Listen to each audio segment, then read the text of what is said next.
Hello, XP League. Good morning. How's everybody feeling? It's Are day we excited? 2. Yeah. Are we excited for today, everyone? All right. I love the energy this early in the morning. We're coming to you from Full Sail University's live venue in Winter Park, Florida. It's a little muggy out, but not too bad, right? Hopefully the sun breaks through a little later today. And I am so excited for the games today, the grand finals today, and just everything that we're going to see today, Jess. Yeah, it's going to be so good. And I mean, right now, everybody in this room, you're like top contenders, right? Getting down to the finals. Yes. It's going to be so fun. I'm sure the pressure's a little on, but I bet you're all going to do an awesome job, whether you win or lose. So, I mean, take a look of this room. We have 60 computers throughout this whole right entire in here, floor. 60 computers. And then I think over in the Fortress, we've got another 36. So tons of gameplay going to happen today. We're going to see some great games. We're going to see Fortnite. We're going to see Apex, Overwatch, Rocket League, and I'm missing one. Valorant. And Valorant. That's Mia's game, of course. But right here, we're in the venue. The energy is pretty good. I'm feeling excited. We're going to get into some gameplay soon. But first, I'd like to bring up the CEO of XP League, Carissa Finley, and the CEO of Unleashed Brands, Michael. Hi, everybody. Good morning. Hello, good morning. Michael Browning, it's Carissa Finley. I see We're having lots a of good coffees. morning. Everybody hanging in there. I thought I'd see everybody at Starbucks this morning, but I didn't. It was kind of dead. But I see they got some coffee. He got some. Thank you. Yes. Last day, best day. Parents, keep cheering them on. I've had so much fun. Everybody having fun this year? Good. I wanted to thank a couple of sponsors. Again, without our sponsors, without you parents, we couldn't make this happen. So Cope, XtraFi, GameHers, we wanted to say thank you, bring it to your attention today. So stop by their booths. Always saying thanks to Full Sail. Such an amazing campus. I have a daughter who loves like video editing and stuff, and next year I'm gonna put her to work with these guys. Like she's gonna intern. So anyways, also wanted to just give a big thanks to Whitney. Where's Whitney? Whitney, come on up, Whitney. Whitney. I've heard a lot of good feedback about check-in this year. I heard check-in last year was chaos. I just wanted, Whitney is our behind the scenes awesome lady, and she's always working to make this better for you guys. I know we had some glitches with tech yesterday and some different things, but overall, I hope your experience has been amazing, and we're gonna get more feedback from you to make this better every year. We say we're on the constant pursuit of perfection to which we will never achieve. That is what we talk about here, but Whitney gets up every day to serve you guys, so I just wanted to honor her before I head out of town. So thank you, Miss Whitney. Yeah. Yeah, so thanks to Whitney, and also thanks to the entire HQ team at XP League. Can we give a round of applause? Yes. To the team like Nathaniel and Ben and Abby and Jay and Jamie and John scoring Fortnite somewhere. But thanks to the team. Again, thanks to our sponsors. Parents, thank you to you. Players, you guys feel ready? You guys ready to play some Fortnite? Yes. Let's do it. Yes. All right, last day, best day. Yeah, let's do it. Let's do it. Alrighty, awesome. Well, we're not going to make you wait any longer. No, let's do throw it over to our casters in the booth and get into some Fortnite. Take it away, y'all. Good luck. Have fun. It is time. I know these players have been waiting to get back into the games here, and we're here for the second half of the Fortnite Grand Finals, and it all comes down to this. NAF, XP League, we're here, we're excited, and it's Panda and Soda to break down the final action for you. Are you ready for today? I am so ready. We had so many amazing teams playing yesterday. They're back today. I know that they're going to be bringing their A game, learning from their experience yesterday, and really upping their game today. I'm so excited to see it. Yeah, I'm excited to see it too. We have a lot going on here in these final 3 games, and I was down there chatting with some of the players, and they're locked in. They're ready to go. And I do have a good understanding of the top 3 now. So one actual organization, one team name occupies 2 of the top 3 spots. It's the Mustangs up there at the top in first and second place. You hear them in the crowd getting excited about what's about to happen. And mind you, the Mustangs have several teams here, not just in Fortnite, but in other esports as well. And it's cool to see them up at the top, but they're not getting overconfident either. I was talking to one of the moms, and she said to me, she said, look, just because we're up at the top now doesn't mean we're going to finish up at the top if we don't take this seriously. So it's great to see that they are locked in, ready to go. And here's actually the top 8 here on the leaderboard. So the Wellington Mustangs occupying 2 spots up there at the top. You got Omaha Infinity, you got Lake Point Ghost, Austin Hydra Platinum, Falls Church Ghost, Ackworth Ghost, and Ackworth Ghost 3. Now, those Ackworth teams, right, that was one that we were told yesterday before we started the event to watch out for, and there they are, right in the top 8. And they really showed us that we do need to keep watching out for them, because I don't think that they want to finish in the top 8. I think they're probably going to aim for the top 3, let alone top 1. Yeah, I'm excited to see how they end up finishing off. But a few just outside, right? We were talking about, of course, our predictions. And my prediction going into it, of course, was the Irvine Dragons, that of Doom, Speed, and Ojibo. They finished in 10th yesterday. Not necessarily the finish they anticipated, but they're very confident. They're ready to go alongside their coach, Trey509. They are ready to get into the games today and look for that comeback here in day number 2. And I'm excited to see it. You know, like we said yesterday, these kids are really talented. These are some of the best of these kids. And they're coming in, they're showing us that they deserve that title, that they deserve all of those accolades that they've gotten. And I'm so excited to see them really push forward and really continue showing us that they deserve to be here. No, you're absolutely right. They really are showing up here in a big way. So let's talk about some of the stuff we anticipate seeing here on the map. I have heard that there has been some drop spot changes here on the day. So when I was talking over there to the Irvine Dragons, they land here. I'm not going to give too much information as to where they land, but they land here in this vicinity, right? And so there's obviously teams at Sandy Steps and kind of like in this area. However, I'm being told that now a new team has entered the fold to challenge them off spawn. That could be a really rough thing if they're not ready for it, but if they are ready for it, that could end up being extra points going into the later part of the game. So knowing them, they're locked in, they're ready to go, and they're ready to challenge whoever ends up walking up on their beach. But they still have to keep in mind these other teams of Sandy Steps. You got Pleasant, Piazza also here in this vicinity. So lots of stuff can happen if you're not careful. What are some spots that you're going to be paying close attention to here in day number 2? I think we're definitely going to want to pay a lot of attention to Pleasant Piazza, like you were saying, because there are going to be those teams that are dropping there and kind of coming inward. And it also, if we see a closed zone closing around here or around here, this is going to give them the position advantage to be able to move in a little easier and not have to worry about forcing themselves in too soon before they're able to get the loot that they're looking for. No, absolutely. I mean, look, we got to see some interesting zones yesterday. So zone 1 ended somewhere right over here. Zone 2 was over here, and zone 3 essentially ended over here. So that's our first 3 zones in the way that they closed in. I'm gonna challenge you now. I want you to draw where you think the next 3 zones are going to be. Now listen, you know, we got 3/4 of the map done. All right, I think we're going to see a closed circle in this quadrant. Be nice. You know, I'm hoping to see one over here. Okay. And I'm hoping to see one, you know, in my desert area. I really want to, I'm looking for it, you know? I love this desert. I love the cactus. You know, it's great. And I'm really sad we didn't get to see a closed circle over there with my predictions yesterday. You were rooting for that area. So I think we have to see it at this point come to fruition. But in all seriousness, these teams are locked in. They're ready to go here in the next day. And for some, it's about finishing strong. For others, it's about comeback. And I'm curious what the story is going to be at the end of the day. Is it going to be the team that was just resilient and consistent and they stayed up there towards the top?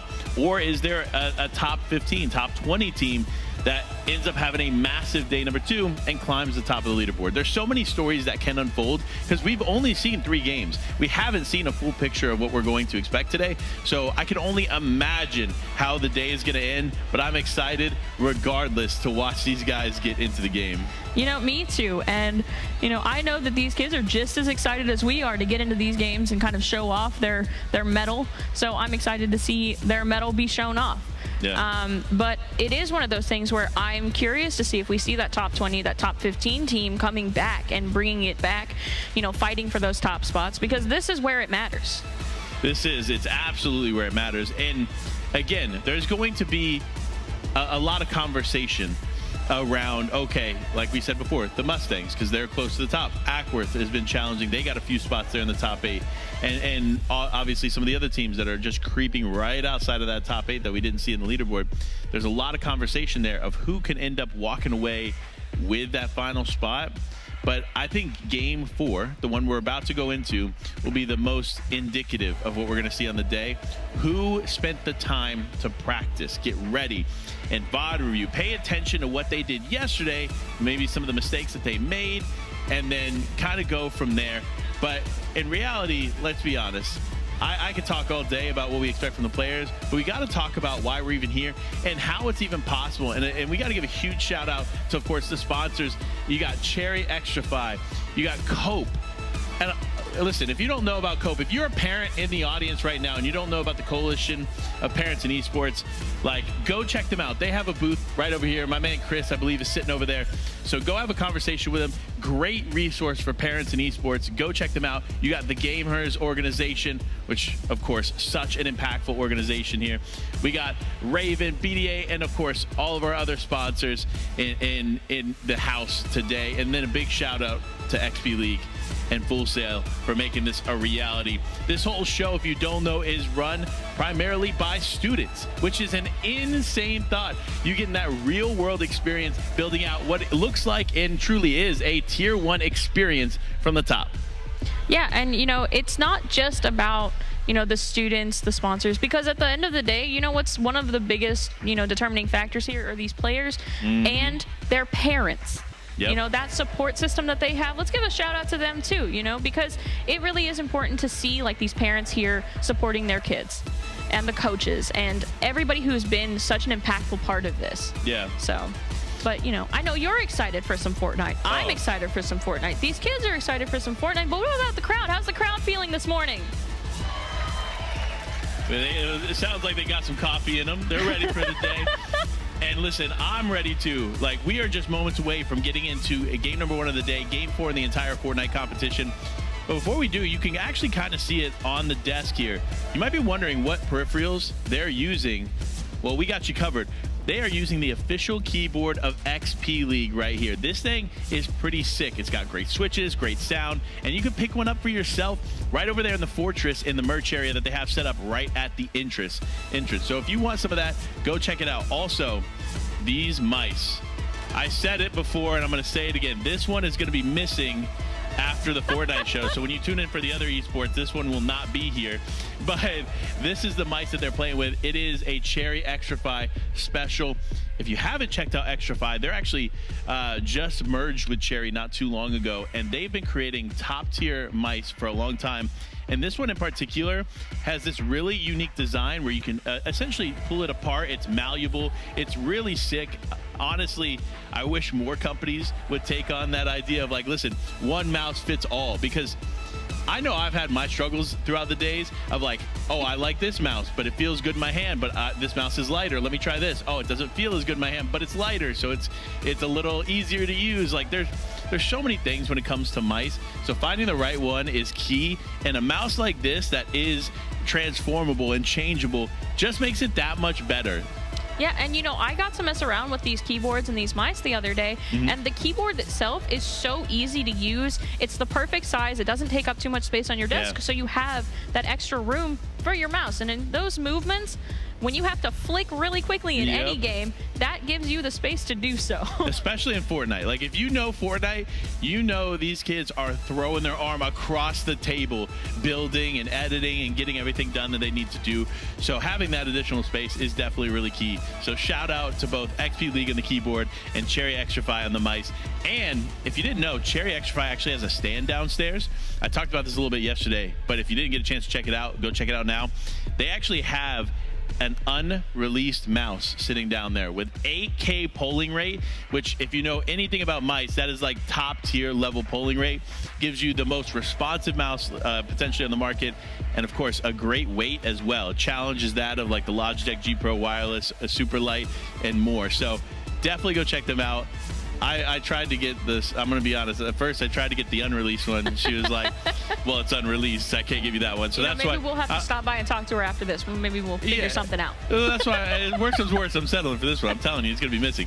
But it is such a cool setup here for these players. Obviously, they got the computer setups, the monitors, and these incredible accessories to make it all possible. Now, what it comes down to here, before we get into this next game, not only is the accessories, right, but it's the mindset of the players going into this one. And you can take a look. It looks like a lot of the players who were a little more nervous going into the games yesterday, which is anticipated, right, especially for some that it's their first time, right? They're a little nervous. It happens. But now they're in day 2. They've got that first day out of the way. They've experienced those nerves. They've learned how to overcome them. And they're going to come back day 2 stronger, hopefully. You can't let those nerves consume you. You can't let a bad moment consume you. And actually, one of those things too, I was talking to Zombie and his team, and they had a rough game 3, right? Yeah. It didn't go in their way or how they expected. And they, in their head, they were like, oh, that one game that was a low point game could end up turning out to be detrimental for their entire experience. But that's just not the case. With 3 games left today, there's still tons on the line for them to finish off strong. So I can't wait to see who's going to finish off strong today. There's a lot of great players, a lot of great teams, and a lot of great parents and coaches in the house. So I know we've been giving enough shout outs to the players. What about a big shout out to the parents supporting their students and their players and their kids here in the audience? So shout out to the players. Shout out to you all. Wait, we got some more signs today. Hold up. I like that. Is that a parent holding their kid's face? That's actually sick. That is so cool. We love the face cutout signs. Those are some of the best. That's like next tier support. I'm gonna hit you guys up. I want some of those. Wait a minute. I need you to take some face shots for me and then like put on a stick. No. So a huge shout out to, of course, the parents, the coaches, and the players getting ready to get into this one. But now, I know we've talked about, all the players here are really working hard and doing their best in these games. But are there any specific players that you want to keep an eye on today? Because not yesterday, we had a lot of really high-performing players. And, somebody that I want to keep an eye on is definitely Flash, because he really proved some interesting mettle yesterday.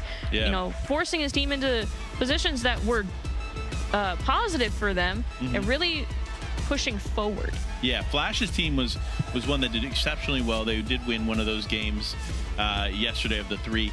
But I'm hearing, right, a lot of adjustments being placed on the map. So potentially we could see some different experiences for Flash off spawn.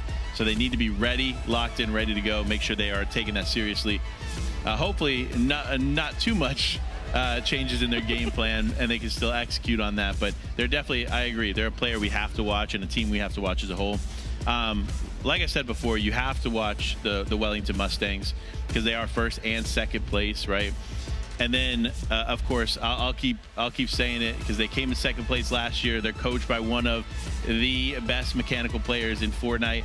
It is the Irvine Dragons alongside Trey 509, OGBO, Speed, and Doom. This team, of course, is one that I'm going to continue to talk about because they have that comeback potential. They did really well last year, again, finishing in second place. And the first place team from last year is not here, right?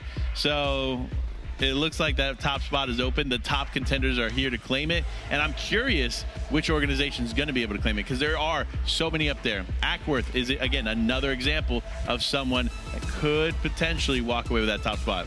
Yeah, and I'm really excited to see how they perform today, and especially in comparison to yesterday, because like you were saying, yesterday was full of nerves. For some of these kids, this is probably their first time at a LAN event where it's at this size. There's so many people here. There's so many people cheering on these different teams. There's so much going on, and it is one of those things where if it's your first time, it's a little intimidating. Especially, it feels like there's a lot of pressure on the line because, in a lot of this seriousness there is. Yeah. Especially today. But at the end of the day, it's just important. I hope that they're having fun and they're making sure that they keep up their mojo.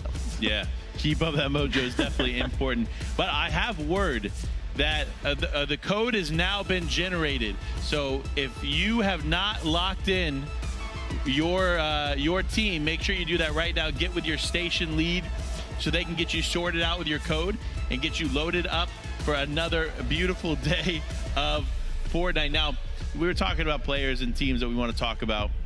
I want to talk about Chronicle for a second. So I learned a new fact about Chronicle. I knew he was young, but his whole team is one of, if not the youngest team age-wise across the board in this competition, which is just so incredible to see.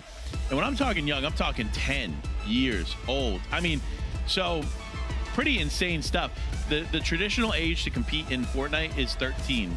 So they're getting the real world experience 3 years before they can get into the main track, which I think is invaluable to say the least. It's massive to see them being able to step up in an organization like this, in an event like this, and be able to show off their talents early, get some of that real world land experience, and then prepare for what the future has in store. Yeah, absolutely. And like you were saying, this is a great stepping stone for that.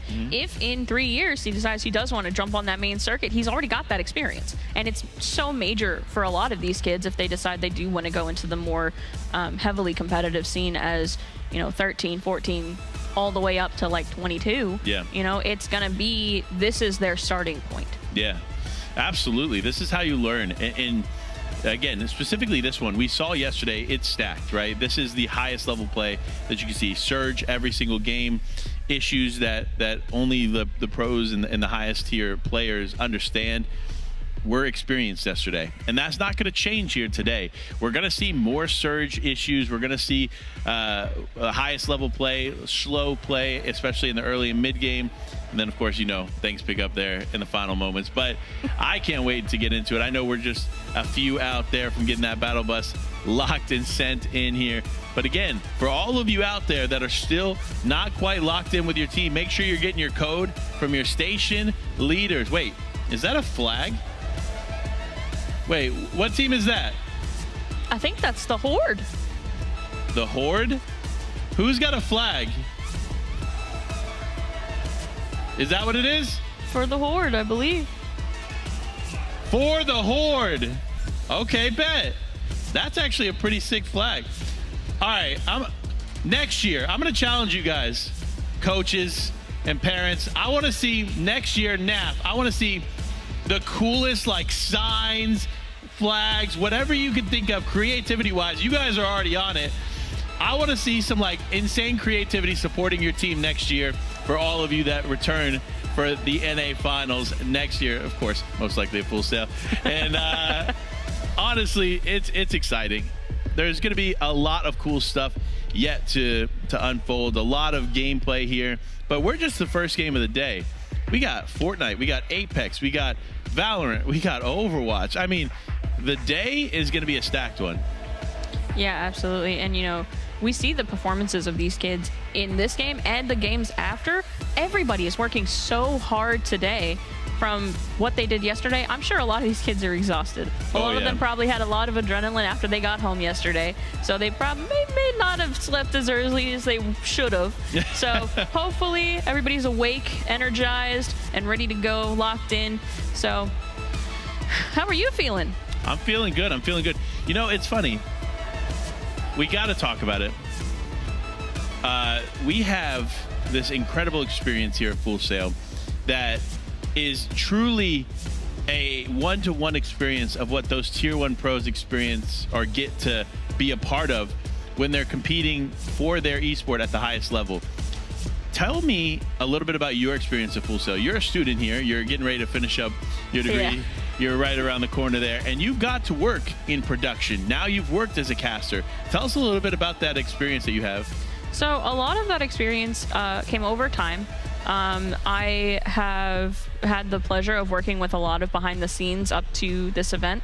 And so it's really exciting seeing the transition from, being part of the production team to being more of the forefront of the production team. It's such a difference, but at the end of the day, we're working together to make sure that these events are, clean cut, smooth flowing, and it's really important. And I think that part of my experience here is definitely preparing me for what I want to do after I graduate, which is be up here in a caster's position, maybe with you again in the future. Hey, you never know.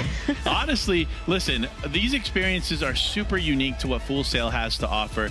And if you've ever been curious about how you can get involved or learn more about Full Sail, well, guess what? They got campus tours going around today. Make sure you check them out. They're actually going to start in the venue lobby here, the live venue from the main stage, and the Fortress lobby at 12 p.m. and 1 p.m. Make sure to be about 5-10 minutes early if you want to join one of those tours, because it is a really cool experience. I'm actually probably going to go on one of those tours. So if you want to hang out with me for the 12 p.m. tour, depending on, of course, when we wrap up, I'll be there because I want to check out the campus. I've had a chance to walk around a little bit, but not to the in-depth nature of an actual tour. So if you want to hang out with me on one of these tours, make sure to go check it out. I'll be down there in the lobby at one of these points to join in the tour. But I know we're just a few minutes out. Players, give me a thumbs up if you guys are ready. You guys are locked in. Let me see the players. Okay. I see OG Dad. Where, Ojibo, you ready? I see. Let's go. I see Doom. Florida Gamer Mom is ready for sure. Where's Tatum? Is Tatum in the house? Where's Chronicle? Where's Chronicle at? What's up? Yes, sir. We see you, Is that Flash. Sleuth? We see ya. Yes. Was it Sleuth? Where? It's Flash in here? He's right down there. Oh, yes, sir. I see you. Let's go. Where's all the other players at? Who else wants to shout out? Yo, what's up, man? I see you. What other players? Let's see. Let me see your name. I'm blind. Can you read that? Dunson? I think that's Dunson. But I need a zoom camera. We're a little far away. I was gonna say I need a camera from here that I can hold. What is it? Zeno? Zero Strike 92. Zero Strike 92. Shout out Zero Strike 92. Again, so many incredible players. Look at that. See, now we have a zoom camera. This is why I love this production. Oh, absolutely. Listen, shout out. I haven't done this today. Shout out production. You guys are the real backbone. I wouldn't know what to talk about if I didn't have you guys. Thank you. I appreciate you. You're amazing. We wouldn't look nearly as good if it wasn't for production today. No, listen, this camera makes me look like 30x better than I do in real life. That's why most people don't recognize me. I walk down there and I'm like a totally different person because production makes me look. Oh yeah, absolutely. I'm basically like a modern day Jonah Hill. But anyway, I can't wait to get into it. I can't wait to get more involved. And from what I'm hearing, we are very close to getting this one kicked off. And so for me, we talked about the map. We talked about a lot of things. One thing we got to finish off here before we get into it, zone number 1. Where are you predicting? I know you had your 3 predictions of where they're going to go, but specifically here in game number 4, game 1 of the day, where is this spot going? Yeah, I'm going to call it Nitro Dome right now. You keep saying that. It'll happen. Listen, at some point it has to be correct. True. At some point it will inevitably land Nitro Dome. That's a good guess. You know what? I'll give it to you. So before we do, I'm gonna pick my spot. You know, we haven't seen it go towards Sandy, so I think there's a good chance that we could see it lean towards there. But I also believe we could see another snow zone, and with how much snow covers that space there on the top right, it's really easy to kind of pick that in the desert area. But you're picking like the harder part of the desert area, so I give you props for that one. But all right, so we are gonna have to hop in here momentarily. We've got our teams. I talked my predictions. I don't know if you really talked yours, so I'm gonna challenge you here. If you had to pick one of these players to win, who are you picking? Or teams?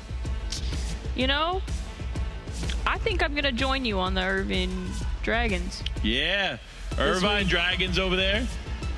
Listen, Yeah. I'm telling you, they're in 10th right now. They have what it takes to come back. We'll see. We'll see. I was going to say, I think I'm going to trust your prediction today. We'll see how they do. All right, cool. One other thing, I was talking about Cope earlier. The man, myth, and legend is right there. Chris, I see you. Make sure to go talk to him while you guys are here. Parents, get involved. Check out Cope. They are an incredible organization and one that I am passionately a part of and supporter of. I've been working with Cope on many fronts. I'm actually hopping on a podcast with some of the Cope team here this week. So make sure to check out Cope socials if you want to hear more on that podcast. We got some cool stuff coming. So definitely check that one out. But, oh, look at this. I'm getting word that XP League has incredible stuff going on all the time. And if you don't know how to connect with XP League, we have you covered. Right here on the screen, scan the QR code and stay up to date on everything. XP League, NA Finals, XP League in general, the event, and more. Get connected, scan the QR code, and keep up to date on everything going on. And to be honest, this is a great organization to stay connected with. And we only see this going up from here. We only see it growing from here. And I can't wait to see what they have in store for next year. Because this year, in my opinion, I've been a part of a few of these. This year has been the best of the best. And I kid you not, it feels like it's only going up. Oh, yeah, absolutely. I've been at 2 of these productions so far, and, you know, it does feel like it's just improving and improving and improving, and I think it is a large in part from everyone. Everyone is putting in so much, you know, work and so much heart and soul into the XP League and all of these finals and these productions, and I'm so excited to see it continue to grow, and we really can only go up from here. Only up from here, but I'm hearing it's time. Orlando, Florida, are you ready for game number 1? I can't hear you. Are you ready? You know, I think they might be ready, and I'm Let's definitely go. ready to hop into some Fortnite gameplay for game number 1. The battle bus is getting loaded right now. We are getting these 96 players set and ready to go for game number 1 of the day, game 4 in the total competition. It comes down to this: who can clutch up and perform here in the second half of the Fortnite Grand Finals? I'm so excited to see where we're going to see the most landing. What do you think is going to be the first point of interest today? Ooh, I'm hoping that we tune into that Sandy Steps area, that beach area too. I'm hearing a lot of teams contest in that area, so hopefully we can go towards that Sandy Steps spot, but we'll have to wait and see. Let's see where everybody's dropping off the battle bus to start today. Looks like we do have a decent amount here in the snowy area. As anticipated, lots of stuff going on in those spots, so I'm not surprised to see quite a few going there. We do have a good split across the board. See, this is how you know that you're watching the highest level of gameplay, is when you see a pretty even spread across the map. Everybody has an understanding of where they need to go and how they need to start the day. But it looks like we're going to start the day with Flash, Mystic, and Razor. Again, winning one of the games yesterday. I'm hearing some hype from the crowd over that, too. Yeah, but they're going to be landing over here at Sandy Steps. This is what we wanted to see. We wanted to see the action happening in this section of the map.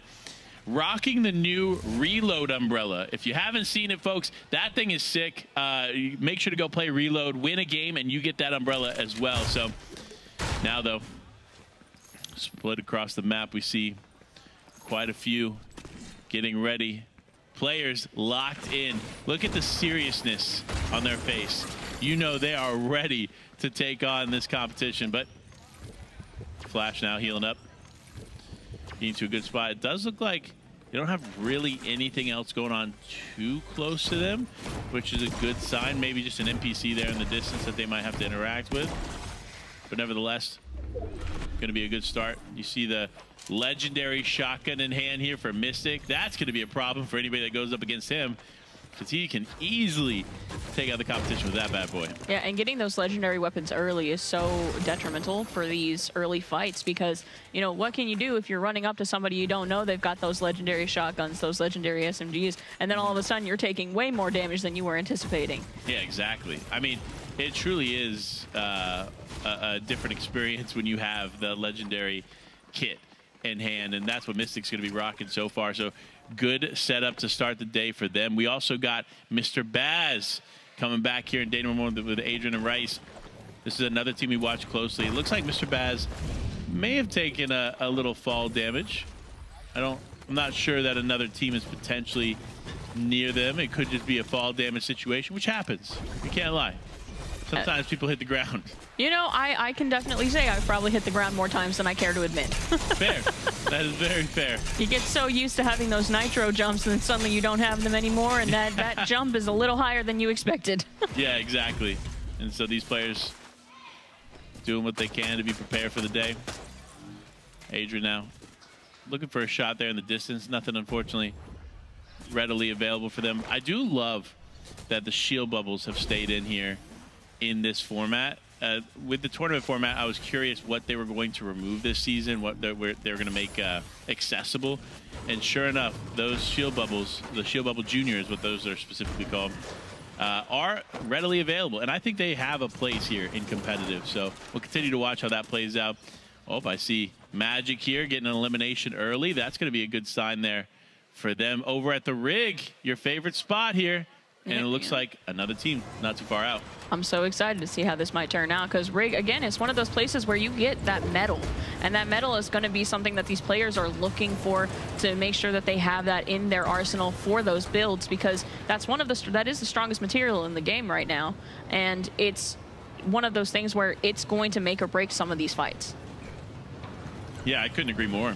Hey, metal is such an underrated resource. Everybody, like, talks about it, right? And they're like, oh, okay, like metal this, metal that, I'll get metal eventually. But metal genuinely is the vital resource of the end game. If you don't have full metal, full brick, you're definitely going to be struggling, especially when it comes to those final few zones. But looking in the feed, it looks like we got some players going down. That's going to be Zombie going down and out here of this one a little early, but we still have many players up, 30 full teams still in this one as Zone 1 is getting ready to full close.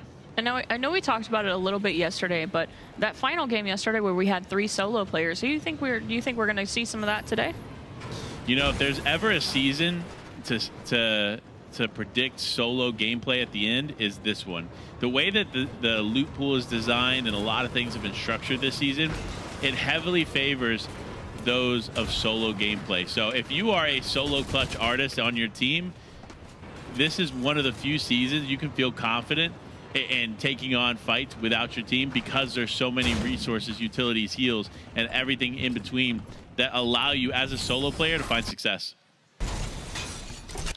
Yeah, absolutely. And, you know, I love that you point out that for those people who are better at solo clutches, this is their strong season. And Yeah. I love to see that because sometimes you just get stuck in a position where you don't have a choice. No, you're absolutely correct. You never know what's going to happen, right? Your team can be caught off guard. They can be dropped into a box, whatever the case may be. If you're not careful, you can end up losing a teammate. So for them, the mindset shouldn't be, oh, we lost a teammate, now we're done. It should be, okay, cool. We know if we play together, we play strong, we do what we have to do, we inevitably can still make it to the end game, still find success, and even still potentially win a game as a solo. Now, I have a question for you because I know we talked a little bit about weapons yesterday, but as far as shotguns, do you prefer the pump or do you prefer the combat? I despise the combat, so that'll answer that question for you. For me, this shotgun that Ghost is rocking right here has actually been my favorite in the last 2 seasons. It's really impactful because of its fire rate and the damage that it puts out. Especially like if you ever switch between zero builds and standard BR, that shotgun is the way to go. If you want to practice one specifically, but if I had to choose, I'm always going to be an advocate for any shotgun that operates like the pump, right? That single shot, heavy hitter. Play from a close range, slower fire rate, but stronger output.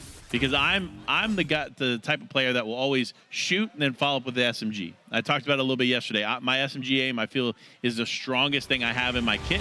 So being able to follow up from a big hit with a pump-like shotgun is always going to be my number one choice. And you know where we're at right now. It's your spot. We're at my favorite spot. Unfortunately, it doesn't maybe look like we're going to get an end circle here, but we do get to visit it, and I'm so excited about that because there's so much good loot over here. You know, there are so many shield pots, there are so many health kits that are just kind of scattered around. Yeah. But all around here as well are those cacti, so you can save those shield pots, you can save those health kits for more serious moments. Yeah, you're absolutely right. There's a lot that you can do saving it on here, but let's talk about Lynn, Thunder, and Minnow. This was another solid team there from day number one. We saw them in a lot of end games. A lot of those clutch moments there from them yesterday. Hopefully we'll see some more of that from them today too, as they look off into the distance, taking some shots. Nothing quite connecting here for Minnow, but now they're the target of another team relatively close by. If you're this team, that's what you have to be mindful of, right? When you are taking shots towards somebody, you got to make sure those shots are going to either connect or you end up exposing yourself to any of the other people around. So smart play here from Minnow to just disengage from the side that they were on, so that they don't really have too many eyes on them as they begin to rotate away. Now, I will say one of the things about Nitrodome is that when you're running through the center point, you do have to be really careful about making sure you're looking ahead, even when you're snapping back, to make sure nobody's behind you, because those spinning blades, they can knock an limb out of your team pretty quickly. So always make sure that you're aware of where those blades are, because the last thing you want is to leave your team down a man because you run into the spinning blades. No, you're absolutely right. And the way that these teams are coming together, oh no, Achilles. This is not a good look there for them. This is only zone number 2, and that's going to be 2 teammates out of this one. Kyle, though, a phenomenal player, can potentially hold it down. Not quite sure. It looks like it could be a 1v1 situation here to finish this one strong. Kyle definitely in a healthier spot here than the opposing player, but no, does look like it's going to be multiple players trying to get involved in this fight. Kyle's just going to opt to disengage, try and build behind him, create enough separation to keep this game going. He's got the materials, resources, but he doesn't have a ton else, unfortunately, so he is going to need to back out of this one and hopefully survive for another fight here in the future. Now, we did see that yesterday. One of the strengths of this team is that each of them can play solo fairly well and not get caught out. So yeah, I'm excited to see how Kyle is able to adjust. Right now, he's in Storm, looking around, getting some re-ups over here. But, you know, is he going to be able to clutch it up to the end? That's a good question. It really comes down to the commitment level here, how you play this. If you're Kyle, you basically have to play the Storm. You have to play pretty passive, and you can't play for a late game heal off. So because you're taking so much Storm damage early on, there's this new mechanic called Storm Sickness. And basically, if you spend too much time in the Storm Sickness will come into effect. But you really only see it come into effect later in the game. So if you're playing Storm like Kyle has to right now, basically you know that you can't play a heal off in the end game. So you're going to have to fight. You're going to have to be super effective in the way that you play those final 2-3 zones. And so for Kyle now, it's smart. You sit here, you fish up, you heal up as much as you can, and then you live to fight a few more days. Now, I am curious with your take on this, because I know a lot of the people that I play with, they don't like taking the time out to fish, because they just, you know, a lot of them feel like it takes too much time. You could be using that time for other things. But I feel like Kyle using that time in the Storm to fish and get those heal mats, it's so important, because now he's not stuck in a space where he's not able to get out. Yeah, I mean, that's fair. I think if I'm being honest, in a situation like that for Kyle, Kyle did exactly what he needed to do. He locked in, he got the heals he needed to survive in the Storm, and he just focuses on. I will say, fishing as a whole, the mechanic is incredible, but you have to be super strategic in the way that you do it, right? You need to land and specifically set yourself up for fishing, and if you don't do that, you're ultimately just going to get caught off guard, and you're going to, and like your friends say, that they're going to spend way too much time trying to fish and it not effectively helping the team. Now, listen, I know we didn't talk about it a whole lot yesterday, but man, some of these kids and their build, like, skill is incredible. You know, like we just saw Superstar. He built all the way up and then managed to get himself down in almost the exact same amount of time, if not faster. Yeah, and you see what they're building up for. They're building up for that base we talked about before. There it is. Easy, getting it all set up here for the crew. And now you have a pure visible angle to all the different spots around you, Lavish and everything else. So smart play there from them, especially with some other teams there in the distance. It's good to have a bit of high ground so you can have a better understanding of what these other teams are thinking about doing. Yeah, and you know, we're in Storm 4, and we've still got 27 teams up, which is, you know, it's still a fairly decent amount of teams for the smaller circle size that we're seeing. So it's going to start getting really chaotic here soon. We're going to see a lot more fighting. We're going to see a lot more fighting for space to be able to get those builds comfortably. Yeah, I definitely think we are going to see some of that here going into the next few zones. It really just depends how much action we're going to see. There's not, I will say this, it feels like this game is less aggressive than what we were seeing yesterday. So it's running at a little bit slower pace. So we may see a little less challenging, but it's still very, very possible. Now, you know, there is something here that I would want to talk about. There's that island in the distance, and I'm seeing a team potentially going over there right now to see if they can't get those drops, because again, that's where you're going to get a lot of really good weapons out early with that that center point.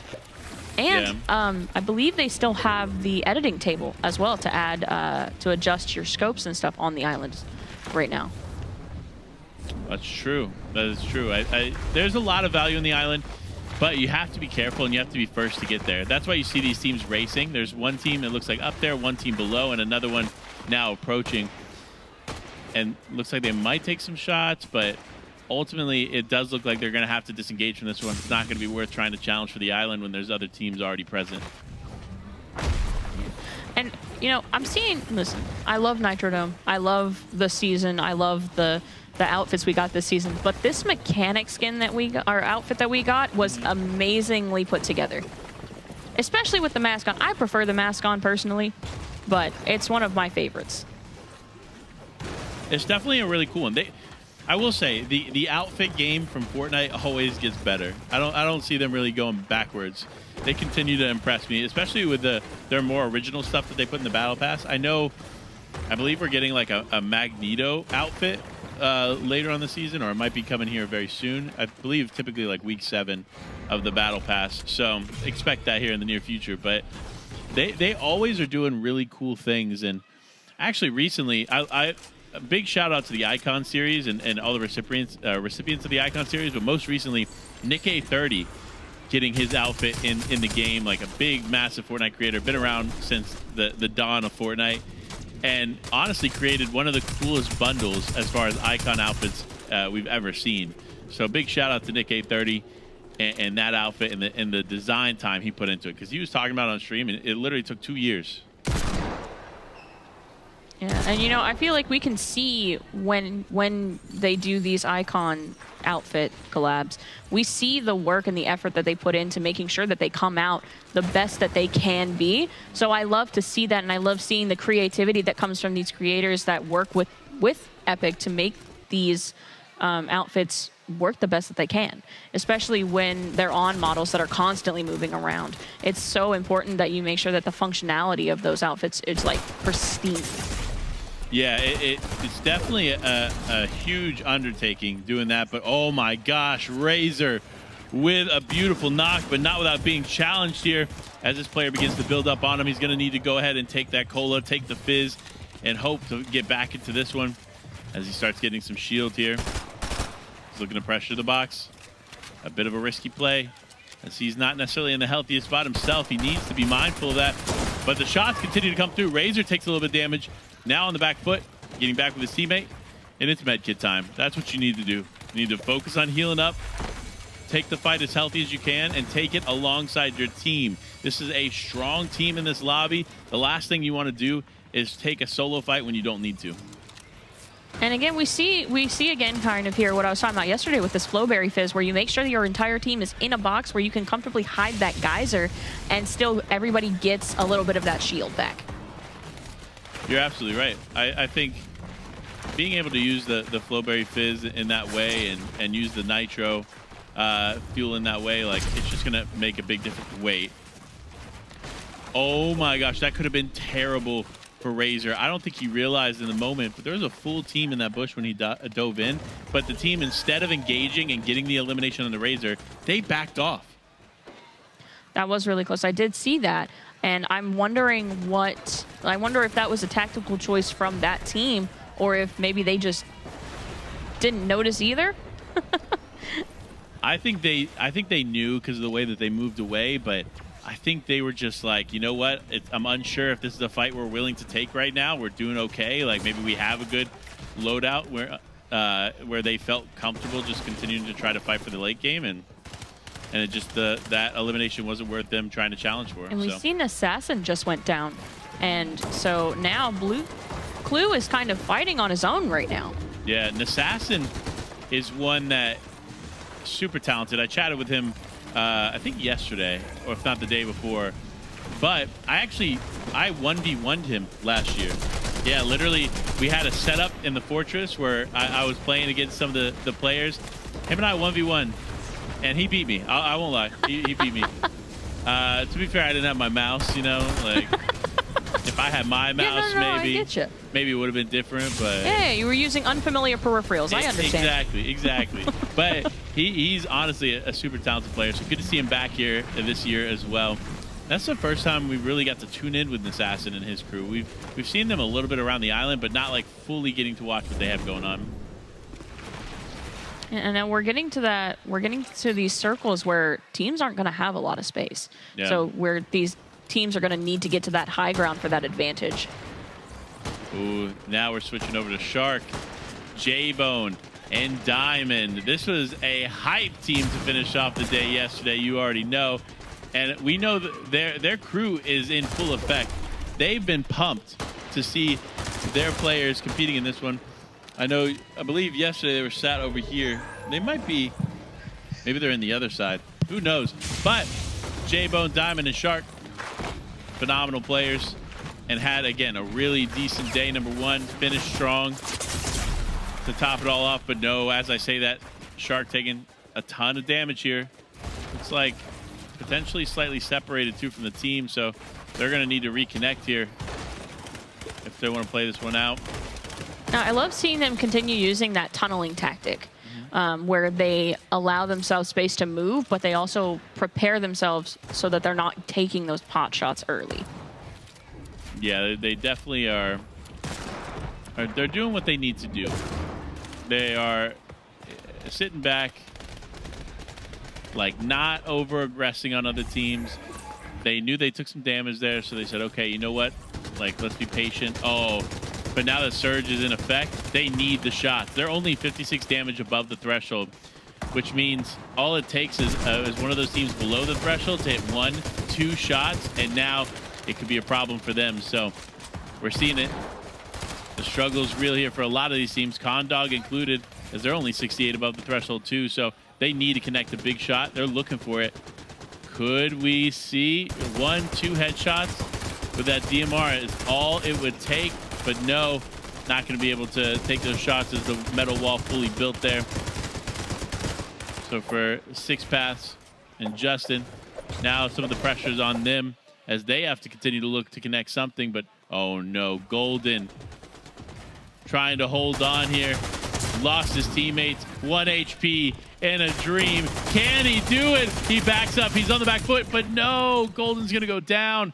Unfortunate in there for his game number 4, but 2 games remain, so they're not quite out yet. Yeah, and you know, it was a strong hold. He held out as long as he could, and it was just one of those things where, you know, you're hitting a rock in a hard place. There's only so much you can do. Yeah, this is a tough spot though here for Tricks, Extinct, and Tweaks, as they're below the damage threshold, and it's starting to tick away. Surge damage takes a ton and takes a toll. So what they need right now is they have to get in somebody's box. they have to fight for it. 250 damage below the threshold is a lot. That is 2 full eliminations, and no, Trix is actually going to get caught out off guard when he was trying to heal. He's going to be down and out. Tweaks is also down and out, and Extinct following suit. Unfortunate end here for that team, but we switch over as Demon Slay and Lotus Nexus holding it down as a duo. Yeah, and that's a really good example of why you need to be aware of where you are on the damage threshold, because you don't want to fall below that line and then have teams take advantage of the fact that you are taking that Storm Surge damage. Yeah, absolutely. But Demon, unfortunately, the Storm was just moving a little too quick for him, so now same thing's going to apply here for Lotus. He needs to start taking the med kit, and there it is. Sure enough, he does end up getting that off. But I think he's moving a little too slow, that ultimately it's not going to be enough. He is most likely going to go down here as the Storm just continues to tick away. Yeah, and that's another thing we were talking about yesterday, is you really have to be mindful of where you are in these storms, because as we get closer and closer to this final circle, it is, you know, that storm damage is going to be detrimental in where you are position-wise, how you can maneuver around any other team, and if you get stuck, you're kind of out of luck. Yeah, you really are. I can't imagine being in that position like that, especially on the big stage here like this one. How much pressure on your shoulders when you find yourself there, but it's okay because there's still 2 more games to make those mistakes and those adjustments to finish off strong here. And Echo, Zori, and Awkwards are one of the teams that need a strong finish. They have done so well at the end of day number 1. They want to finish off strong in day number 2. Could even be contenders for the top, but we'll see how that continues to go as Sixpath is still alive, Justin still alive, and Condog still alive as well. But unfortunately, it looks like we're going to lose Justin and potentially lose Condog here if he's not careful. Yeah, but Sage saying, hey, don't forget I'm here, and I'm ready to fight to make sure that Con can get his healing on. This is a great example of, you know, teammates taking the advantage over, you know, being able to protect and cover their teammates and distract so that they can get those heals off. Distraction, or it could just be a little bit of, oh my gosh, as I was Lynn about to say taking that. a lot of damage right there. Yeah, taking away, unfortunate, way too much. And that's what happens in situations like that, when you're rotating and you're trying to just make your way in and unfortunately get caught off guard by another team. That's the risk you have to take at this point. Can't always guarantee that you're going to have the perfect path in. And this is another example of that, as Awkwards now takes a ton of damage. He is still connected by Echo's side.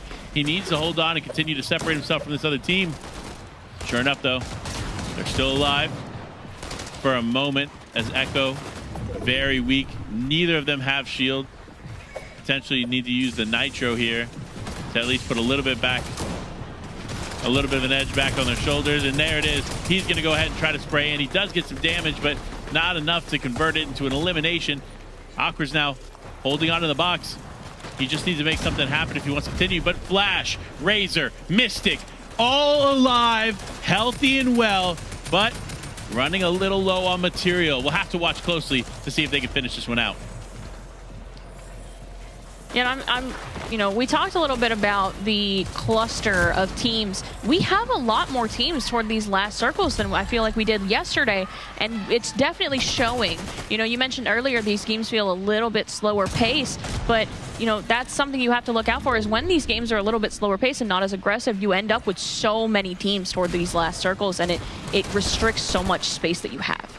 Yeah, it definitely does, and restriction is the last thing these players want to have to deal with. They don't want to worry about anything keeping them away from the win, and that's what they're fighting for, the win. They want it, they need it, but Mystic going to go ahead and lose Razor here. It's up to Mystic and Flash to hold it down strong. One other team remains. Wait, this is a 3v3 or 3v2 situation. That's going to be one down. It's Snowshark fighting head-to-head against Flash, but it looks like they're going to finish it out as Mr. Six, Sleuth, and Snowshark take it. I saw you, Sleuth. Let's go. Great finish there from that team. Phenomenal way to finish that one off. And of course, that's just game number 1. We got 2 more games to play here, folks.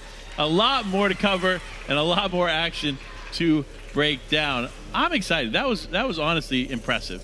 Yeah, and we talked a little bit about how it did feel a little slower, not as aggressive, but then toward the end we get a lot of that chaos and that aggression. I'm wondering how game 2 is going to go. I'm wondering if they're going to go a little more aggressive, these teams, or if they're going to want to continue to do this throughout the next 2 games where, kind of everybody holds their own. Yeah. If you run into somebody, obviously you're going to take those elims as you can get them. But again, without the aggression, you chance taking that surge damage really, really bad later on. Yeah, and that looks to be one of the mistakes that a lot of players are making right now is adjusting to surge. And surge, when I was talking to these players, a lot of them were confident that surge was not even going to be a factor here in these games because they felt like enough of these teams were going to be aggressive and the numbers won't be high enough in the lobby for surge to be a problem. But it is. And so for those teams that were underprepared, they weren't prepared to deal with surge, those are going to be the ones that struggle a little bit more. And that's why we see those big towers early on in those games and stuff, is because these teams are understanding that, look, we need to make sure we're getting enough damage early on so we don't have to worry about surge later. And then the teams that are worrying about surge, we can take advantage of them, take them out, get their resources, and continue to play out our game. Yeah, and we saw a really good example of that with the team that took that surge damage because somebody dropped straight down on top of them, took that elim, and then continued on their way. Yeah, that's definitely true. And so I'm curious. We've seen a lot of good teams play well.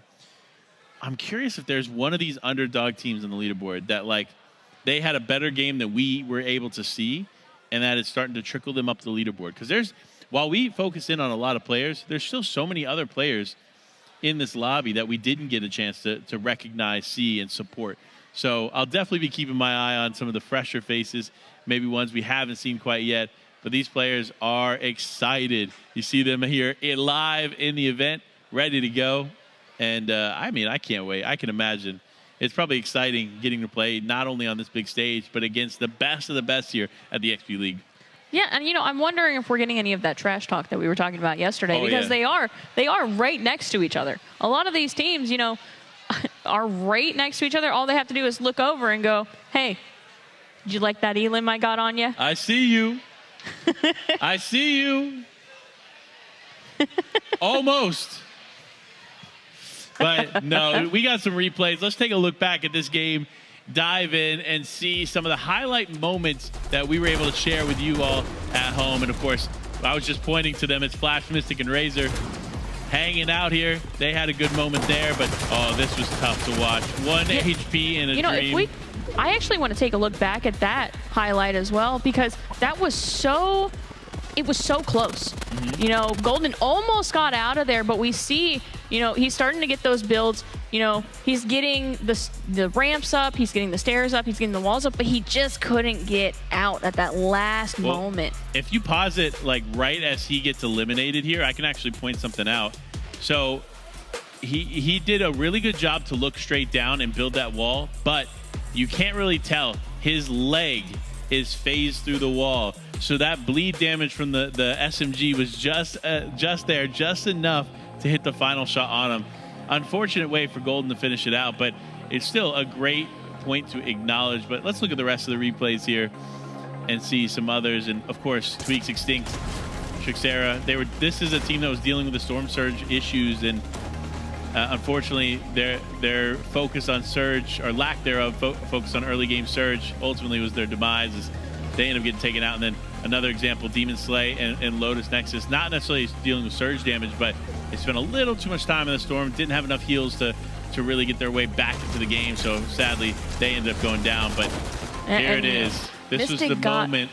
A really good Second knock. place. Mystic got that really good knock on Snow Shark, but it just wasn't enough because 6 was right there to take it over. And the thing is, too, in that replay, they had their back against the wall, right? So the storm was closing in on them. So for the other team, for our winners, all they had to do was sit in the storm as the zone pulled towards them and shoot. That's it. They didn't have to worry about anything else. They didn't have to make any crazy plays. They could just focus on the other team being forced in by the damage of the storm to make their way to the win. So big shout out to them. That was a good finish there.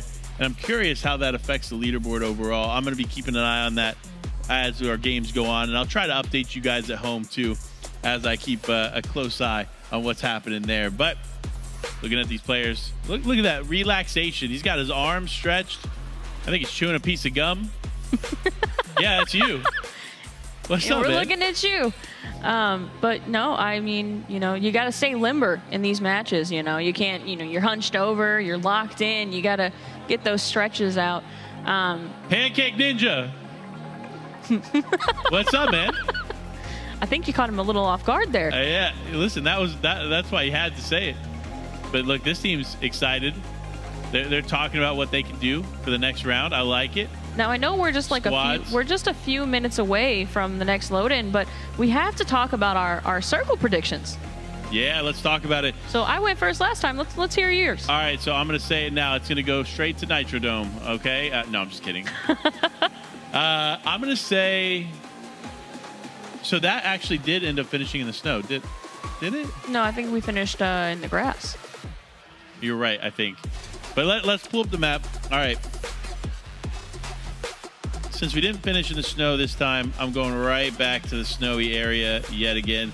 It's going to finish somewhere in there, cool towards the Reckless Railways. But what are you thinking? I'm going to change it up this time. Okay. I think we're going to end right around here in the Mount Olympus and Brawler's Battleground area in that little, would it be a savanna area, you think? It is kind of, yeah, it's not desert, right? Nah. But it is more like tropical, if I had to pinpoint it. It's a little drier, Yeah. Well, no, I think the drier side is Redline Ridge. Well, yeah. And Brutal Beachhead. But honestly, one thing I do want to mention, so Mount Olympus has really good height positions all around this different area, as I basically draw an Among Us character. And one thing I want to see taken advantage of is some of those scoped weapons here from Mount Olympus, because you can take shots here in any of these directions, and typically you're not going to have a team on your back. Now, obviously, people can rotate here, but typically you shouldn't have to worry about any of that, especially with the elevation points that Mount Olympus offers. So if you're a player or you're a team landing in this spot, that's what I want to see. I want to see you guys take advantage of the high ground here and look at all these teams that are going to be rotating around and take advantage of them where you can. Same thing applies to like the Rebels Roost area. You got Classy. Any of these outside POIs that ultimately you have other teams rotating from, like fully take advantage of that and keep an eye out. And one final thing, have fun. Big smiley face on the map. We'll see you guys out there. It's time, though. We're getting ready for game number 2. I can't wait to get into this one. These players are loading in as we speak, getting that battle bus ready and set to go. All right, players. Hey, what's going on down there? I see you. Hello, hello. What's going on? Hey. Are we ready? All right, you guys better have your codes in. I need to see you locked in. Let's see. Wait, what team can be the loudest? What team coaches can be the loudest? I want to hear this. Who's going to win? Oh, I don't know. I was trying to listen for like one team louder than the other, but I don't know. That was a pretty even split amongst most of the teams here. I think they're all locked in and they're all ready to take it home. Well, without further ado, I see the players getting on the bus now. I think it's time. Let's take a look at where these players are dropping here in this game. And sure enough, we're going to see another pretty even split across the board. We did get to tune in with Sandy Steps last time, so I'm curious where would be a good spot to tune in this time around. I see a couple of teams maybe landing toward Class E courts. That might be a good place to watch today. Just because there is a lot of potential for, flanking and kind of moving into each other, because when you're in those outer POIs, when you do have to move eventually, you're ending up moving toward the majority of the teams. Yeah. Yeah, there's definitely a lot of spots that you kind of find that happening, right? Where there are, like Sandy Steps, for example. You're on the edge, so you don't have anybody behind you. But if Brutal rotated before you, you could run into them. Nitrodome rotates south, you run into them. There's a lot of those situations where you're going to find. And while I love Reckless Railways, it's my favorite spot, you also have to be super careful of that too, because it's closer into the zone. You can end up getting rotated on from every single angle. You got the backside, you got all the other POIs around it to the north and to the west, so it's definitely something to keep in mind. But oh man, Numb gonna go down early here. Luke gonna go down as well. This is a different experience we're seeing here from this team. Zombie now left to clutch it up here as a solo. Big shot comes out. That's gonna be one. Can he keep it going? That's gonna be One going down. Now he's looking, he wants a second. Oh, I think he might have hurt him. Ooh, does take a little bit of damage there. He's not necessarily super unhealthy, so at this point in the game, he could end up clutching this up, but he needs to make sure he's converting those eliminations. So that knock he got, he needs to make sure he's taking him out here.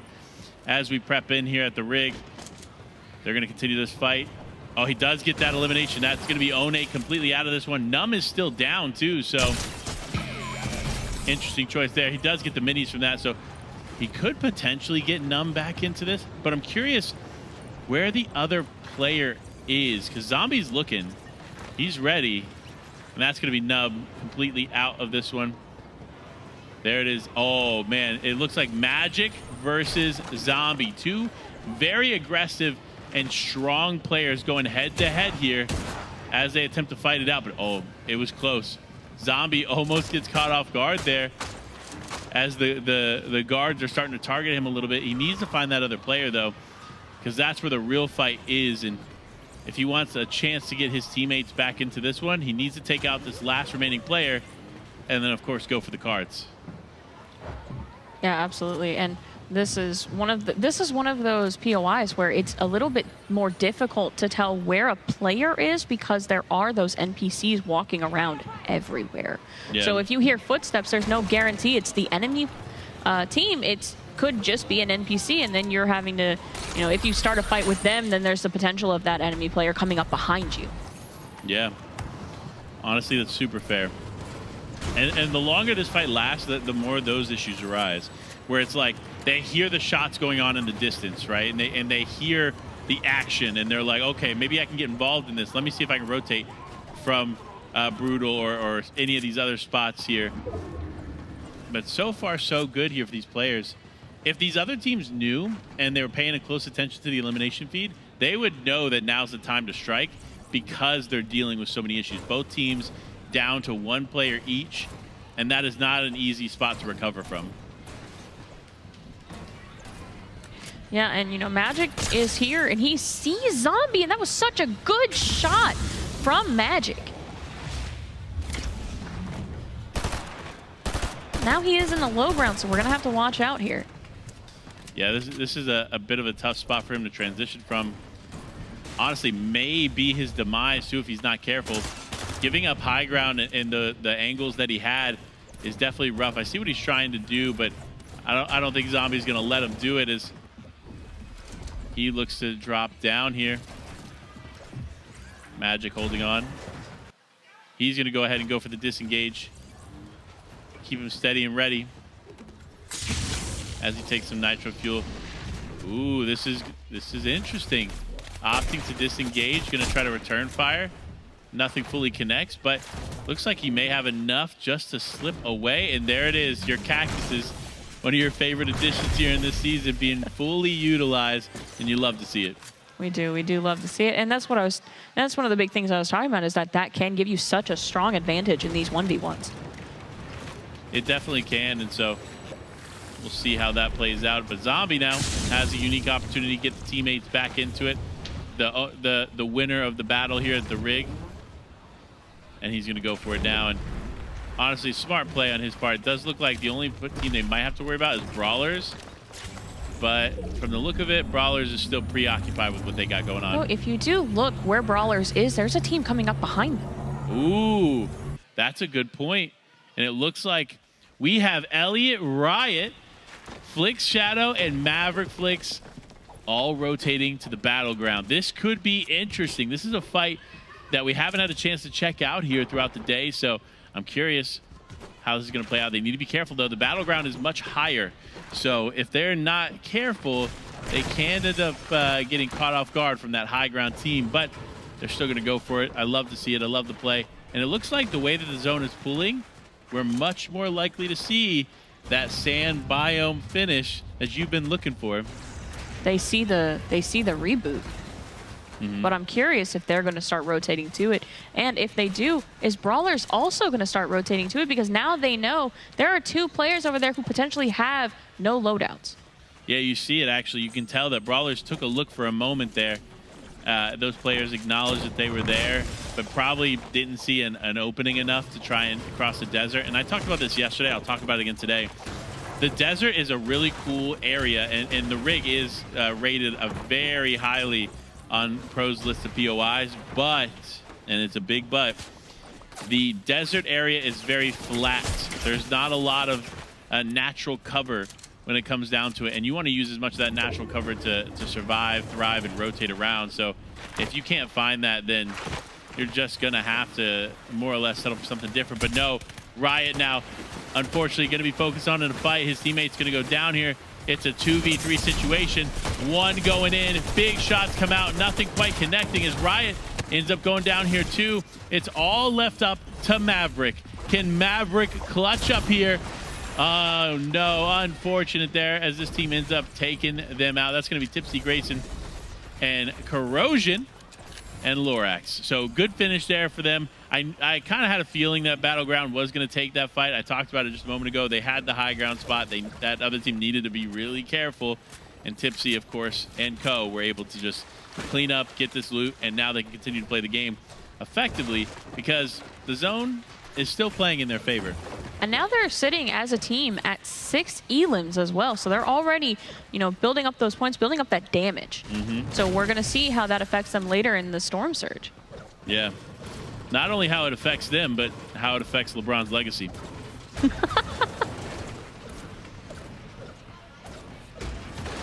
Now, though, switching over. Looks like we got some great players here. Nobody fighting at the Nitro Dome. I don't understand it. I want to see some action at the Nitro Dome, but... I think it's because I'm saying it so much, they don't want to go there anymore. Yeah, they're like, you know what? They're talking about it too much, so it might draw too much unnecessary attention. But this is another team we really haven't had a chance to really look at this this weekend. So it's Hello Zoki, Wolfman, and Psysurge. And, so far they've got 1 elimination across all of them. They're moving to this high ground, but there is a team up there. So they're going to need to be careful. They do need to be careful. And I think they see them, and I think that's why they're working the way that they are, because, this is another area where while there is a lot of potential cover, there is still a lot of open space, especially if there's somebody on the high ground looking down at you.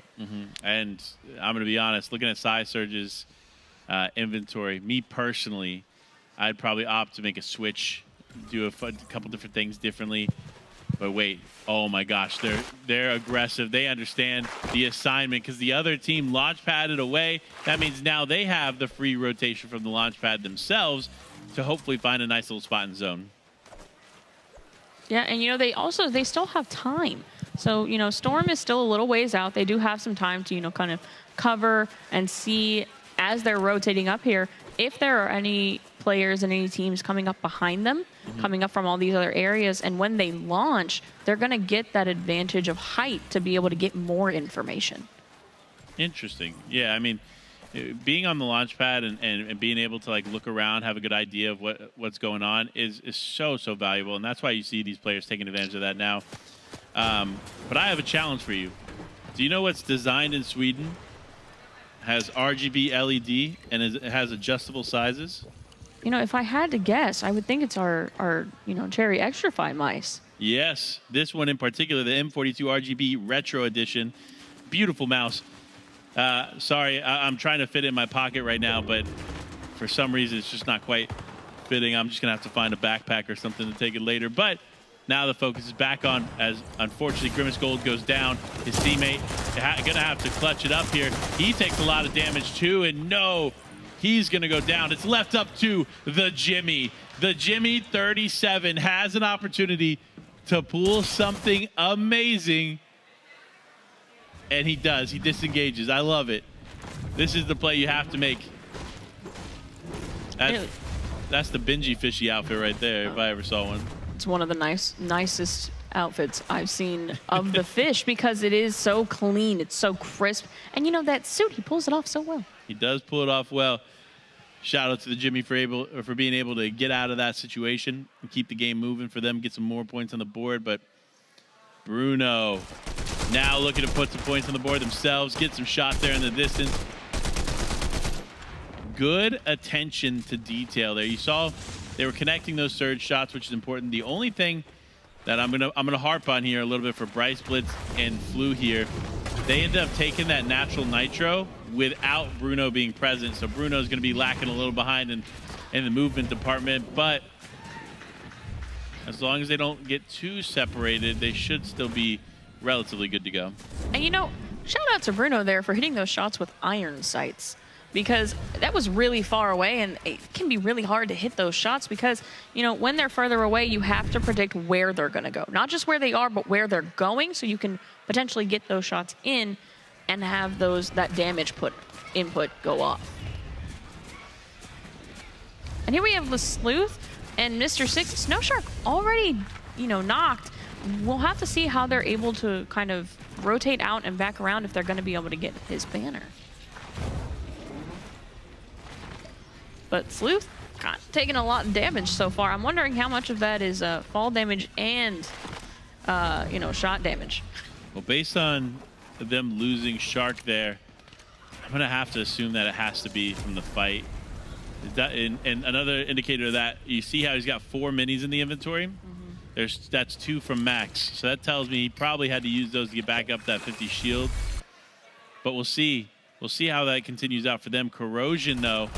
Oh, man, the aggression is here. You love to see it. As he's fighting that solo we talked about moments ago, it's the Jimmy. Can he fight it out as they play the bubble plays? The Jimmy slips away. Corrosion on his heels. Just looking to get in where he can. But now he's back with his teammate. Unfortunately, it does look like they're not going to be able to finish that fight up, as I believe the Jimmy was able to slip away again. Jimmy really pulling into this outfit, being as slippery as possible, like a fish out of water.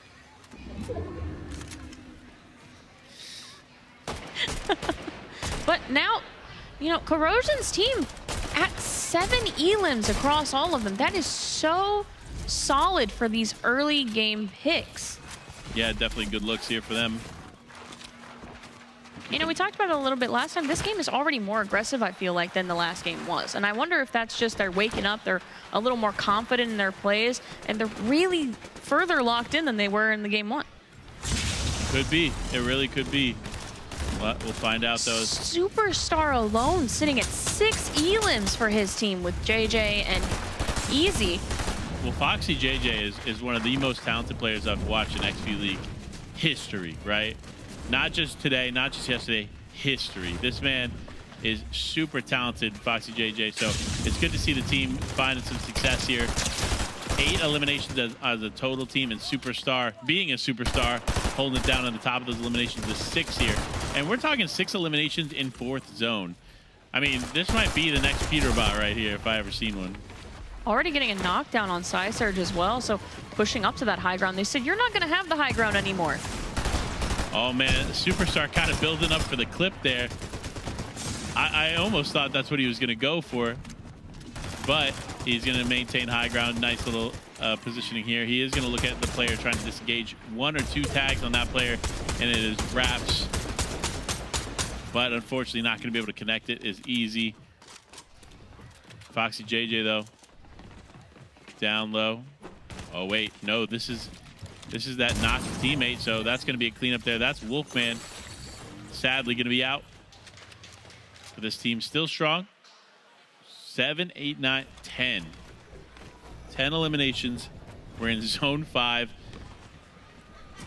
I mean, there's a chance they can put up another 10. I was going to say, I think we're going to have to keep an eye on that team periodically throughout the rest of this game, because they are, you know, showing that the whole team, not just Superstar, are all superstars in this moment. Yeah, halfway through the game, and they're at 10 eliminations, so, or halfway through the lobby, I should say, at 10 eliminations. So another halfway through this lobby, they could be at another 10. Definitely a more aggressive game than we've seen in the last 4. Good sign here. couple of teams might be looking for this island play again. But it's going to be that first team up there that really gets the advantage. Yeah. Because they're able to position themselves for anybody who comes up. But Cincy looking like they might be looking for something up there, kind of getting information, keeping an eye on everyone who might be going there right now. Looking out his Demon Slay. He knows there's a team in those builds. He just wants that one shot. That one shot, that's the indicator of like, push. Let's get in there. Let's get involved. But sadly, not going to be able to find it as that team continues to cover up well. It's always good to like look at the gameplay and then look at the players competing. You can see some of the moments matched here as you watch across. Demon Slay, though, still trying to go for that shot. He wants something. He knows he can connect big damage with the DMR in hand. It's just a matter of if and when he can connect that one big shot. Yeah, and you know, looking at these players, all of them are incredibly locked into these moments because they are tense moments. A lot of them, you can see the difference between the ones who are actively, you know, engaged in these fights and the ones who are looking for a way to kind of rotate into them. Yeah. Ooh, there it is. I was talking about it. Demon Slay wants the shot. He gets the shot. So that's going to be huge there for him. Oh, no. Another team, though, joining the fold. It looks like they're getting pushed here. Despite being pretty comfortable there for a few moments, sadly, they're going to have to use some of those vital resources they were saving for the end game to just heal up and stay in this fight, as this team is pushing up on them pretty aggressively. Yeah, and you know, that Storm is going to be, you know, it's the countdown. If they aren't able to move super, you know, here in a few minutes, they're going to get caught out. And, you know, at that point, the team they're looking at could potentially take advantage of that. That they could. I mean, look, there's a lot on the line here for the teams that are still left in this one. Remember, One and Magic. Wait, we watched Magic earlier separate as a solo. It looks like he has gotten One back into this. This is the fight we watched at the rig. So it's good to see them still holding on. And it makes me curious. I was just about to say, where is Zombie at? And sure enough, you see him right there. Zombie, Numb, and Luke all back alive and in it. Yeah, and you know, looking at in the Storm right now in Reckless Railways, it looks like a 3v1 might be happening as well. Ooh, that's something we'll definitely have to pay close attention to. But Flash now rotating along here, seeing what they can find. Again, doing a good job of letting the eliminations more naturally come to them, not being super aggressive and just playing it how they need to play it. And we're in Zone 7 right now, so a lot of these teams, it's getting smaller. They're going to have to, you know, be in these make-or-break situations, and they could get stuck in a corner, like against a wall, and not be able to get out. You know, we have a couple of solo players on the map right now, it looks like. They might be in a really rough spot right now if any of these trios see them and catch them out. Yeah, you'll have to keep an eye on them. I was about to say, wait. That's got to be an NPC in the Storm. I was about to say, it's probably not a player that deep at this point in the game. But Mr. Six, Snow Shark, Sleuth, all in it. Despite there being some knocks on this team earlier, now they're all back healthy and looking to control this zone. They have a nice position in it, but I was about to say the damage threshold showed up for a second, and they were just barely above it. But looks like enough players got eliminated, so it's not going to be a factor for them anymore as they continue on trying to get some tags, additional tags to protect them from other surge issues in the future. Mr. Six doing a good job holding it down on the high ground. But wait, oh man, this is Zombie, Numb, and Luke. One of those teams that assured me they were ready to play for the high ground, and we could be seeing that play come soon enough. Yeah, and this is kind of what I was talking about. All of these builds coming up around here, they have to be really careful because some of these builds are lower on the map right now. They have to be aware of people above, but not just above, also below. Because if anybody comes up into their towers, they have to be aware of where their positioning is. Because if somebody comes up, all three of them standing on one platform, there's a good potential that they might get caught off guard. Yeah. They very easily could get caught off guard. That's why they need to be locked in, paying attention to everything, gathering as much intel as they can. Minnow now. Wow, wait. This has been an insanely different game than what we've been used to. More aggression than we've seen from the top. Look at how many eliminations they have. 13 eliminations as a team. That is massive here, and they're only looking to add more and more. Yeah, no, we've got some incredible plays this time around where so many teams have, you know, double-digit eliminations already that we're seeing. That's true, and this is definitely way more aggressive than the last 4 games we've watched here. Oh no. Zoro's edited wall ends up being the demise there of Gnome Ruski. Hopefully they can get his teammate back into it. Oh no, coned and controlled as Zoro goes down. Gino though, still left as a solo. Oh, he tries to get to his teammate. Unfortunately not gonna be able to. But it doesn't look like this team is continuing to push him, so he might be able to make some plays here as a solo player. And it looks like, wow, a lot of top teams here still left in it. We got Ojibo, Dooman, and Speed. We got Zombie Venger and his team. We got Mystic Razor. We got Minnow. We got Lynn. We got Foxy JJ Superstar. I mean, the list goes on of the heavy hitters for this game, and they're all still fighting for this win here in game number 5. Oh yeah, and you know, there's still 14 teams in this 9th zone, and it's going to be so much happening all at once. We're gonna have to kind of keep an eye on everybody, but right now Magic's in a good position with One, because they're in a spot where they can kind of look around, get an idea of where people are. People are going to pass them by. They're going to be able to get some pot shots off, but they also have to be really careful because, again, they don't have the highest ground right now. We'll see. But they don't have to worry about Storm Surge because they're pretty solid right now. Yeah, not only that, they're going for the high ground play. Big play comes out. They are able to take out Superstar. That's, again, that hyper-aggressive player we watched moments ago, but no, sadly, not going to be able to continue to fight as they had to disengage from height. Foxy JJ still going to hold it down with his teammate. So that's going to be the big height team here. But wait, another team potentially challenging them for height here on the other side. This could be good. Magic, though, going to go ahead and fight here on low. Lots of teams rotating around. Big shot comes through. Can potentially convert that into something as he tries to spray in the box. He gets 1, maybe 2 tags here. Wait, this is Mystic on the other side of the wall. So if they're not careful, they can end up being taken out. But no, the disengage takes place. One and Magic forced to back off. And now all teams in that fight can fight to live for a few more seconds. You know, I want to touch on One real quick because he's doing such a good job of making sure Magic knows where he is. So Magic can follow up, get those shots, and then immediately go to One because he has that information of where One is going, what One is doing, and One is building this area for him. Yeah, and that was a really rough spot for One to be in. He took a lot of damage, but you saw the skill he had to get out of that. That is not something that is easily taught. And so for him to be able to quickly disengage out of the box with a full team and still get some damage off in the process, massive. Yeah, absolutely. And if we look at Magic's loadout right now, he does have 2 close-range weapons, including one of your favorites, the SMG. Yeah, he's got a good loadout here at this point in the game, but that's Tatum there on the opposite side. Shout out to Tatum holding it down, making his way into a great end game here. But now Magic and One spraying to the wall, trying to get more control. They've got tons of material, tons to work with.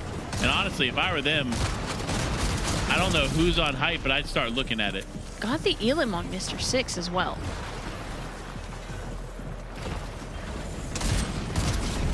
Wow, big shots coming in for Aga as he's able to get that elimination. Just 8 on the board here for this team collectively. They're going to continue. And these teams are dropping so fast. Already, we're down to 7 teams. Yeah, there's a lot of action taking place, and a lot of it is solo duos. You can tell. So wait, Mystic getting another elimination. Clark still surviving. So much happening. But you know who is all still here? Flash, Mystic, and Razor still all alive and on the board.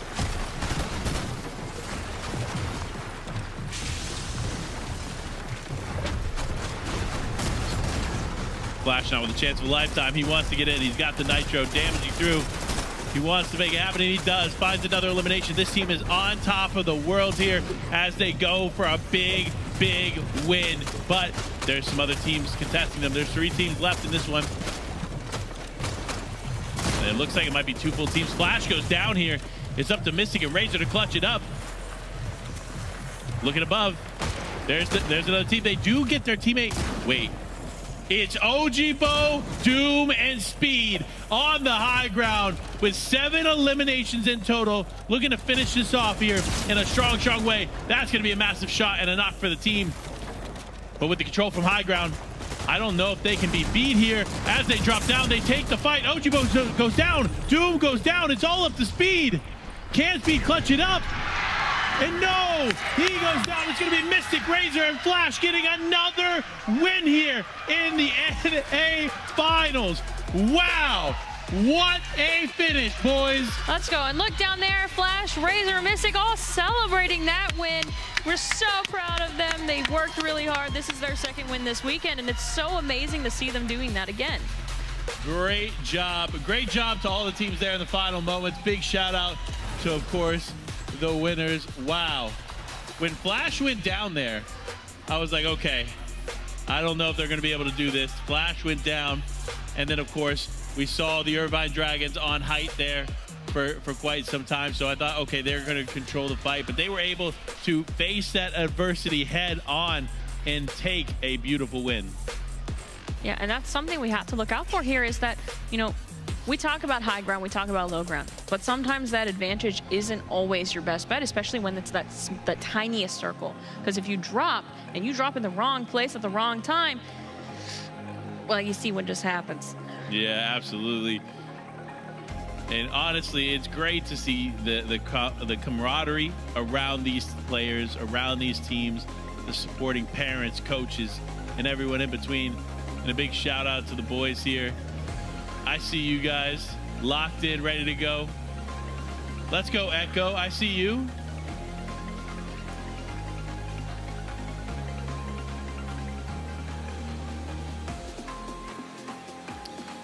You know what's funny? These players are so locked in that sometimes they don't even realize they're on the screen.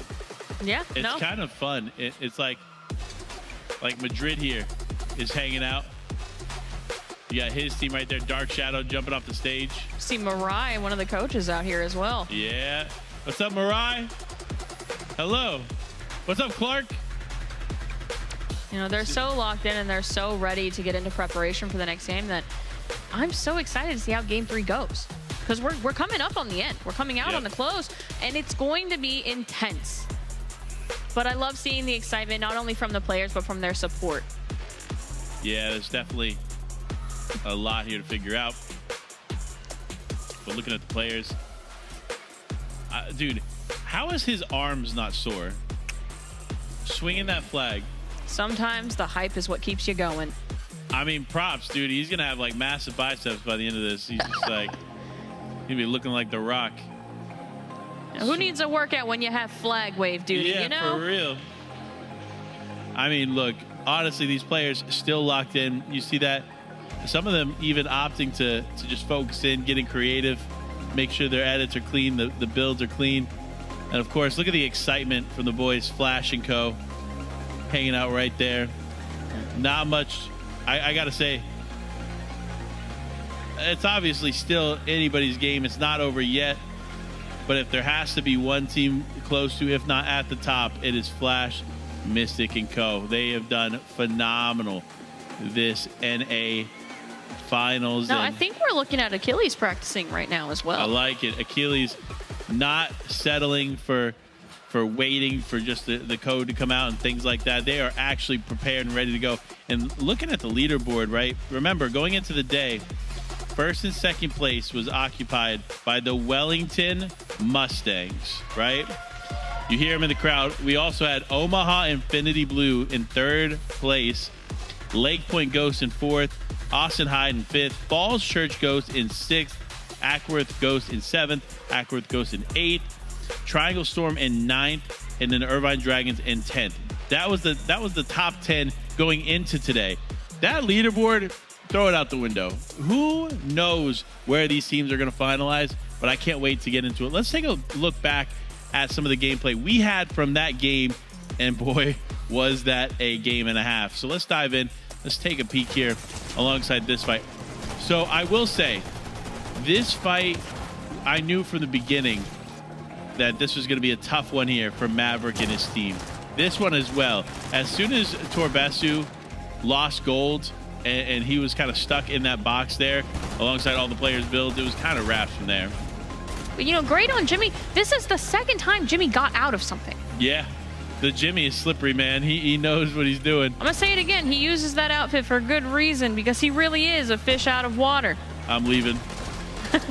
I'm out. You got this, Soda. It's all you. Oh, man. But no, there's been some great finishes, great plays. I actually want to take it bar for bar at this end game, right? So let's keep going. Once the final moment pops up, I want to talk about that. But no, this was actually huge too. Magic and Easy went for high ground, or One went for high ground. They almost had it too, to be honest. But it looks like Foxy JJ was able to hold that there in that moment. But here it is. Flash. This is the moment Flash went down. And I thought it was all over for them in this moment. Because Mystic, it was left for Mystic and Speed to hold it down with Ojibbo. Here it is. So, Ojibbo, 0 builds, right? The team is forced to go down. Instead of trying to stay above, Ojibbo went down to try and force a fight, but simultaneously Doom goes down too. This moment right here instantly went from a 3v2 to a 1v2 in the other team's favor. And when that happens, the momentum shifts, and unfortunately it could just go either way. And that's what happened as Razor Mystic cleaned it up from the low ground. And the way they controlled those final moments there, pretty impressive. That's why they are obviously one of the top teams. That's why they've won 2 games on the weekend. And I only expect to see more for them as we finish out with one final game. Now, I know it's been a long couple of games, but I know that I'm excited and you're excited. How are the players feeling? Yeah. How are we feeling? That's not a player. I see you. Jesse, I got to hear more excitement, man. You're a caster.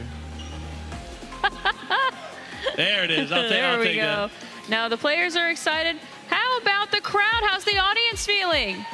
We getting hyped, Orlando? Listen, I know you all are getting hyped because you guys can't stop winning games. Like, but let's go. Listen, as we get loaded up, ready to go for the next game, I got to ask the crowd. All right, I'm going to name some teams, and let's see how hyped the crowd gets for these teams. Are you guys ready? All right. I mean, this might be a cheat code because they have 4 teams, right? But the Wellington Mustangs. Like I said, it's kind of a cheat code. The Omaha Infinity Blue Team. They must be in the Fortress. They probably are. Oh, yep. I can hear them from the Fortress. Let's look at Lake Point Ghost. We got them in the house? Might also Must be in the Fortress. Austin Hydra Platinum. Ackworth. Yeah, we got some Ackworth people over here. Let's go. But yeah, I'm seeing they're playing in the other building too. What about the Irvine Dragons? Let's go. Okay. There's some excitement. I love to see it. Yeah, love it. Love it. What about the Hanover Horde? I see you guys over there. We've got flag wave duty, you know, it's crazy. So the Triangle Storm. There we go. Okay. Let's go. I love to see it. The Troy Nomads. Hey, Got listen, some movement over there. That's some excitement nonetheless. What about Asheville Bears? We got Asheville Bears in the house. Okay. We love North Carolina. What about the Franklin Phoenix? All right. What about Greenville Guardians? Okay. Let's see. What about the Cincinnati Lions? And they've got their beat sticks ready and everything over there. Yeah, listen. That's what we need more of next year. We need to get like like more sound making like stuff. Yeah, get more of those tubes, some more other things. Okay, so we've talked about a decent amount. We got, the Rocky Mountain Bravo. We haven't talked about them. Wow, Right, what so a you got- turnout. Yeah, you got Alpha and Bravo. Do we got them both in here? Let's go. I love it. I love it. How you guys doing down there? Okay, that's Chronicles team down there. I see you guys. So, okay, bet. All right, we got some great teams here still in this one. All right, let's see if I missed any. Augusta Gnome. There we go. We got some excitement. There's our face signs. There's the face. Yeah, okay. They came prepared today. They're winning with those signs. North OC Black. Do we have them in the house? Maybe they're on the other side. Wait. Up. I hear some over there. Wait. I see you guys. And then Alexandria Samurai. I think they might also be a Fortress team today. Might be a Fortress team. We talked about Austin Hydra. Talked about the Irvine Dragons. What about Draper Stealth Gold? No Draper Stealth Gold here in the building. But I mean, this is the easiest, like if I want to get people hype, I just talk about the Wellington Mustangs. We need to get you guys like bullhorns or something. Nah, that's fun. We have some great teams here across the board, great schools and great areas participating in this. And that's the cool thing about the league, right? Is they've taken what is great about academic and collegiate esports and they built it into their franchise XP locations instead of into like an individual school. Because let's be honest, it's hard to get every school you can imagine to participate and get a full team for an esport, right? Especially as esports is still growing and developing and it's not necessarily as present in high schools and middle schools as well. So it's cool to see XP League not only tap into those markets, but take the full age spectrum, right? There's tons of players that would otherwise not be able to compete because of age, whatever else that may be. And they allow these opportunities to come on the main stage here at the North American Finals and compete with all these incredible players. Wait, what's up, man? I see you. Hey. Now, I do He's want locked. just really quick, you did, on the North American Finals specifically, you've got a pretty cool sweater on today. I do. And I think there may have been a mix-up. I think we're wearing the same outfit today. We might have to change later. Yeah. Can't have you walking around looking like me all day. No, it's the other way around. See, I put it on first today, so. But I think they might be able to pick these up You can in get the this. Fortress lobby. Really? I thought this was just for me. I thought so too, but clearly. But hey, listen, this comfortable hoodie is available there in the Fortress. Go check it out. If you haven't checked out all the merch, there's some really cool stuff. There's actually a cool Fortnite shirt. I saw actually one of the parents wearing it. It's a squad shirt with the character model holding an umbrella.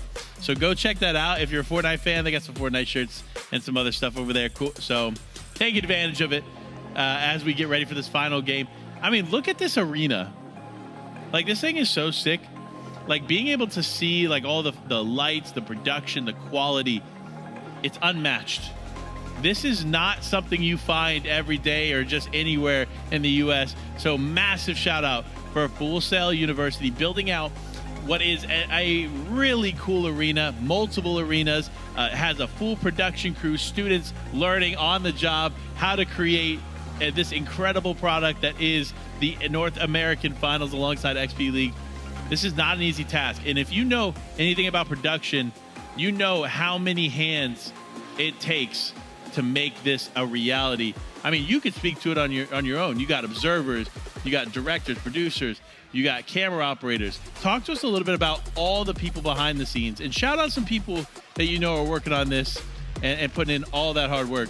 Well, so I don't know everyone, But I know we have some amazing Full Sail students working as, stage directors, working on lighting. We have a lot of camera operators. We have a lot of, people learning replay operation. It's so many people, and it's so important that they get these opportunities because, this builds out what they want to do in the future, and it helps them get that, their foot in the door.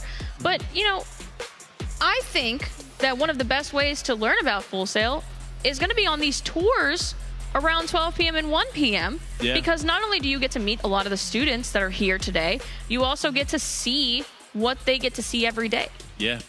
And not only the tours, right? We actually have an exclusive look with one of the production peeps behind the scenes, one of the organizers helping make things a reality. We actually have an interview with them that we're going to go ahead and pop up on the screen, see their perspective through all of this. Let's go ahead and meet Jagger.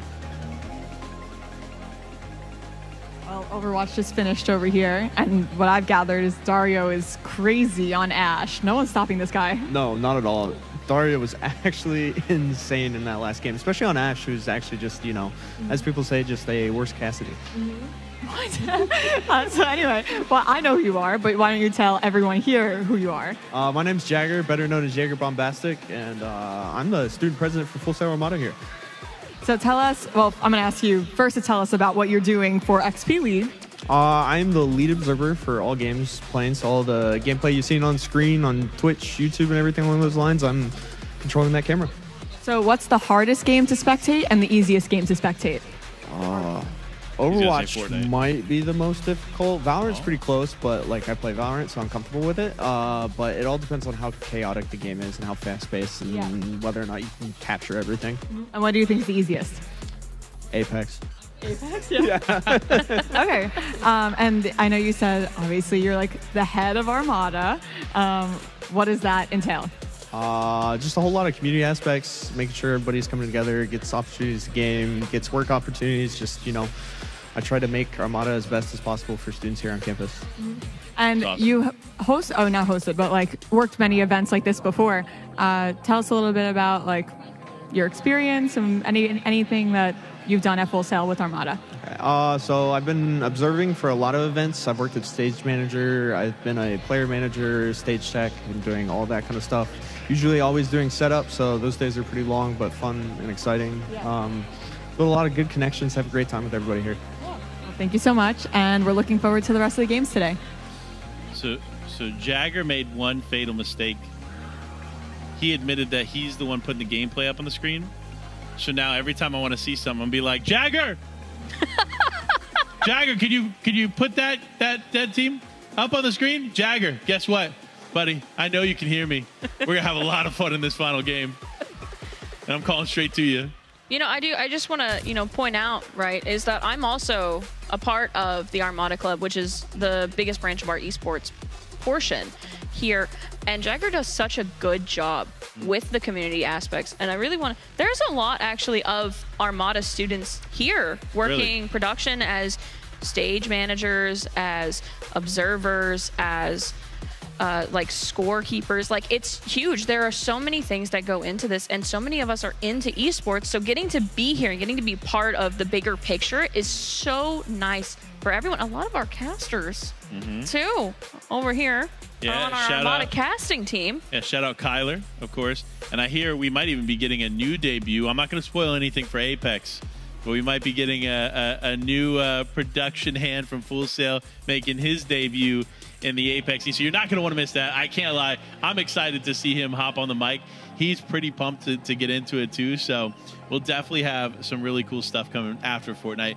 And it's not, listen, I know we all love Fortnite. I know Fortnite's the #1 game in the world.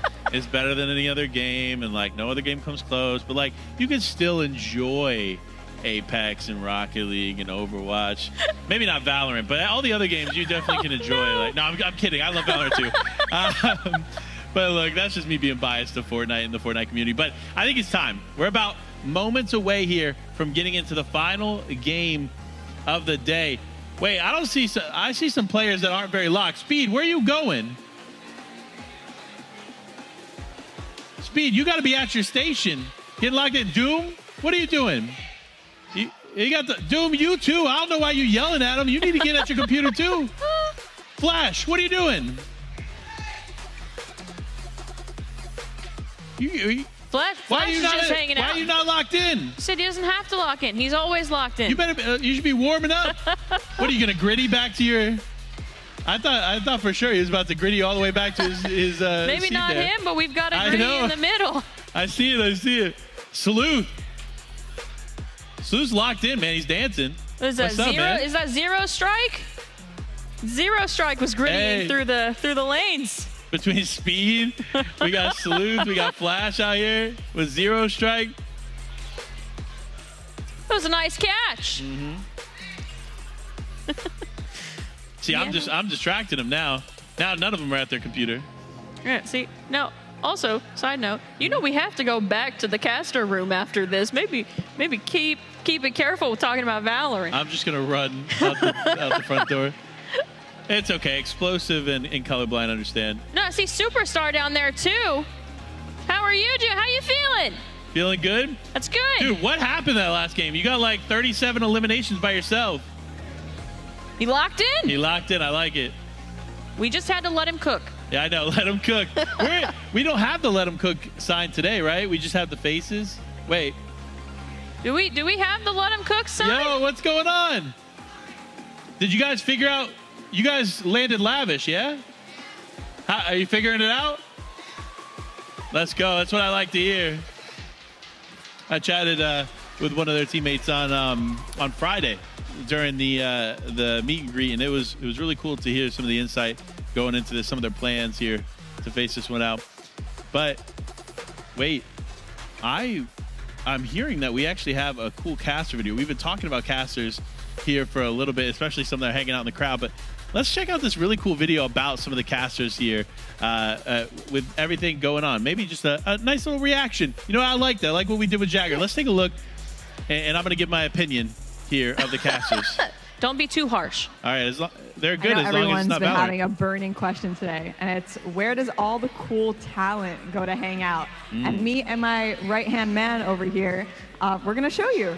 So this is upstairs, right, I guess, above where you are right now. And all the way across this hallway, I'm really bad at walking backwards, is where all the casters and all the hosts go to feast on everything. I think there's like 2 donut boxes and 1,000 snacks. Hello, everybody. Everyone's here. So I'm going to kind of go around. I don't know how this is going to work, but I need you to say what you're Notice how casting. they did this one for. If you've been to XP League before, what's your favorite part? And then I need a name for this dragon. Alrighty, so the questions. I'm Kyler Grant. I'm gonna be on Rocket League. Haven't been on yet, but we're revving to go. We're ready, and I didn't even. Dude, that was unintentional. But I'm just excited to see all these kids in action. I feel like Rocket League, especially, is known for a lot of youth talent. Yeah. And we haven't shown it yet on camera, but when we get out there, there's gonna be some crazy names. I know, I'm very excited. I'm so sad that Rocket League hasn't been able to be on, but when it is on, he will be there and revving his engine. Okay, what's your name for this guy? All right, it's Tony. It's gotta be Tony. It's not. Yeah, I like it. It's Tony. It can't be just Tony. He has character to him. I would know. I'm from New York. Well, this is not a caster over here, but I've been with you all day. Tell us what you do. I'm a guy in a headset. I am the stage manager for our talent today. But mostly just a guy in a headset, honestly, truthfully. I'm a guy in a headset. But yeah, no, besides that, I play Apex Legends. I enjoy the game. Unfortunately, didn't get the opportunity to cast today, but there's always next year. There's always next year. A name for this guy.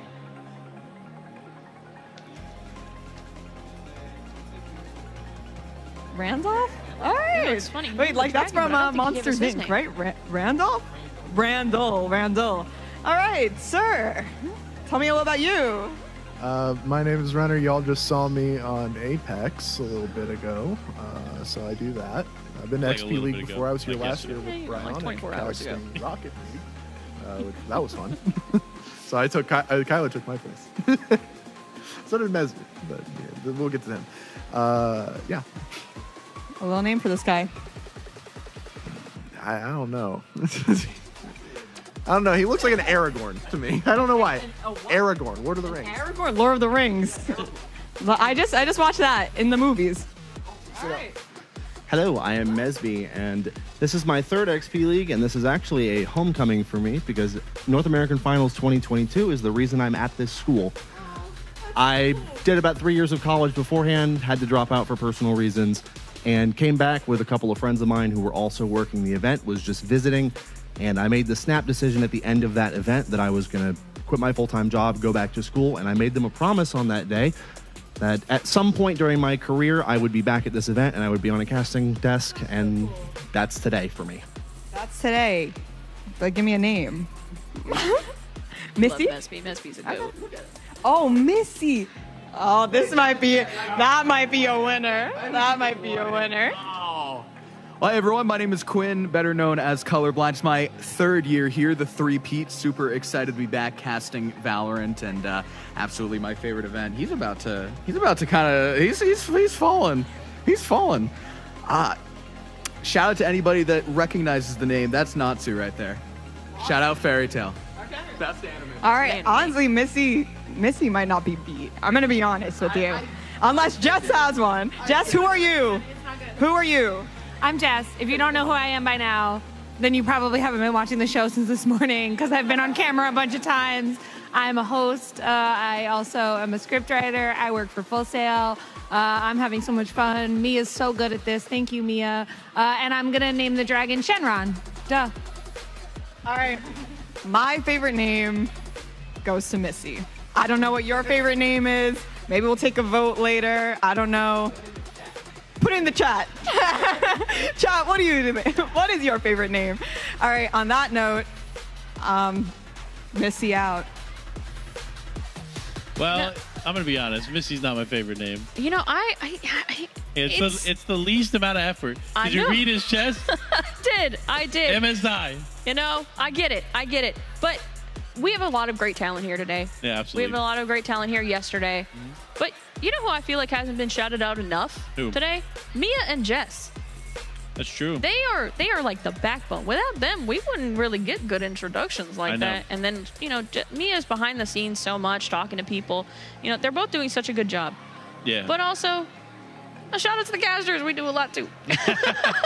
I mean, hold on. Quick shout out. So obviously Jess, rock star, right? Absolute rock star. You've been crying.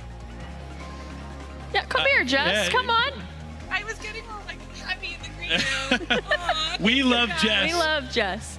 Jess is amazing. If you guys haven't had the chance to meet and talk to Jess between the scenes, like if she's down there, talk to her. She's great. Yeah. She's a lot of fun to talk to. She's always got some good jokes, and her laugh, peak.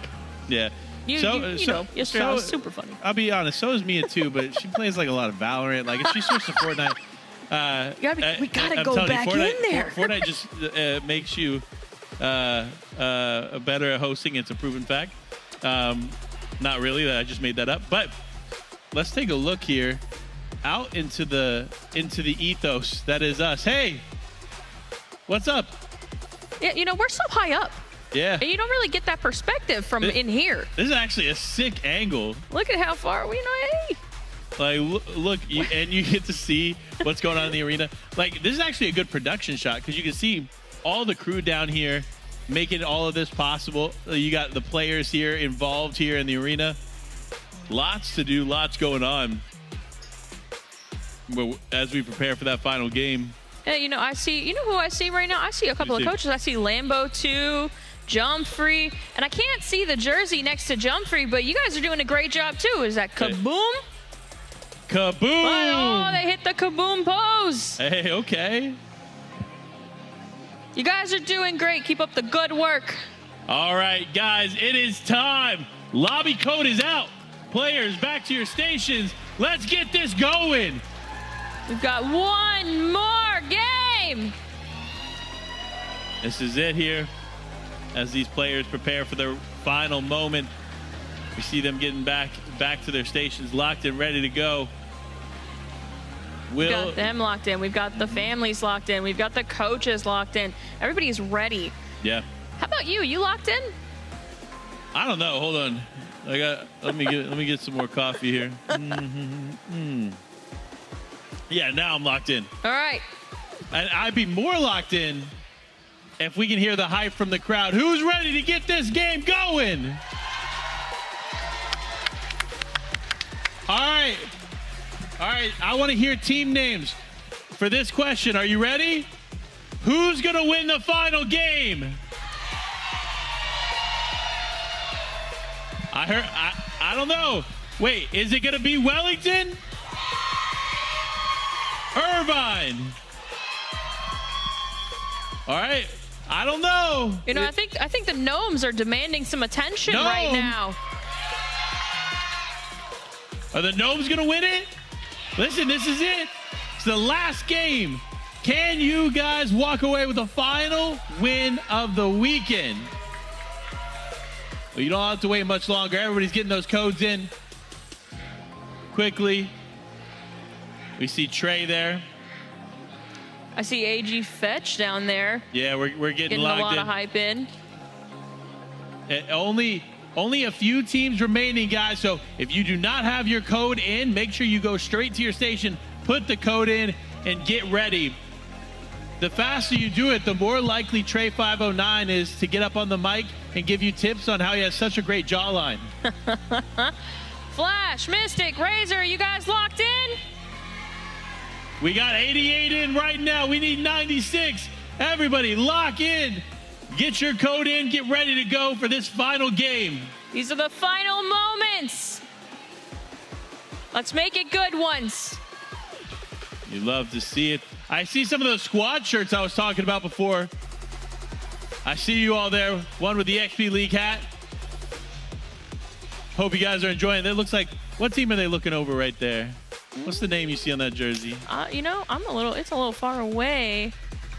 I wish my eyeballs were like these cameras. I could just zoom in from crazy distances. Zoom and focus. It would be sick. Maybe someday. I am going to get binoculars. Production said they're going to give me binoculars for future events, and I think that is a phenomenal idea. Yeah, I think you mentioned the other day being the Muppets up here. We'll just... Oh, yeah, we can literally just...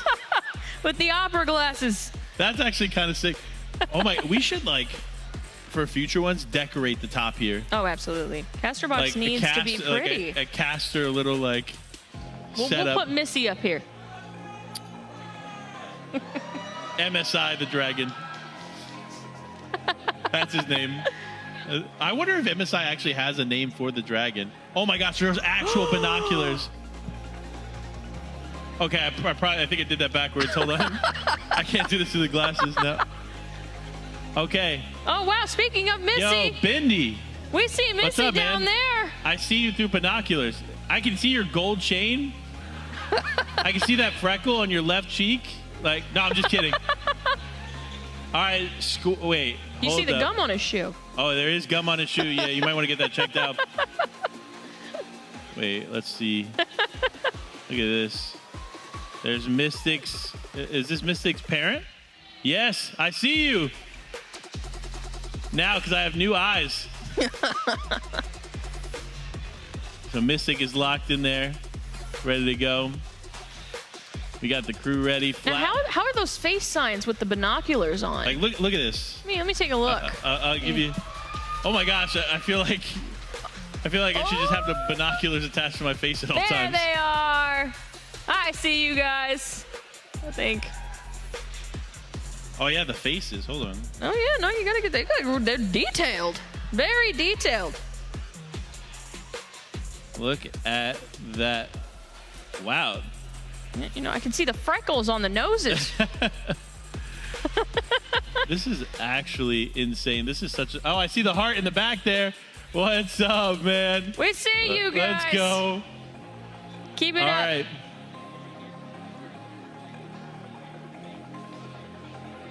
What is that? Laguna? Golden Striker 27.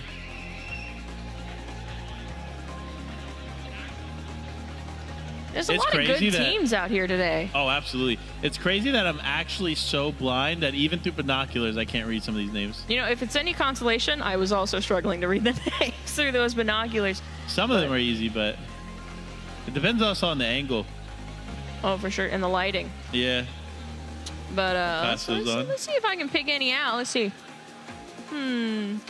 Let's see. I can't. You know, I can't see the. I see you pointing, but I can't see the jersey. You know what? Listen. Oh, that's All right, Awkward's team over there. Hey! Let's go. You know, I saw her jumping up and down, pointing. She really wanted to make sure we saw Awkward's over It's there. hard for me to turn that far. I can't lie. You know, here you go. All right, listen. I'm going to put out a challenge. I see some of these players putting on their outfits, right? So I made a challenge yesterday, so it's only right that I make a challenge today. If the game winner, at least one of the players, all right, from the team is wearing the Focus outfit, I will give each player $20 in V-Bucks. You just said, yeah? You're going to wear the Focus outfit? But you got to win the game, so that's the thing. Yeah. And then you have to make sure you come find me or message me on Twitter, one or the other. And I'll make sure you get the V-Bucks. But you have to win the game wearing the Focus outfit. Bet. All right. I see some people swapping it up. We'll be looking out. That's if you don't know, that's my personal favorite outfit. I can't lie. I'm a little biased. Yeah, so. you know, I like the Poison Ivy, but you know, it's okay. I know you like your Poison Ivy outfit. I mean, that is actually one of the more good for detailed. blending. It is good for blending. It's good for blending. I It's do one of the more like the detailed bushes. ones. Yeah. That was listen. unfortunately how I learned about what nitro does to bushes. So. But we're just moments away here. All right, everybody, make sure you got your codes in. Are you locked in? Players locked in. Locked in. We're seeing all these players Let's locking go. in with their XP League keyboards and their extra fine mice. Where's Awkward's crew? Are you guys in? You locked in? I want to see a big finish here. Game 6. Let's go. And you know, this is the game to take it all. Yeah. This is the one where, you know, this is going to be the determiner for who gets to take home that super cool trophy Yeah.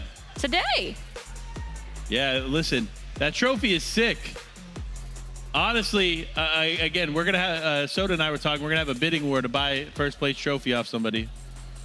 Starting at like 1,000 V-Bucks. Yeah, he's probably going to win. I like my V-Bucks. I will say I do enjoy some V-Bucks, that's for sure. But you know, 1,000 V-Bucks, that's a battle pass right now. that is. So. And it's a pretty sick battle pass right now, I It is. can't lie. You know the power armor in the battle pass? You know, I'm just saying. That is a pretty cool. It's a pretty good outfit. Mm-hmm. All right. We are taking a look here out into the crowd. You know, I think I see Chronicles crew as well. Yeah. I think they might have a face sign over there.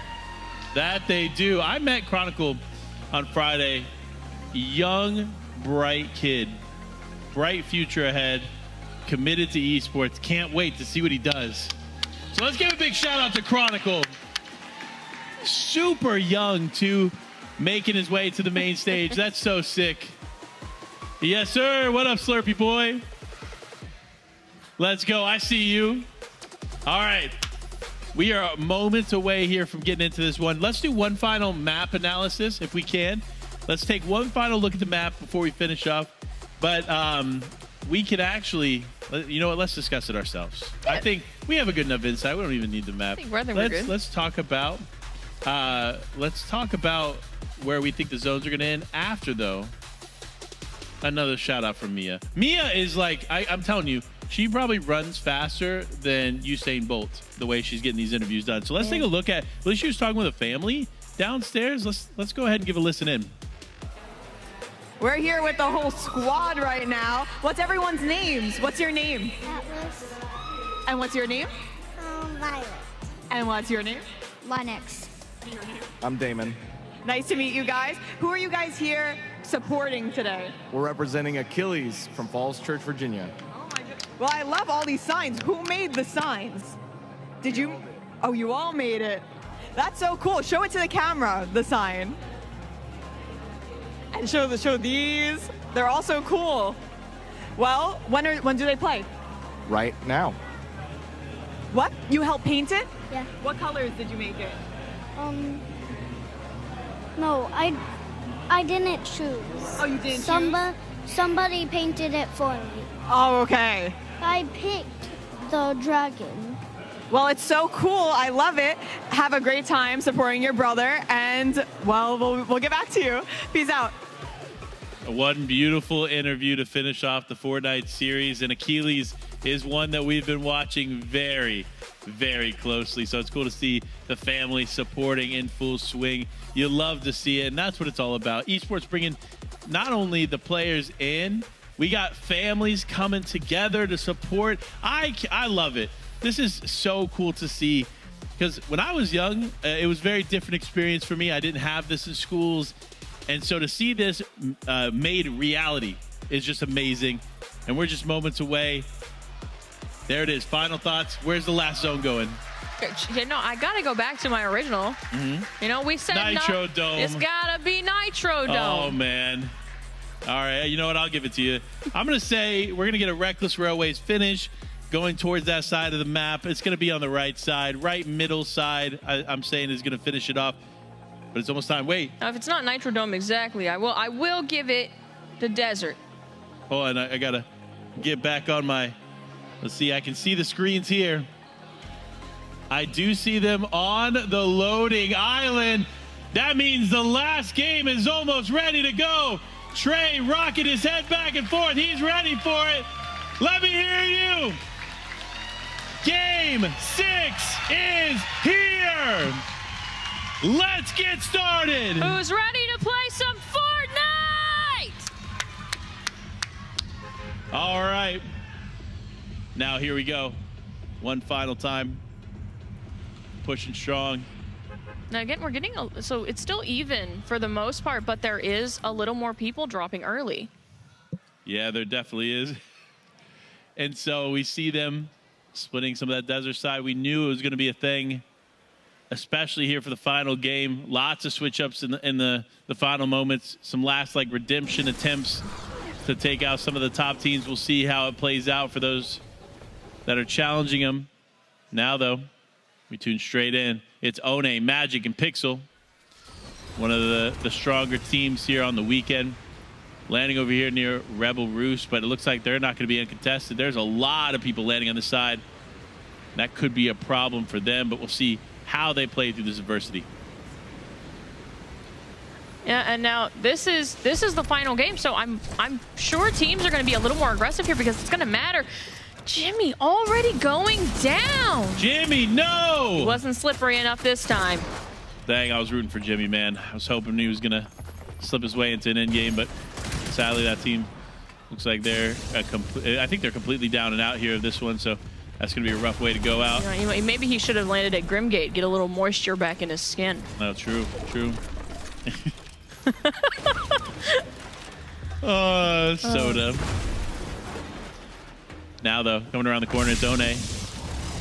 He has two in his sights. Big shot comes through. Big two to eliminate them all. That's why this team is so good. And that's bringing One up to 3 elims in total, bringing the whole team up to 6. Guys, we just started. Like, leave a few eliminations for everybody else, Magic, man. One, and Pixel really saying, no, we landed here. This is our space. You cannot have it today. Yeah, I mean, just exactly what you want to see here at this moment. Look at that. One identifying a few little metal spots there, too, to take along the way. Jagger. Hey, man. Hope you're doing well. Hey, Jagger, can I actually get a look at the Irvine Dragons, a.k.a. Doom, Ojibo, and that crew? I believe they're landing to the beach left of Sandy Steps. Should be over there in that way. There's supposed to be some action happening here soon, so I want to... Oh, the Assassin. This is a great team. Thank you, Jagger. Doing such a great job here as an observer. I told you I was going to have some conversation with You're putting so much pressure on him to make sure he's perfectly aiming where you needed to go. I mean, he's succeeding. He's been getting us the action, so. Assassin getting a good shot there with that damage, too. Ooh, but Clue gonna go down. That's rough. Oh, wait, no. It's Flash's team coming in. Oh, man. One of the top teams, if not the top team in the lobby, now challenging Assassin here. He's gonna opt to disengage, but he needs to be careful. All it takes is one shot to change it all as they slip away. It's Batman, Sizzles, and Assassin slipping left, right, and center, keeping it going as Mystic, Flash, and Razor want the shots, but they don't over-engage for it because there are other teams close by. So it's always good to make sure you're vigilantly paying attention to what this area has in store. Am I seeing right? Are they all wearing the outfit? Yes, sir. They are all wearing the Focus outfit. We love to see synergy. Now they got to win. They said not one of us, all of us. We're making it. They're gonna come find you. Yeah, that they are. And so now looking at the circle. Wait. We might. It might happen. It might actually happen. You might get your Nitro Dome finish after all here as it. And an interesting indicator, actually keep it on the map here for a second. An interesting indicator for those at home that don't know, when the zone pulls heavy into water one direction, it means it's most likely going to continue to pull in that direction. Just a little Fortnite tip for those out there wanting to learn how the zones operate. Now, that's exactly how it goes. Before we pull off the map, I know yesterday we got some questions after the game about what the UI is. So why don't you break down what the little check mark in Nitro Dome is? Yeah, so the check mark is the objective in Nitro Dome. Sadly, it's not as effective here in the team-based modes. That just means the car area is unlocked and someone has access to it. But because we're in the tournament settings, you can't actually access the vehicles. So you don't actually have what that check mark symbolizes, which is that car and the original Mythic that was there for a while, but is now completely out of the game. Doing a good job, Jagger. Good job. I know. I love this. We got Glumpit. Some action over in Brawlers Battlegrounds, potentially. We got the Lorax crew over here. It's funny, I thought the Lorax like protects the trees, but I just saw him like trying to take out a tree. I think that's like against Lorax code. I think you might be right. Yeah. Well, now hold on, because he speaks for the trees. That's right, he speaks for the trees. So maybe that tree was talking, and said, not saying what it needed to say. I'd rather be material for you in your Fortnite game than oh wait, One getting active yet again. They found another team. Wow. This has been an exceptional start here for Magic Pixel and One, and they need a strong finish here if they want to try to dethrone the champs. Now who is that he's chasing right now? I can't see super well. Is that it is Jakey? Wait. Jackie? Is it Jackie Wacky? I think it's Jackie Wacky. We're looking at running away into the storm a little further. It is. It looks like Jackie Wacky might be able to slip away here, because the more time spent in the storm, the more problems that arise. But Jackie themselves going to have to figure out where they can heal. I'm rooting for you, Jackie. 4 teams down. It's been a little bit aggressive. We're going into Storm 2 is closing in, but we've already got some action on the screen again. Definitely a risky play. Aiming the thermal in like that, trying to get those shots instead of just firing from the hip. But no, they're going to focus on getting the forecast tower. That's going to be huge for them. Remember, the forecast tower provides so much clarity for these teams. If you have the key for the forecast tower and you unlock it, you can now see where the zones go for the remainder of the game, which is a massive piece of knowledge to have. Yeah, absolutely. When you have that knowledge, you can plan around like, hey guys, we can, start rotating this way, but we can also sit here where we know the edge of the storm is going to be and just watch for any stragglers coming up that we can just pick off. Easy elims. They're going to be looking for those points. Yeah, that they are. As we play this one out. We're getting close. We're getting close. I'm getting excited. The Nitro Dome. Right there in the middle of the circle still. You could actually get your Nitro Dome finish. That would be crazy if the last game we get to watch is actually a Nitro Dome finish. But now Pixel, Magic, One. Running up on Fetch. We saw Fetch a little while ago. And, you know, they've got the high ground, so they're going to have to be careful here. Yeah, I'm curious what the thought process is here for both teams. Pixel going to get some significant damage there onto that player, but they did just fully disengage off. It's very risky to drop here, and that's what we see here. Now they've given up the high ground, and so they can have their sights set on them from above. And obviously, you know as well as I do, high ground wins games, high ground wins fights, and high ground is just such a superior advantage to have. So giving that up here is a bit risky. I understand the thought to rush the fight, make it move quicker, but definitely still a risky play from the team. Now, I know when we saw them last, they had, I believe, 6 elims. Now they're up to 9.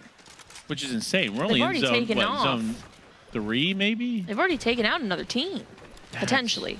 That's wild to think about. What's crazy is the way that the zone is set up right now. Three teams in Storm coming in. Yeah, a lot of. Actually, a lot of teams. We took a look there. The Reckless Railways was about to have 2 people really collapse into each other as well. But Pixel getting some nice shots in. Not a lot of connection though. Yeah, big plays coming out though from Magic, Pixel, and One. They're going for like a 20 elimination game. I think that's what I'm feeling here out of them. They're aggressive. Super early here with 9 eliminations. And they're looking to make that 10. Wow. This team looks unstoppable.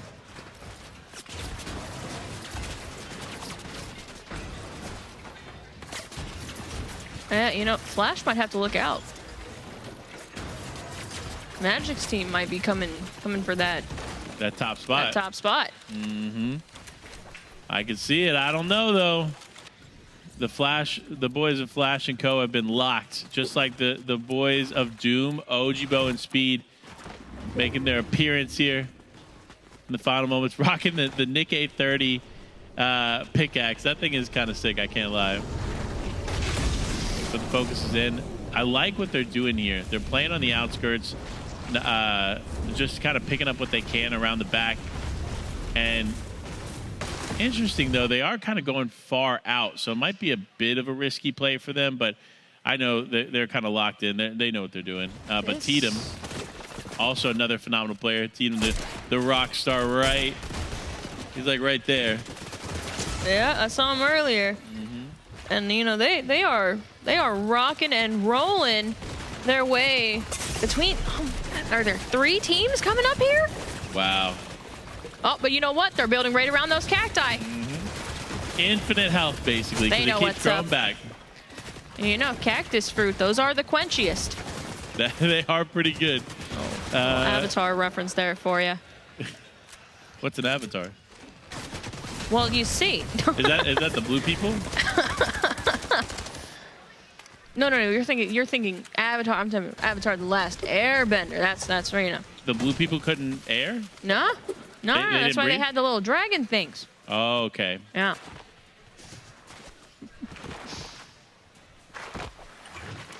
Their own version of flight simulation. Oh, you know what? I know Avatar: Last Airbender. They got that big fluffy thing called Oppa. Yeah. Oh no, Nitro Dome falling on the edge here. You know what? We might get your sandy steps. It may be. I didn't predict it this time around, but I did at least once. So. But it is your favorite. It is my favorite. It is one of my favorites, yeah, for You sure. know, One went For down, this but competition, for Magic making sure he's not staying down. Not this time. It's insane that they have 11 eliminations in Zone 4, right? They've now picked up the Medallion, which the Medallions this season, they're effective, but not like super effective. That Mythic, though, is very good to have. Potentially good to have. You see them swapping around with the teammates. Understanding which teammate is going to be strongest with which weapons is always like a big piece to playing in a competitive event like this. because if you find the weapons that suit them the most, you always want to hand it off. No matter if it is strong, you want to make sure you're giving it to the best player on the team who can handle those weapons, like the DMR, for example. Zahori had a really good 64 shot there, too. And I know this is Awkward's team. Awkward has a really big support group down there right now. You can hear them. Mm-hmm. Awkward, Zahori, and Echo playing this one out. They're going to be rotating to the dead side. Good play for them, but they need to be careful. Looks like we may have some trouble lingering ahead. They do not want to find themselves being caught off by that. But as we switch on over, Nitrodrome, so close and yet so far. it really is.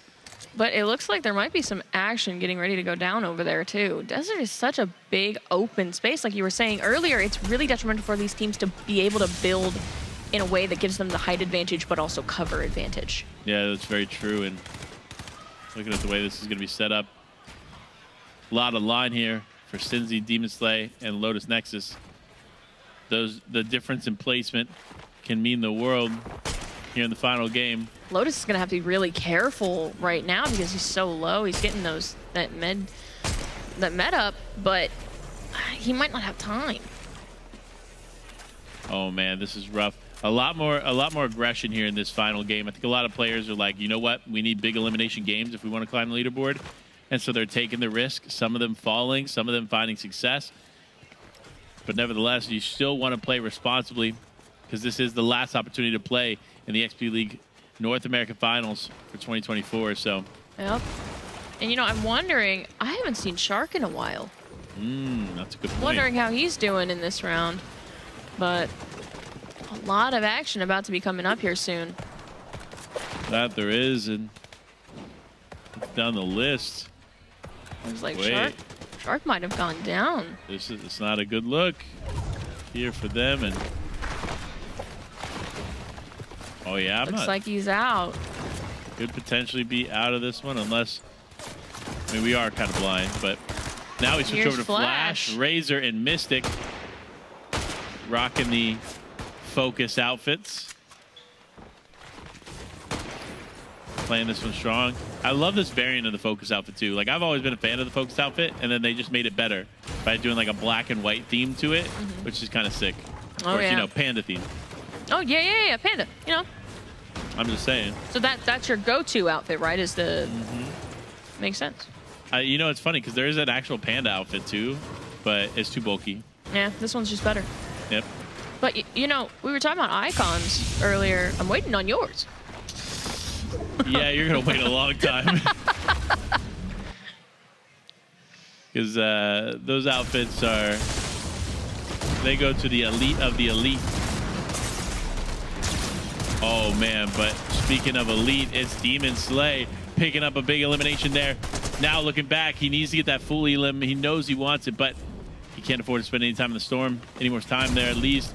Lotus, though, going to be able to pick up Achilles. That's going to be Achilles down. Unfortunate finish there to this one for them. But Lotus Nexus staying alive, doing what they can as Cincy now makes his way into zone. But the Storm is still on their back. They need to continue to push forward, and there's a lot of action happening ahead of them. And if they're not careful, this could end as quickly as they started moving. Yeah, absolutely. And we do still have a couple of teams lingering in Storm right now, too, but we're back to Zahori, Awkwards, and Echo, and they're in a really awkward position because there are so many teams coming up around them right now. Like, look at where they are on the map right now. There's 1, 2, 3, 4, 5 teams just collectively around that area right now that are within range that if they, oh, there's a solo lingering behind them in the Storm. They might look to pick that up. Could be good for them, but Noah goes down there in the air. You see that as it happens live, so that's going to be a knock there on the day. Moonkid now left as a solo with very little HP in a dream. As Noah, it does look like he's going to get fully eliminated there.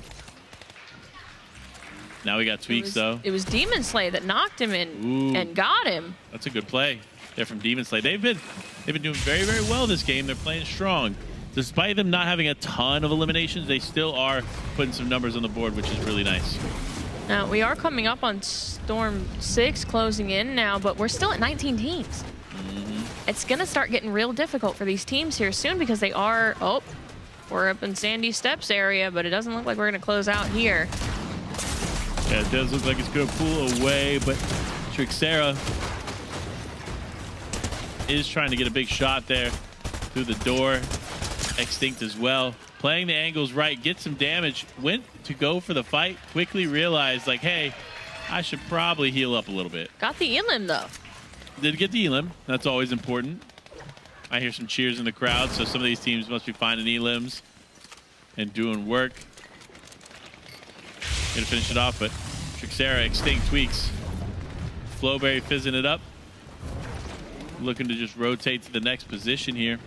And like, I love this back bling so much because the eyes, if you watch, always look like they're following you. Doesn't matter where you are. Really? Yeah. It's always trying to make eye contact to let you know how disappointed it is in you. Interesting. I like it. Yeah, look, we're seeing it. Diamond, J-Bone, Shark down and out of this one. Yeah. Unfortunate, very unlucky. But for you that see team. Flash down there meeting up with Razor. Mystic's a little far behind. Wait, and Mystic just is knocked? got knocked in the storm. This is tough here for them. unfortunate. Mystic was pretty deep there. I don't think Mystic is close enough that Razor and Flash can get him comfortably. Yeah, it doesn't look like it, so he's most likely going to go down here. They could potentially go for the card, but it's very risky at Zone 7 because you're not guaranteed to have a van or anything, or even the time for that matter, They also have to to get be him back really into this one. careful here because you see there are two teams above them right now. They're going to have to play very patiently, wait for these other teams to rotate on, and once they start rotating, that's when you go. Yep. You want to do it synonymously. You can't let them rotate ahead and then wait too long either because they'll get positioned, look back, and find you. Magic's Magic, One, and Pixel going, we see you guys up here. We hear you're fighting. We're coming in. Yeah, coming in strong too. Magic going to be able to pick up both Maverick and his teammates, so that's going to be a massive pickup for them as they continue on. That's 17 eliminations. What are we watching here? This crew is on fire. Magic said, I'm here for the party, but I didn't get an invitation. Having fun as they do. They're continuing to look for the next elimination on the board for him. Magic pushing forward, Pixel pushing forward, One pushing forward. And they find themselves a new box to call home for just a little bit longer as they heal up, get ready for the next fight. And this is where it's going to really come, like, it's going to come down to the wire because there are 37 players up, and this storm is getting small. It gets smaller and smaller each moment we play, but Is Extinct solo right now? I think Extinct might be solo in a trio fight right now against Yes. Ojibo. It could be, yep. They dove into that box and got that quick as Ojibo zoom and speed, clean that one up. Now holding on. They need to take a second to heal up. Keep the game pushing and focus on getting the zone. But Zombie's still in this one too, so a potential solid finish here from some of these teams who had success day one. And wait, Mystic's Flash down. and Razor still in it here. They got the focus outfits, and they've actually been one of the few that I've seen take the challenge of rocking the focus outfit. So we'll have to see if that pays off for them and if they can walk away with the win. Yeah, and you know, with Mystic downs, Razor and Flash have to be really, really careful and really coordinate how they're going to approach these fights. Because there are so many people just in this little area with the high ground already locked down. You know, 100% they do as shots are coming in. Flash needs to be careful. He's taking a ton of damage. Now has to play this patiently. He doesn't have a ton of builds to work with either, so they're going to go ahead and double Flowberry Fizz to get healed back up into a better spot for this one. Now, though, With no med kits and no bandages, Flash might be in a little bit of a bad position. it's been a rough spot, especially with this team pressuring on. Smart play, though, for him to build up. It takes the focus from the bottom to the top, and now this team's pushing in it yet again. Could definitely be a problem for them, but we'll see. Let's get a little closer action here. And Nam is still up, it looks like, as well, Yeah. with Zombie. So that might be something to look at too. Yeah, Luke is there as well. That's a full team. It is, and it looks like they're going against Clark and Frosty right now. They just knocked Clark, but Luke just goes down. As we said it, Luke ends up going down. It's up to Zombie and Numb to get him back into this one as he holds on.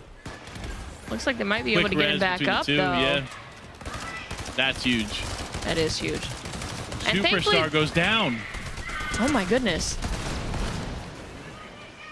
Now this is a team we haven't really gotten to see today either, and they're wearing the Focus outfits. Ooh, okay, I like it. Aga, Blixie, and Tatum going for a potential win here with the Focus outfit. They want the bonus V-Bucks. We'll see if they can do it. We're here in the final moments. Flash goes down. Zombie picks him up. Doom picks up Freeze in the feed as well. But that's what, wait, Speed and Doom both potentially down. As Foxy JJ cleans up one as well. Is GRZ gonna go in this one? Razor finds one too. Doom is completely out, and Ojibo is down at the hands of Storm. That's gonna be them down in 11th place. But Foxy JJ still has Easy in this one too. Tatum, you're here. It's your chance. Let's see what you got.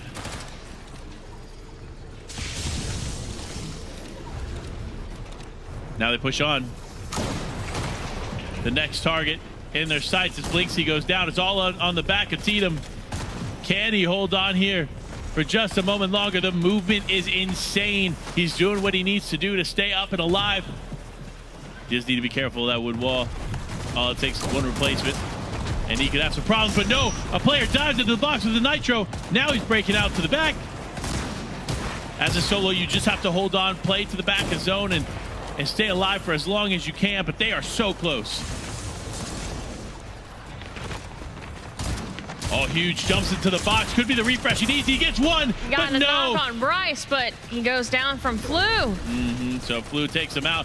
Now Razor, though, we tune in. He's left as a solo. Mystic and Flash are down. We know that they can win games, but this is a tough spot to find himself in. Now he has to play behind a little bit, just trying to stay in it. As this team gets aggressive, almost in his box, but no, Razor's gonna go down. Zombie, though, up with Luke and Numb. The comeback game they needed is here in their grasp. Can they finish it off strong?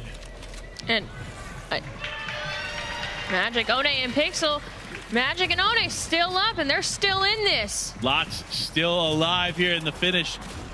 To finish this one out, this is the final game, folks. It comes down to who can want it more here in the last one. Magic doing what he can. Lots of eliminations on the board. This could be enough to project him or throw him up into one of those top spots. Who knows?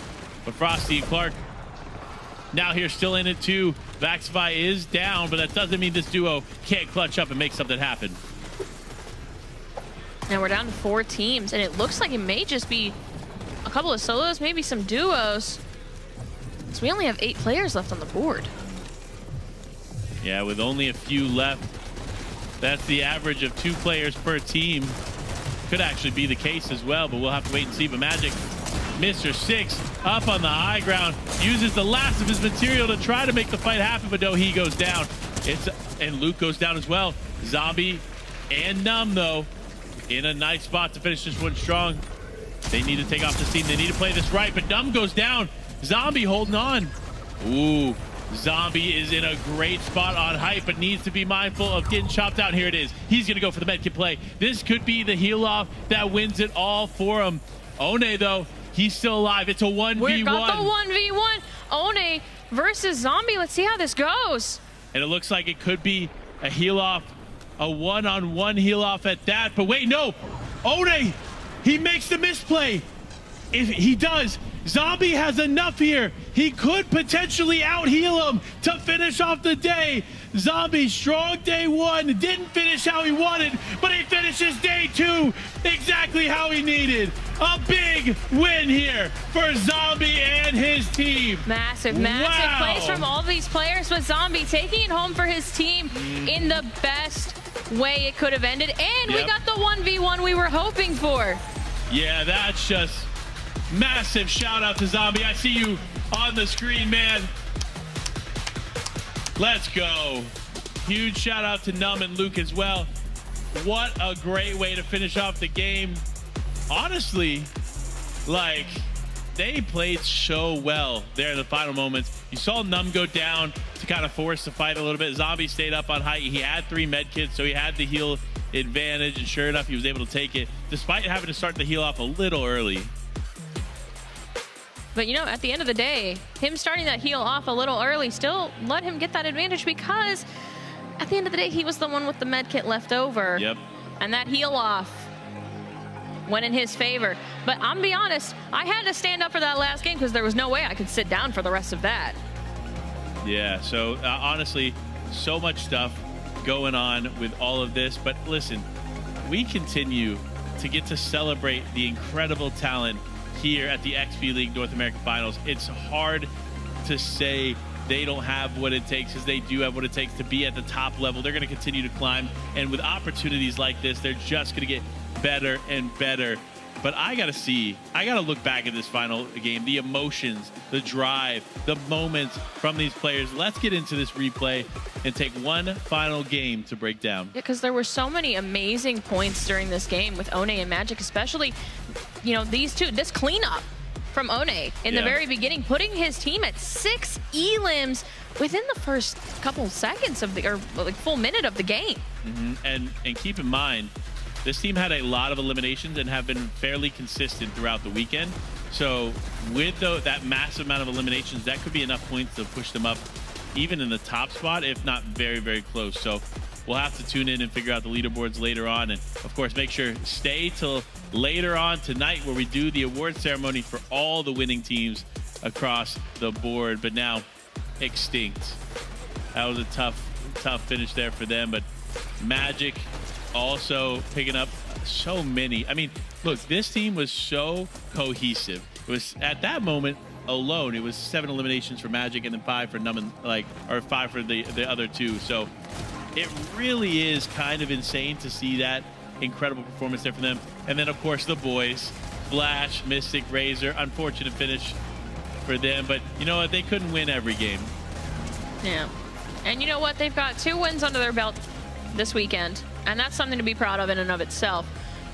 You know, here we see One really, really trying here, but he fumbled the med kit there, and it happens. It happens to all of us. We've all been there. It was just unfortunate timing for it to happen in this scenario. But even here, we see that Zombie's team had 8 elims across the board. That's going to be a lot of points for them as well, especially with the Victory Royale placement here. Yeah, absolutely. But look, that's going to be it here for the Fortnite crew. Soda, your debut, phenomenal. Thank you for being such an incredible co-caster. That's going to be it for us. But listen, it's not it for the weekend. We got tons more esports titles, tons more going on. And if you're here present, we got some incredible tours going on at 12 p.m. and 1 p.m.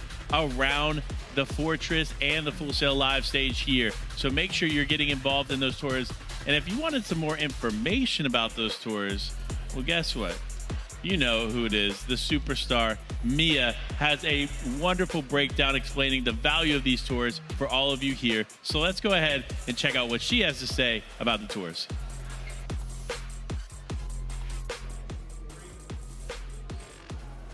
We are in the lobby of Full Sail Live right now, and I'm with Diego. Diego, what are you doing here today?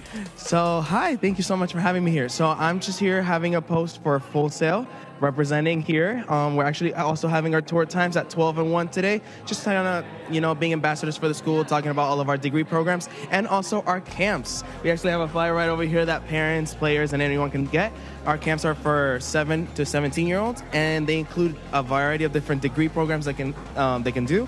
Video games, movies, filming, coding, and it's gonna have the same curriculum that our students actually at Full Sail have. So yeah. So if they want to go on a tour, do they just come right here to the booth? They talk to you? Yeah, they just come here, they talk to me, we talk about it, they wait here, and then a tour guide comes by, takes them around 45 minutes, and then they come back. Okay, amazing. Do you know like some of the degree programs the summer camps include? Yeah, so we actually had one going on just a couple of weeks ago that was cinematography, video editing, and then we also had Minecraft, which would be for game design and game development, working with Java and Python as well. So yeah, just a wide variety. I think it's a super cool opportunity, especially for, you know, younger kids who aren't even in high school yet to experience something they love, and Full Sail is giving that place for them to be. So thank you so much for everything that you're doing. And if you are interested in going on a tour, there's one at 12, there's one at 1, or if you just want a flyer, you can come right into the lobby and come see my friend Diego. All right, we'll see you later. Bye. Bye. It takes a talented team to bring top-tier games to the world. If you know you're destined to make games but aren't sure how, we can help. At Full Sail University, we offer associate degrees in games with introductory and career-focused courses to show you what to expect when you enter the job market. Once you've completed your associate-level classes, you can graduate or earn a bachelor's degree with a concentration focused on your specific interests. We also offer standalone bachelor's degrees for certain programs. So which path is right for you? The world of interactive 3D art is expanding beyond games to industries like simulation, extended reality, film, and television. If you're a visual artist who wants to explore these areas, you'll feel right at home studying game art at Full Sail. If you look under the hood of any of your favorite games, you'll find lines and lines of code. None of it would be possible without talented developers and engine builders. If this sounds like you can get your start right here on the Full Sail University campus in our Game Development Bachelor's program. Great games are born from great ideas. If you have ideas for games, how do you turn them into something you can put in front of real players? When you study game design at Full Sail, you'll gain the skills you need to test your ideas and turn the best ones into compelling games. Whatever program you choose, we can't wait to help you take the next step in your gaming journey. Visit us at fullsail.edu/games to learn more.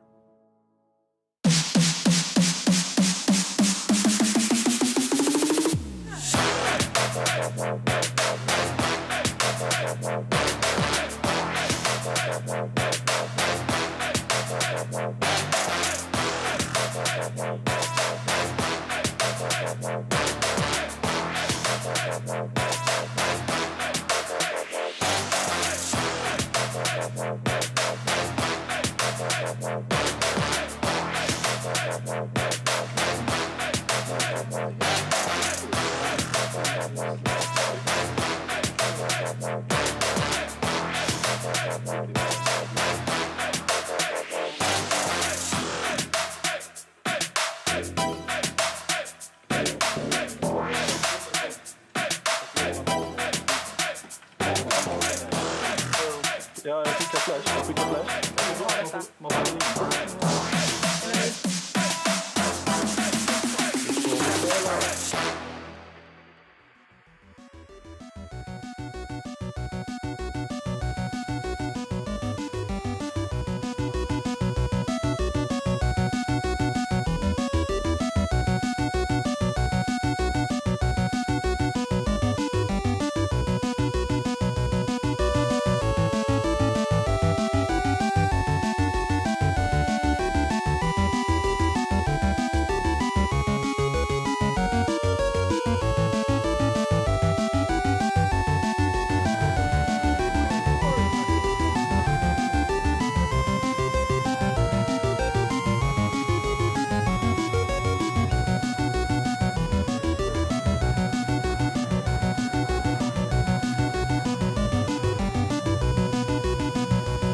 Get out of y'all's light. Let me go on the other side. Yeah, it has the finals in the background. You get the nice wide shot of it. It's a good background.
Hello,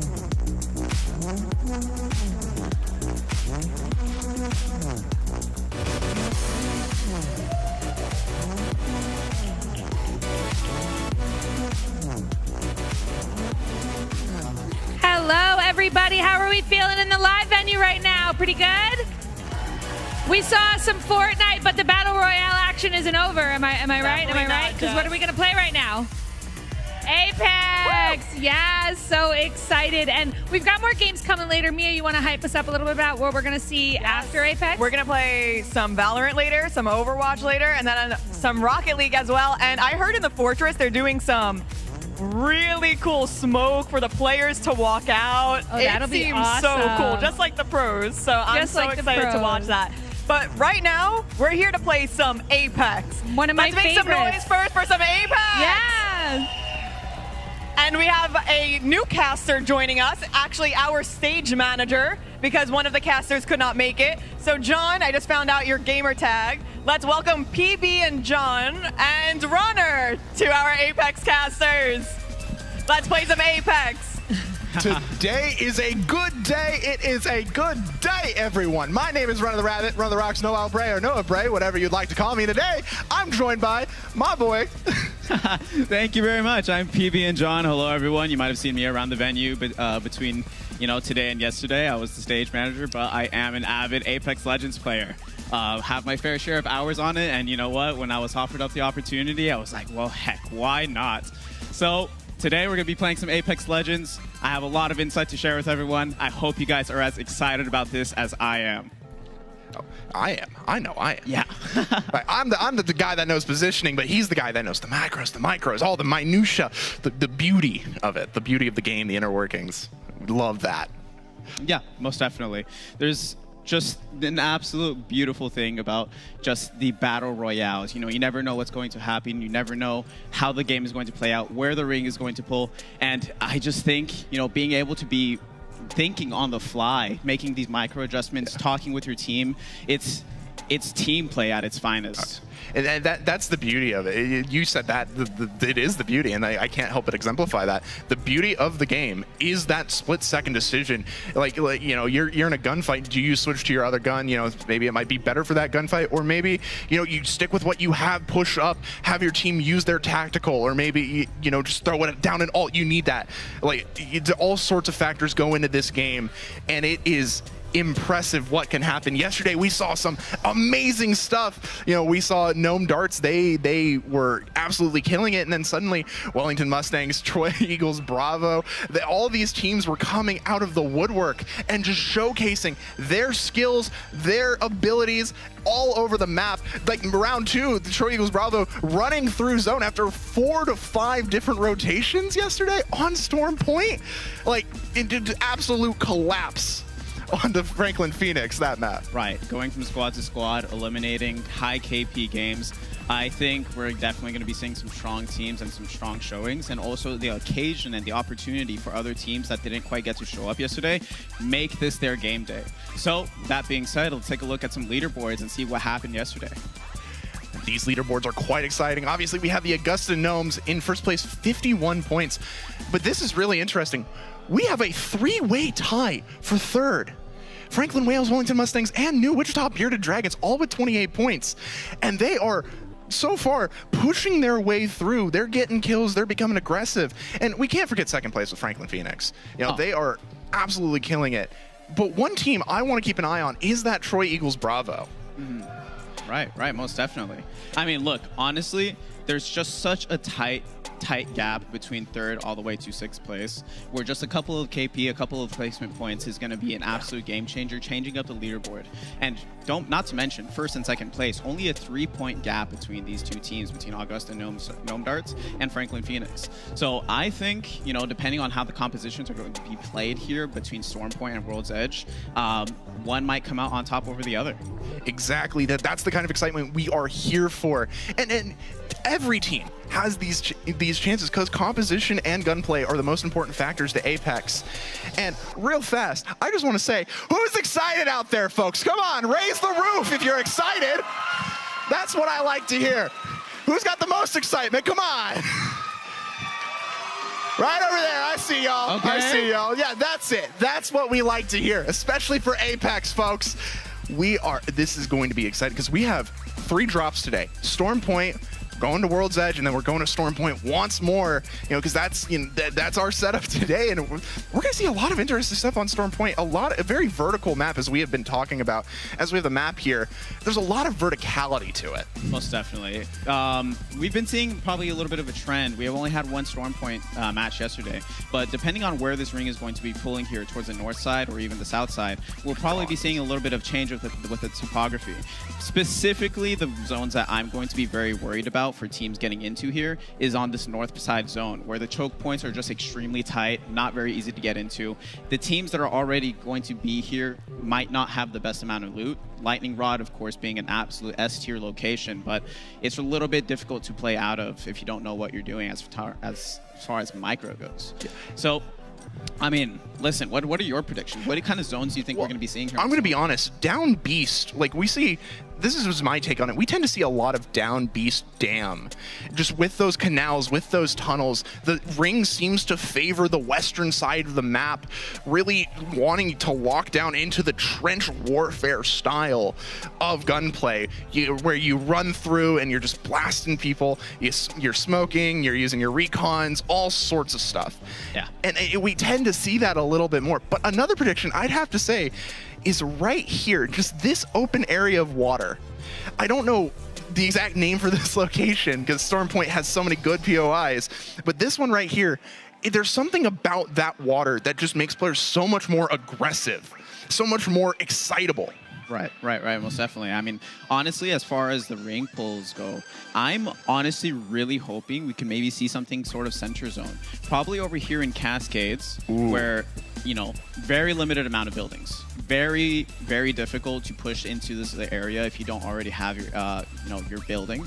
And for the teams that are perhaps playing between zone or even edge, we're going to see how well people are able to capitalize upon their opportunities. And we can't just forget that. We also need to consider the underground tunnels, the tunnel network throughout this map. Like Cascade has a few areas where people that are ratting underneath can just pop up and get some free shots on, free Evo, just all this excitement that can happen from these like tiny little tunnels in the map. Cascade is notorious for it, from everything I've seen. It is notorious for having these tunnels. Well, I mean, with all that being said, Noah, I definitely need to ask you, what do you think are the legend compositions that we're going to be seeing here today? So, as we're getting ready for the gameplay, I would have to say we've been seeing a lot of Bloodhound. Right. And the nerfs were kind of, as we talked about earlier, the nerfs were kind of knocked down Bloodhound with all those synergies. He's no longer as synergistic anymore, but he's still powerful. Awesome. That ability to count, see how many legends there are and see how many are within that region is just unique and amazing. Yeah. It basically knocks out any other champion from that spot. But I think with the hyper aggression that's been happening, we're gonna see a lot more Ashe, which is interesting because for a while, from my knowledge, Ashe wasn't really in the meta. Yeah. And now it's like, she's back. Yeah, no, most definitely. I mean, I've definitely really been enjoying the fact that we've been able to see some off-meta compositions. The other day, I was able to see a lot of Crypto, which you don't really see all that much. Which is interesting, because Crypto is so powerful with EMP. It can lock down. But the thing that I find so interesting, as we enter Storm Point, is Crypto is played more as a front line. Nobody really plays him as that back line. Well, getting that information, being able to tell the members on your team where they are, as you are inside of your drone, you're going to be held back a little bit at the very least as you're flying around the map. So as we're going to be here in this character selection here, I'm seeing a couple Octanes, I'm seeing a couple Pathfinders, but as I said, Crypto. Quite a few Crypto selections, especially in Team 1 and Team 5. And wow. This is definitely not a meta I was considering. I want to say keep an eye on that Team 20. They had a Crypto, Ashe, and I think a Lifeline, if I saw correctly. They have one of the most interesting compositions. And we would also see a Conduit Crypto with a Bangalore. That double time with the Conduit passive charge into the Q shield is super interesting. It's just super interesting in general. Yeah, so one thing we're definitely going to have to be paying a lot of attention to here is perhaps any potential contests. Definitely, we're not going with the standard ALGS draft pick for the POIs here. And so we're going to have to see if there are any squads that are landing upon each other, taking any off-the-rip fights. It's going to be very difficult, and definitely this is going to be the moment to really rally with your teammates if you do find some opposition here. 100%. You know, we see a couple teams going down to Coastal Camp, a few on Barometer from the one team on Barometer. That's going to get them a lot of pretty easy loot right there. You know, Barometer is kind of that open area where loot is present, but it's really not something you want to try and contest. Yeah. Now, definitely what I'm a little bit curious about is that no one has gone Devastated Coast. Now, Devastated Coast isn't particularly known for the fact that it has very, very good loot. In fact, the buildings there are very, very broken, dispersed, but it really complements Echo HQ very, very finely. It's more so one of those areas where if you are playing Echo HQ and you need some more loot or you need to make a rotation fast, Devastated Coast is going to be absolutely phenomenal to get ready, get out of there, and just move towards zone. So we're actually seeing sort of something like a center zone here.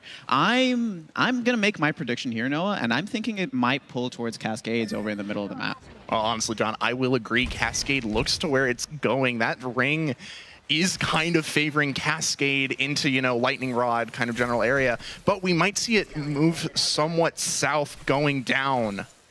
And because honestly, I wouldn't be surprised if we see more of a fight heading towards Devastated Coast.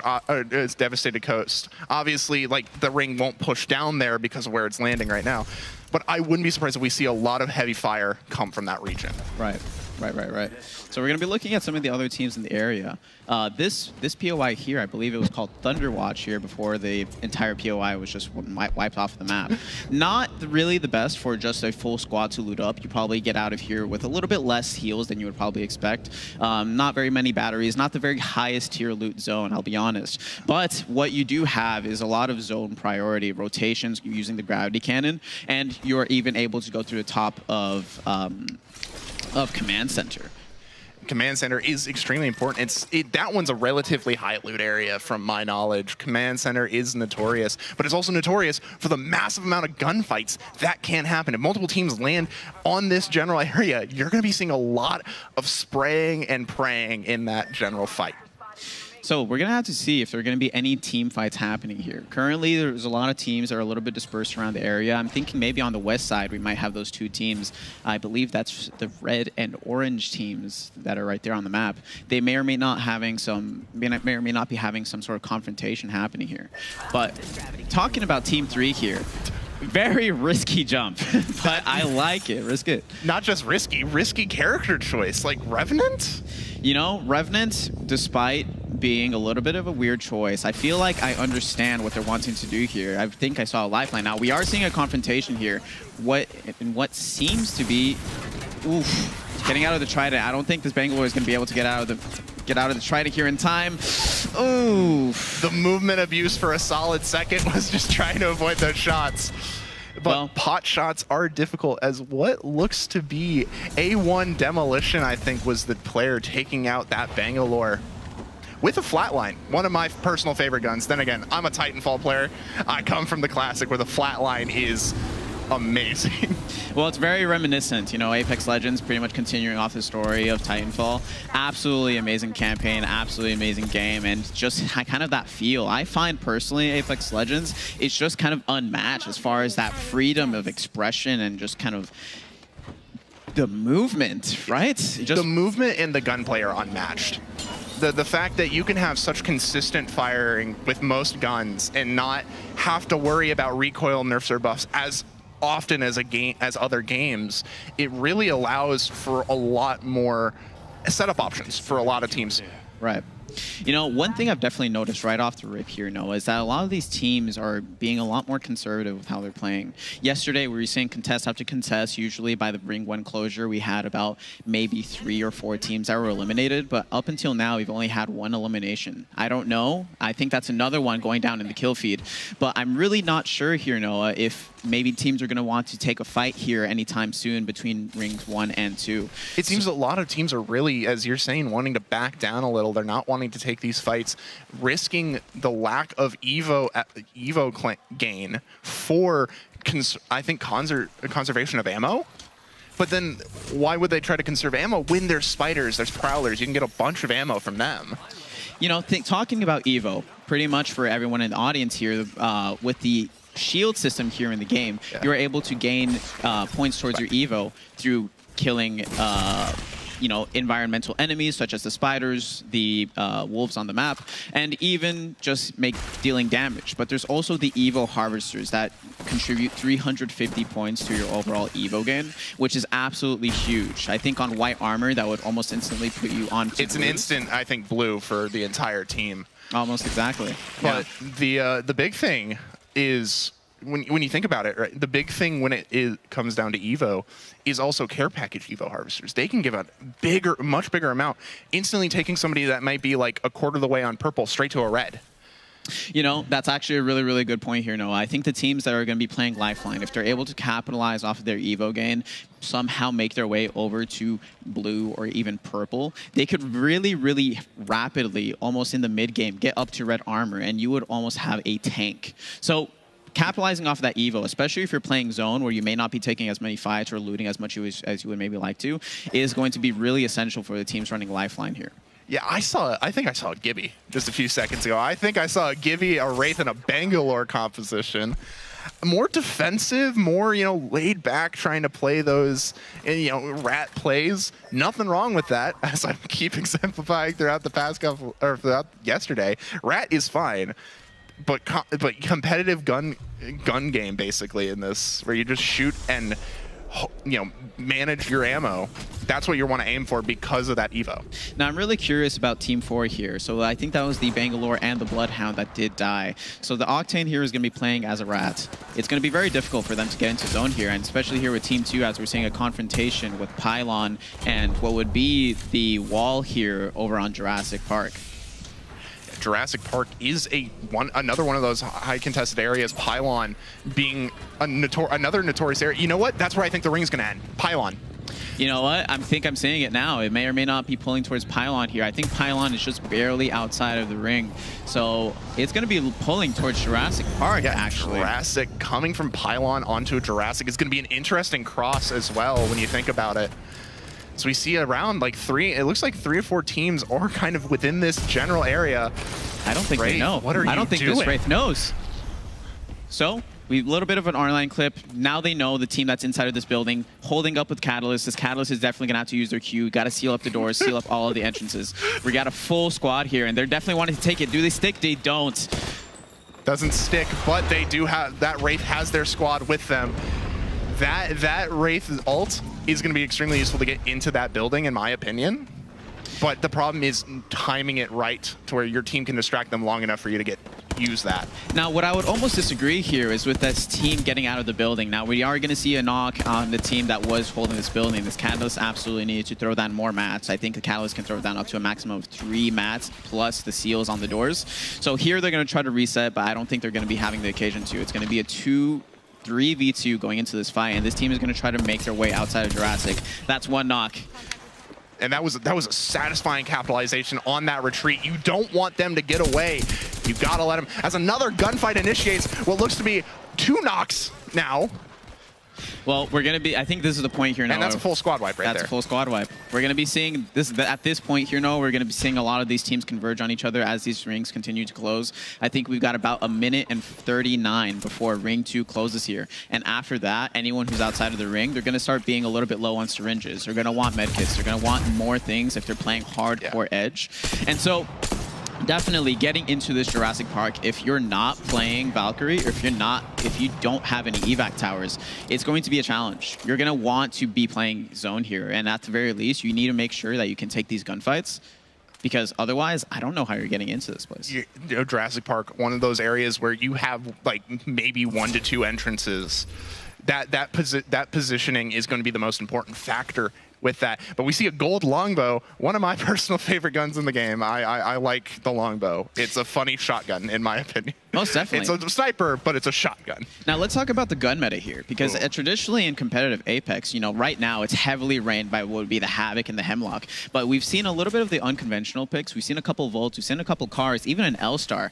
And so I don't know if it's that these players probably didn't find their preferred loadout, or if they're maybe feeling that they're different from the rest. Well, I think especially with the changes that happened when the upheaval patch came out, triple take getting boosted loader is extremely important because now you have a higher ammo capacity, and which allows you to take those pot shots a lot easier with the triple take, which is kind of notorious for being hard for pot shots, at least in my opinion. Definitely. Compared to the double take, the triple take's a little bit worse. But with the boosted loader now, it's much easier. You have more room for error. And is that a Valk with a max red? That is a Valk with a max red, so that's exactly what I was telling you earlier, Noah. That lifeline is going to be absolutely crucial to these teams that are going to be wanting to take some team fights here. They're going to be feeling really confident going into any fight that they take, as long as they minimize how much damage they're going to be taking here. This Valk is setting up an easy rat rotate. I don't disagree with it. I think that's extremely smart play. You know the team's behind you. You set it up and you push in with the L-Star. Or no, wait, that's not the L-Star. No, we do have a confrontation here. That's one knock, one clip. The Crypto over here going to be killed instantly. That is Team 19, I believe. Yeah, Team 19 gets knocked out. The L-Star proving its worth as that satisfying energy weapon LMG. Well, here's the it's quirk. awesome. Yeah, it's an absolutely amazing weapon. The quirk about the L-Star is that it doesn't need to reload. It actually needs to cool down. So as long as you're able to manage that sort of overheating on the L-Star, you are going to be doing a really, really good job of taking fight after fight. And not just that, it shreds at close range. It's a Shredifier. Hey. If any fans of Borderlands 2 out there, you know the Shredifier it fires fast, it deals so much damage to enemy shields. Now, it doesn't have an advantage against enemy shields. Most energy weapons don't, but it just feels like it. It's that satisfactory feeling of breaking shields. Well, little known fact about all of the energy weapons in Apex Legends, the quirk for the energy weapons specifically is that they have very little drop-off. So taking a fight at close range, and here we're going to be seeing a fight over here on the border of Jurassic Park. This team is going to be trying to play the rocks here. They still aren't maybe quite sure, this Team 11, how they're going to be making it. They're really on the cusp, on the border of making it to Jurassic Park, but needless to say, they are going to have to take a fight here. And the team that's over here on the fence, I think there's another team on the other side. They're a little bit pinched here. They're trapped between a rock and a hard place, literally. In this instance. Actually. As we can see from the Bangalore's perspective, there's the rock, the wall's the hard place. There's no way of getting out of that. Looks like this fight, they're going to have to push up if they want the advantage of pushing through fence to Jurassic. Most definitely. Now, this Bangalore is going to be heavily caught out of the position here. Definitely needed to capitalize a little bit on the smokes. Needed to use a little bit more of the abilities here that is happening here in this Crypto. Just going to back up, take their time. I don't know if they have batteries or maybe cells, but they're definitely going to be, taking it tranquil. They don't want to get too aggressive here. And Team 11 eliminated. Yeah, Team 11 going down. Team 20, this is the team I wanted to point out. It was a Rampart. That's who it was. It was not a Crypto, or it was not I think a Lifeline is what I said. It was a Rampart. Rampart is going to be extremely important, especially if you're playing that Crypto like they were. Crypto's halfway through purple. Playing Crypto as a front line is impressive. Most definitely. Now, we are going to be seeing the teams converging here onto Jurassic Park. Everyone that needed to walk in is now walking in. This Bangalore is being absolutely rained upon with different missiles. Hopefully they can take it easy, stabilize. And unfortunately, that's going to be the Rolling Thunder that's going to knock out Bangalore. This Gibby is going to have to hit the res, and with the bubble already expended, I don't know how easy that reset is going to be. I think they used their own Rolling Thunder and accidentally ran through it a little bit too much. Because I saw them throw the flare down, and I was going to yell Rolling Thunder, and then they went down. Unfortunate. This Wraith here. Caught between a rock and a hard place. Once again, this crossfire, you need to really pay attention with your corners here, especially with the teams on high grounds, the teams to your left, right. This is going to be really difficult for all of these teams here. These fights are just absolute lockdown fights. I was right. It was pulling towards Pylon somewhat. It stayed near fence of Jurassic. A little bit. But it was that one building outside of Pylon that is notorious for blue box ratting. Hey, it looks like we were both right. We've got 5 squads, 11 people left going into what would be round 4. Yeah, we see 2 red Evos, a little bit half. They do need to get some shields, probably take out some players, get into a couple death boxes. But this Lifeline, Conduit, and Wraith squad with a Boak, with the bow, might be interesting. They're going to be playing super conservatively. Probably going back and forth with the Wraith. Definitely going to be a huge advantage. I think that was a misstep. They didn't mean to sit back. That was an accident here, but I think the Valkyrie... No, he's gotta go back. No! So this Lifeline needs to be careful here, and that's going to be a knock. and the Finn. Well, the lifeline is like, okay, do I go back and deal with the Valkyrie rockets, or do I go back and just take the punishment that I have to receive? And it's like, yeah, you got to deal with it somehow. Most definitely. If they're looking to get the reset here, the Wraith is going to have to make an action. And with that other team holding the respawn beacon, I think Team 15 is going to have to play the rest of this out as a duo. When you have somebody holding respawn, there's no way around it. You got to push or you got to fight. And this Wraith is trying to play passive and maybe trying to sneak around to get that respawn, but I don't think it's enough. I mean, it's going to be really important here to just not move. Sometimes you're always thinking about repositioning. Can they see me? I need to go to the next spot. But sometimes you find a place that maybe is good. I think that Wraith maybe is going to be good. Yeah, that Wraith might rat long enough just to kind of avoid conflict. Because as we see, round 4 is coming to an end. Well, with 5 squads alive, we have 9 people still in the lobby, so we're going to be having a lot of incomplete squads here. Yeah. This duo here, both on reds, definitely not to be taken lightly of. Just pumping shots downrange. The Valk over there having a time. Oh, and yes, we do see the trio, the Crypto, the Rampart, and I think the my brain is lagging again. you know who I'm talking about. Oh yeah, most definitely. Ash, the Ash. As Crypto is droning. Does Crypto have ult though, is the question. Well, I think as Ring is going to be closing here, this Rampart team is definitely outside of Ring. They're going to have to move, yeah, I think they're outside of Ring at this moment. They're just barely outside no, and what that means is that this Rampart is either going to have to pack up their walls and move to a new position, or move into that left area with the dead trees. But we might see the Ash Blade. They're going in for the fight. The Rift Blade and the Ash Snare. What do you think the play is? There's a Caustic. I didn't know there was Caustic in this lobby. Definitely unconventional, but we're going to be seeing a confrontation here. Both members on red, but that... Do we see the solo player that is left, his teammate? Does he defend him? Oh, he does get a knock! Oh, no, wait, that was the whole team went down. I thought he was going to get the opponent. He dropped down off roof to deal with the other teammate at full red Evo, which was the mistake he made. He should have just pursued the other guy.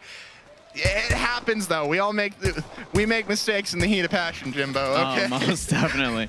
I don't think the drop down was probably the move there. You left your teammate there just kind of fending for themselves. Well, he dropped down the moment his teammate went down, so it was like, it was a darned if you do, darned if you don't situation. Most definitely. Now, oh, Crypto! Crypto! My boy, please get up. The only issue with playing Crypto as a front line, you have to deal with that. Oh, he's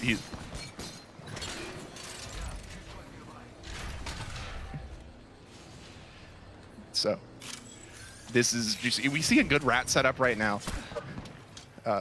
So like, what do you think is the play here with this rat setup? Well, honestly, going into this last ring here, I think this is going to be final ring closure, and it looks like it's going to actually be advantageous for Team 7. The Crypto team that is actually in that small building is going to have to be the first team to move out. Remember, we still have that Rat Wraith that's over on those on that silo. They are still kicking. Oh my lord! I didn't think anybody noticed. Real fast, I just want to say, I'm hearing that we're about to reach 2,000 subscribers for XP League. So if you're out there, come on, hit that subscribe button, folks. Hey. If you want more amazing, Apex, Valorant, Fortnite content, you gotta hit that, especially with all these competitive teams. And it lets us know that, hey, doing this for the kids, putting on these events is just, we want to support them. We want to give them the opportunity and the platform to experience that LAN event, that 100%. Professional dream. Now, going back into the gameplay here, I definitely think that the Conduit and the Valkyrie is going to be the best position here. We're going to be seeing ring closing in about 5 seconds here. And right now, this Wraith, all they really got to do is just inconvenience one team or the other. If I were the Wraith, I would try to deal some pot shots, some damage. Well, we still have the trio team. We have the Wraith, and then we have the duo up top. The Valk missiles, I'm going to be honest, aren't going to do enough, especially on this position on Rock. Most definitely. I'm going to disagree with you that the Valk and Conduit have the best positioning. I think so, too. I didn't see that Rock. They have Rock. No matter what Conduit does, Rock is most important.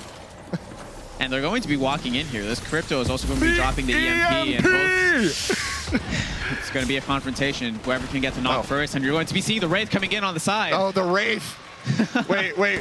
Wraith is still alive. Wraith is still alive. Did we see the 1v3 legend? No. Not the 1v3. The dream did not happen. And we're going to have Team 20 as your champion. The EMP didn't target the Wraith. The Wraith still had full tech, full abilities, could have probably Wraith portaled around and snuck behind. But in the heat of the moment, you're like, I'm getting pushed. I gotta do something. Right.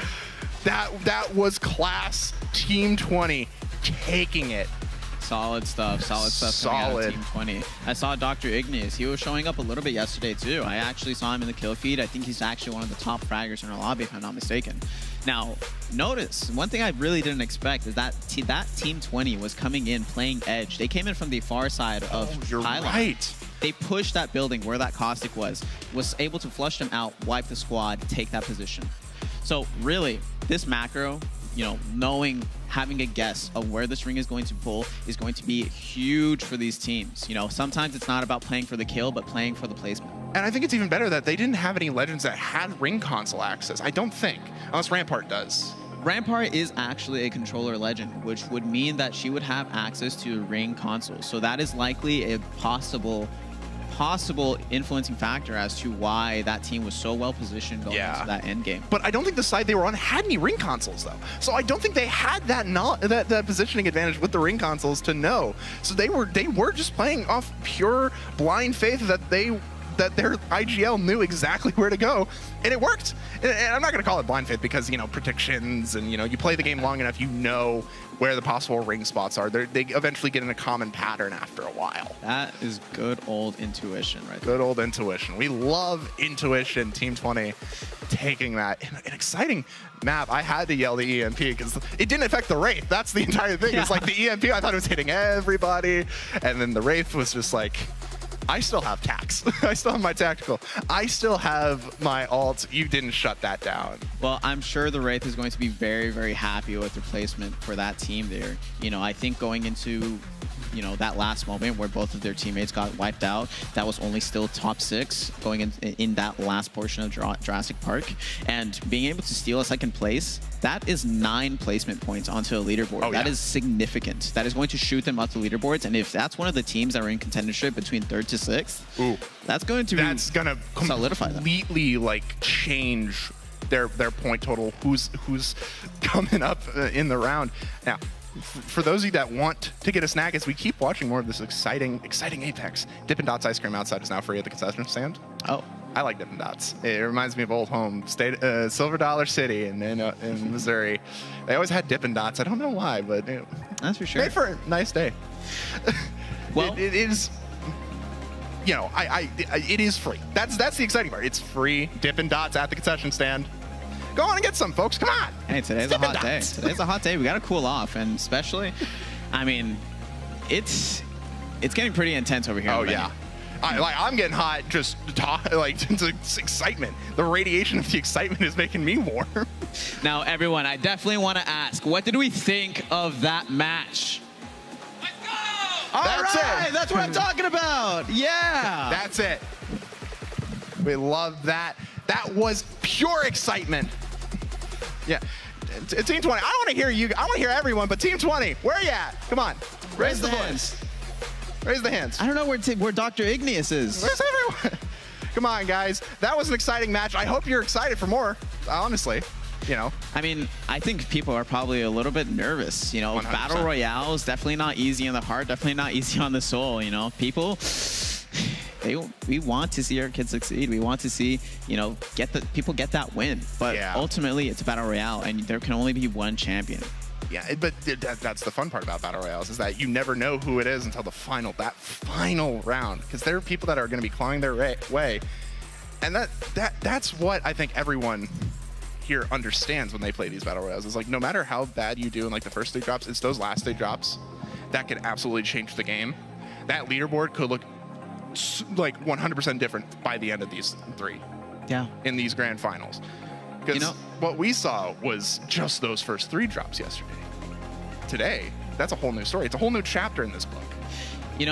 With all this talking, Noah, and all this analysis work, my brain is honestly working overtime. I'm getting a little bit hungry. Yeah. How about you? So honestly, I'm always hungry, but I very much am. I'm a little famished, and you know what? That leads me to talking about our concession stand, and I think we have a little bit of a video prepared for everyone today in the audience. We're here right outside Full Sail Live. If you're getting a little hungry or a little thirsty, this is the place to go. Who am I here with? Innovative Concessions Enterprises. What's your name? My name is Don. James. Billy. And what do you guys have here? One each. Dippin' Dots ice cream. Come and get some. That's pretty good. Yeah, frozen Minute Maid, donuts. Yeah, Got all the good stuff. Plus we have pretzels, nachos, chips, and donuts. So anything you need, come on and get it. So that late night gaming snack that you have, they all have right here. So come on down. It's right outside. There's also coffee and lemonade truck right next to it. So if you're looking for a little pick-me-up, definitely come stop by. We'll see you soon. I don't think those are some bad options. Yeah. I don't think they're bad. I 100%, they're worthwhile. I can't choose though. I'm a foodie at heart. What's your go-to gamer snack, Noah? Don't make me choose. Really? Do not make me choose. My go-to gamer snack is a variable set of options. Some of them I like are, your basic Doritos. I always have like a Baja Blast or like one of the many variations of Mountain Dew Baja Blast, just because they're all unique. I like them all. But then there's like, I'll have like a plate of corn dogs. Like if I haven't eaten all day, I'll just have a plate of corn dogs or like some I specifically need to specify El Monterey burritos. Okay. Because El Monterey burritos are like what I had as a kid. Yeah. And I can't have anything else now, unless it's like homemade. Like, Okay. unless Right. like I make it myself, I can't have any other like store bought.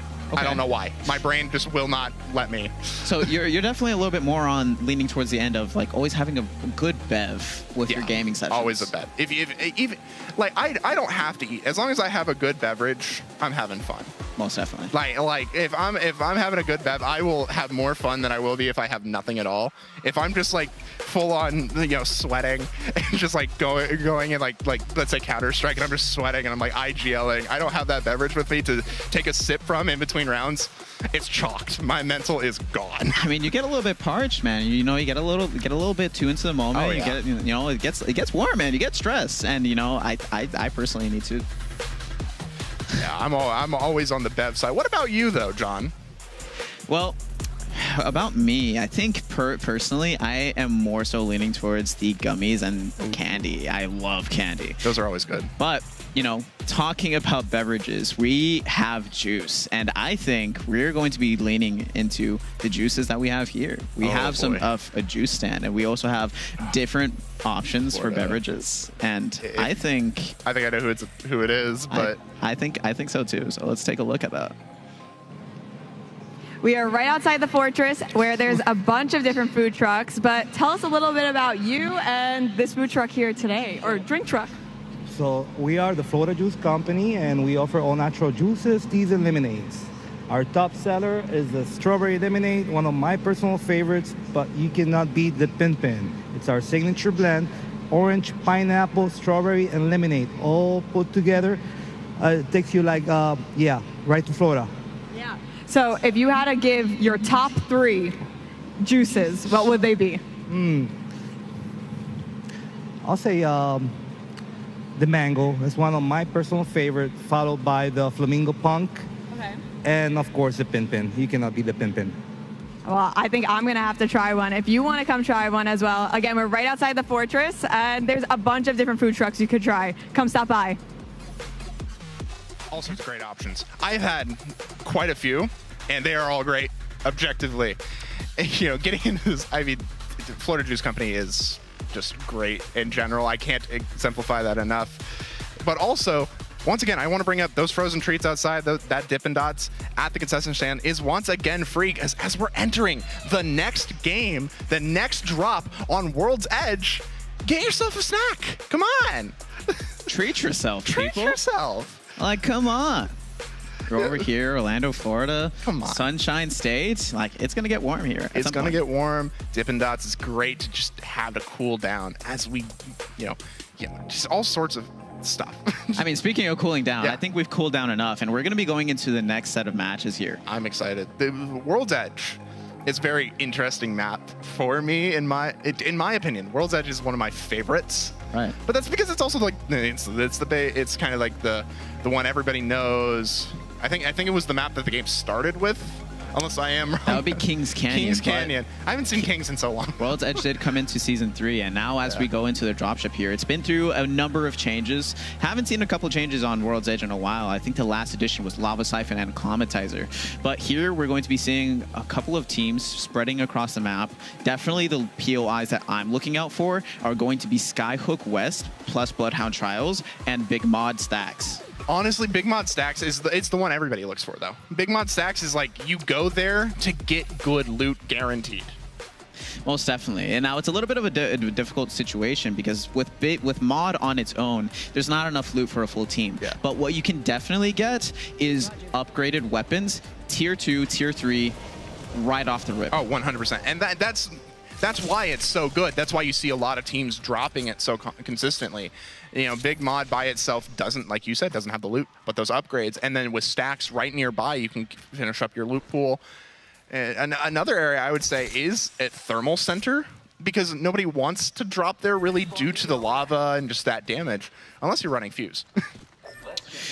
Well, there's definitely going to be a little bit of a trend here, and it's the fact that we're going to be seeing a north zone. So this is the last World's Edge map that we're going to be having today. And with this northern zone, I'm thinking it might be pulling towards the area next to Landslide. So Landslide was the previous location for a train station. Rest in peace, train station. Used to be a phenomenal POI. I loved getting on that train, but man, Landslide is entirely different, and we're going to be Team 17 eliminated. Already? Unfortunate. Wow.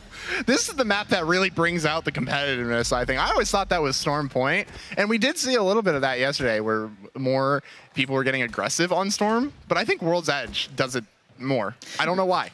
Well, it's going to be entirely different playstyles, and what we're going to be noticing here is that Rampart decided to land in Bloodhound Trials completely unaware of the 3-stack that was landing on them. And so we're going to be having the Rampart that's just completely eliminated. Hopefully this team might be able to grab banners, but what we're noticing here is that there's no support legend on that team. No support legend. That means no craftable banners, but that also... Actually, that doesn't mean a lot because this is no craftable banners. Recon is a little bit more important, in my opinion, for this map, just because of how many buildings there are, how many like weird little nooks and crannies you can hide in. While Storm Point has a lot of rocks, this area has a lot of just weird, obscure corners that a lot of people don't tend to check. Well, occasionally we do see northern zones that do pull into the backside of Bloodhound Trials. Not extremely common, but we're going to be seeing that this team here, Team 1, is going to be trying to get back. Another confrontation here between Team 19 and yet another team over here towards Mirage Voyage. This Revenant trying to capitalize off of the fact that there was big damage, and that's going to be the Havoc shooting a bird out of the air. Just a sky shot out of nowhere, man. Uh-oh. Oh, no! Oh, the no! melee! The melee missed? Doesn't connect, but that doesn't really matter because the teammates are going to be following up. Now we just need to know where the third is on that team, and that's going to be 2 knocks onto whoever that mystery team is. They're going to be trying to back away, and unfortunately, we are noticing that Team 11 was eliminated. Team 11 was eliminated. Then again, you know, Team 11, I think they were the ones playing the Wraith that were getting shot at as they used the evac. Yeah, that Wraith's weird thing where you can like the voices tell you like to dodge didn't help. It didn't. Yeah, no, Wraith, as much as I love Wraith, you know, classic legend, the OGs came out 2019 with the release of the game. But I don't know if that's going to be working out here because this Void character is going to be heavily capitalizing off of the Arc Stare. Unfortunately, we are going to be seeing a knock here on perhaps either side and potentially even a third party. That Newcastle definitely needs to get out of here, and that's going to be a knock onto Newcastle. Now, I don't know what team this is. I believe this might be the team that we were seeing perform really, really well yesterday. Well, no, this is Team 20. This is the team that just won. That's true. This is the team, they decided to switch it up. They kept the Ashe Crypto, but instead of going Rampart for, you know, like rock strategies is what I'm just going to call. I'm going to call them rock strategies now. They decided to go for Newcastle for even bigger rock strategies. Well, notice that the Crypto was able to pick up banners here. Now, perhaps maybe not the best amount of synergies that were being capitalized here because with the Newcastle being a support legend, you are able to craft banners. With the Crypto, you're still able to go and grab it from over 200 meters away. As the fight commences here, it looks like they're fighting the team with the Revenant. I was right. That's a Revenant that's going to be knocked down. Ultra going down, and we're going to be seeing the hip fire coming out of the Bloodhound. Ooh. What is 19? Is that the Nemesis? That's That is the Nemesis. The Nemesis has a pretty nasty hip fire. R99 and Nemesis are just laser beams. Oh, yeah, I get it. The Nemesis is a energy weapon. The joke is laser beams, but... One could even say an adversary to many. Oh, oh man, Yeah. that was not good. It was But no, you're right, though. It is extremely annoying at most ranges. But this is one gun I talked about yesterday. The R301. It's a classic. It's the iconic gun of Apex. Same with the G7 Scout. The two guns you see on any cover are these two. We are going to be seeing a knockdown on the other side. And ooh, that's a charged Sentinel taking the Revenant out. That Catalyst wall is going to be coming out, and hopefully this lifeline is going to be coming in for the reset. We are going to be seeing the drone come in. Slow reset. The Revenant did take some nade damage, but I think that's going to be enough for the Revenant to come back up, and the re-knock. It was so sudden. And then the double dock shown. Catalyst going down. Oh! But the trade with the Valkyrie. Full one clip. The lifeline is going to be trying to get the reset, plus the Catalyst. The Catalyst seal on the wall is going to be preventing the other team from making their way in. Oh, the drone. Dock drone healing. So worth it. That's the one reason why I always say pick Lifeline. If you're going to pick any support, pick a Lifeline. This Catalyst is praying for their life right now. They're they need to get out of here. And Can we get Prage hands in chat? that's a third party coming in. The Catalyst is going to be caught out. Unfortunate. Actually, I don't think that was the cat. I think that... No, it was the cat. It was Team 3. But we see another Catalyst with a Bangalore and a Bloodhound. This is going to be interesting. Already purple with this group. Team 7 going to be making their way out of here. They realize that they can't take this fight with their third being knocked and, well, essentially finished. Oh, yeah. It's not advantageous to be taking a 2v3 here. So they're going to be backing out, potentially even crafting, or if they have banners, just find a respawn beacon. I'm going to be honest. Like, we win those. You win those. Yeah, the 2v3s, you win those. We win those. It's just the nah, I'd win. You just got to play it nah and win. Like, what are you doing if you're not playing like that? We see one of my favorite guns, the longbow. Longbow. I'm going to go on a little bit of a tangent. I like the longbow because of the funny sound it makes. It is very good sound It's a design. satisfying sound. I like to call it the funny sound because you'll recognize it when you hear it, but it sounds somewhat similar to like the 30-30 at too far of a distance. So you think like, oh, they're shooting a 30-30, and then you go up close and they hit you with a longbow and knock you. I mean, personally, my heart sinks whenever I hear a marksman or a sniper rifle. Oh, I'm very much a real. Watson player, and for anyone destroying my fences from far away, I'm like, man, that hurts. Panic. Oh, we do see a massive fight coming in. That was a huge thermite coming out from the team that was pushing in. This team 2 is kind of trying to hold their position here inside of Countdown. They're going to be backing up. They realize they've taken a little bit too much damage, need to give up a little bit of space here, but that Beast of the Hunt is going to be coming out. Now remember, in the most recent patch, Bloodhound cannot see through smokes. But it looks like he doesn't need to, as they're going to try and push around side onto the Bloodhound. During Beast of the Hunt, not a good idea. Definitely not a good idea. And with this Bloodhound out of position, taking that EMP straight to the face, No, he they're gonna EMP have to give up more eliminated, I space. think. I don't think the EMP got off in time. I don't know. It wouldn't have... Then again, Crypto's EMP is a little weird. When I think EMP is, I think disabling abilities. We're going to be seeing a knock on both sides of the team. That Newcastle is going to have to try to get that reset as soon as possible, but instead they go for the push onto that second, and right now it's going to be a 2v1. Going for the finish, gonna do the armor swap. Armor swap is the smart idea, especially if they have purple. Why?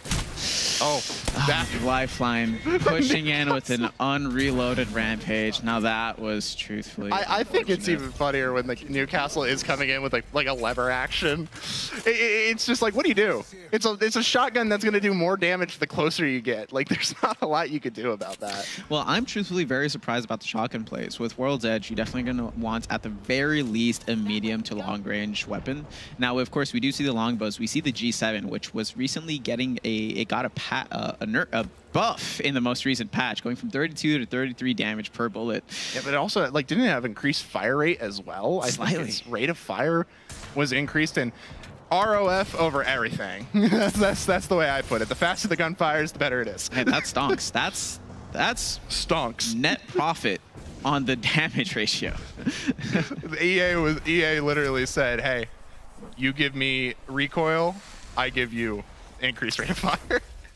Now, I think I was actually wrong here about the zone pull. This zone pull is not pulling towards Landslide, and in fact, is going towards, I think, Grandma's house, towards that exact pinpoint in the middle of the map. I forget we call it Grandma's house. It is Grandma's. For people in the audience who don't know, That's there Grandma's is house. a building called Grandma's house. It's That's a Meemaw. level building. It's very comfortable.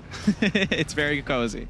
I gotta remember that for my next match. Team 8 here, setting up really interesting. The Caustic Bangalore is, in my opinion, the most interesting part of that setup. You don't really think of Caustic Bangalore being a good strategy up until those rat smoke plays. And then suddenly the smoke gets disguised by Bangalore smoke, and then you don't realize until you're taking that massive you're amount of eating damage. Now, I don't know what the synergy is like having double smoke characters playing with the Bloodhound here, but I actually do in fact like it. Being on World's Edge with so many buildings and potentially, you know, a lot of choke points, tight corridors, that Caustic and the Bloodhound is going to be, the Caustic and the Bangalore is going to be providing lots of opportunities for teams to make rotations and also hold down areas. Well, I won't deny the Bloodhound being involved in that either, because Bloodhound is going to be like, hey, this is where they are. We are going to be seeing a stick here coming out of Team 15. We're seeing a Horizon, but oh, that's going to be a one clip. This Lifeline is going to get the reset, backing down. I think the Lifeline actually needs to anchor here. Horizon going to be taking their sweet time. Ult coming out, Black Hole. Oof, That does not look good for the Conduit. The Horizon really needs to figure out what they're doing here. Do they want to... Ooh, the lift? Okay. Interesting. This is... But it does not help. Uphill battle. So much damage coming out of that Horizon. Literally was an uphill battle in this instance. Not the best. Not the best. We are going to see Caustic. Sorry, not Caustic. Conduit running for their life here, trying to figure out what is maybe available. Now, this Conduit, really their only play here is either Rat or find a Replicator here. Team 20, though, they are aggressive. Their crypto is so aggressive. Especially with those drones. Does he not? Oh, he does. Turn around, buddy. Oh. And that is going to be a team wipe here onto Team 8. Unfortunate. Team 8 was not expecting it. It's turn around, man. You're getting shot in the back. I mean, what can you really do? You know, that EMP, the Caustic Smoke, so much visual clutter, and that's a part of Apex, unfortunately. You're just so much going on. You need to basically split your attention. He was fighting his teammate on stairs anyways, so it's like, oh boy. But, 3 hostiles detected. We see Team 13. 2 red Evo. That's quite good. Well, Team 13 has been taking quite a few fights here. 4 KP off that Bloodhound alone. We like seeing that. But, you know, one of the biggest things we need to see is how they maneuver into zone to deal with, you know, these bloodthirsty teams like Team 20, these teams that are ratting and trying their best to reposition or doing whatever this is. Unfortunately, I don't think Team 7 is going to be staying for very much time here. They're going to be trying to find a way out of the situation, but what can you really do? You're outside of ring, you're outside of zone. You don't have ult as Valkyrie, and you still got, at the very least, 18% off. If you're lucky, you're going to be able to rip that Valk ult, but where do you even land at this point? You still got 7 squads left, 19 players alive. 19 players, that's the difference makers now. It's like, if this is Valk up as I speak. We jinxed it. Caster Curse. We love it, folks. Team 5, though. Ash, Rampart, and Crypto. They're copying the strategy of Team 20 from the Stormpoint game. Extremely defensive, but I don't dislike it. Yeah, no, especially because Sheila. I mean, who doesn't love Sheila? This Ash is going to be providing them a couple opportunities to teleport into zone. It's with them being held out and with ring closing in the next 15 seconds here, they're going to have to figure out what the move is here. If they're able to get some really good entry damage, they might be able to take that RV from the other squad. Oh, 100%. The rate, ranking points and KP kill points are extremely important. As double Rampart teams fighting through the Rampart glass.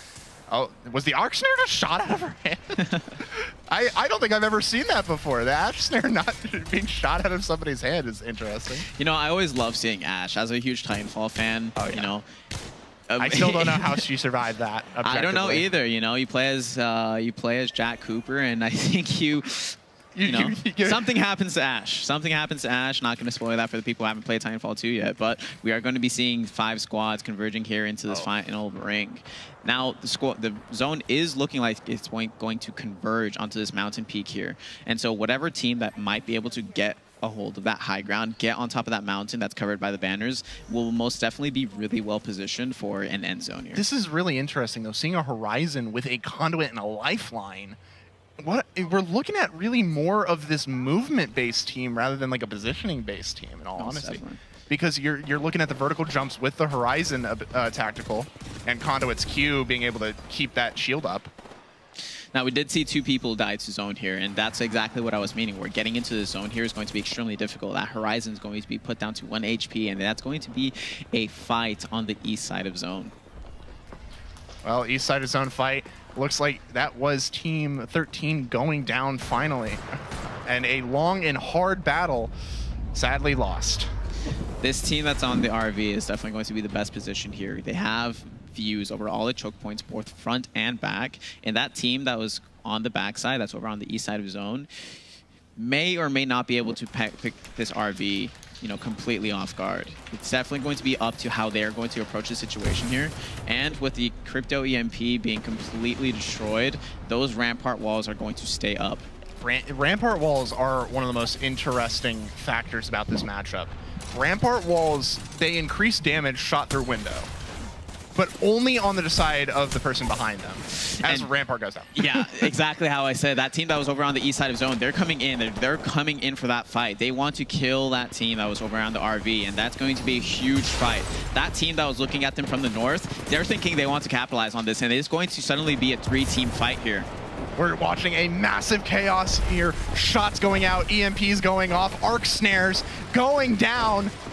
Who's going to win? We see 4, I think that's 4 drops right there. Now they're trying to push in, takes out another squad. That is Team 5 going out. And it looks like Team 20 again! Again! 2 in a row. 2 times! Dos. 2 times! Team 20 definitely showed a lot I of thought Team dominance 20 here. was still waiting. They pushed in and just ran. Rushed them down. That's the thing about Newcastle here. On top of all the defensive abilities that Newcastle has, he also takes 15% reduced damage. And Newcastle on red armor, definitely not to be underestimated when he has a shotgun in hand and he's looking at you with a mean mug. It's like playing. It's like the way to think about it is like when you see Newcastle with a shotgun, right? It's like being a Covenant in Halo and you see Master Chief just slowly walking towards you with an energy sword. It's horrifying. It's a horrifying experience. Terrifying. Absolutely terrifying. Like you don't know what to do because it's like your gun isn't going to do much unless you have your whole squad just firing. Most definitely. Now I think Team 20 is definitely feeling super relieved that that team on the east side of zone definitely decided to come in when they did, because they were potentially going to be held up by that Rampart squad. As soon as that third party came in, wiped the team that was in the RV, or at the very least weakened them, that was Team 20's opportunity to come in from the front and just pretty much capitalize off that opportunity. Excellently played, couldn't have been better. Team 20 definitely showing a dominant performance here in this round of matches. Let's take a look at that match summary real fast so we can see how exactly dominant they were in that. 15. That's more than the lobby. That's more than the lobby combined. That is an insane. No, wait, I see a 5 over there. That's my mistake. But that's still a pretty decent number of kills for one team. And I think that Newcastle might have been the kill leader for quite a while, but I could be wrong. Well, to rapidly explain the point system here, first place gets 12 points, second place gets 9, third place gets 7, and then fourth and fifth, I believe they get about 5 or 4 points. And so with that being said, Team 20 definitely shooting up in the leaderboards, and it's going to be really, and this last match here is going to be the final opportunity for any teams below them to make a move here, capitalize on opportunities, and they're going to have to get aggressive, going heavy and fast. And with 15 kills, you get a point per kill.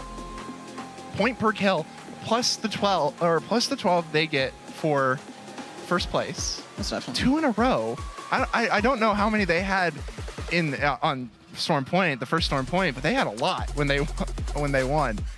I just have to say it like this: they are the apex predators of this match thus far. I gotta get my. One could even say somewhere. they're Apex Legends. That's it, Chief, right there. That's one for the highlight reel. Now, I definitely want to talk about this match that we're going into because we're going back onto Stormpoint, and what we noticed about that match one is that all these teams were actually playing super defensively. If it wasn't a defensive composition, it's that they were playing conservatively, avoiding fights up until that Ring 2, Ring 3 area, and even then, you were having a lot of confrontations that were up close and personal when they needed to take those fights. A lot of these teams were evaluating that fact that, if I don't take this fight, I'm not getting into ring. I need to play for placement just as much as I need to play for KP. And it wasn't just that. We were also seeing a lot of longer range fights. Like in that World's Edge, what was the dominant gun in that fight? The Peacekeeper, the shotgun, the lever action, the Cowboy Classic, as I like to call it. Havocs too. No, yeah, well, yeah, but that's kind of to be expected with how good the Havoc is. Phenomenal. It's a phenomenal gun. It's an SMG. Yeah, exactly. It's like getting the choice between the Havoc and the R99. Like it's the same picture, just one shoots regular bullets. What is the difference between these two? I see no difference. I see no difference. So what we're seeing here though is we are 100%. We're going to see probably a more competitive, like style in this final Stormpoint match. Well, they could really go both ways because it's definitely going to be conservatively, but it might also be the final Hail Mary for a lot of these teams. Yeah, it is. I would say for a lot of these, it is that Hail Mary play. They got to come up with something. And here's my prediction for what the compositions will be, because I think Team 20 is going to stick with the classic, the Ashe Crypto, and probably Rampart again. I mean, it works. If it works. Rockstrats. If it ain't broke, don't fix it. Don't fix that window if it ain't broke, is what I like to say. Well, I'm definitely really, really eager to see if there's going to be any changes or the way these teams are going to play this last match out. Preferably, I would like to see teams, maybe not push as aggressively as they were previously. Try to play for the end game, because that's going to be really where you're going to be getting a lot of points. That'll be the differentiator. 1, 2 KP, how worth it is it?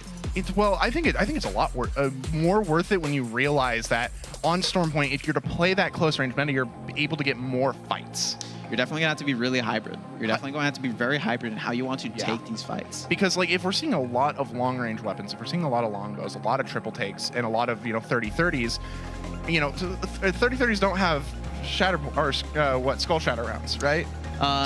Skull Piercer. They don't. That's not in the loot pool anymore. So 30-30s are like, truck those out the window. Here's the window. Truck it out. All right. So you don't have 30-30s. So what do? SMG, shotgun, AR, but close range ARs. So your flatlines, your R301s. Run that down, and it's over. Or the L-Star if you want to have a little bit of fun. Just a little bit of meme. I'm actually really excited to perhaps see a little bit more headblocks. That poke damage, especially the burst damage.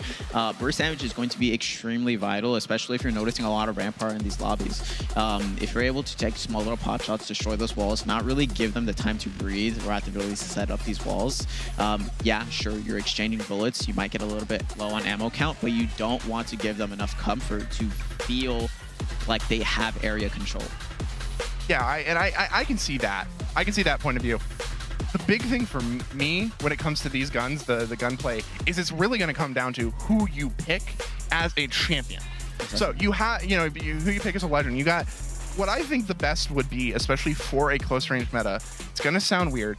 Ashe Crypto works well together. I don't know why they seemingly just synergize. Yeah, it's such a weird synergy to think about, because that EMP shuts down. You Rift Blade through, get behind them, shut them down, because they have to predict where that Rift Blade is, because it goes in a straight line where you're aiming, so they have to predict where it might end. Most definitely. I mean, it's definitely going to be another one of those instance characters where Crypto, strangely enough, just works with Void characters. Exactly. Previously, what we were seeing before the most recent patch was Alter and Crypto working together. Yeah, I did see an Alter in that World's Edge. I did see Alter, but how long did we see them? Not very long. They did not make it long, folks. But it was still a good choice, though, because I think they were on a team with a Crypto. I like originality. I personally really like originality. I've been enjoying the weapon composition that we've been seeing here, the legend diversity. We've been seeing all sorts of different weapon compositions and all sorts of different legend compositions. Though, we're missing the one person that makes any legend composition unique. I think you know who I'm talking about. The pork chop man himself. Mirage, baby. We're missing Mirage. Maybe that's the Hail Mary for a couple of That's the Hail Mary play. Bamboozle your opponents before they bamboozle you. Make them waste all of their ammo. What? Make them waste all of their ammo. Make them waste their ammo. Sorry, my brain shorted for a second because I'm just thinking like of all the stuff Mirage can do. Yeah, wasting ammo is one of the biggest things. Ammo conservation, while important, it's not that important at the same time. As you can see, these players, they're ready. They're raring to go. They're focused. You can see they're locked in almost. A couple. Yeah, I'm waiting to see like a shoulder rollback from somebody. Just like it's easy. I'm looking. I know that the moment these kids, they're going to lean slightly in their chairs. 15 degrees push forward. 15 degrees. That is going to be this man mogging us over here. That is going to be the moment when these kids they are locking in. They're prepared and they need to understand their positions here going into this final match. But I don't think it's just the kids that are locked in. I think some of the parents are locked in as well. Like, let me hear your excitement, parents, if you're ready to see the final round coming up soon. All right, come on, a little bit more excitement in here, guys. Raise the roof, guys. Come on, raise it. That's a awesome. sound. That's a beautiful sound. That's what I love to hear. We love hearing that crowd. That everyone's excited. We're excited to see everyone just pushing their best. And just think about it, right? On Stormpoint, this is the map where champions are made. A lot of the time, this is where champions are made. This is where legends are born. Well, during Split 1 Pro League, actually, no, Split 1 playoffs last year, this was actually the map where TSM, having a zone pulled towards Thunderwatch, was able to get that final win for... And it just locked. Yeah, I remember it locked down, and they were like, everybody was like, "What do we do? What do we do?" And TSM just walked into the room. Absolutely and insane. it's like, nah, no. Just wiggle the finger. Nope. This is our map. But how poetic would it be? How poetic would it be if we had a Thunderwatch? Like, it would be amazing. Team 20 just takes it at Thunderwatch. Like, here's my money. It's on the table. Now we're gonna be looking at the character selection here, going into this last game of matches. I see a Wraith. Last game of matches. What am I saying? This last drop. Match. The last drop. Last drop. Okay, I'm seeing a Watson. Okay. There's yours. That's what I was wanting to see. You know what? Okay. Team 4, I love you. Yeah, Watson, I saw an altar on that board. I saw quite a few conduits, which makes sense for Stormpoint, especially if you're fighting spiders and prowlers and all them things. You know, it makes sense. Now, one gun I have yet to talk about. I think I talked about it just a tiny bit yesterday. The Prowler SMG. The burst fire. The powerhouse of an SMG that kind of actually rivals the R99. In essence. Well, I think the R99 has just been completely phased out of the meta. It's unfortunate to see, you know, as a classic weapon. I think it's been phased out of the ADS meta. Perhaps. Like, if you're using it as an ADS, it's bad. But if you're using it as hipfire, especially now that I think they removed entirely the hipfire randomness on the R99, it's perfect. Well, you know, it's a good SMG, but is it the perfect SMG? I think it's perfect for hipfire. I don't think it's perfect for ADS though. You know I think Prowler is the best for like hybrid, and Car is best for ADS. Most definitely. Now, I'm most definitely going to be curious to see if we're going to be seeing any sort of final contests here. I'm definitely taking a look over at Launchpad. That's over on the southeast. As a gunfight kicks off. Ooh, we're going to be taking a look over here on Thunderwatch. Thunderwatch. Hey, there's that Thunderwatch. I saw a Mastiff pick up. Who knows? It's going to be a very difficult situation because the team that was able to land on high ground is definitely going to be having access to much more loot, and that's going to be someone coming around the backside. With only a Prowler and the Gibby having an RE45, Team 18 is going to be a little bit worse for wear. But I don't think that's a bad thing. Once again, I bring up the Prowler. You can see it's powerhouse. Unless he gets flanked from behind here, the Bangalore going down. Don't res. Do not res. That's a bad position. Huge pump coming out of the Mastiff, and that's going to be the Gibby that's going to be the last one alive. This Wraith is going to have to make something happening here, and that's going to be a phase going out. Now, with the Gibby being a support legend, this Wraith could entirely just make their escape, try to find a replicator, and try to reset for their entire squad. But I don't know if this team that was contesting them is going to be trying to... I think I hear a charge rifle. Oh, just able to get away. Barely. They're not shooting pigeons. They're shooting air right there. What those air particles do to you? Well, over here in Command Center, we're going to be seeing Team 17 composing of the Octane, Rampart, Bloodhound. Very, very curious choices here, but the Octane does allow for very, very quick rotations. How useful is that going to be here on Stormpoint? We're going to have to see. I would say it's pretty useful because being able to jump over certain areas. One thing I have also been noticing that I would like to point out, I just saw it on the Bloodhound, R99 Sentinel. I like that. I really like that. Good.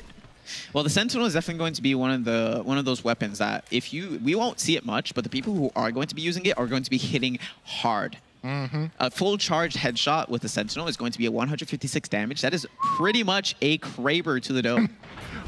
It's a mini Kraber. Basically. And now we could call it the baby Kraber. The baby Kraber. You pair that with a Rampart wall, and that might potentially be your entry damage to be able to take this fight. And that is going to be Team 20 contested over here on Launchpad, and that's going to be the Rampart going down.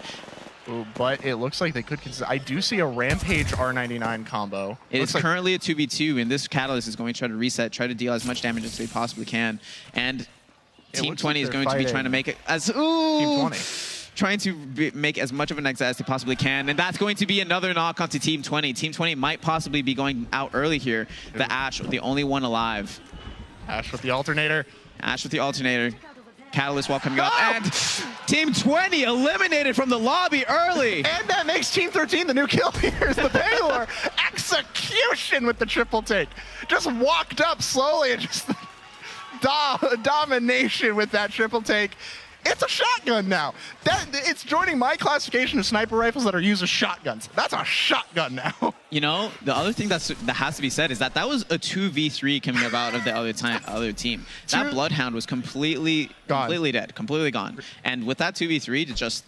2v3, Lifeline goes down, Bangalore coming in with the triple take. It's why I'm saying I'm putting the triple take in the Hall of Fame of guns that aren't shotguns but are. Because at point blank, it does so much because those shots aren't going to miss. It's a guaranteed non-miss. If I'm standing right here, I have an arm's length between us. That thing's going to guaranteed hit. Most definitely, with every single individual bullet coming out of that triple take, dealing 21 damage, that is going to be a solid 63 to the body. That's pretty much, half a massive shot. Exactly, and just something to think about. I do see a Peacekeeper. Do we see the Peacekeeper coming in? Probably not, because Team 20, the Peacekeeper Masters over there, were not available to pick it up now. Now, Team 2 is definitely going to be engaging in this fight here, and this might either be a tactic to try to keep that other team out, but I think a lot of teams are very much ignoring where this team is, where this ring is pulling to. Team 19 going to the bottom over here into Thunderwatch, and something needs to be said about the fact that this is going to be a northern ring pull. If it were me, I would try to make my way over to Wall or potentially even Lightning Rod as soon as possible to, at the very least, put myself in the best position to pretty much eliminate any sort of walk-ups. Oh, yeah. You got to put yourself in a position where no team can flank you. Or if they do try, you know where they'll be flanking from. And we're not seeing a lot of that with this positioning. A lot of them are positioning outside of ring, but they are getting aggressive.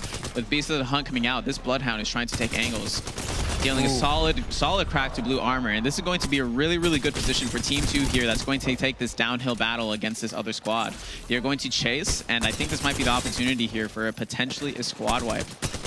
Oh, I think so with the alternator. Just the accuracy on the alternator is unmatched. 100%. And that Bloodhound just proved why right there. That's going to be Team 4 eliminated. So we've got Team 20, Team 4 eliminated. I am truthfully very surprised about the players that we've lost up until now. Honestly, yeah, powerhouses that have been as strong as they have been throughout the past couple of rounds they're gone. So now it really is up for grabs. Who's going to make that top spot for the final point? Or for the final part. Yeah, most definitely. I mean, from match one, Noah, I think you did actually talk about a northern pad pull, and I think that's exactly what we're going to be seeing around here, possibly even in the trenches, but I think this might even pull back slightly a little bit more towards Crane, where Down Beast is. So is that what you're thinking? Perhaps Down Beast, perhaps even Checkpoint here. We don't really quite know yet. It looks like it's leaning more towards that Down Beast area, as you can see. I see half of Down Beast is out of zone here. Oh, well, that's what I mean, though. It's like you see half of Down Beast is out of zone. Yeah, no, see, it is pulling towards Down Beast. Look at that. This is going to be really difficult for these teams that don't know which side of the mountain to play. Do you play the left and potentially try to assure that it's a full Down Beast pull, or are you going to play inside of Checkpoint? Have that high ground, have that positioning to be able to, take any fights with any sort of teams walking up, but potentially get pushed up by zone. Oh, that is the biggest worry, especially on Down Beast, because Down Beast is one of those areas that is kind of known for being hard to contest. It's known for kind of being a bit annoying to fight in. And that's going to be the catalyst, caught out of position. This Revenant is going to be making their best effort to get out of this position and popping the Forged Shadows. That's going to be an effective extra 75 health added to the Revenant. This lifeline is going to make the executive decision to get the heck out of here. Executive decision going into the zone, though. Interesting way to get out. Honestly, I think there could have been a lot better solutions. As we see, the Revenant took the right path. They're both split up, and they're probably going to have to either meet other people, other strangers. Whoa. We're seeing a couple confrontations here. This Rampart is still taking the top of North Pad, and this is going to be the Rampart Sheila minigun coming out, shooting up onto the evac tower. They're going to be contesting the high ground onto the bridge. Sheila's going to be shooting out, and I think that bridge team is going to be dropping. It looks like only one of them is dropping to make sure to watch that lower.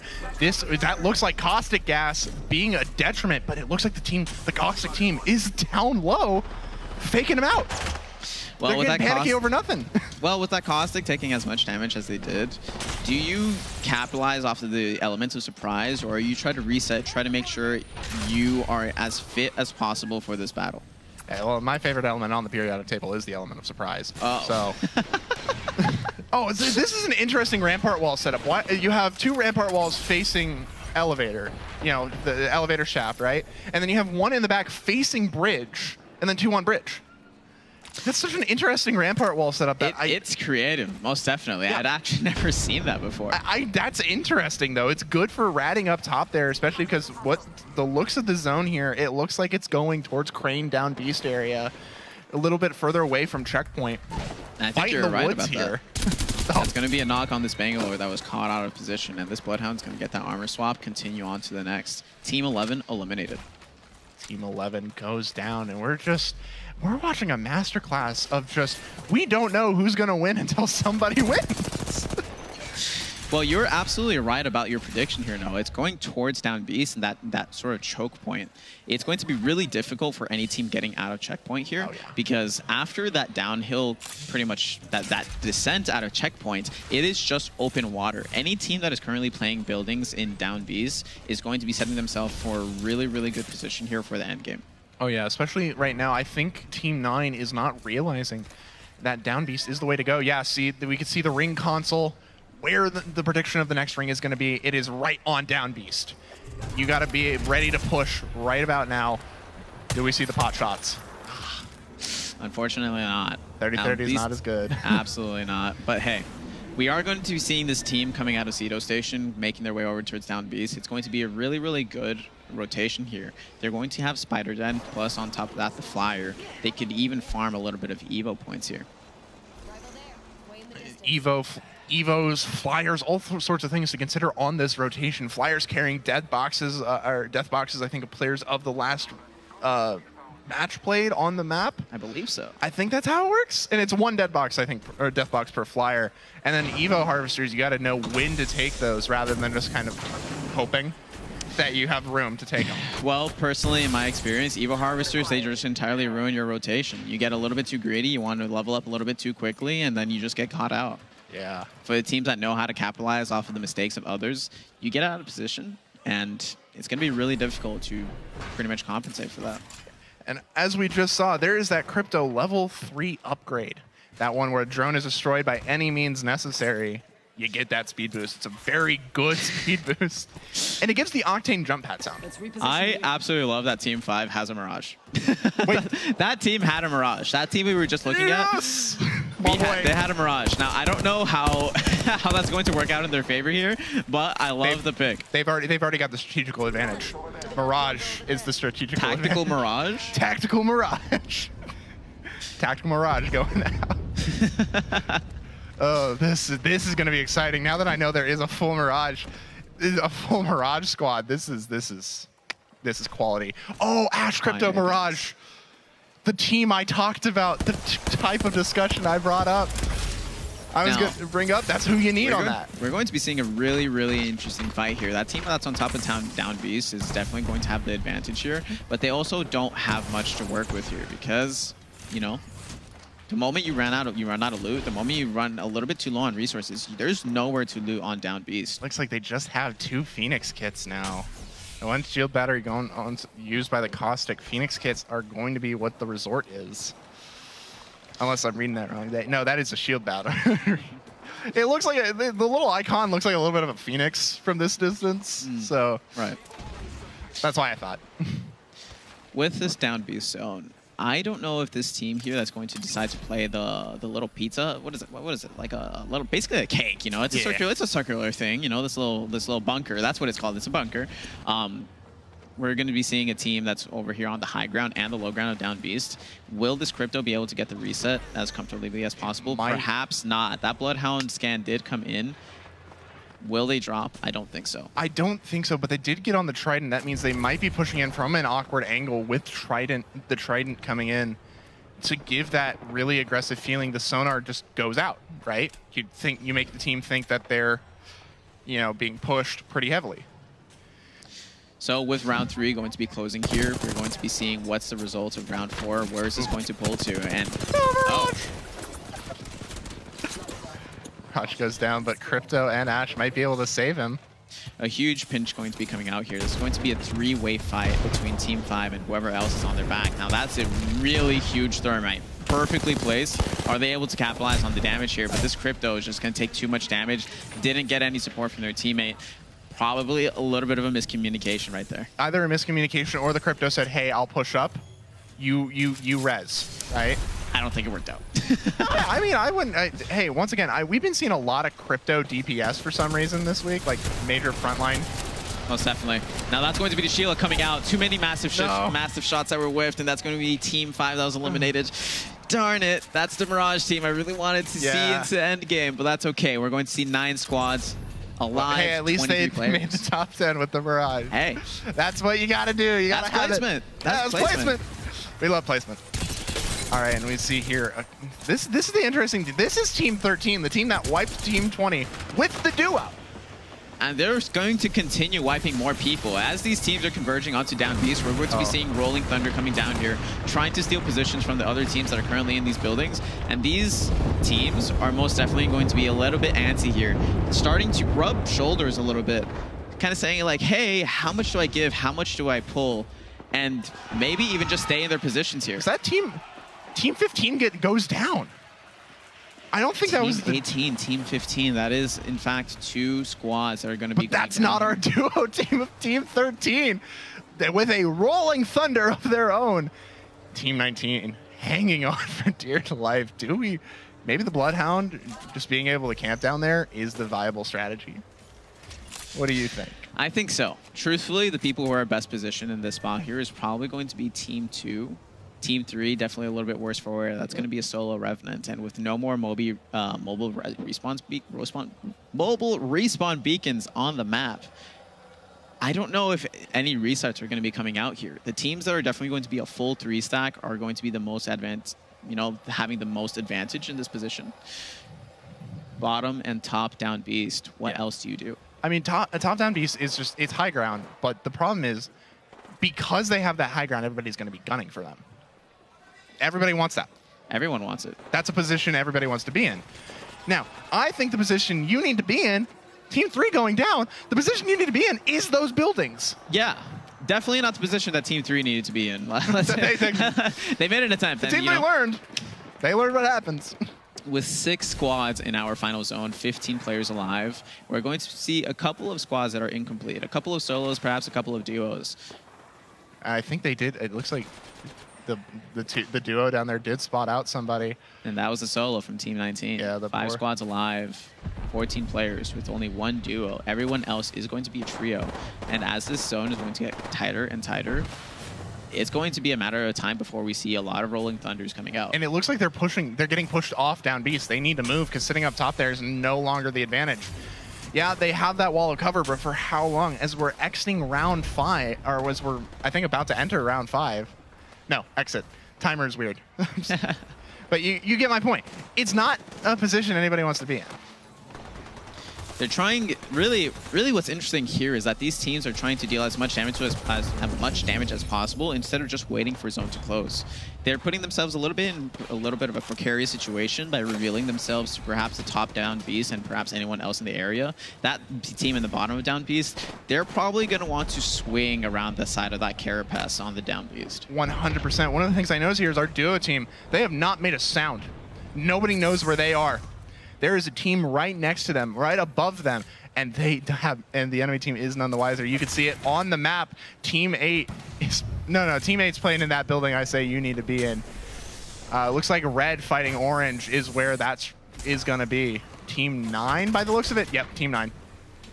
That Caustic is going to be extremely dangerous here in this endgame. If that Caustic is able to hold onto their toxic gas, if going into final ring with the final ring closure and it gets a little bit too hairy, that Caustic is going to be a huge playmaker into this final ring.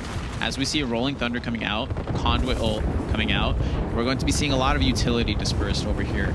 Well, it's all you can do, you know, as we're entering what, I think final ring now? Or is it one more ring 6 after this? This is going to be 45 seconds until the last closure. Yes. And I think this team that is over here, the duo that we had actually spoken, that eliminated Team 20, is going to be in the best position possible. The ring is the ring is centering right on them. They have everyone pushing towards them. Why move?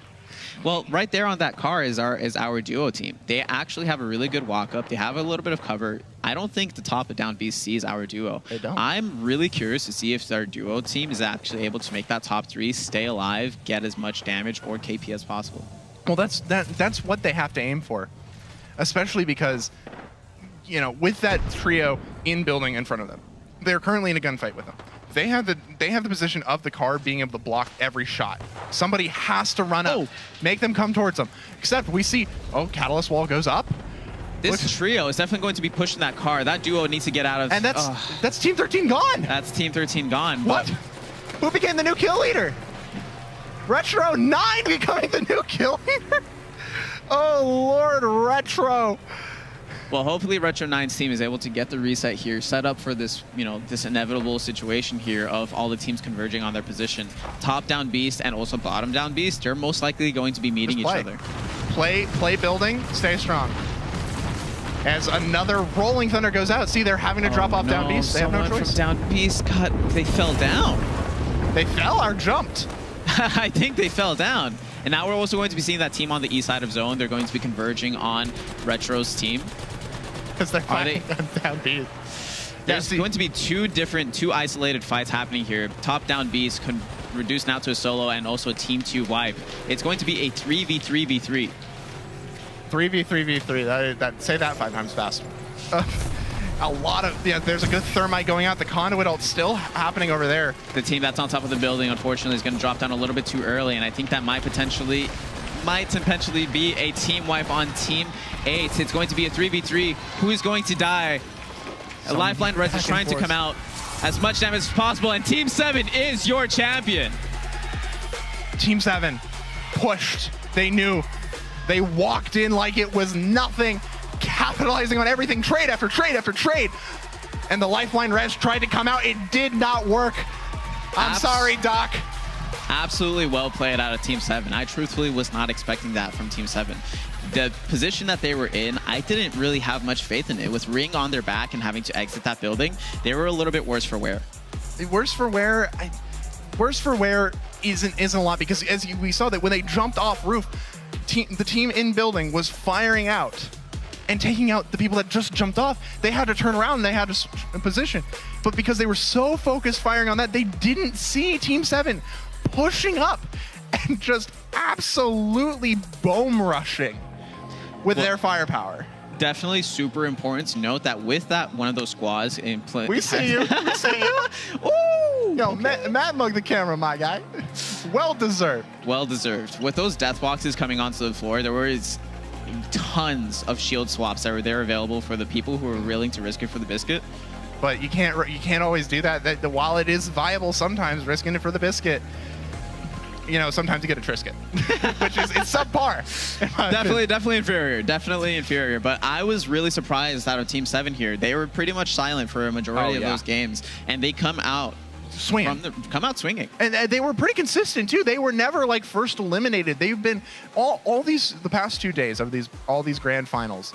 The past 2 days have been consistent after consistency after consistency after consistency with Team 7. They might not have gotten first place every time, but they've gotten, you know, a mixed bunch of places within the top 10, at least consistently. Playing for that placement is most definitely super important, and that's what I really enjoy, the sort of higher level tactics coming out of Team 7. Despite the fact they're maybe a little bit more quieter during those matches, playing for that end zone is definitely going to be the moment where it needs to matter. That is going to be either a differential of 3 points between 12 and 9 if you get first or second. Exactly, and that differential is massive, especially with all the kills that are getting. Just because, and I'm going to be honest, you can lose still and get a bunch of kills. There have been teams in ALGS that have gotten nothing but like large amounts of kills and have placed higher and higher and higher in the rankings. Am I wrong? Most definitely. But no, absolutely. I agree with you. They might not have gotten first place because they haven't been consistently getting firsts, seconds, and thirds, but they at least are top 10 consistently. Well, I actually really think that, you know, being able to switch, being able to play for KP, being able to play for placement, understanding the position that you find yourselves in is key, especially on the part of the IGL. You have your co-IGLs, you have your anchors, you have your supports, of course, but being able to make that decision as a group collectively. It's all about split seconds. Changing your momentum, exactly. That split second decision making coming out of Team 7, taking that win. As we can see, 7 kills for Team 7 with Team 9 following up at 11. We see a lot of 8s though in the 3rd, 4th, and 5th. Sadly, Team 20 at the bottom only with 1. Well, that's actually a much wider KP dispersion than I had initially anticipated. Yeah. From 1st down to 5th, the lowest amount of kills that, you know, was dispersed was actually 1st place. Yeah, it's 7, which is surprising to think about, but it's not uncommon. Some teams don't go for kills, some teams go for longevity and survivability. Sustainability is the name of the game in these, you know, final parts of placement matches. And so as we can see, 7 is an amazing number because 12, you know, add that 7 to the 12 for first place. It's still a decent amount of points. And I wouldn't shrug that off. I would take that in stride and I'd be walking happy. Well, that would pretty much conclude the matches that we had for today for Apex Legends here at the XP League. I personally want to say a huge thank you to people, to the parents, to the kids, to everyone that helped put this game together. And we're going to be looking at a couple of the replays here that, you know, were part of the highlights of those 3 matches that we just saw on Stormpoint and World's Edge. Yeah, let's take a quick look at those replays and see some of the best moments of World's Edge and Stormpoint for these final 3 matches at the North American Finals. Now, unfortunately, we did see a Bangalore that gets stuck here on the Trident. They couldn't quite climb over it, and it was a little bit of a difficult. They fell back into the Trident. I think if they would have kept doing that movement, they would have survived, because the bullets were hitting as long as they were doing that. You know, it worked until it didn't. That's for sure. You see here, Team 15. This play was just amazing. Using the door closing to the advantage to get that kill. I don't see any problems. Every single bullet connected right here, and especially this L-Star gameplay, that was a quick 2-0. L-Star is peak, in my opinion. I like W-Star. It's W-Star, exactly. We take no L's. We take W's in this. Now, definitely, we were able to notice quite a few of the nerves coming out of some of the teams here. They find themselves in a little bit of a precarious situation and a couple of mistakes that were happening here and there. Poor but Jake.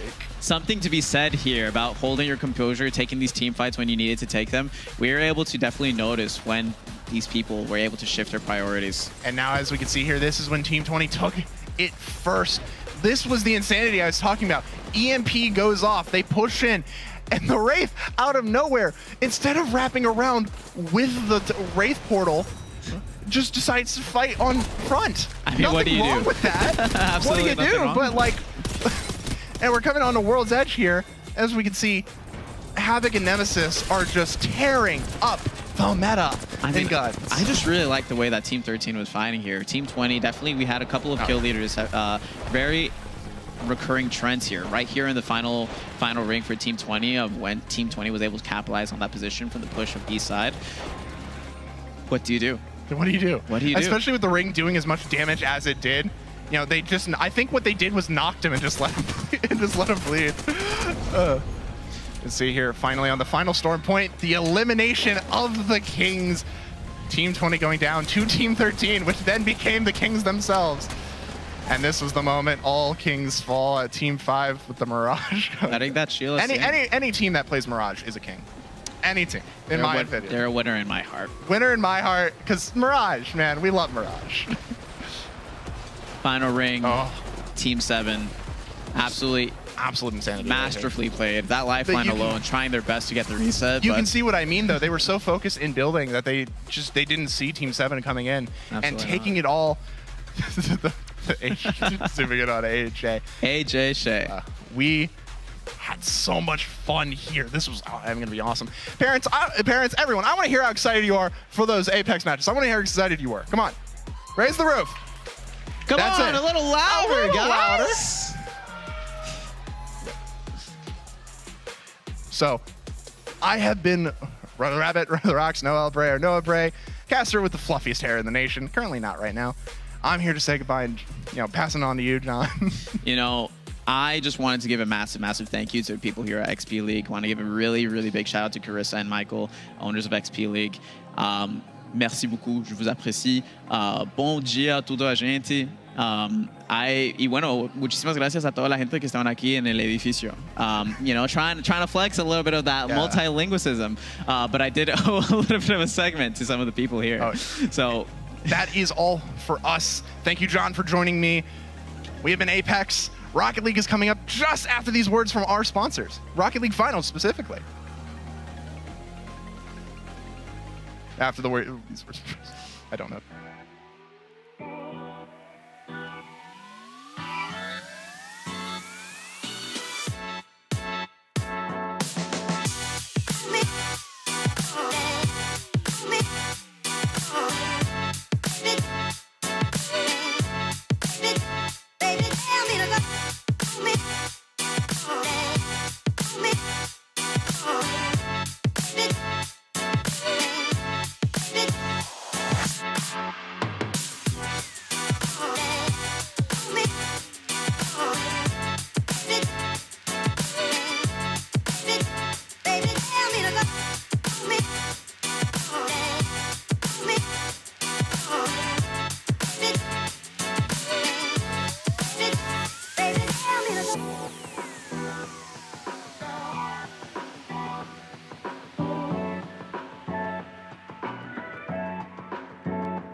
Full Sail University is where the next generation of creators are learning to build the future.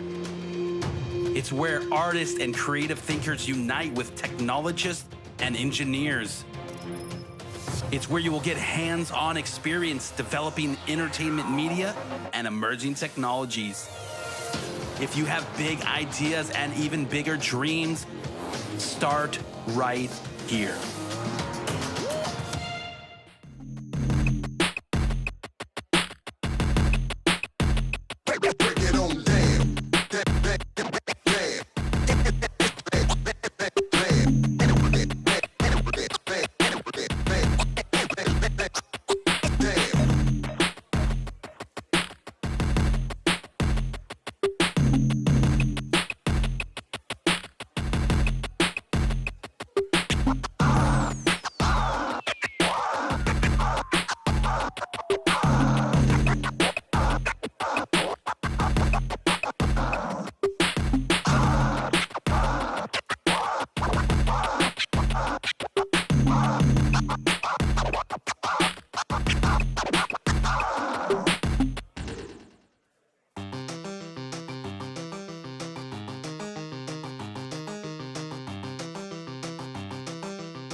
everyone. What's going on?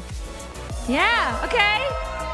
Good stuff, good stuff. We're here in the Full Sail University Orlando Health Fortress, and we're getting ready to kick off our Rocket League Grand Finals. Who's pumped? We're going to bring our teams out on stage here in just a second, so I don't care if you're a family member, a friend, a spectator. I want this place to be crazy loud when these kids come in, okay? We need to give them all of our positive energy, all right? Everybody on board? Yes? Okay, cool. First up, let's meet our first team.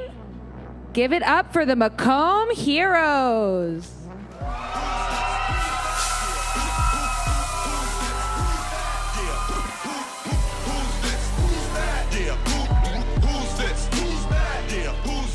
All right. Y'all ready? Y'all ready to play? Y'all ready to play some Rocket League? Yeah? Yeah. All right. And now let's introduce our second team. Their competitors, Franklin Phoenix.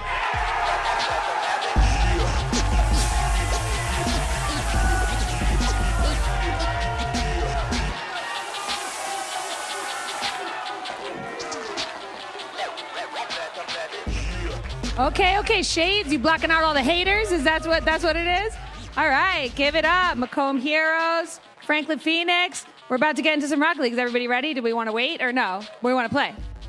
Yeah, let's play. All right, go ahead, take your seats, y'all. Let's get into some games. Good luck and have fun.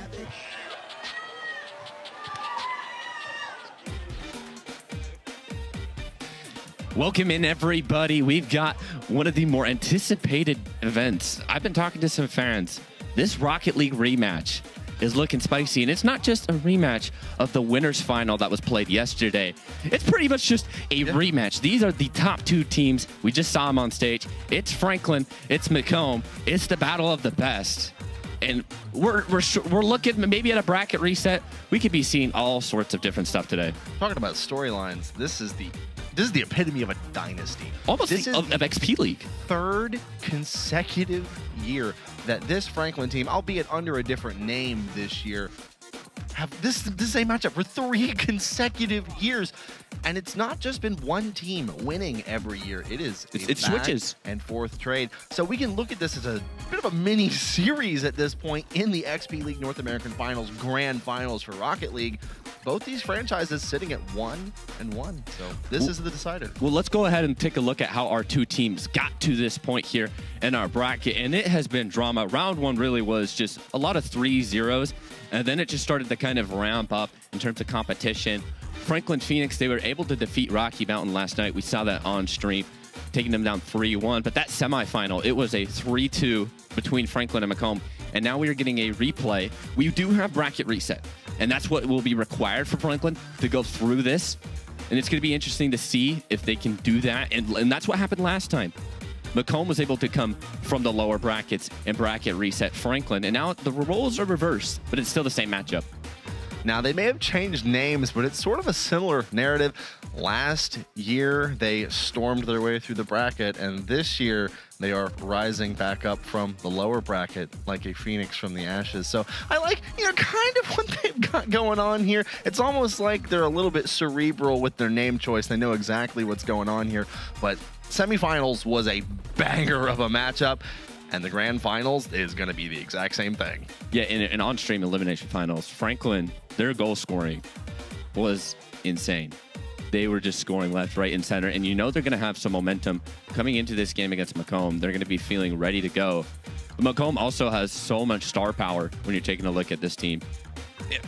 We could talk about this as much as we want, but at the end of the day, all they do is just go blow for blow for blow. And you can never really say what's going to happen. But recently, it's actually been Franklin. Even though they got knocked down yesterday in the semifinals, Franklin has been winning them in the splits recently. And obviously, Franklin was number 1 seed. They won the regional qualifier coming into this.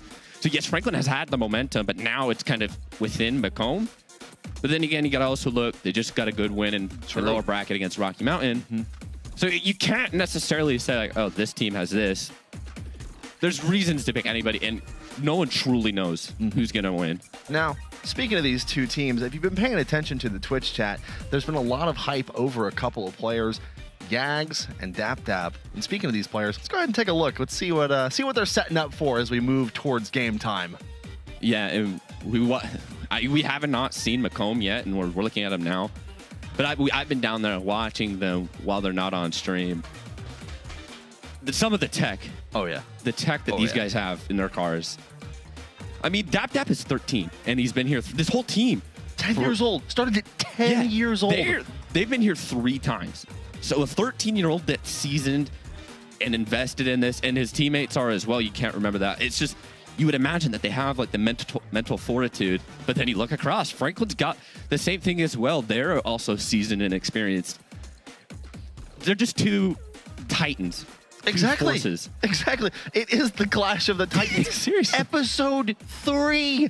We get this every year. This is such a treat that we keep getting to have this matchup because it really is the best of the best of the best of the best, and it keeps giving and giving. Well, let's go ahead and let's take it to gameplay. I believe our players are just about ready. Can Franklin have a bracket reset? They were in the opposite position last year. You have to remember that. And McComb was able to get the bracket reset and win it. The roles are reversed, but you know that these teams always go head to head. So please, give us the game. We are ready to go. It is game 1 of our Rocket League final. McComb Heroes in blue and Franklin Phoenix in the orange. So excited to see what they've got working this time around.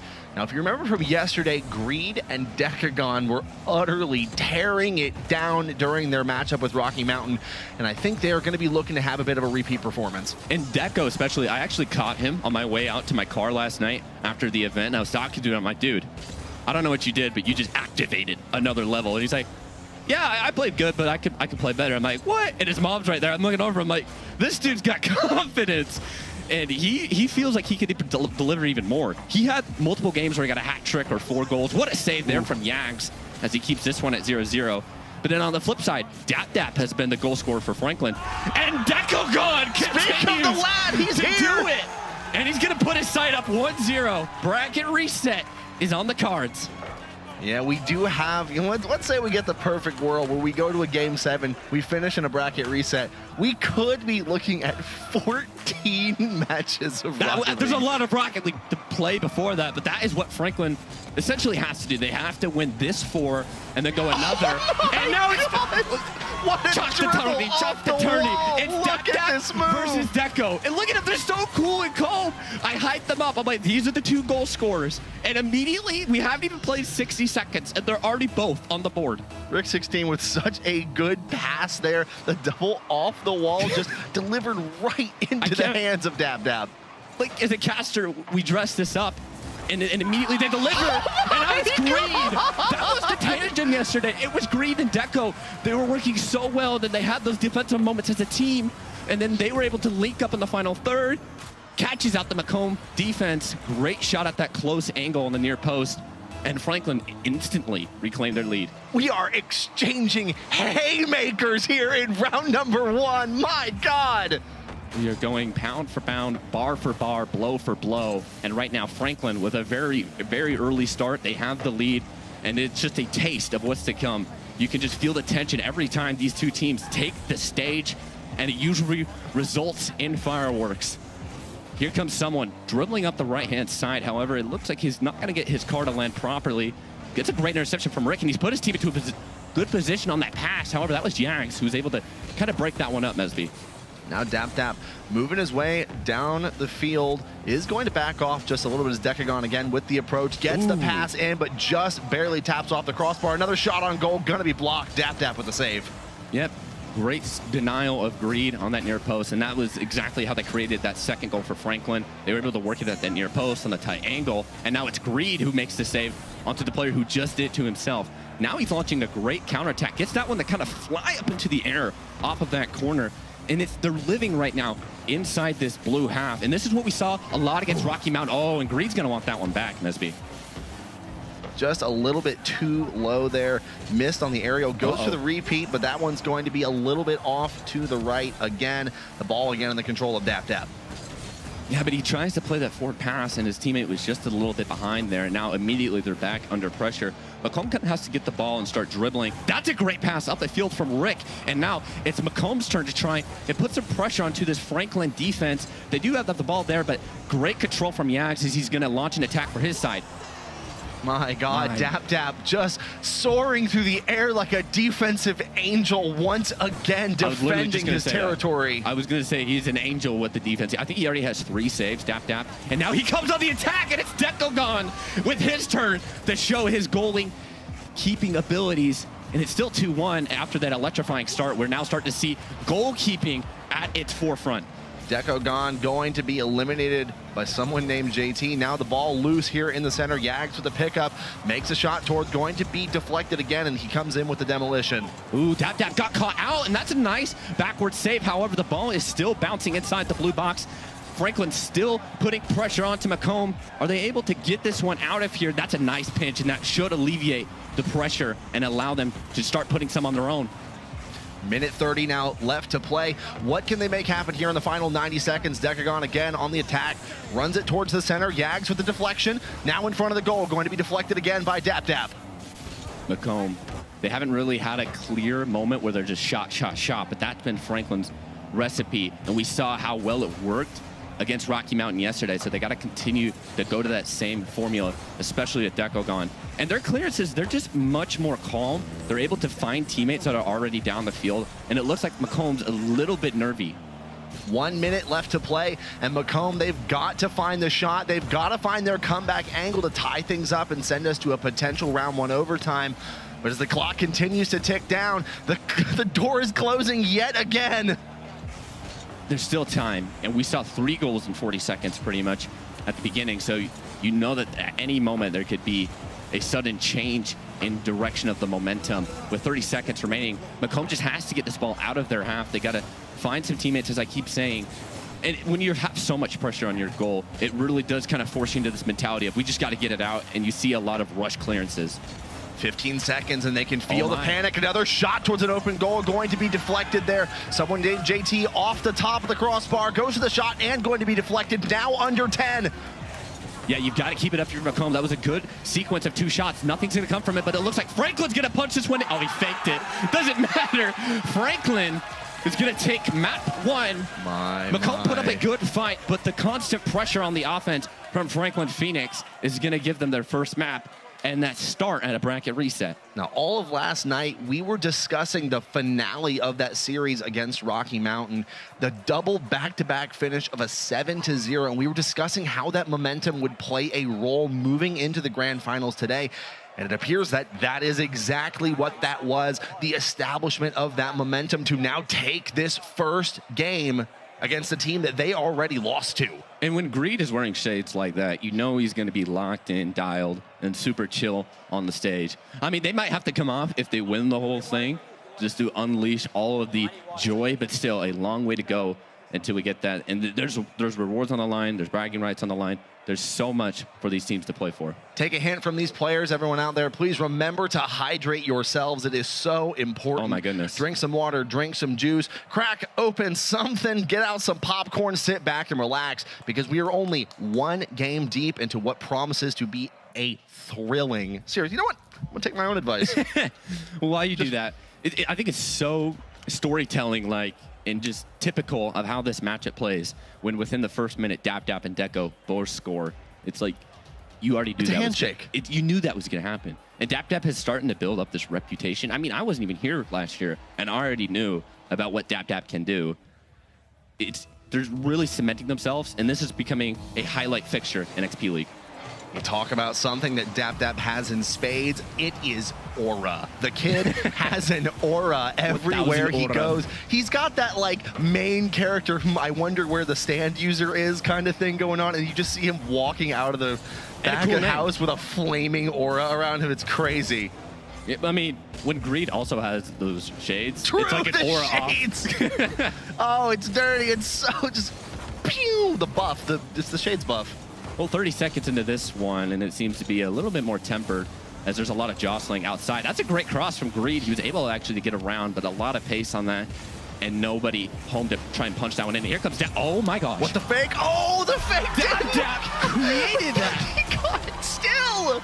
That was cool because he's on that fast counter and he was able to get the defender to bounce, unable to put it in, but that was great awareness from JT to know that an opportunity is going to create and crash at that near post, and now McComb finds himself in the lead. I was going to mention it right before that happened, that the angles of attack for both of these teams are so narrow just because of the quality of the defense. So the moment you find an open lane to the goal like that, you have to take advantage. And there is DapDap showing his veterancy, creating those attack opportunities. I mentioned it right during the play. The fake is crazy. And we saw it a lot with Franklin. Their rotational game and their understanding of where their teammates are is second to none. And when you play so much Rocket League with your team, you have like a map built in your brain of where they're going to be at certain situations. So it makes it very easy for you to focus on the mechanical side. And DapDap shows it every time and forces Yax into a great save. Just a nice, clean, easy, fundamental drop shot is going to be deflected. Now another shot towards the goal. Still, DapDap on the defense. He's on every side of this field. Yeah, he does that both ends of the pitch. He's so far been the star player from McCombs here in this final. But JT's goal has been the difference maker here in map 2, and this is very similar to our winners final. It went blow for blow, pound for pound. They kept trading maps. And in the end, it was obviously McComb who ended up sending Franklin downstairs to the lower bracket. And it was almost an inevitability that Franklin would be back here to challenge them once again. Now there's another thing to consider here. Franklin, they're trying to redeem themselves from being banished down to the lower bracket, like you mentioned. But McComb, they are threatening a repeat performance. Last year's victors, they're coming back to take that throne again. Yeah, and McComb got it from lower bracket, and it kind of plays into your mind. Okay, McComb had the edge with their lower bracket run. Does that give Franklin something, or is it really just a McComb difference? And that's a question that will obviously be answered in a game like this. And so far, I mean, Franklin's been putting on pressure, and Green opens up the account for Franklin in map 2. Look at him, shades nodding. Yeah, he's nodding. He knows, he sees it. Yeah, great goal, and it's just pressure. I think that's Franklin's strongest attribute that they have on this team. They're able to just continuously put up shots against teams. And yes, McComb makes great saves, but in the end, it just becomes way too much and too many numbers in that box. Well, something that I was pointing out last night during the match against Rocky Mountain is that it almost felt like Franklin was perpetually on offense, and that every defensive deflection by their opponents resulted in another offense. And that's yeah, he got his card a little bit under that one, Rick, and he might have that chance, or might wish he had that chance back, as that one just barely goes sailing onto the crossbar. But Franklin, once again, they're on the attack. DapDap gonna come off his own backboard and link up with JT, and now they've got two members coming down this side. Can somebody get inside the box? It's gonna be Rick towards half field. He's gonna try a dribble. Almost created a moment of magic. It is still locked up here, but there's plenty of time. Notice they're so quick back on those defensive rotations, and that's what I was saying, is it doesn't feel like McComb is constantly stuck in the corner. They're being able to turn their defense into offense, and the same can be said for their rivals in the form of the Franklin Phoenix. This is a very, you said it yourself, back and forth trades, exchanging those lethal blows. And that's really all you can say about the series. That's what they do time and time and again. I guess some of these splits have been favoring Franklin Phoenix, but McComb always shows up when it matters most. And they did it yesterday. They just have to do it again. Oh, nice shot there. Going to be deflected by Green. But the tap back by JT. And this chemistry that DapDap and JT are exerted onto this field was beautiful. DapDap once again forcing his way into the half, and then he gets a crucial demo into the goalkeeper. The clearance was the thing that made that play happen. Don't think it would have happened without that demolition. Great field awareness. JT always finds the back of the net, and he's got 2 to his name on this one. A minute left. Franklin Phoenix is going to want to get an equalizer and so that McComb doesn't equalize this series. But so far, McComb, they seem to be a little bit more controlled chaos, I guess you could say, and we haven't seen as much pressure from Franklin. The grand final stage has got a lot of pressure to go with it. You mentioned that. So they're trying to overcome not only the pressure of this matchup, but also the pressure of the arena they're playing in, the Fortress. So intimidating of a venue, especially with a packed out crowd. Franklin is trying to get the clear, but JT misses that one, and a save forced out from Dekogon as he denies DapDap from doubling the lead. 30 seconds remain, and now Franklin is starting to put some pressure onto the board, and it's just going back and forth. This is coast-to-coast action. DapDap gets it off the crossbar, and who else is there? It has to be JT. He's got 20 seconds on the clock. He is not someone, he is the one. He's him. Someone is him, and it's the same formula for McComb. DapDap goes down the wide flank, cuts in, and he might force a save, he might get it off the wall, and JT is just aware if somehow DapDap doesn't score, I will be there, and he's done it 3 times. Hat trick JT. 15 seconds, 10 seconds, gotta find a goal, gotta find 2 goals, and this one's looking as good as done. We may be looking at a tie. Oh, I believe we are. I mean, okay, hold on. So Dekogon has scored, and we got 3 seconds on the clock. We've always seen crazier things in Rocket League, and that is the beauty of this esport, is that something can spawn out of nowhere, and it's all gonna come down to how that kickoff really favors on that break. It could go up in the air, it could go towards the side, and I'm curious to see if Franklin tries to pull something out. McComb has got to ground this ball immediately. Hold on. They go with the roll-off, and that's all that matters. They do exactly what to do. So yeah, on that kickoff, you saw Deco push very high up the field. If he would have played in that corner, that ball rolled perfectly to him. He could have started his dribble all the way from his half, but it looked like a very aggressive kickoff, which you kind of have to do with 3 seconds on the clock. And it's all tied up. Dekogon 1-1 gets shut down on the offensive side, and you could see it. There was not a lot of offensive pressure from Franklin, and that link up between JT and DapDap was just way too much to handle for that Franklin defense. This series is already paying dividends, and I'm sure the crowd can feel it as well. Actually, if you could, please, let me hear it. Go on. Come on. Let's hear the crowd. If you're tied up. Oh. Wait, where are they? Where is everyone? Oh, they're at the fortress. Oh, yeah, wait. everyone's at the fortress now. We will be coming back here. We do have the, yeah, you pull out, I think are they backwards? There you go. Where? Yeah, but everyone's over at the fortress. We're still here. They left us. They left us. But they will be coming back. We do have our award ceremonies. But what team is going to be up here? Yeah. There's prizes to play We for. get to see the trophies 1st. We're still here with the merch in case you haven't heard about it Don't already. worry, we're bringing the energy. Oh, yeah, that's one Reminder. of the So our much many awards. cool merch and different peripherals that you can pick up from our sponsors over at Cherry Extrafy. Beautiful, insanely ergonomic mouse. I would love to have one of these myself. But Cough, cough. One other thing over here, what do you think? Well, yeah, and you've got the keyboard as well. You really have the duo of what you need to potentially elevate your gameplay, especially if you're one of these young kids who is trying to break into that next bracket. The official keyboard of XP League that all of And it's our been used. players on keyboard and mouse have been playing with Yes. for the duration of the grand finals and the rest of the tournament. Map 3 underway here. Franklin Phoenix they took map 1. They've got to get a bracket reset. And McComb was able to bounce back. We're all tied up here. And folks, expect it. Maybe get a bag of popcorn, get a couple of drinks. We're going to be in for a doozy of a game. Do not be surprised if this is going to be a bracket reset. We already got some very, very intense offense, putting on a lot of pressure here, but Greed doing such a good job keeping his territory safe with yet another deflection now. They might try to turn that, convert it into a sort of offense, but no, still just the pressure continues.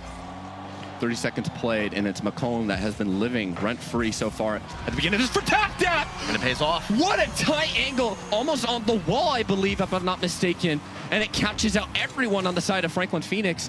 Wow, that is just beautiful car control to be able to steer that one because he's coming in at a weird angle, and he has to turn his car to get it. That's a great shot there from DapDap, and a beautiful mastery of knowledge about how to manipulate the ball. Yeah, this is just geometry simulator, basically. You've got to know a billion different angles. Like, oh, the ball's over here. Well, if I just do this, and this, turn my car this way. 13, and you're able to just And you just go. know, and you look at it and go, yeah, That's just playing the game. You just know exactly how it's going to work out. Here comes Yax, however. He tried to get a little wave dash, and the save. Pass! The save goes right onto Dekogon, and he has responded. And this is what the series delivers. Dekogon and DapDap just going blow for blow. Look at that delayed offense. He came right down the center of the lane, was there for the reception off of that deflect, and just right in the And pocket. that's what we saw from McComb in our last map with JT and DapDap. JT crashing late. This time it was Deco here in map 3, but it's all tied up, folks. And it's always going to be like that. And that's a great save from our most recent goal scorer. Already the tension highs. Another demolition going to come through. Dekogon taking names and taking license plates out here on the Champions Field as DapDap going to get that deflection. He is just always there. Great pass into the box.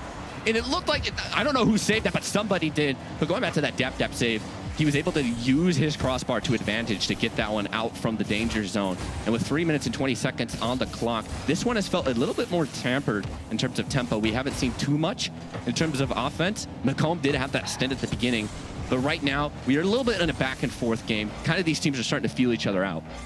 Still sort of watching the decisions that both of these squads are making when it comes to when to initialize their offense. They're all, you mentioned it earlier, they've got that synchronicity to really make it work, because once you play with your teammates for long enough, you just start to get a feeling for your teammates' moves. I got a little worried there. 2:50 on the clock. Here comes Macomb, a flick over one, but Yags will stand tall and keep this team level at 1-1. And now it's Franklin going the other way. It looks like two cars just flew through the skies. However, nobody was able to get it. Now it's Dap's turn. Over one. See it later. Alligator. Pass two. It's a pass to JT.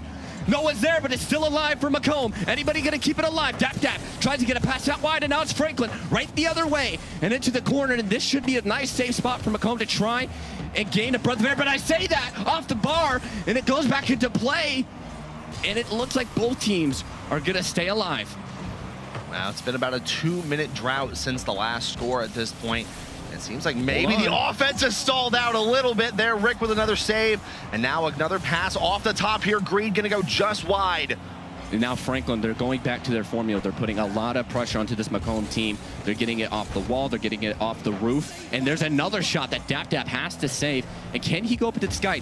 Greed, that's a great touch. However, it falls right to JT. Here comes Macomb. They've got it in the corner. But immediately Rick has to get something, but he can't. Dap on the coverage. Again, Decagon comes in to take yet another license plate, make it a double. The goal was wide open for just a moment, but once again, Dap coming back with the save. Those are some great heroics, as it was transition defense for Macomb, and they were able to just come off that respawn and get very crucial saves.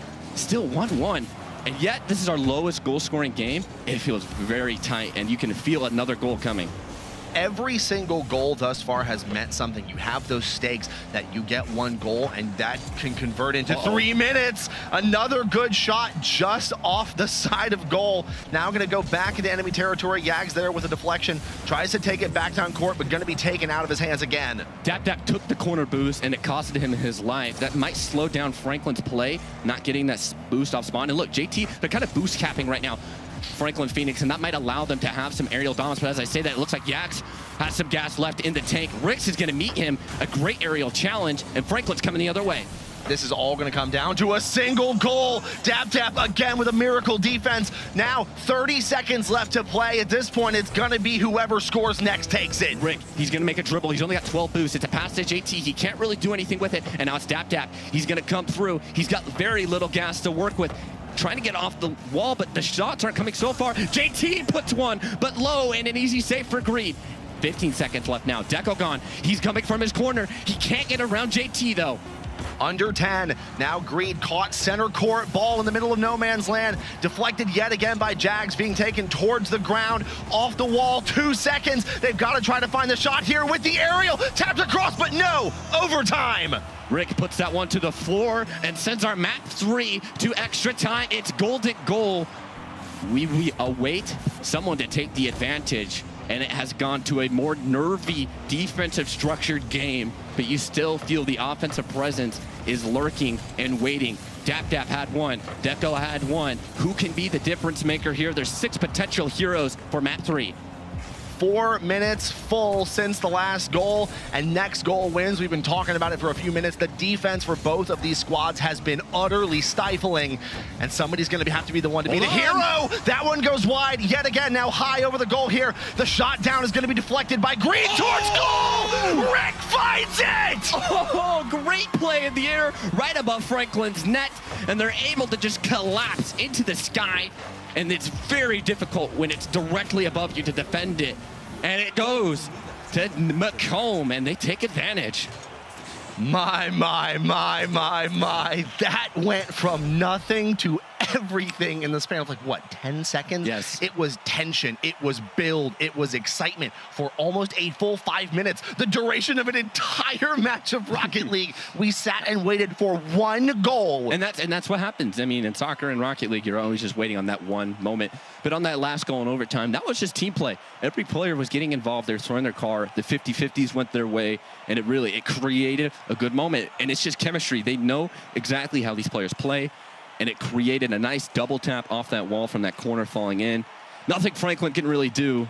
And yes, the defense finally cracked for them. And now it's opening up a great series. I've got to highlight the positioning and timing of these demolitions for both teams. Yes. That has been so critical in trying to find some gaps in the defense, because if you cannot eliminate one player from this equation, then it becomes unsolvable. You cannot get through the veritable net of defense. You have to get rid of one of the defenders. And you have to go look back. Franklin had that moment where they were able to get 2 demos with the ball in the final third.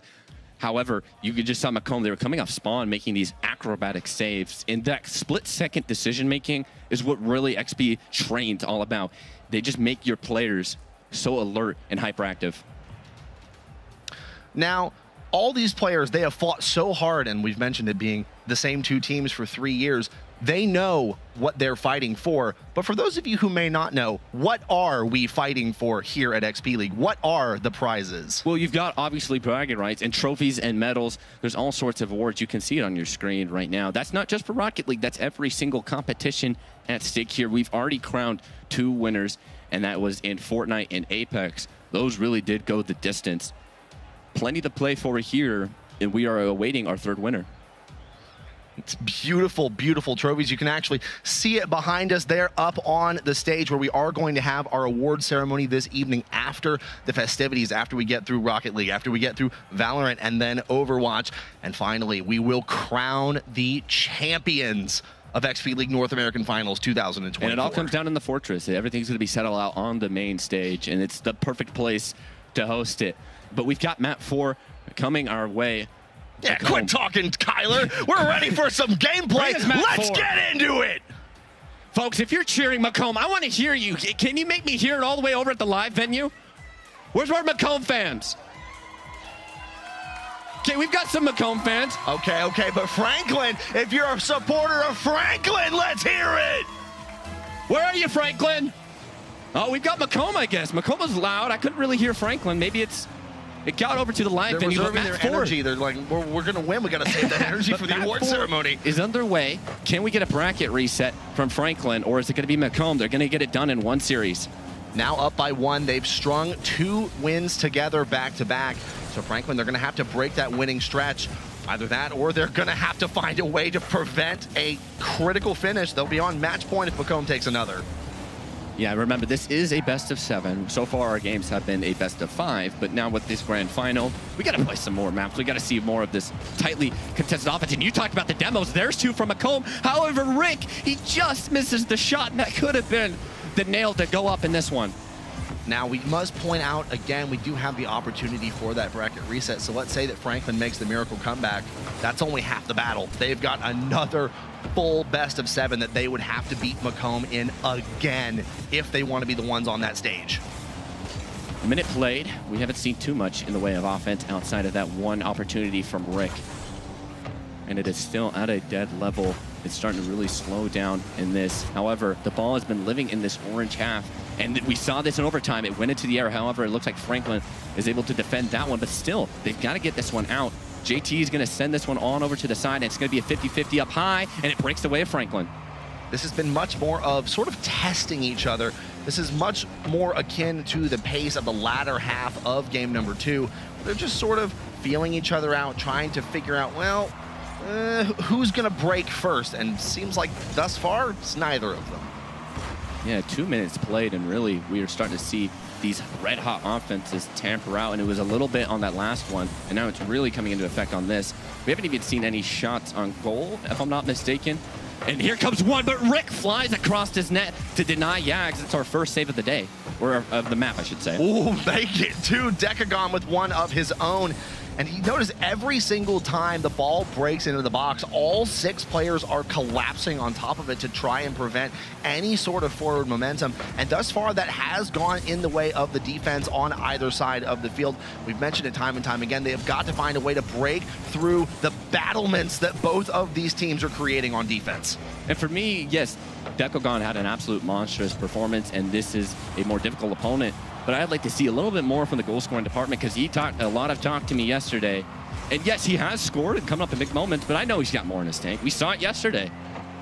I hate to be the one to make the car joke, but you can tell that, yesterday we went for 12 hours. Yes. And now today they are back here, back on the grind after winter season, fall season, spring season, summer season. They are playing and playing and playing, and this is it. This is the end of the road. This is the finish line, and we got to see who has more gas.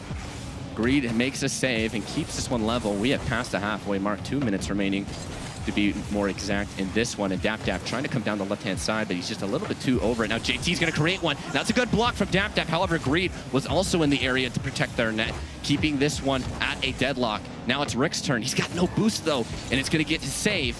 Still 0-0, Mesby. Well, 0-0, you spoke too soon! DapDap with the goal! And the goalkeeper, it looked like he might have had his car angled the wrong way, because DapDap completely catches out the goalkeeper. Yeah, you can see him trying to turn around. Greed unable to get behind that one. And McComb finds the opener. It was a tricky angle. Looked like DapDap almost faked him out into thinking it was going to be a straight shot, but it turned into a bit of a curveball, a bit of a side diagonal angle. And he just was not able to recover. So now McComb once again in control. Looking to maybe go for a second here. The offense picking up, playing a lot more aggressively. Yag's going to go a bit wide there, but no, going to get now deflected back towards goal and back towards the wall. McComb, they just have to hold on defense, but you know that they're always going to be looking to score. JT does exactly that, and he saves at the near post. DapDap going to clear this one out towards the right-hand side. But Franklin now, they're putting some pressure on. They start to find a little bit of their mojo, and they're really starting to feel this inevitability of match point that's coming from McComb. 1 minute now left to play. Franklin, they've got to find that critical demolition by Dekogon. He's been so consistent, and I think that would be the thing that could crack through this offense. Otherwise, they're already down. They've got to make something happen. And that was really chaotic on that one from McComb. They had this 3 cars at it. They were able to get the save, but Franklin's starting to cause some panic onto this blue defense. Looking it over now, DapDap again in enemy territory. The ball bounced off the wall in the center as the demolition is going to come through for Yags. Back into the territory of the McComb Heroes. Going to bounce away now. Back towards Franklin. JT's shot just had a little bit too mustard on it, but Rick is going to create one of his own, and that one, a little bit too much relish as it just comes off the crossbar, but DapDap coming the other way, and now it's McComb's turn. With 10 seconds left, they can continue to play this game of you can't get near us. 5 seconds now. They've got to find the goal. Yags again with that demolition to try and make some space. 2 seconds. They can't let it touch the ground. Match point. And it is tournament point. The finals is on the line. We still could see a bracket reset, but Franklin would have to rip off 3 in a row. McComb, you can tell they can taste it. They can feel the trophy in their hands. They can hoist the banner. They can see it on the horizon. And there was only a single game, a single victory between them and the repeat. DapDap and his squad would have a second title in as many years. And right now, it's DapDap who's been the difference so far. We've highlighted that it was going to be a battle between him and Deco in the goal-scoring department. And credit to McComb's defense there. They were able to keep this high-octane offense with a clean sheet. They weren't able to even get close to that back of the net. There were some opportunities for Franklin Mesby, but really, overall, it was just some great defense from McComb. Well, we got to, again, keep pointing out the defense. The offense in no way has been disappointing or underwhelming. It's just the defense is so locked down that a single goal, in this case a 1-0, 1 goal for the whole game, and that was the decider because they are both playing such aggressive defense. Now, as we head into our final map here, there's this energy. Could be. Don't sign it off yet. I wasn't yet. There's this energy that Franklin just want to control this and send us to another bracket reset. You always feel like this fixture has a bracket reset. McComb, however, they just look red hot. What do we got here? Can Franklin find another, or will McComb close it out? It is map 5 underway. Match point McComb. Tournament point Match point, call it what you will. Franklin, they are gonna fight! Uno, dos, tres, cuatro seconds. And Dekogon exerts his will. He heard me saying, hey, Dap's been the better goal scorer. Well, not just yet. Franklin, do what they couldn't do in the last 5 minutes. They found the net. Now again on the kickoff, they're not going to want to let that slip through again. Already very fast offense. You can tell Franklin are switching things up. This is a little bit reminiscent of what Macomb was doing to them in game number 3. Now back towards their territory. Yags there with the deflection off the wall, and it's back over towards Macomb. And you can feel some sort of hastiness from Macomb to want to instantly get right back on the board. They know that that shouldn't have happened. It's a kickoff kind of error, you could say, in the way it broke for Franklin Phoenix, and Macomb's going to want to immediately capitalize on that mistake. Now towards center field again. Franklin, they could look at this as an extended game of keep away, because if they can have that lockdown defense that they have been able to achieve, then they would win. But there's so much left to play. 4 minutes, that seems unrealistic. Ooh, and a good shot! What a save from Deco! But no, JT spoils the party and ties this one up after some heroics. It comes off the post. Dap with another, actually, yeah, it was a save from Dap, and that's what we saw in map 2. Dap puts the pressure, JT follows it up. There on that delayed offense, comes right down center field, is there to catch the defender and immediately take that shot on goal, and this time it results in a conversion. Now we are tied yet again, and the pressure is back on Franklin because they have to score. It's all tied up now. We've only played a minute. Can Franklin find a response like they did in the opening seconds of this one? Will Macomb be taking this in 5? 3 minutes and 45 seconds now left to play. The ball in the control of Yags, still sitting in the territory of Franklin. They've got to get it back across this half-court line. Rick with the deflection off the side, tries to go for the pass, but deflected again by Decagon. Now someone named JT here in the center, going to be taken out of his hands again. Dap high off the wall in the center, but nobody's home. Dap tries to pass that to JT, however, it was just coming too fast for JT to adjust. And now he's trying to go right back to Dap. Great 1-2 between the teammates. However, they're just going to immediately send Dap back to spawn. Decagon again picks up another license plate to add to his collection, sending his enemies to the Shadow Realm, but we are going to need a little bit more of that. They've got so much work to do. Another goal left to find, and only 3 minutes left to do it. Franklin now, they're starting to have their fun on the offensive side. Yags is going to take this into the corner. Can't get into the middle, but Deco can. Is there anyone for Franklin to put it home? Open. Rick's going to rise to the occasion and launch a counterattack, and the defense is going to clear, and it will cost Deco his car. Deco's going to be able to get back in just enough time to resume his duties on defense. The ball again is just sort of wandering here in the center of the court. Yag's going to go off the top of the crossbar for that deflection. Now moving it back into enemy territory. Dap there to pick it up. Taps it off the top towards center. Goes for the double tap and is able to get the pass. Wow. Dap, the focus from this. He takes this off the wall, but look at this. He gets bumped, but he still is in the play. He's got some help from his teammate, Rick, to get onto that one, and that's just determination to continue to go through the play even though he got tackled in the air. The aerial bump, he got him by the wheels and was able to have enough of a redirect to still leave himself with an open net! Oh, Decogon has to make a save, a comfortable one, you could say that. And Franklin, they have to respond once again. They've got 2 minutes or it's the end of their tourney. 2 minutes, Franklin still to recover. They're going to need 2 goals at this point to take this one. Someone named JT now going to put an end to Decagon's shenanigans. Greed on offense still as the ball continues to be tossed back and forth. Dap! It's his game. He always rises to the occasion, and you give him the ball on top of his car at half field, he's going to do it. He does it every time.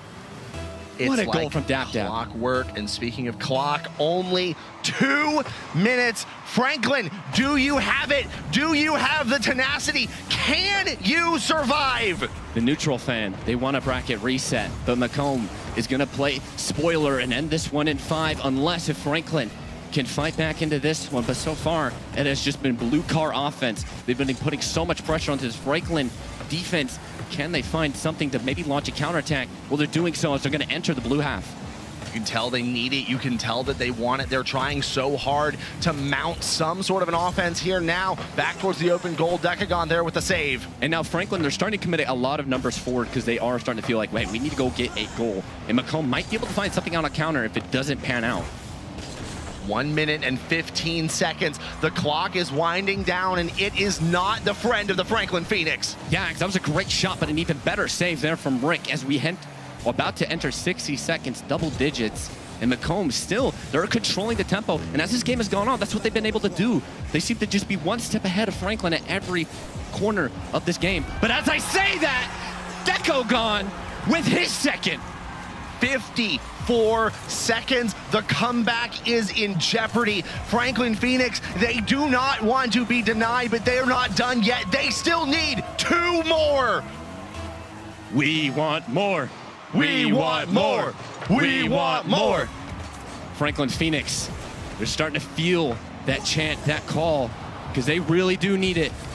However, Macomb is putting some pressure on the offense. Rick trying to get that out wide. Franklin, they just got to get going. Another demolition by Rick. 35 seconds, still got to find a goal to take us to that extra time. Rick with another demolition, eliminating Decagon. 30 seconds. Franklin Phoenix, the panic is starting to settle in. Yes, this can be a lot of time because it is just 1 goal. But with every waning second, it looks more and more like Macomb will be able to host a trophy into the blue box. All of the cars fly at it, and that's kind of the jeopardy of these last moments. People just start flying at the ball. 10, and now it's JT 9, who's on the attack. 8, 7, 6, 5, 4, 3, 2. Repeat! Dap, and the Macomb Heroes will once again hoist the trophy at the XP League North American Finals! And it has been on the cards. Franklin in the splits and in the qualifier for this, they have been the ones that have been writing the story. But you turn back the clocks to the last time we were here in Orlando. It was Macomb who was able to do it. And after their dominant win, or close win I should say, they're able to repeat it again and hoist the trophy once more. They do it, they finish their story, they are able to once again call themselves the champions. A heartbreaking loss for Franklin. Fought so hard to come back up from the lower bracket and just were not able to do it. Still a stupendous performance, fighting and clawing their way back up, but ultimately were not able to cinch the victory, and it will be the Macomb Heroes who win the day. And as the game waned on, it seemed more and more chaotic, but Macomb was just that little bit more disciplined, and really that's what pushed them over the edge. And they had this formula between JT and Dap that was able to just push it into that final bits, and now they have a trophy to show for it. Now as we move on and forward, Torsten Valorant, what are you thinking? Do you have any closing thoughts for this series or for just Rocket League at this event as a whole? Well, we might have some goals to show before we head out. But yeah, but there's still plenty of games. We do like an instant replay. We do like an instant replay. But yeah, I mean, I was just blown away by what we saw from both sides today. Franklin, their offensive domination against Rocky Mountain was stupendous. Run it back. And then look at it. Macomb was able to get a clean sheet in one of those games. Yeah, that was a goal line one there early in this game. And now we're looking at a game that was comfortably won by Macomb. Is that really, Mesby, for you, the turn of the tide? And now we're going to start to see some Macomb dominance? The thing is, it would be the start. They did it last year. They came up, they proved it. They did exactly what the Franklin Phoenix were trying to do this year. Came up from that lower bracket and stole away a victory that, in all dead to rights, probably shouldn't have been theirs. And now it is. They are the ones. Yeah, Franklin Phoenix, I mean, you have to look at the splits. They've been good in that area, and you're going to have to find a little bit of that replication of success. But to me, it just seems like Macomb, we saw it late in those games, they were just dealing better with the stress of that late crunch of the game that it holds when you're tied up and you've got a minute on the clock. I'm looking for one really specific Dap goal. It's the one that we were talking about, that aerial with the deflection off the wheels. I want to see that, and I want to see that in slow motion. I mean, he got that goal because he had a teammate coming in as well. But still, look at, yeah, he gets bumped there. And he stays locked in. And you credit to Rick to get in on that action as well. And that's what I'm talking about with Macomb. They get numbers forward, and they know how to score. They can just find their teammates. And that was really the difference for me between them and Franklin. It was more of a team effort in that Final Four, whereas it felt like Franklin was just getting it done. And there's a beautiful shot of our players. Congratulations to both sides, really. Big. Can we please get a round of applause for all of the players, all of the competitors? during our Rocket League tournament, and an even bigger round of applause for your finalists and your champions. And this fixture is becoming a household fixture in XP League across all the titles. People were coming up to me, and I mentioned this earlier, like, hey, I'm so excited to watch this game because we know about the storylines that come into this one. And it delivered in every single way. It was Deco and DapDap going at it. All right, well, go ahead and give us a reminder. Who are you? What are you doing? What's going on with you, man? Well, my name's Redbrook. I'm always here at Full Sail. We've got Valorant coming my way, Mesby, but how about you give it up, because we've got some more beautiful youth esports coming to the screen. Now, usually I would hit this point and give my little spiel. Anybody who's watched my broadcast knows I've got a little bit of an outro speech. But I do want to take a second to say a sincere thank you to XP League, because XP League are the ones that brought me to this university. I visited for North American Finals in this same venue in 2022, and I wasn't a college student. I had never heard of Full Sail. And as a result, I was inspired to come here. And I made a promise to the people working there and to myself at that event that I was going to come back. I was going to enter the sportscasting school here, and I was going to come back and work at this event. I was going to be on this desk, and that is what this weekend has been for me. It is a fulfillment of a mountain climbed for me. Sorry, I get a little emotional. Wholesome. But this has been a lot for me. It's a big achievement. This is everything that I have worked towards. So thank you, XP League, and thank you, Full Sail, for granting me the opportunity to come and do something I've always wanted to do. Thank you, El Capitano. Now, with that said, make sure everybody out there, please drink some water, stay hydrated, grab something to eat, take care of yourselves. You are loved and you matter. And most importantly, to those of you watching at home and those of you in the crowd, sit up in your chairs, unshrimpify yourselves. I've been Mesby, and it has been a pleasure. Let's hit the commercials. See you guys next time.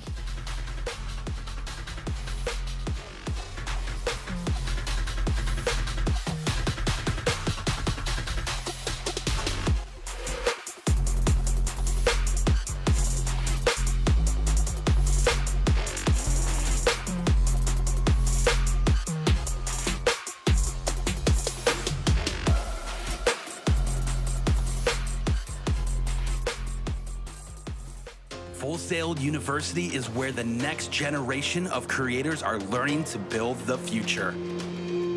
It's where artists and creative thinkers unite with technologists and engineers. It's where you will get hands-on experience developing entertainment media and emerging technologies. If you have big ideas and even bigger dreams, start right here.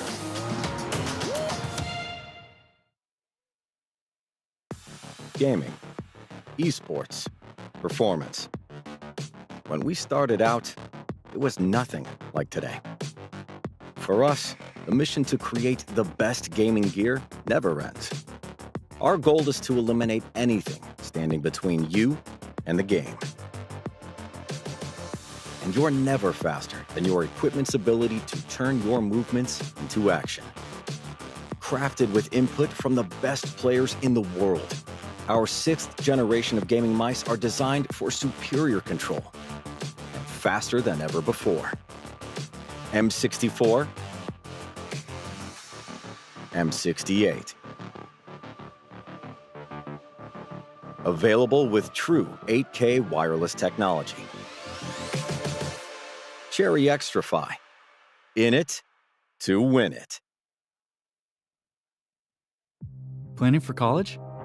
At Class 101, we help our students develop college lists, stay on top of deadlines, maximize scholarship opportunities, write those essays, and so much more. With our 10 services, we'll help your student get into the right college at a price your family can afford. It's simple. We work around your schedule, one-on-one, and every student will have a list of items to complete with deadlines before their next meeting. We work with students as soon as 8th grade and offer a comprehensive roadmap to make the path to higher education simple and more enjoyable for families. But remember, it's not just about getting your student into college. It's about helping them find their future.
Hi everyone, I'm Mia and I'm here with Mari.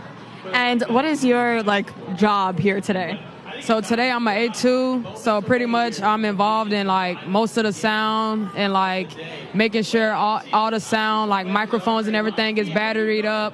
Comms pack is faxed out. I do all the line checks. I did the audio for the announcers. And the radios that everybody talking on behind the scenes. So a crucial point to today, because I've gotten all my microphones from her as well. I wouldn't be able to speak if it wasn't for her. Is this your first event? Yeah, well, not my first event. It's my first XP League event. Okay. How do you like it so far? I love it. I was really excited about Apex yesterday, and I just want to see what everybody going to do on Apex today. Yeah. They're pretty good gamers. They're really good. Yeah. Do you play Apex? I play it not a lot. My brother is a game freak, so he played a lot. So, yeah, I got most of my experience from Apex from my brother. And you go to, obviously, you're a student here at Full Sail. What is your degree program? My degree program is recording arts. Oh, very cool. How many months are you in? Well, I graduated in December, so it went by like this. I don't even know what month I'm in right now. All right, so close. Thank you so much. And everyone else, thank her for all of the audio today. Peace out.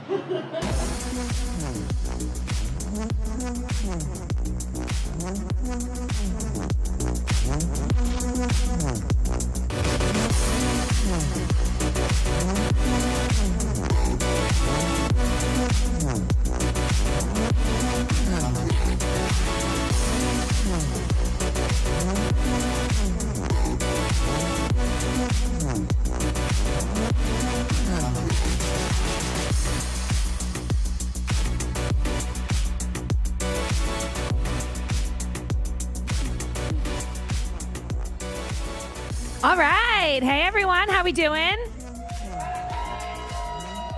Okay, so I don't know if you're a Valorant fan or a fan of someone who plays Valorant, but I'm going to need you to make a lot of noise. I need big energy, because in a second we're going to introduce our teams. We're ready? Is this side? Give me big energy, this side.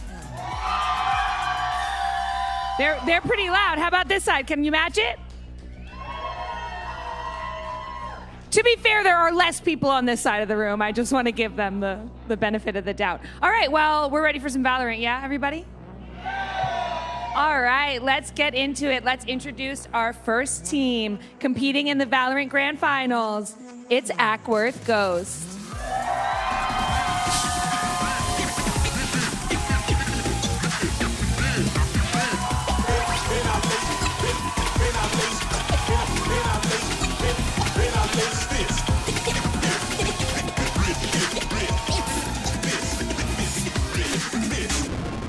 Awesome, awesome. Shout out to my girl with the whitest tennis shoes award. I love to see it. Alrighty, and now our competing team, Dark Zero Marvels. Make some noise.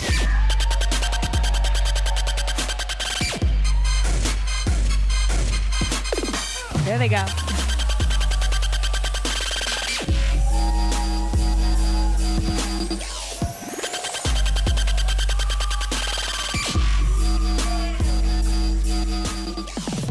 All right, how exciting. So are we ready for some Valorant, or you guys want me to stand here a little more? I could tell some jokes. No? Maybe just one joke? No? Okay. All right, well, let's get into some gameplay. I'm gonna throw it over to our casters over at the live venue. Take it away, y'all. Folks, it comes down to this. 2 teams remain for the NAF's Grand Finals. And partner, what are you seeing out there? Well, ladies and gentlemen, we've got an absolute safari going on out there. 2 absolute apex predators fighting for what can only be described as the biggest trophy in Valorant, the North American Grand Finals of 2024. Could not have put it any better myself. You saw the teams walk out, take the stage, and get ready, as one of these teams is going to walk away your 2024 Grand Finals final champions for the XP League Valorant. We've got the Ackworth Ghosts taking on the Madworth Dark Zero Marvels, and there is a lot of storylines that have led us up to it. Talk to me a little bit about both of these teams. Well, before we start about that, let's talk about the format. Because this is different than last year, folks. Just a little bit. Last year, we had a bracket reset. Don't worry, we don't have to worry about the insanity of a bracket reset and all of that going on today. But instead, because the Ackworth Ghost made their way all the way through that upper bracket, undefeated, mind you, they will be going on to having the first 2 map bans and the first map pick. That means that the Madworth and Ackworth Dark Zero Marvels, they didn't get to ban a map. So the Ghosts actually get to pick their first map for free. It's free. It's free. They get a map, and the Madison they're not going to get a map, unfortunately. Well, they'll get a map later on. They'll just a little bit later in the set. Still, I mean, set. How about some sunset? That was really good. That was really good. I don't know if I like that or if that was just... Okay. Anyways, first map is going to be Sunset, as we alluded to. And this is a very interesting map, largely because of how the Ghosts are starting things off. They picked this map, but they're starting off on the attacker side. And typically when you get on this map, you don't want to do that. That's not what you want to be doing. Yeah, we talked about this a lot last night when the Ghosts were actually playing on this map versus the Franklin Phoenix. It's going to all be about this beautiful, beautiful area right here. B main is the highest contestation point to start off any round. It's right here. We're going to just do this, a little bit of this, a little bit of this. Everyone goes here. That's where you're going to get the most information out of a round, and that's where most of the fighting is going to start, because somebody has to stay here. Otherwise, you have Cypher trip wires and a ton of utility going out onto site that you can't really deal with otherwise. So that's going to be very pivotal to these teams, is figuring out how B main is going to work out. I know for the side of the Dark Zero Marvels, they actually have not played this map yet this weekend. Yeah, but the Ghosts did, and it's on video. So I'm sure that the Dark Zero Marvels actually have done their research and know, okay, this is how those Ghosts play, and this is how we're gonna have to stop them on their map. Which is, again, very interesting as we talk about, because starting off on the defensive side, you're going to have the opportunity to set that tone a little bit. The information overload strategy, again, as we mentioned, over towards that B site, if you can lock that corridor down, utilize as much utility as possible and really take control of that, you can set that precedence that you're going to want to set on the defensive side, get those rounds up. The thing that starts to get interesting, though, is when I feel like the Ghosts switch over to the defensive side, because then they'll be favored, and that's the long game approach that we are potentially anticipating between these two teams. The Ghosts, starting off on the attacker side, feel confident enough to do so and swing things back potentially when they go down on that defensive side. I mean, one of the big reasons they were so good at defense is right here. Mid is so crucial in 99.999999999% of Valorant games. About that point, 0.0000. We don't talk about that. We don't talk about it. But mid is so crucial, especially on defense, because if you have full mid control, wow, congrats. Free access to B main. Wow, congrats. Free access to A. Free access to rotate. They can't stop winning. They can't stop winning. They can't stop winning. It's everywhere. Mid causes so much problems if you don't have control of it as an attacker. So that's going to be one of the most pivotal points to look at throughout this entire match, and something I'm really going to keep my eye on, because throughout yesterday, we noticed that Ackworth Ghosts weren't really putting many people mid. Sometimes they would have one person hiding around there, like, I don't know, someone by the name of AOKOA? Yeah. AOKOA is a demon. Is a demon and is rightfully getting gassed up over there in the fortress, because, I mean, the shots out of AOKOA, but not only the shots, the way that AOKOA anchors that team on that control role, it is unbelievable to watch. This is a team within the Ackworth Ghost where we've seen them at this point, just last year, at this point. And the thing that we always talked about with them was that team play. They still have that, but it feels like we've seen a massive uptick within the Gunny, specifically from players like AOKOA, like Pollux. Pollux on the Neon, my goodness, is there anything else to be said? what are they playing for? I mean, that's the question everyone has. And look at them. They're so beautiful. These are what the players are playing for. The beautiful XP League trophies, the medals the players will have for themselves. That is what they are fighting for on the grandest stage that XP League has to offer. But you were talking about it just a moment ago. Dark Zero came this close last year against the Triangle Minotaur. They unfortunately fell just a little bit short in the grand finals, bracket reset and all. They're in the same situation they were in last year at this point. The only difference for Ackworth is the fact that they don't have the bracket reset to go through. It is all about setting that tone early, getting it going, and just as we say it, we are going to get going into Sunset and kick off the grand finals for Valorant. It is the Ackworth Ghost taking on the Madworth Dark Zero Marvels. Let's hear it in the Fortress. Let's get excited. The match is about to start. And one of these teams, as you outlined, gonna walk home with some pretty nice hardware and potentially as well some pretty nice peripherals, thanks to our sponsors, Cherry Extrafy, and of course, the official XP League keyboard. You gotta get your hands on this. It is absolutely beautiful. Those clicks are fantastic. Oh, they're beautiful. It's so beautiful. Red switches and all, absolutely gorgeous keyboard, gorgeous mice, very nice, lightweight, 52 grams. Thank you so much to Cherry Extrafy and the official XP League keyboard. Thank you guys so much for everything. We literally couldn't have done this event without you guys. Mice and keyboard are kind of important to esports. Just a little bit, and these players are all playing on these. Highly recommend it, ladies and gentlemen. They are absolutely wonderful products as we are in Agent Select here. And I mean, taking a look at what we have so far, it is stock standard for the most part. Yeah. So we have Cypher, Raze, Gecko. That's pretty standard. Yeah. So let's talk about the Ghost. Omen, standard. They're going double initiator, which we know they love to do. Yep. AOKOA loves his KO. AOKOKOA. It just makes sense. It just makes sense. Not only does it roll off the tongue, but you're going to see it in the gameplay. It just makes too much sense. For the side of Dark Zero, they're opting double initiator as well. They're going Scott. And they're bringing out an agent we haven't seen on stream yet. We get the Clove. For those of you who haven't seen Clove yet, Clove can resurrect herself and drop her smokes from the dead. It's so good. But now we're loading into the first game between Dark Zero and the Ghost. Fortress, let me hear you! We love to hear it. Going. Let's get it going. Pistol round coming online in a matter of moments. And here's the thing. Again, you outlined it very, very briefly there. With Madison specifically bringing out that Clove, I mean, they are a very interesting agent that we are going to see a lot of within this map. And potentially, I mean, what does this indicate down the stretch? Is this a team that feels a little bit more confident with the shift in meta, with the shift in general that we have seen? Has to be answered here as the pistol round now online and ready to go.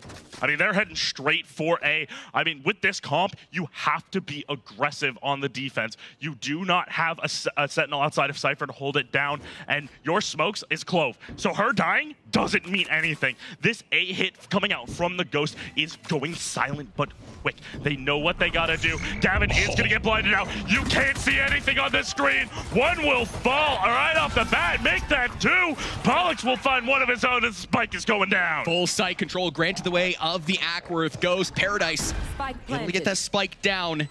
Now for the Madison Dark Zero Marvels, it comes down to this. How do you respond immediately when you are thrust into that adversity? And again, this is the team that enters a little bit as an underdog. Ackworth has gone through that upper bracket, but Madworth has gone through that lower bracket, and Sewell is gonna send some shots through. Two on the board.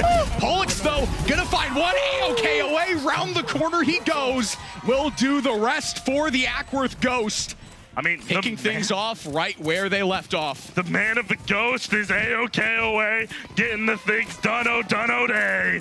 He is absolutely killing it. But Sazul, what were those shots? That was beautiful. Sewell is one of the players that does carry over from Madison's previous 2022 championship team, the Madison Marvels.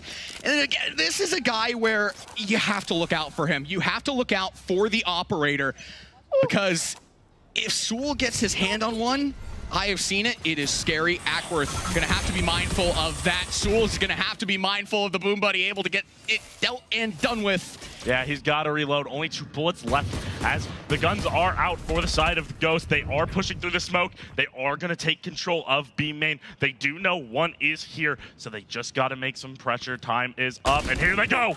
AOKOA first kill on the board, and we talked about how important this passageway is because you have full sight control once you have gained it. Ackworth able to just simply file on in. Of course, they do have the economic advantage, and we'll also see the Fred Plit come through as AOKOA finds another on the board. And now once again for the Madison Marvels, all grouped up, trying to make their way back into this site. It's a tall task ahead of them as they look to climb Mount Everest. Mount Everest, indeed. 3v5 situation with the spike ticking away. Time's not in their favor either. Burn in the corner. The most powerful gun in these early rounds, that Stinger, is going to try to get something done. Gets blinded out. Waspies cannot find anything with the right clicks. Will get swung. And that's going to be a flawless round for the Ghost. And the Ghost have come out to play. And this is exactly what you want to see out of the Ghost. Obviously very favored in that round with the gun buys that they did have. But they didn't let any of their players go down, and this is what you love to see out of them. Such a measured approach on that attacker side. This is a team that is a team. I mean, their team cohesion is really what set them apart last year. It feels like, again, coming into this year, we've seen them step it up in the gunny, and it has made them a lethal force. These 5 players are unbelievably scary. There's a reason why they are here, but Ackworth, Dark Zero, now have the guns to play. Yeah, speaking of scary, indeed, rifles are coming out. Key thing to note for this round is that the Dark Zero, not all of them have full shields. A bunch of them are only on 25 shields with this round. So with those, even though they just have Stingers, only 1 or 2 headshots will just take you out completely. And that could be massive as the flash comes out top mid. Jin has to back away as the slow push is coming out for the side of the Ghosts. Ghosts, they're using their utility to perfection here. They are really just letting the Dark Zero have that space, but they're going to try and create more space for themselves by using that utility. Flushing out Sewell, takes him down. First kill on the board. Player personnel advantage in the site being granted the way of Ackworth Ghost. But that being said, Showa is going to come in and come in huge. 2 kills on the board. Could potentially swing the tide of this round. Spike is down, so they have to make the break on in. They have to get the defuse, but they have the player personnel advantage this as they trade things out. But time, again, time is the biggest thing, but they know both members are backside, and Shua finds his 3rd of the round and comes up clutch for his team. Can we see that again from Shua, man? Shua, what a round to have in the early stretch. Again, we talked about the importance of the momentum between these 2 teams, and Madison obviously going down in that first pistol round, expected to lose that second round. What you like to see out of them is that response in the 3rd round. They had the gunny advantage. They were able to pull through, but now even tides, all things considered, both teams have the economy to buy up, though the Dark Zero are going to be a little bit light on shields. Light on shields, light on weaponry. 2 of them are going to have to settle for a Guardian, which we know all too well on this stage, and a Spectre. So it's all going to be a matter of what you can do as the bird comes out. Blind Juice fine. Information given to Jin. He knows there's a couple mid. He's just going to back away. It's ultimately going to come down to this B lane once again. And again, this is where it becomes super pivotal. Show first line of defense in here for the Ackworth Ghost. Going to send in a little bit of utility to try and lock this thing down. I see you up there, Zazul. I see you. The nade will come out. He actually picks up the trip in time, will place it down, doesn't get to the right spot. Oh, and that's actually going to get the Ghost to back away a little bit. This is such a ratty angle out of Sewell. If he can play it to perfection, you're going to have some trigger discipline here if you are Sewell. He lost 1 shield from that nade. How does a raise nade deal 1 damage? That is a... I think we need to actually nerf Raze a little bit more personally. Oh, Pollux, what are you doing? What are you doing? Lurking around, trying to find a pick as this smoke will fade away. But what's also fading away is Ackworth Ghost, their presence fading away from that B site and instead making its way over towards A, and Waspies is going to be meeting it head on. The head-on collision is through, and Waspies just has to hit the left foot, right foot express, get out of there, call for backup, gives so much room for the Ackworth Ghost to collapse on in. Burn is going to set some utility down to try and continue to fortify on this side. Julsul, first line of offense in, and there is nobody home for the side of the Dark Zero. 5v5 as the spike is going to go down. We get a 5v5 retake. This is going to get really interesting.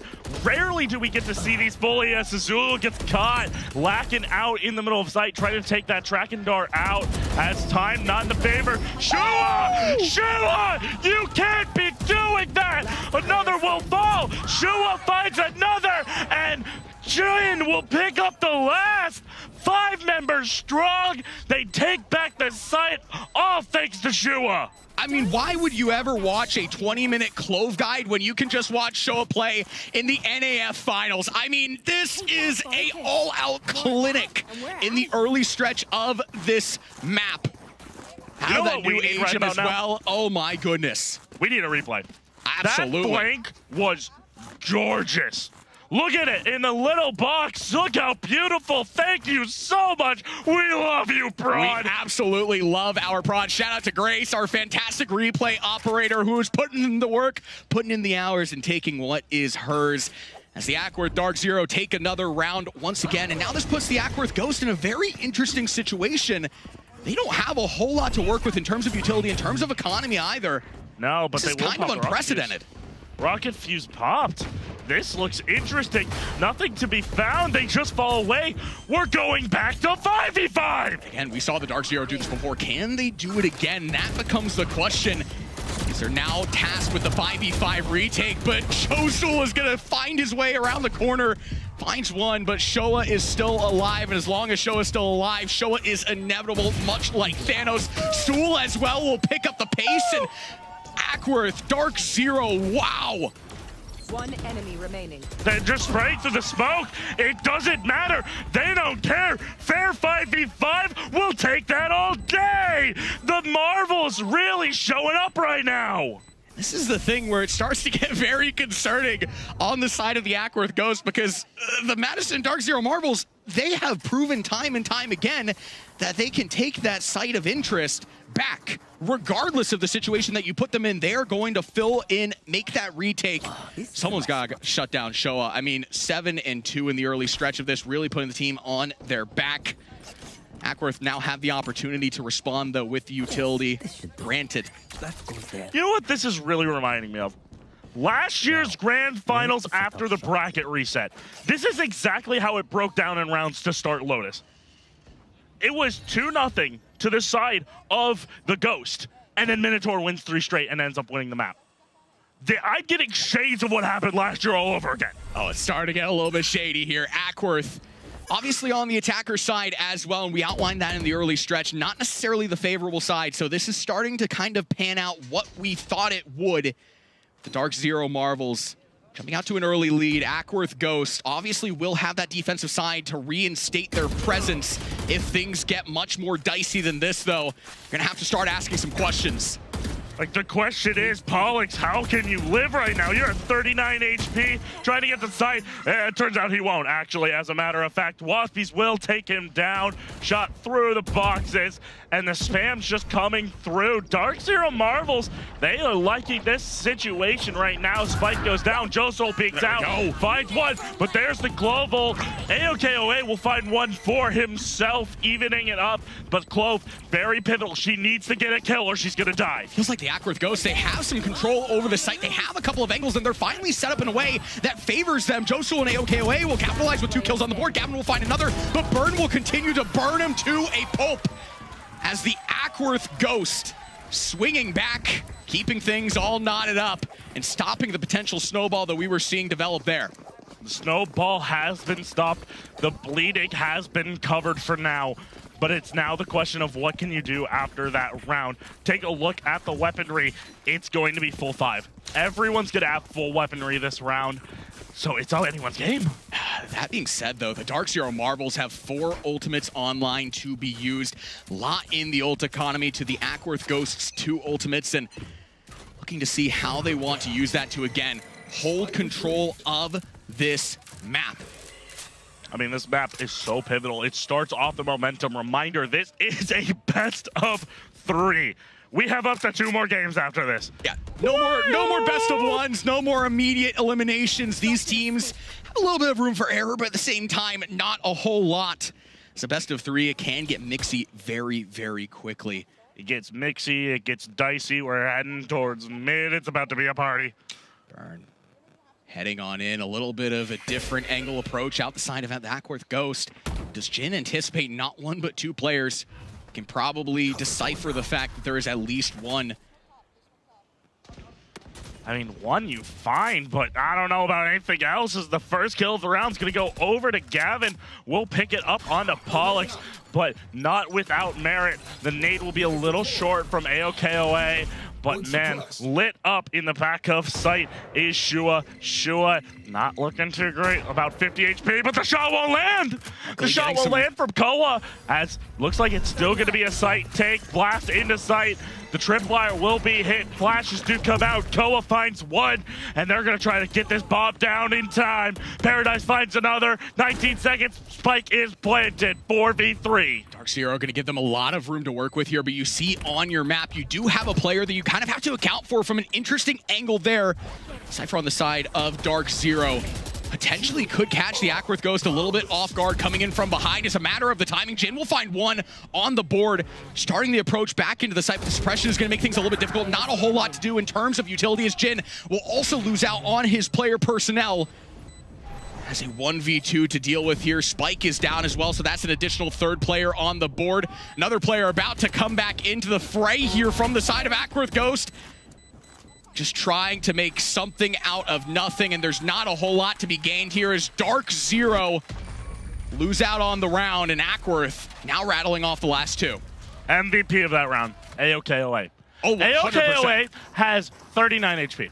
He decides, you know what, I'm bored. I'm going to walk to backside and pop my ult. Because that way, I'm going to get the suppression down, and no matter what, if I take any damage, I'm going into the down state, so I can give you more calls, more suppression, more everything that you could possibly want out of a teammate. Excellent call right there from Mr. Koa himself. Very, very good work. And again, this is what makes the Ackworth Ghost so good. It is that teamwork. It is those comms. And also this year has definitely been that gunplay.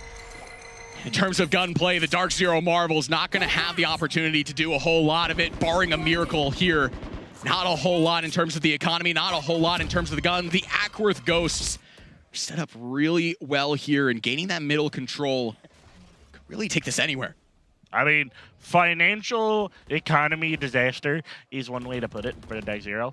They have classics. It's pretty bad. Is not that great. An AOKOA just adding insult to injury. Woo! The head taps, they know him for it. Josul finds another. The Ackworth Ghost just going to take control, take players out 1 by 1. Just 1 standing for the Dark Zero Marvels. Ackworth as well getting that spike initiated thanks to the lovely, lovely Fred. It will give them that additional credit space to work with. Waspies, just not a whole lot that you can do in a spot like this. Would have to make a miracle happen. A miracle is putting it lightly here, partner. It's putting it a little lightly. Man has a stinger, and that's about it. He does not have full HP. Wisely so is going to not even try and contest this. They have so much utility down in the site. Yeah. There's just not a whole lot that you can do. But Pollux is going hunting. Yeah. Pollux wants to do that damage, and right around the corner, do they find him? That is the question. Oh, they will. They're going to hunt. They're on the hunt. KOA swinging around the corner. They go. The 2-team. It's Scoob and the gang pulling up. And Waspy sent to the defeat screen at the end of the round. Let's reset. So, I have some words. Like last year. Talk to me. My words this time are, do you see how relentless the Ghosts are when they feel themselves? And they're feeling, I mean, look at this. You have to be kidding me, man. The shots almost land perfectly, but I mean, Ackworth Ghost, when they smell the blood, they're going hunting. And hunting they, in fact, did, as they're now up 5-3. It's all a mental game at the end of the day, and that was very much the mental. They could have just let Waspy sit and stay, but instead, Ackworth just wants to apply the pressure and continuing to do so. Showa trying to create a little bit of separation, but just not going to be able to. Instead, they get sent to the defeat screen, and Ackworth get a red carpet into the site. Soul coming in from around the corner, and that is not what you want to see. The lurk play is not going to be favored. Dark Zero Marvels in between a rock and a hard place right now. A rock and a mountain is what I say. Because they got to get through so much more than just a hard play. I mean, this is awful. This is absolutely awful for them. They're going to throw their little boy Fred onto the spike. Oh my god! Wait a minute! The Dark Zero Marvels some way, somehow make their way onto the site. The Ghosts just give it to them, and that is so good. Replay, please. How many people did that thrash hit? Was that a four-man thrash? That is absurd. Was that a four-man thrash that absolutely clutches up around that they had no point in winning? Let us count. 1, 2, 3, 4. 4. There's nothing that you can do in that spot, and they just sent it. Like, that is throwing things at the wall and seeing what will stick in its essential form. And it's stuck. Stuck like spaghetti to the wall. The Dark Zero Marvels find some momentum in a way we never anticipated, but Ackworth is still on that gas pedal, making their way into the site, but you can start to feel a little bit of room for the Dark Zero Marvels to breed, and Showa's going to create a little bit more of that first kill on the board. Side of the Dark Zero Marvels, so many players in that corridor, all of them trying to get into this site. I mean, somebody said getting into the site, but it's just in the gunplay, Joso! You know it, you love it! And she's gonna get the swing from Paradise, picking up her teammate. I mean, Joso, beautiful shots. I was still recovering from the round before, but man, woo! Joso, the shots ring true like music to my ears. The Vandal spray, bop, bop! You might still be recovering from that last round, but Ackworth still isn't. Nope. Not one bit. That is, again, the mental fortitude of this team that has set them so far apart from the rest at this stage. It has just been that ability to have the mind of a pigeon almost, the memory of a pigeon. Just Goldfish. Forget. When things go wrong, they forget. Goldfish. Goldfish, Pigeon, I think they both have pretty bad memories. No, Pigeons remember because they actually have behavior. Goldfish just vibe. Nate comes out, will get one. Zazul! That's a dangerous position, 23 HP. Pollock just walking up. Man, the Ackworth Ghost, they're smelling blood right now. They're up by 2 rounds. They're feeling good about their choices. And Shua finds one, will pop the Clove ulti. Gets back into the smoke. Good. Getting back into the mix and re-engaging, playing a little bit of Call of Duty, another kill on the board. And it gives the Dark Zero Marvels so much room to work with, but AOKOA still has a dream. These players are all very lit up. Has the gun advantage as well, but has to go through a massive walkway. First kill on the board. That's one. Koa, we know what you can do. What else can you find? 37 seconds remaining. Pushing up, grabs the spike. Shots will not land. Roomba gets shot out. Little bit of HP left. 2 bullets, 1 bullet, no bullets. Is going to decide to back away and try to get the spike down, but careful from behind. He's going to account for it, at least for the time being. Spots him, first kill on the board, second kill on the board now. Has very little HP to work with. Spike is going to go down. But so does the opponent. Both of them, no HP remaining. Look at Gavin, 20 HP. Koa, 16 HP. 1 shot, 1 kill. It's going to be about the read. AOKOA reading it through the corner. AOKOA cannot be stopped on the main stage. Some way, somehow, a clutch, it don't matter. AOKOA is inevitable. The Ackworth Ghosts now up 7-4. I mean, what else can you say? AOKOA right there. He just did him, hit him with the little drop, shut him down, open up shop. He is taking them all to the star and shutting them down. Now the Dark Zero Marvels, they just have to shut down and take a timeout. Think about what is next in their pacing here. We get a fantastic replay again. That's one. Second one is a little bit delayed, but wisely so, not pushing the issue, not pressing it much further than it is needed. Also the foresight to hold that angle as he walks back out, and the read there, it is pure perfection every step of the way out of AOKOA.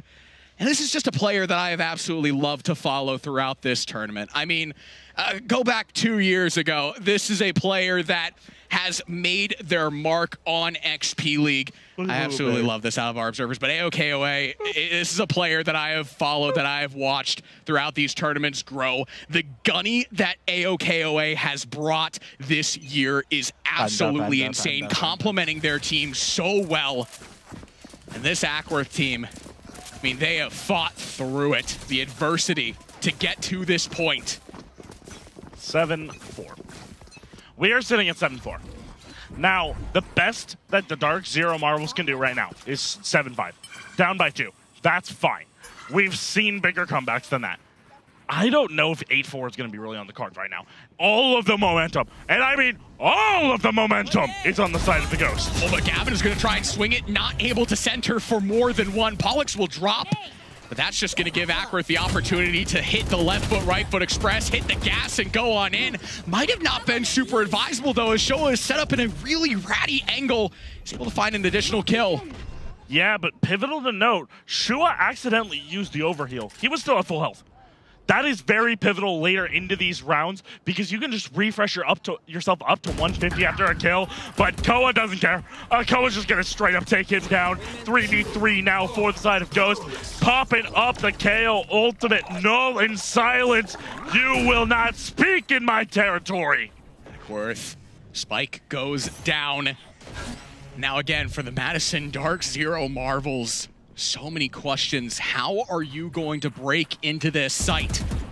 Waspy's first player up, trying to make his way on in. It's a very centered approach out of Dark Zero. They're going to just try and use the numbers, but the Ghosts have so many different angles covered for the cutoff here. The second that this smoke goes down, the shots are going to ring out, but no, AOKOA is going to get a little bit aggressive around the corner. Burn will be able to find the exchange, and now tracing around the corner. Burn is not going to be able to do enough. Jin finds the next two, gets the defuse.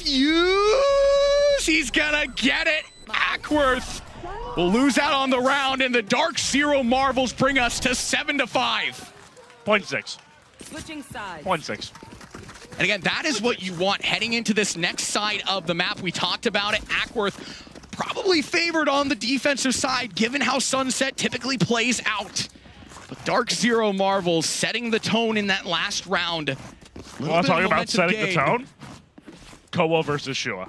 That is really what this is developing into. Look at this scoreboard. Top of the leaderboard, respectively, for both of their teams. AOKOA, Koa, you know, he's always at the top, always up there, 1 and 2. I mean, dude is playing out of his mind. He wants this trophy so badly. But Shua is deciding that, no, this is not your spotlight. I have come here to take that from you. It's the new blood versus the old dogs. Question is, who will walk away when all is said and done with that hardware?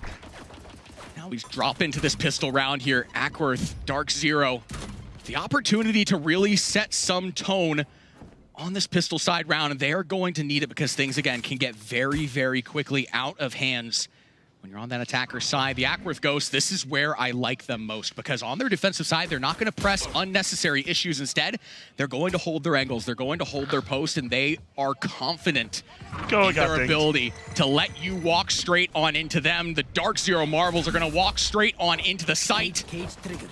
Koa got dinged in mid. They have to retreat. First member will fall. It's Burn. Burn finds 2. Spike goes down. Koa finds one of his own. 2v5 right now. 2 low members on HP. Pollux and Koa will find another, and that's going to be it. Pollux finds the shots. Yeah, and again, it's just textbook. Out of the Ackworth Ghosts, this is nothing but business for them. They take that round and they take it so convincingly on the pistol side of things. They generate that early momentum into the switch. Now the Dark Zero Marvels be down in economy, going to be down in the swap. I mean, psychopath. That is the only word I have for Pollux right now. Man goes straight through a Cypher cage into a Roomba, stares down the smokes and goes, nah, I'm better, and takes the shots. Like, okay, dude, you're just him. My bad. He's got that aura. He's got that mentality. The grind set is there for AOKOA. And Pollux as well, just bringing it. Huh? Wait, how'd that happen? Wait, where did that happen? They pushed up A main and just get headshot? Okay. I guess. Sure, first member falls for the side of the coast. They're actually going to be at a member disadvantage here with a beautiful shot from Zazul. It's going to make things a little bit interesting for the Ackworth Ghost because, again, ideally you want to be up in numbers in the early stretch of a defensive-sided round. That way you have the opportunity to rotate members in when the team makes their first initiation onto the site. That's exactly what the Dark Zero Marvels are going to do. The bomb is going to go down, and Pollux will as well. AOKOA off screen, trying to make his approach on in. Finds that first kill, gets out with his life. Makes things a 3v4 for the Ackworth Ghosts. They have to play the retake once again. Dark Zero giving the time to get set up on the site. Rounding the corner. Burn has the angle, has the gunny. AOKOA complimenting. It comes down just to one player. Waspies has to go huge for his squad. Hold the line. Spike is ticking away. You got to use that as your second player, but it's not even going to matter. Waspies the double tap. It is so beautiful, magnificent. The Dark Zero Marvels pull one out. I'm staying down here. I'm staying down here. For those of you who don't know, I'm on the ground now. That is unbelievable. Not one, but two right clicks. I mean, first off, we had Burn. Absolute spray down of the century. Beautifully done. Now makes it a 1v2. And then two right clicks. Two! This completely changes the tide of everything. I mean, the Ackworth Ghosts now have absolutely nothing to work with. They're just going to send all of their players over towards one site, barring one. That's the wrong site to be sent over to. The Dark Zero Marvels are going to take that and run with it, heading straight on into that B site, taking that momentum and running with it. Waspy's getting that plant down. Pollux using that smoke as cover. I mean, we've seen what a Classic can do this time, but man, there's no help coming, man. Zazul will find two. Josel will trade it back, but still, 4 members strong for the side of Dark Zero Marvels. Roomba comes out, will tag one, but man, there's no stopping it. Dark Zero Marvels drop only 1 member, and the Ghosts, oh, things are looking a little difficult now. Well, now they'll have their opportunity to buy up. They'll have almost all full shields on their side of things, and this is where things start to get interesting. Again, into the swap, with these teams being so close, 8-7 now.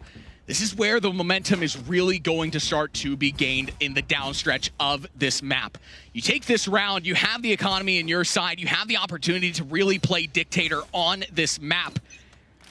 The side of Ackworth, just have a slow and steady approach. Dark Zero Marvels getting into the mix of it. I genuinely don't know if slow and steady. We know the Ghost game is slow and steady. They love that. They are getting so aggressive right now. And that is not playing into their favor. They're losing random lives across the map, and it's really paying dividends for the side of Dark Zero. They're taking the picks for free. It's free. And they're just hitting a site. Everybody likes free. I mean, we love free, but in this case, free is not a good thing. I mean, it depends on which team you're talking about. I mean, Dark Zero, they will take those free picks any time of the day, and AOKOA might be looking to take one for the side of the Ackworth Ghost, instead not able to center for the shots, but a lot of information given being fed to the Ghost, who can potentially utilize a little bit of a pincer move. As the Dark Zero Marvels try and make their way into the approach of this B site, rounding the corner. There are so many bodies being sent on in. Pollux sends 2 out, but they're able to trade out into a 3v3. Spike goes down. Shout out Fred. Now the Ackworth Ghost once again have to play the retake, but that is so much information gained from the Cypher. Sewell is going to pick one up, picks up another from the side of Showa, and AOKOA will drop as well. We are tied 8-8 as the Dark Zero Marvels are starting to get going. So, momentum. We talk about it a ton on the cast.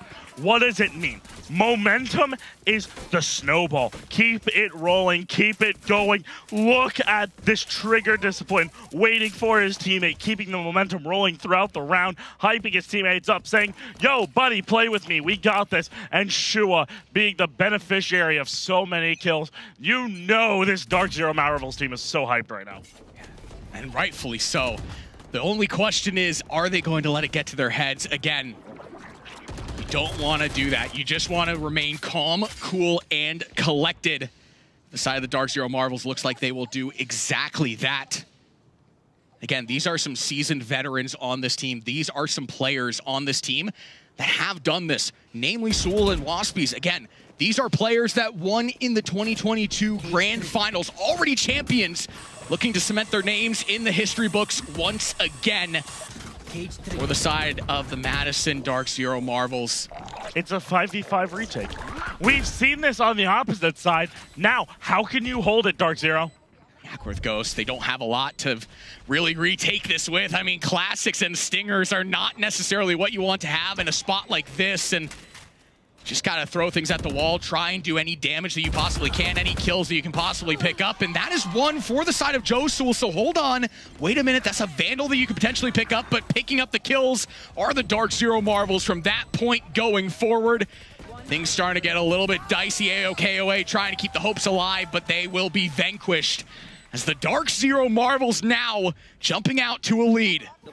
Zazul right now is the definition of what we call a true Sentinel player. Holding it down for the team, just staring at the spike, waiting for the perfect moment, and the perfect moment will come.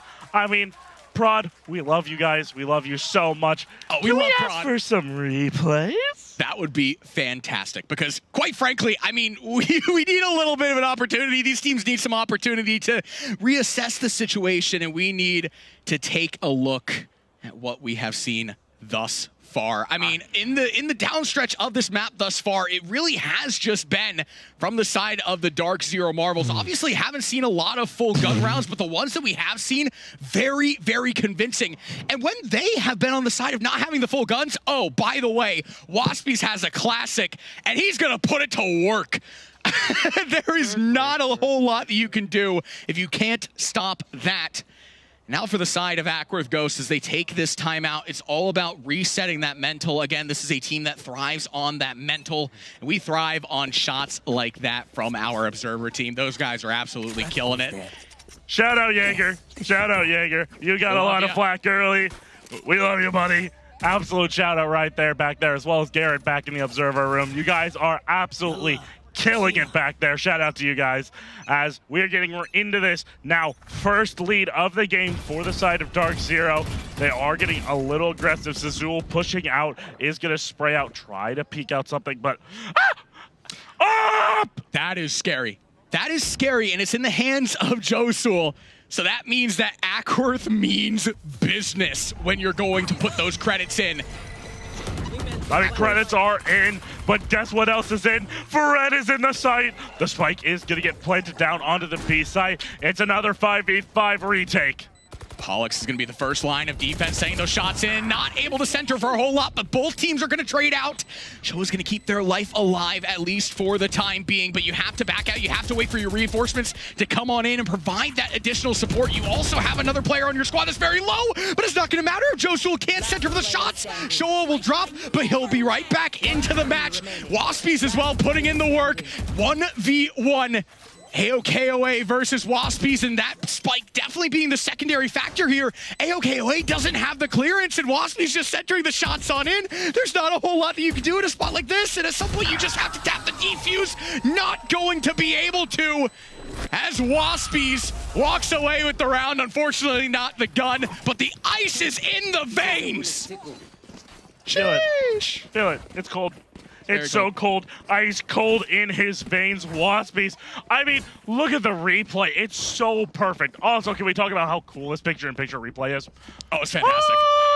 Beautiful. The thing about this that's so smart out the side of Waspies is the fact that, hey, you don't have to chow this. You don't have to actually turn the corner and go for the kill. You have that Spike as your second player in this 1v1, so it technically becomes a 2v1. There's just not a whole lot that AOKOA can do but press the issue or press the Spike. Speaking of press the issue, Josel has had enough. He's going to look to try to get a little bit aggressive here, but the smoke comes down and gives him a little cover. Thing for the Ackworth Ghost, obviously, they're going to just try and make something stick to that wall, but this is starting to get a little bit concerning. Typically, their mental is a lot stronger. It's a lot more in the direction of, hey, we're going to let you come to us, and we are going to shut you down there. Now we're starting to see them go towards the enemy squad, and again, question marks start to be created when you see moves like that. Spike will go down for the side of the Dark Zero Marvels, and it's going to be a 5v5 retake if Ackworth Ghosts want to get back into it. I mean, this has just been the story of every single round so far. Here we go, Rocket Fuse popped. Will gets shot down by Shua. Trades do come out as now back to a 3v3. Spike's ticking. Fred is on it. Gets it to half. Gets it more. Will get taken down as the shots do come out. One enemy remaining. It's Koa. Koa, guess what? The pros don't fake. They absolutely do not, and the Ghosts sure were not. They make it 9-10. Back into the mix of it once again, and it's just been blow after blow between these two teams. We have seen them go off on their streaks, but they're like snap scores. They just eventually are going to end up getting broken on either which side. Dark Zero Marvels, their score, it gets broken. And the Ghosts find themselves a little bit of momentum to get back into the mix of this. They also have that ult economy in their hands as well. But even so, it's still 2 more rounds is all Dark Zero needs. Is Josel. Okay, never mind. Josel wants to get aggressive. He is not happy that they are down right now. Dark Zero only needs 2 more rounds to get at least an overtime left. But Ackworth, they're just trying to play spoiler on their map right now. They were able to pick it straight out, and now they're down on it. So they got to get aggressive and take their map. The aggression there being warranted. It's timed aggression. That is the key here for the Ackworth Ghost. If they want to get back into this, if they want to be able to put that pedal to the metal, it is all about that timed aggression. Pollock's trying to exhibit more of it around the corner. It's going to be a matter of timing. They do have that crossfire set up potentially in the cards here. The plant is going to go down on the other side of the map. Josel will find another. The Spike is getting initiated. The defuse might come through in the time, but Waspies is going to deny it, at least for the time being. AOKOA able to hop right back on and is going to get it in the nick of time. The Ackworth Ghost don't even have to play the retake. That was so good. The ninja, the double ninja defuse. What? He dies as the Spike gets defused, almost within a millisecond of each other. I mean, what? No, and the craziest part about that is the fact that the first half of the Spike got defused, and then the player on the Spike died as well. It was like a Michael Bay movie on that site, and the Ackworth Ghosts are going to use that Michael Bay-esque finish to bring us to a tie. You want to talk about a movie? 10. You want to talk about a movie? This game so far.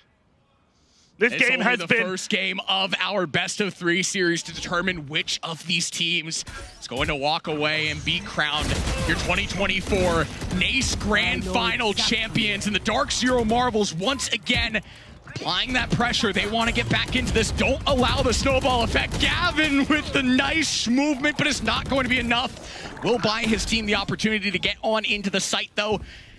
It comes down to 2 players. And what other 2 players would you want in a spot like this? I mean, it's the only 2 it could possibly be. Burn and AOKOA this game. Flash comes out, make it another, but he is decayed, comes on out, back to full HP, but gets taken down, and Shua will find one as well. I mean, this is cinema! It's as back and forth as it can possibly be between these 2 teams. It feels like that pendulum just constantly is shifting towards either side. None of these teams can really weigh it down, at least for the time being on this map thus far. I mean, it's just back and forth and back and forth and back and forth, and then one big swing. has changed the entire tide of this game. Now, one more round for Dark Zero, and they'll guarantee at least overtime. The thing about this round is the fact that the Ackworth Ghosts, they find themselves on an eco round, and in a round like this, that is not where you want to be whatsoever. They do push forward with the buy-up, so they are going to put at least some Moxie into this round. Also have 3 ultimates to work with, so it is not over until it is over, but the Dark Zero Marvels have set themselves up really well. Now the question becomes, hey, where do we want to attack? The middle approach is in. Trades are in the feed as well. This Dark Zero Marvels getting pushed back. The approach out of the Ackworth Ghost has been nothing but aggression. Blinded by the flashes. I mean, that's just how they execute that mid-play. Is everyone gets flashed. Zazul has a lurk. Zazul fights 2, and now it's down to Koa and Pollux. Spike ticking away. 2 members remain for the side of the Ghosts. Oh, but Pollux is going to get a lot of information on where these players are playing from. Now knows that there's 1 player towards the Spike, 2 players over towards the B hallway. Gives a lot of information. Now just have to land the shots, but Waspy jiggle peeking around the corner, finds 1, finds 2! The 2-piece from Waspies. What else is new? As the Dark Zero Marvels have set themselves up for match point. And what a way to do it. Okay. So let's start from how that round started to go south, because that was insane. So, from the start of it, we had the man, the myth, the legend, Zazul, come in on the flank, pick up 2 beautiful headshots, finally gets traded away, and then the shot from Waspies, beautifully 2 shots on the swing, finds both, and that's it. That's all she wrote. Oh, Gavin getting aggressive, but Pollux able to shut it down. And in the early stretch, the Ackworth Ghosts are gonna jump out, starting strong. Pollux with another after the Vandal pickup. Waspies will finally shut it down. Showa will find another. Back and forth we go as we enter the trades into the feed. The Ackworth Ghosts are gonna come out on top, at least for the time being. Dark Zero Marvels also suppressed. They can't utilize that utility. Going to be able to bring back the KO, and my turn. 2v3 ultimate is popped, but it's not going to be enough. And guess who? Comes down to Waspies over towards the opposite side of the map. Will get that spike down, but it's a lot different than the 1v1 with AOKOA. Sure, you have that spike as that second player, but you don't have a whole lot more than that. Do have the ultimate online. He has Thrash. Thrash is so pivotal here. Here it goes. Thrash is going to come out. All 3 members backside. They know they got to run. Will not find anything. And he gave up the information of where he's at. The Molly will come out. He will stick onto the spike, get it to half, but that's not going to matter. That's huge for the Ghost going into this final round. Yeah. So the situation is 12-11. We either go to OT in our first map, or Dark Zero Marvels, they can still walk away with it. They're going to have the credit economy to do so, but the Ackworth Ghosts now with the opportunity to stand on that same pedestal. You're hearing it live in the Fortress. They are getting active. They are getting excited. But a timeout is going to start. Oh, come on! And let me explain, this is a good decision out of the Dark Zero Marvels. Despite the fact that they are up, taking that timeout, they want to make sure that their strategy is set. Because again, this becomes very pivotal in the grand scheme of this series. If you take this first map, you are on tournament point. A lot riding on this upcoming round. I mean, yeah, it's a great call from the coach's perspective. But man, this game is so exciting. I want it to get going. It's so much fun, man. I mean, this is, as you said, such an important round. One way, we're getting our first overtime on stream. I'm here for it. That's great. That'd be awesome.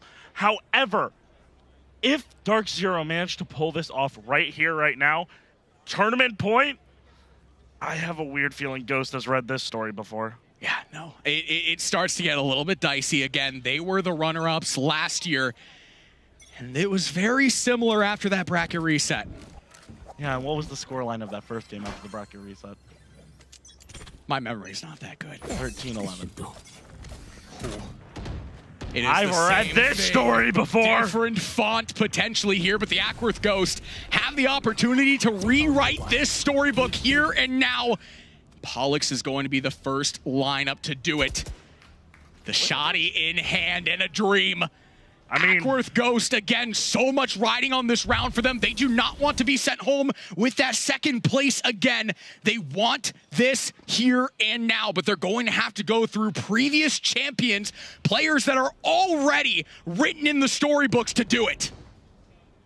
And not only are they written already, Pollux, judge, jury, executioner in hand. He's looking for it. Will not find it. Gets sprayed out. Here they come. They want to take it. Dark Zero finds the site and gets the spike down 5 members strong. Such good utility usage out of the Dark Zero Marvels. The countdown, it was only inevitable for them to collapse on into this site. Paradise now, first line of defense, has to rely on Josul. Josul will pop the ultimate, finds one. That's a huge kill. Sul out of the equation now. It's a very similar setup. You have to deal with Waspies on the site. This time they will. And wait a minute, 2v2 situation. Now you have that spike ticking away. The Dark Zero Marvels, they have to swing it. Jin will find one, and it comes down to Paradise, but not able to get it. Jin, the two-piece, as the Madison Dark Zero Marvels are now up 1-0 in the series. Wow. Tournament point now online. And for the Ackworth Ghost, if they want to finish your champions, they have to pull off the reverse sweep. You absolutely love to see the sportsmanship, even in the midst of the game. We still have potentially 2 more maps to go. These teams, it's that sportsmanship that XP Elite prides itself on. It's not just about the games. It's not just about showing what you are capable of. It's all about the sportsmanship. I mean, sportsmanship indeed, and such an absolute nail-biter. I mean, I'm literally floored. I'm literally floored. Yeah. That was an insane round to finish off game 1. I mean, we thought that at first it was all going Dark Zero's way. Then it started to swing back in the favor of the Ghost. And then some beautiful, beautiful shots ring true from Jin. And he just clutches it up. Yeah. Like, I mean, that's you the way can't to do write it any better. And this is the thing. We saw so many players on the side of the Dark Zero Marvels do that. 2v1, they've got the ice in their veins. These kids are unbelievable. I don't want to chow any of them personally. You guys would absolutely give it to me on the stage. Ooh, scoreboard. 13-11, that is your first score. Again, lots of Valorant action potentially to be played here, but talk to me. I mean, the performances from both sides of the equation, what stands out? Koa dropping almost a 30 bomb stands out pretty heavily. Let's start there. Yeah. Let's start there. AOKOA almost drops 30. A phenomenal individual experience playing from him. 21 from the side of Josul as well, followed up. But what do you see after that? It is nothing but the Dark Zero Marvels. It is all green in that feed. And here's the thing, right? The Ackworth Ghost, right? They are a team. That is what I love to call them. But the thing is, it started to get a little bit too individualistic at some points. And that strays away from their core value of what we have seen out of this team. I mean, they are so well when they just play together, when they are confident in their plays together. But it started to get a little bit dicey, and that is normal in Valorant. When there is a lot going on, you can sometimes let things hit the wall. You can sometimes get a little bit over-aggressive in certain situations that you maybe shouldn't be challenging. And I think that that is really what they have to correct moving forward into this next map. It is just about resetting, getting that mental ready, because again, this team is unbelievably strong, but the Dark Zero Marvels are proving that they are just as strong. What are you, Teamwork makes the dream work. I wish I had a Sharpie. What else can I say? What else can I say? They worked so perfectly as a team. They were trading with each other. They were picking up each other's kills, saying the damage numbers. So incredibly important. Teamwork makes the dream work. And they pulled it out right there. Let's do some replay, shall we? Teamwork makes the dream work. Right here. Right here. Yeah, I will emphasize that for you. I mean, that is the name of the game. And ultimately, when you stray away from that teamwork, you start to allow lapses. You start to allow things to go a little bit dicey. That's ultimately what was the separator here on map number 1. It was the Dark Zero Marvels playing so well around each other and really taking a page out of the Ackworth Ghost book. And this play right here. Can we talk about this play right here? Pause it right here. This is unbelievable. Jin is in the middle of defusing when this ultimate is popped, and the timing with this ultimate is so good. The thrash hits not 1, not 2, not 3, 4 members. There is 4 people detained by this ult. How are you supposed to play the game? You don't. How? You don't. The answer is you don't. You lose that round. And it's the foresight, too, saying, hey, I'm going to throw my ultimate. You defuse. Trust me. You know what else is the trust? Waspy on the Classic. The amount of trust that you have to have when you have a player that is doing that is unbelievable. And it's, again, the thing that we saw in the Dark Zero Marvels is you put them into these clutch situations, 9 times out of 10, they're gonna pull through. I mean, they're gonna pull through, they're gonna pull up, they're gonna pull it out, and they're gonna show up. Grand Finals, ladies and gentlemen, they're here. It is heating up. You're not gonna wanna miss a second of the action. It's not just hot up in this booth, it is hot in those servers. And it's probably hot in the chat. If you're in the chat, if you're in the Fortress, make some noise, hype these players up, get things going. This is a live LAN experience in its purest form. And it is such a great opportunity to be here providing this story, but the story is still developing. Now for the Ackworth Ghost, the question becomes, hey, how do you get into it? And it might just be leveraging these beautiful products that we have from our fantastic sponsors. Want to give a massive shout out, Cherry Extra 5. These kids are playing on these mice in the Future XP League keyboard. Future Pro 1. That is the keyboard all of these players are playing on here and now. Not only that, and I personally play on that keyboard. But I'm stealing it. This is mine. Same. This is mine now. Thanks. Thank you, Cherry X5. These things are sick. On God, if you guys can, buy these. These are awesome. The kids are loving it. No, the camera's saying no. So I'm going to go ahead and put it right back. But thank you guys so much, Cherry Extra 5, for sponsoring this event. Your guys' products are absolutely amazing. You can go ahead, check them out. They've got some amazing products coming out soon, as well as the products already in stock. So definitely go ahead and give them a look. And on the topic of the official keyboard of XP League, I personally use it in all my gameplay. Oh, 10 out of 10. 10 out of 10. 10 out of 10. I mean, it's a beautiful 60% 10 keyless keyboard. I mean, it's perfect for travel. So say, for instance, you're coming to a LAN. That might be in, I don't know, Orlando, Florida. Oh, exactly. Like, who would ever do such a thing?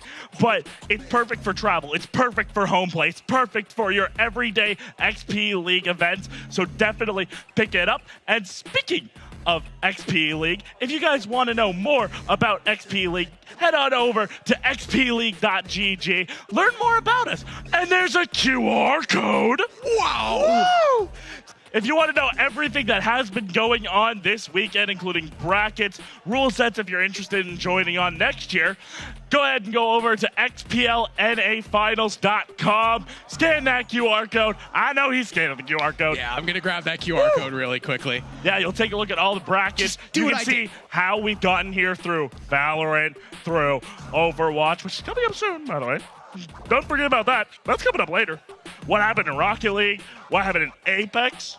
What else? What else do we have? Oh, yeah. We have another map. Fortnite. And another map of Valorant. Well, Lotus. Get into the action. map. No, get into the map. We gotta talk about the map. Well, this is the action here. A 3-site map that we actually did get to see in the early stretch yesterday during our broadcast. And as you mentioned, a lot coming down to this C site control. This is really where a lot of action will come down to. Again, you just have to anchor if you're on the defensive side. It is really a one-way entrance, and if you on the attacker side are able to get on in, it is just about over. Again, this is a very interesting side on the attacker side because you can use the information overload given the fact that there are 3 sites and given the fact that you are going to have to, if you're on the defensive side, push players towards the sites a little bit spread out. Makes things very difficult. There's your answer. Sentinel. We put a Sentinel there. I can't see that. I'm colorblind. So anyway. Well played. Well played. Anyway. Well played. But Sentinel is huge on this map. We've seen it. The Chambers, the Killjoys, the Cyphers, the Sages, they always play towards that C side because of one very, very key thing. Natural entrance. Yep. That's the only one. B site, they can get to door, but they have to go through here. They can get back here if they go through C. They can get here. There's Getting a lot through of B is different not entrances easy. into B. There's also a lot of different entrances into A, although they are a little bit longer. You can go through this door here. You can go through in main. You can go up here, pull a little wrap around, get behind. This C site becomes super, super interesting because, again, you are going to potentially see less players playing over towards it on that defensive side. For the attacker side, if you can get through this door, I mean, free control. It's free. Yeah, and I mean, the other big thing for defenders, if you're defending A,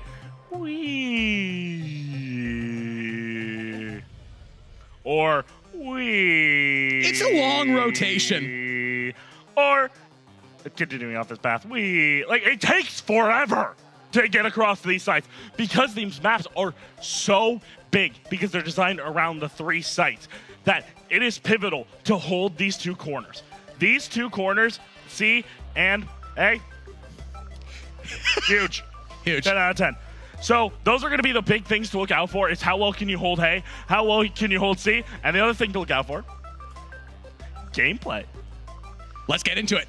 Let's get it going. Let's see what these players are going to bring in terms of these team compositions. Let's get into it! Game 2, let's go! Let's get hyped! Fortress, if you are not making noise now, let's hear it. Let's get it going. Game 2 is about to come on. And these players are about to potentially write into the history books. Again, the Dark Zero Marvels currently up in the series 1-0. If they take this map here and now, they are your grand finals champions for the Ackworth Ghost. It's all about, hey, there's some precedence here. You don't want to let it happen again 2 years in a row. Reyna! And this is exactly what I want to see out of Soul. Reyna! When Soul gets on this Reyna, it is absolutely devastating for anybody that wants to cross Soul, especially if he's got an operator in hand. We didn't get to see it last map, but we saw it during those 2022 NAFs. Oh my goodness, the operator in the hand of Soul. If you got that mobility, so it's so scary. Do you remember the last time we saw Reyna in XP League, North American Finals, Grand Finals? Oh geez, I have no memory of that whatsoever. Why would I ever remember that? Oh, wait a minute. Retro. So we're back on the map that Retro and the Minotaur had to go through first to get through the bracket reset. The now losers bracket, lower bracket team, the Dark Zero Marvels, are relying on the Reyna just like the Minotaur did as well to get them through the Ghosts. Again, script writers, 10 out of 10. Love it. Getting a little similar here, though. We're seeing a little bit of trends. It feels like a typical NFL season where it's like, oh, I've seen these same teams, and I've seen this story. Same thing, different font potentially in the cards here. But again, the Ackworth Ghosts are going to try and rewrite the storybooks here. They're going to have to do it starting on this map. The pistol round, we are here. We are ready. This is the fork in the series. Will the Ackworth Ghost bring us to map 3? Or will the Dark Zero Marvels end it here and now? Blind! Everyone is blind to start this off. Joso goes in deep, but will get taken down. Trade does come out from Paradise as It's just a fight over A main. Shots ring true for AOKOA, and it's going to be man advantage for the side of the Ackworth Ghost. That was a little bit mixy there, and trying to get a little bit active, unfortunately, does get shut down. But Gavin's the only player to live to tell the story from the side of the Dark Zero Marvels. Now just has to back up, and Ackworth Ghost going to reassess the situation. They've already made their noise over towards A. Now making some noise over towards the opposite side of the map where Waspies awaits. First kill will be denied. Pollux, KJ v KJ will survive. Now another player making their way on in as the plant does go down. Shout out to Fred, the additional player that you love to see on this map. And Sewell, you talked about it, this Reyna. Can he get active early on? Make his presence felt. Spots out the pixels, has to turn and burn. Gonna find one, able to dismiss out, get a little bit different positioning. Gavin with another on the board, and the Ackworth Ghost have to swing this back. One enemy remaining. Find one. Gavin with the trade makes it a 1v1. Sewell, though, is inevitable in the pistol round. And we talked about that value. We are already seeing it in the early stretch as Sewell turns online. And it's just the return of the king in Orlando, Florida.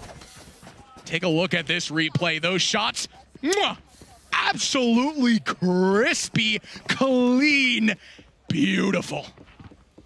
Turret out. I don't know if you have ever heard of the masterclass on YouTube, whatever, stuff like that. That's gonna be the clip for a masterclass on Reyna. Because after her buffs, she is so much faster in that dismiss. It allowed her to get out. She did enough damage to get the heal, and the Nade of Glory finds over and picks up one. It's not an operator, but it is a long-range rifle. And Madison Dark Zero Marvels, they are going to be using those long-range rifles to really set the approach over towards C, make things very difficult, but they will be flushed out by that early utility. The Ackworth Ghost want to try again, round 2. Electric Boogaloo. There's some of the same thing in a different font as the Dark Zero Marvels are going to hold them off, at least for the time being. Yeah, but now the B rotate is going to come out. Shua finds the blind of the century. He's going to blind everyone. It doesn't matter what you think, Ghost. Sight ain't free. This is a toll road. You've got to pay with your lives. The no scope out of Waspies to close it. Put this kid in phase, somebody, please. Shot was beautiful. Dark Zero Marvels quickly able to pick up that second round. No lives lost as well. Nobody left behind. The replay tells all. It was shots coming out the side of the Ackworth Ghost, but shots finishing the job from the side of the Dark Zero Marvels, and now up 2-0. Things start to get a little bit interesting as the Ackworth Ghost have their first opportunity to contend with those Vandals in hand. I mean, Vandals in hand, but a 2-0 deficit right now. Joso blinded out as he pushes across. Blinds come through. Joso pushes out. Will not land the shots. Trade will come through, though, as Pollux will get the trade over onto Jin.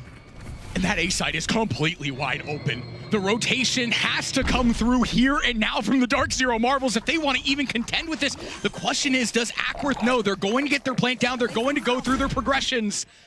Thanks to Fred. AOKOA and co playing very far back as well. They want to maintain not only this A site, but they want to maintain that long approach. Set up the pincer potentially here. Dark Zero Marvels to walk straight in, but Sewell is going to walk in, finds one, but Burn finds two to exchange it out. The Ackworth Ghost go up in players, have that site control maintained as well. Dark Zero Marvels in a spot where you just have to ask, what do we do? I think the answer is try to maybe pick up a gun on the way out as Jin left at 10 HP. Waspies is going to try to sneak something off, but yeah, Killjoy mollies. So funny. They do a lot of damage. That's going to play out the round. They're both going to fall, so that way they get a little more money in the next round. Very pivotal right there, as the Ghost will pick up their first. Now, that fourth round, it's really the first opportunity since the pistol round to see how this is going to shake out between these two teams. Obviously, exchanging those blows. But now we get our first full buy round out of both sides of the equation here. First full buy. We know what happened last time we had a first full buy.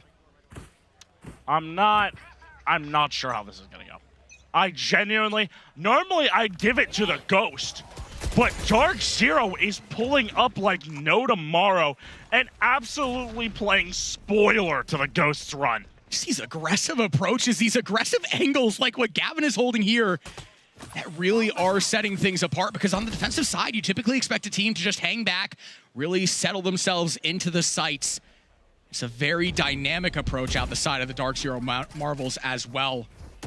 Ackworth trying to find their way on into A, but it's going to be very difficult when Josul, your entry fragger, only has 6 HP. Burn will provide a little bit of support though. First kill up on the board, not just one.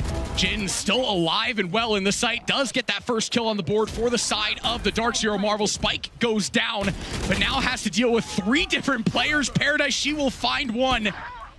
Because she's in Paradise. Oh! Soul's gonna take them right out of Paradise, though. 2 kills, immediately swinging things back. Very good KJ Molly here is gonna prevent the defuse from coming in, gives Pollux a little bit of room to work with, but goes through the smoke, is immediately met with the barrels of the Dark Zero Marvels, and it's all Soul on that return. Defuse coming through, both players getting a little bit of it. It was that team effort at the end of the day. And tell me, what do you see on that screen with Sazul's avatar? That is the Reyna ultimate. And this is so unbelievably scary because this ultimate has been buffed and it is, Yeah, for those of you who didn't hear my nice little ramble about it yesterday, Empress now lasts the entire round. You don't need resets. You don't need anything. You just get it for free. You are going to hear that popped in a matter of moments, most likely. The Dark Zero Marvels have set themselves up and set themselves up well. Now for the Ackworth Ghost, it's just about trying to figure out, hey, how are we going to gain our footing? It's obviously not a lost cause this early into the map, but it's all about setting that tone. They do have 1 round in their back pocket, but it does feel like the Dark Zero Marvels are very confident in where they stand currently. Very interesting approach out of the Ackworth Ghost. Not seeing a lot of attention played towards either of the primary sites. Instead, be paying some attention more towards the other site right in the middle, sending those shots in early side of the round. Dark Zero, though, they'll hold things strong with that utility. We come to a little bit of a crawl. Yeah, no, they're not going to make that for very long. They're heading straight C. They're going to head straight C. Sazul will not find the shots as the blind will come out. Sazul is going to back up, but will not be able to. Pollux finds him, takes him down, but it will be traded back. So 4v4, 33 seconds left on the clock. Spike's in the open. That. Oh, that's so brutal. Dark Zero Marvels tasked with the opportunity to play the retake, but the Ackworth Ghost, they have to get that spike down first. Pollux will get through with the plant, but he has to have the clearance to do so. Jin is going to add insult to injury. Another kill up on the board. Paradise will be able to regain, and AOK away does the rest. As the Ackworth Ghost, it does not matter. Cause she's in paradise, paradise. I mean, okay, huge round from her. Absolutely massive. She pops the Thrash, finds 2 in a waterfall. Absolutely massive. And then, on top of that, hits a nasty flick. Oh, yeah. That, ladies and gentlemen, is what we call a hospital flick. Because it's going to send you and your broken wrist straight to the hospital. But it's going to look good on the screen. And that's what matters most. You're right. At the end of the day. The Ackworth Ghost, very smart decision as well. Taking a timeout now that they have a little bit of room to breathe. They're taking that timeout. Again, it's very, very close.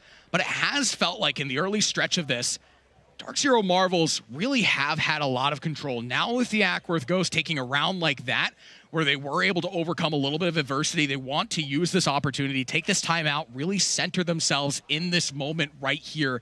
Say, hey, we are not out of this. This is the beginning. Let's keep it going. Keep that mental strong. Keep that teamwork that we are known so well for that has carried us to this moment through that upper bracket.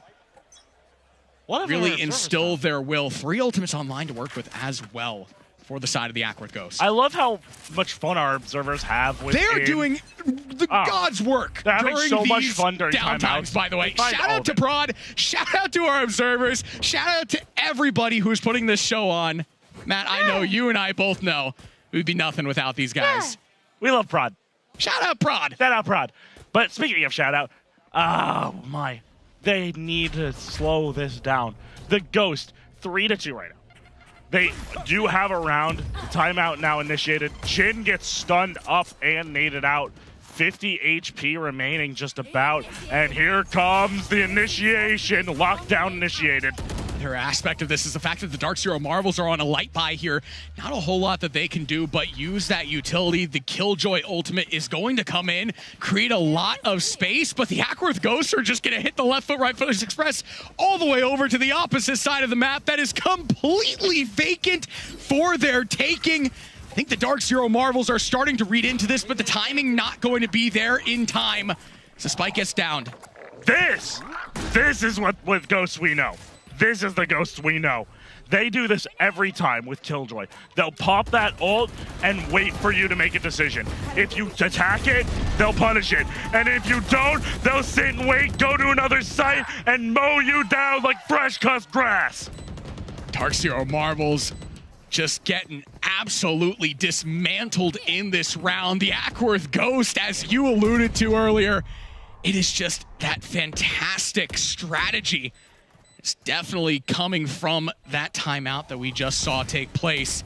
The Dark Zero Marvels, just not a whole lot that you can do. Not only do you have to go through 5 different players, but you have that spike, that time as that additional. Just have to accept your fate and drop as the Ackworth Ghosts come out with a flawless round to tie us up 3 apiece.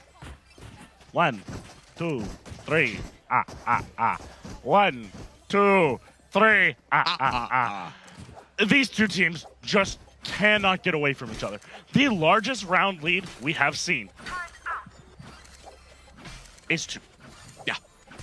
And that makes things so entertaining. And again, this is why these two teams have made it this far. Although they have come through from very different means, the Ackworth Ghost cruising through that upper bracket. Dark Zero Marvels making it through in the lowers. These two teams are here, and they are here to make their purpose felt. Joe Sewell will do exactly that over towards C, but not anticipating the Dark Zero Marvels to have Scoob and the gang to get the pickup right back. So many players dedicated over towards this C site, shutting down the Ackworth Ghost push.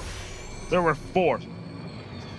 There were 4 members of Dark Zero laying in wait there. And that was such a good read out the side of the Dark Zero Marvels. But Ackworth Ghost going to continue to press the issue.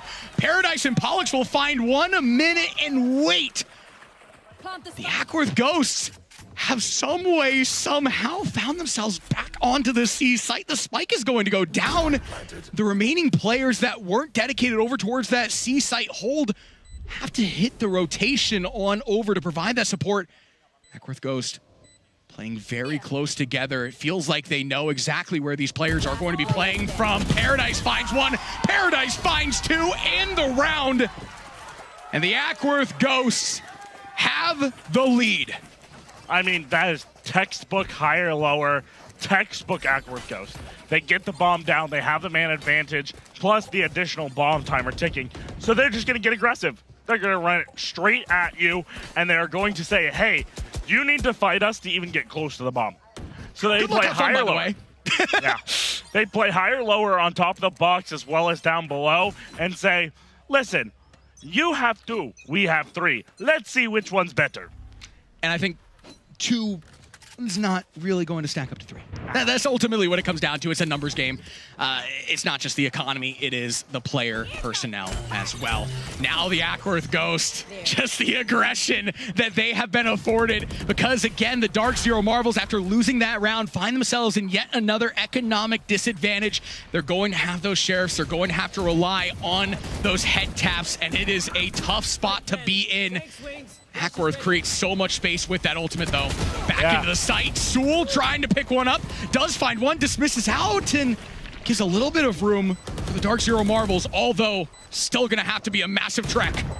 There's Homie on the box. He does get lit down by no HP, gets taken down. Double ults come out, stun, and then the monster comes out. Paradise can't do much as they'll be all taken down. 2 ults invested, but it doesn't matter as Dark Zero Marvels will take that one down. And in a Thrifty as well. Sewell, are you kidding me?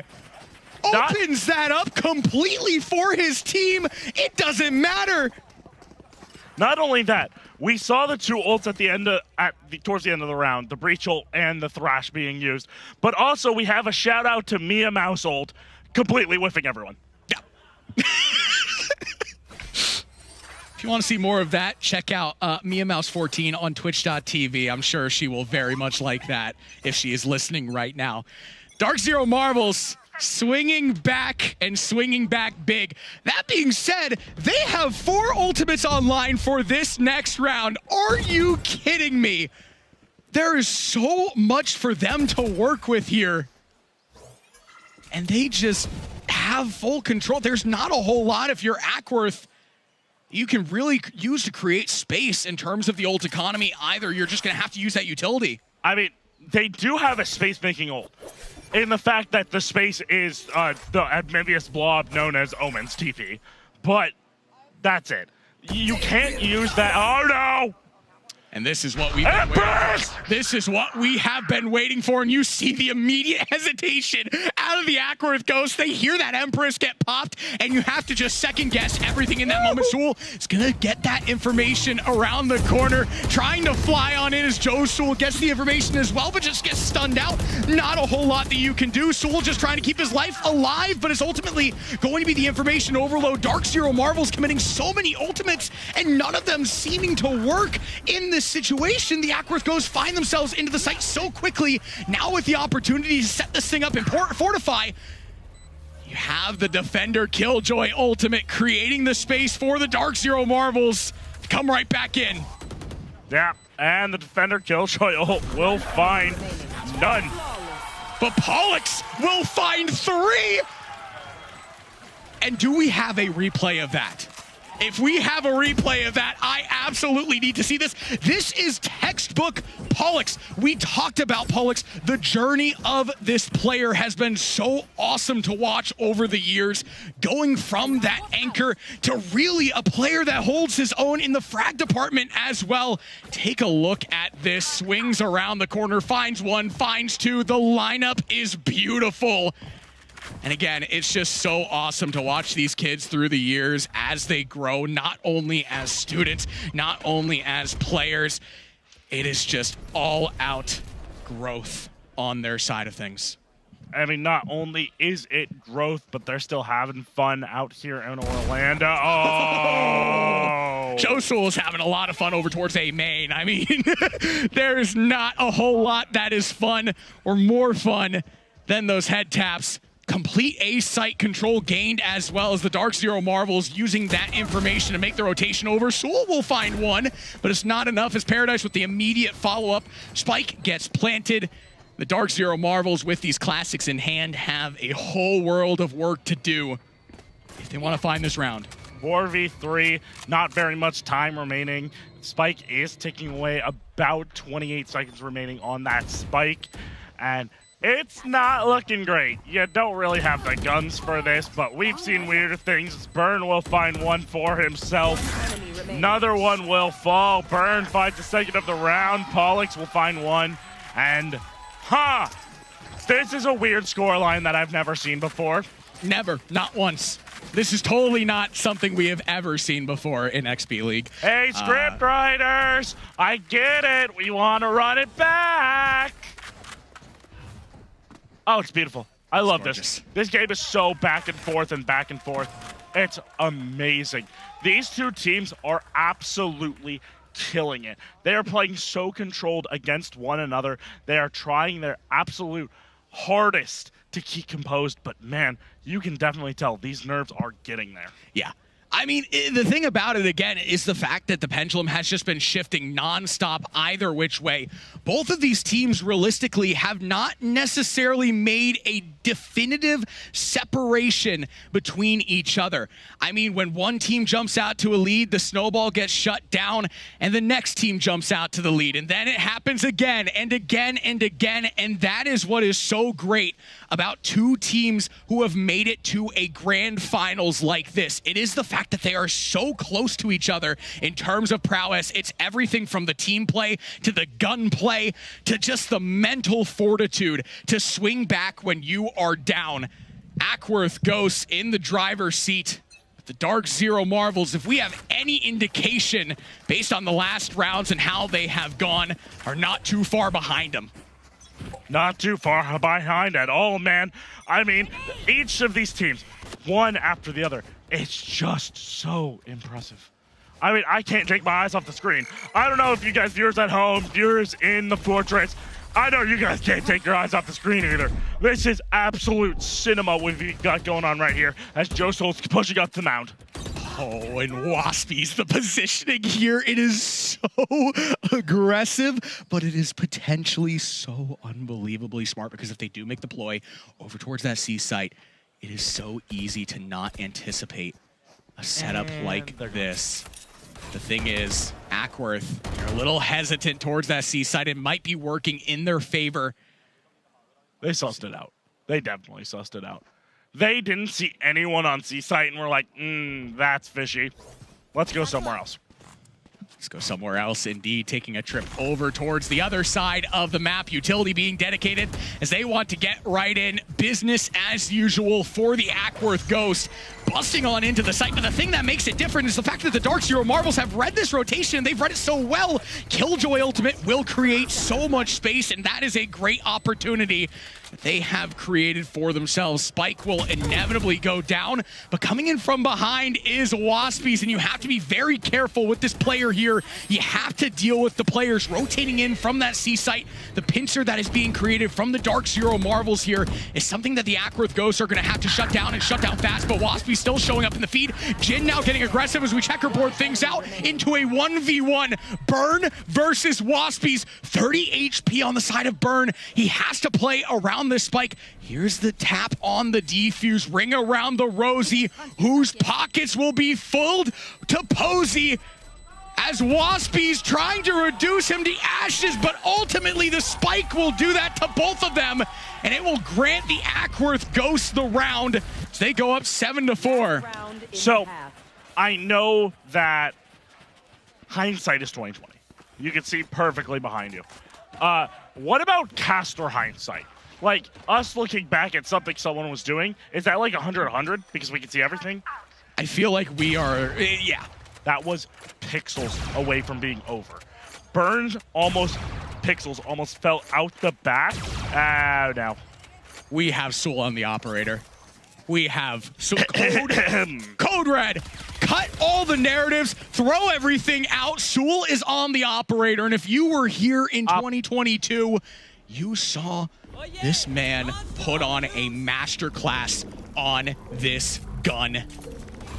This is going to get scary, especially over towards that C side of things.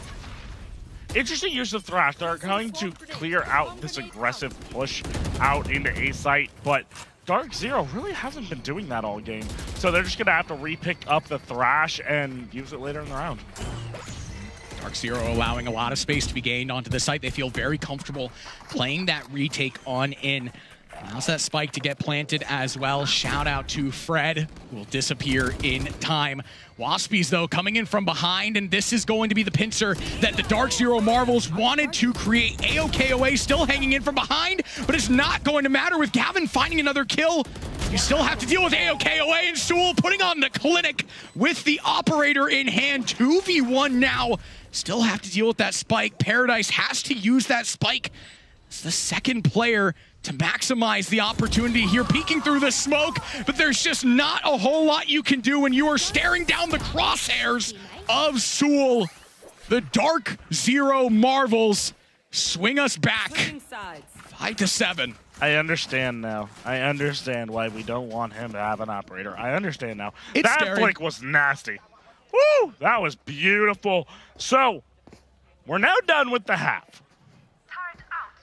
I'm not gonna say it. Never mind, I'm gonna say it. It's 5-7. And for those who aren't catching on, what is that? What does that 5-7 mean exactly? The last game that we played like half an hour ago now was also 5-7 in favor of the Ghost. But the key thing to note is they swapped sides, right?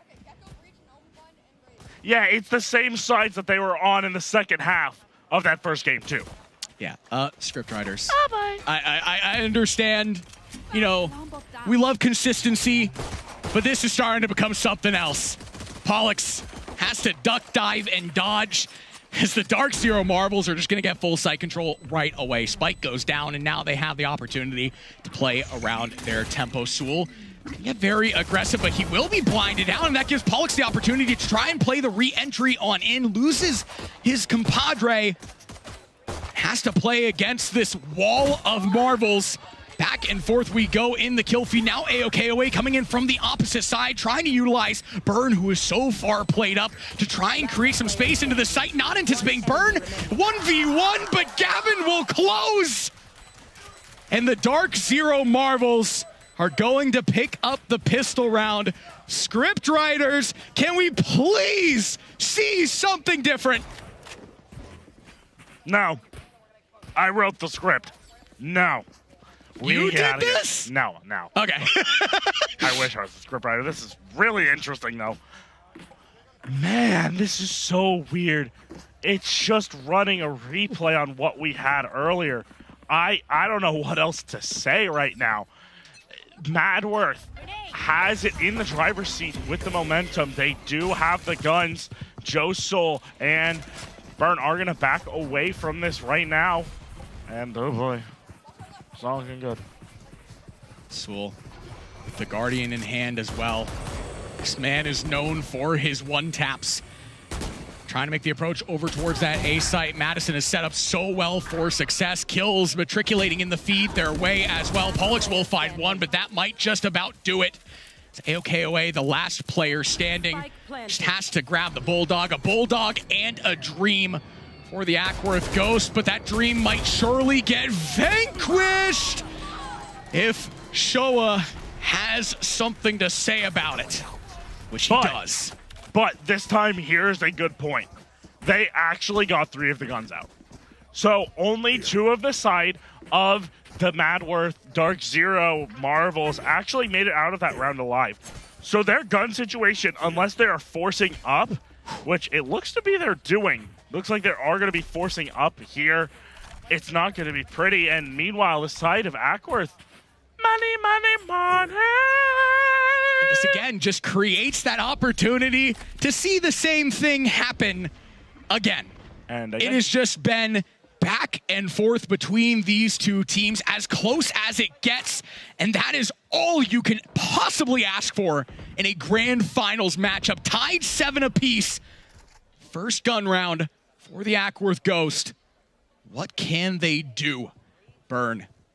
First line of defense for the Dark Zero Marvels, who are just going to initiate their way straight on into the site. Trades go either which way. Burn is taken out, and the rest of the Ackworth Ghost players are as well.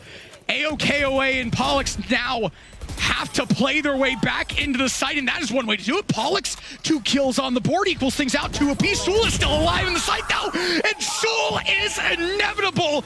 His head taps, what did we say? They are inevitable. It needs me. I can't be away for long. Let's end this quickly. Wow. That's all I've got. As a caster, it's very rare to be in just moments of just speechless, but Sazul is putting me in that speechless point. My gosh, he is playing phenomenally right now on this Reyna. It is so massive with that replay. I mean, those shots have to be true, and true they were indeed. 8-7 now for the side of Dark Zero. Ackworth Ghosts will still have a leg to stand on. They still have that utility to utilize. But this round starts to become really important as we get into the downstretch of this map. You feel like you really have to take it if you are them. Pollux in the site all alone. Where is his team? They have to rotate on in, blinded out. Not a whole lot that you can do, but the horse is here. Ackworth trying to break their way right back into this, but just cannot get through the wall that the Marvels have created. They don't even need that spike to go down. It is a flawless, and they send the Ackworth Ghost into an economic pit once again. We start to see the buy up. It's a little bit dicey, but they're going to do it anyway. I mean, to say this is a shocker to this point is an understatement. This is absolutely wonderfully done from the Marvels. And if you're the side of the Ghost, I can't even speak anymore. This is so crazy. If you're the side of the Ghost, you guys got to get back to your old tempo. That's what you got to do. How easy is it going to be able to get back to your tempo when you have the ultimate in the hand of Sewell, though? That is the question. The other question, is he going to utilize the ultimate? Does he feel like it is a need in this moment? Checkerboarding things out in the feed in the early stretches. The Ackworth Ghosts now have player personnel advantage in their hands. And Sewell is going to have to make some magic happen. Has his teammate getting that plant down. First kill on the board. Pollux is taken out. That is a big kill. Spike goes down. Spike is down, ticking away. 3v2. The ult's gonna get popped. TP will come out trying to avoid that, but Shua will not be able to. He gets out of dodge, but the hunt will begin. Shua finds one. So Zool is in Empress. He's been impressing us so far. Finds one, gets the reset. Can he find the other? Gets tagged up. AOK away. 1v1 and AOK away. Just has to tap the defuse. And he's not going to be able to get it! AOKOA had to tap the bomb, but that's not the only tap going on. So Zool gets the head tap and clutches it up. 10-7 now for the side of Dark Zero. They are absolutely killing it. 3 rounds away from being crowned your North American Finals Grand Champions for 2024. And the Ackworth Ghost gonna take a timeout here. If you're their coach, what are you saying to these guys? What am I saying? It's a tempo thing. It's a tempo thing. When we lose the tempo, we go out of control. I mean, taking a look at Sazul, he is taking over the game, being able to play at his tempo. Beautiful dismiss used right there. Gets the information he needs. Doesn't get the shots to land. Tags out. Swings out. Hits the one tap, and that's all she wrote. I mean, it just, in this spot here, it's all about keeping your wits about you. It's all about that mental reset. Looking deep into your forehead and hitting that mental reset. Is that Mia Mouse? I think so. I think so. Shout out Mia Mouse. Shout out. Oh, That it's is not not! Mia Mouse. That is not Mia Mouse. That's Sky! I've been bamboozled. Get it? Bamboozled. All right, I'm sorry. That was really bad. Anyways, back to the action. Here we go. Dark Zero, 10-7 lead. Ghost need to find a way to halt this momentum as the C hit is coming out hot and fast. It's going to be a big play here that is needed. And Pollux is going to be the first line of defense to set this thing up. Does not have a shield to work with. Has to make the most out of this body here and now. Ultimates are online for the side of Ackworth Ghost, namely that KJ ultimate.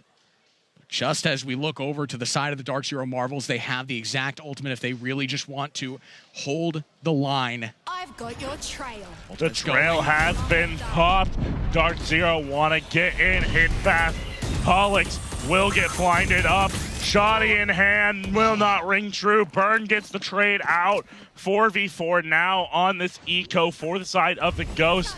And here comes the party, but the Mia Mouse ult will not hit. It hits perfectly for Mia Mouse, but not for you. The Ackworth Ghost now, they do have to just throw something at the wall and see what is going to stick. The shot will stick from Paradise, but Waspies will send them right back. The Dark Zero Marvels are just 2 rounds away from hoisting that trophy. And this is going to be the round here and now for the side of the Ackworth Ghost. They're going to buy up. And if they lose this round, the economy that they enter in the next one, which would be match point, is not going to be favorable. They are putting all of their chips in on round number 19. 19, big number here. Both sides got to take it down. Box will get sprayed out. Common angle to hold, as it's going to be a straight C hit. Nades are coming down just to make sure, delay it a little bit, get the rest of the team out, as here comes the attacker Killjoy, lockdown initiated, as the counter ult's going to come. Killjoy versus Killjoy Ultimates. Who's going to win all of the lockdowns? I have an answer. Who wins? Nobody, because we have to go to a different site now. The rotation over towards the middle side of the map from the side of the Dark Zero Marvels. Slow and steady. Trying to gain that early information. They're going to start the approach into this B side. AOK away. First line of defense has the crossfire set up with Pollux, trying to keep them in this hallway, conditioned over. Burn will find one. That's Sewell out of the equation, and that gives so much room for the Ackworth Ghost to really start to make work on this round. Getting such an imperative round, and they have locked him into that C-Long. Yeah, C long, C mound, whatever you see, it's just going to be death. 4v4 now as the scatter comes out just to get the bomb over to the A side. Now we get double rotates as another will fall. Gavin finds Pollux. 4v3 now for the Ghost. As time's ticking away, Paradise finds one onto Shua, as this is going to be close. Burn, AOK away. Last 2 of the last remaining with Paradise. Paradise pops the ultimate. Does not get it to land. Fire in the hole. Gavin and Waspies might have just done it. Wow. Match point. Wow. Wow. How close was that? My gosh. Goodness. Unfortunately, the Gecko ult just goes wide of the 2 members standing just inside the door. The spike gets to about, I'd say 3/4 diffused. And then the Raze ultimate finds its mark and pushes Dark Zero to tournament point. Now the Ackworth Ghost, as well as we outlined, they're on a light buy here. And this gives the Dark Zero Marvels so much control over this map. They could end it here, and now Pollux has to be that first line of defense. The read is in. Burn gets 2, tying things up 3 apiece is Jin. And now the rotation starting for the side of the Ackworth Ghost. As they're making their way over towards that A side. The split for the Ackworth Ghost. It's going to be imperative that they're able to play this retake, regroup, and reset. It is here and now. Now or nothing. So Dark Zero Marvels have that spike down. Spike down, ticking away. 40 seconds, do or die. Paradise, Pollux, AOK away. The pressure is on you. Get to the site and defuse the bomb. Look how they're playing for the side of Dark Zero. They're playing far back. Waspies finds 1, finds 2. Can the 3rd be found? Pollux will find 1. Can he find the last? He cannot! And Madworth, Dark Zero Marvels are your 2024 North American Finals champions! And my goodness, what a way to do it, getting bounced into that lower bracket, beating Franklin to get to this point. The team that many thought would go up against the Ackworth Ghosts when all was said and done. Instead, it's the Madworth Dark Zero Marvels who 13-3'd them to get to this point, to instill their will and write their names in the history books. And for players like Waspy and Sewell, it's not the first time. Waspy's showing that veteran play in the last round, getting those 2 kills. They're able to close it out, and the best part of it is that camaraderie. It is that sportsmanship, And it is what XP League prides itself on most. These kids are not only great players, but they are growing up to be amazing humans as well. I mean, what can you say? GG, well played. They thought, after being knocked down into the loser's bracket in the first round, that Madison and Ackworth Dark Zero would be able to make their way all the way through the loser's bracket, fighting off teams that we know so well, like the Minotaur, the Triton, Franklin Phoenix, and winning it all against their own location, Ackworth Ghosts. And not only that, but winning it 2-0! Yeah, no, pure dominance out the side of the Dark Zero Marvels. And again, it's just awesome to watch out of these kids. I mean, you could look at any of these kids on that stage right now and make a case for them having a massive career moving forward in this industry. It is just awesome to see. And XP League is the home of it all. The Dark Zero Marvels are officially crowned your Grand Finals champions for the North American Finals 2024. And it is in dominance. Dominance indeed, and absolutely well played from all teams within the bracket. I mean, absolutely unbelievable. We couldn't have this tournament literally without you guys. And you know who else we couldn't have this tournament literally without? Our wonderful sponsors. Production staff. Oh, that too. That too. And our sponsors. Okay, let's do that next. Yeah, sponsors. Our wonderful sponsors. We're on the same page, just in a different font. Our wonderful sponsors who brought us these fantastic mice. Keyboard as well is definitely something that you are going to want to cop when all is said and done. And all of the sponsors as well that you are seeing on your screen right now who have created this opportunity and given us the opportunity to sit here and tell this fantastic story, a continuation of what we have seen live in Orlando, Florida for the past 3 years. I mean, it's an absolutely incredible experience. And speaking of Full Sail, we can't do this without production. Everyone involved, from the tournament organizers to the production staff to all of the casters that they help supply, and everyone that you can't see behind the scenes who help set up and tear down this entire event. We thank all of you so very much. Our camera operators. Oh, we love you guys too. Operators, our fantastic director, Bruce. Everyone. You guys. We love you guys all so very much. A lot has gone in to this moment here and now. All of our casters as well, 2 of which you will still be seeing later on. But let's not stall. We've got some replays coming your way. Let's take a look at them. And I mean, the dominance on this map, it started early, and it started with Sewell in the pistol round. And it just kind of continued to matriculate the way of the Dark Zero Marvels down the stretch. I mean, down the stretch. It wasn't down the stretch. It was down the highway. It was a one-way speedway straight to victory for the Dark Zero.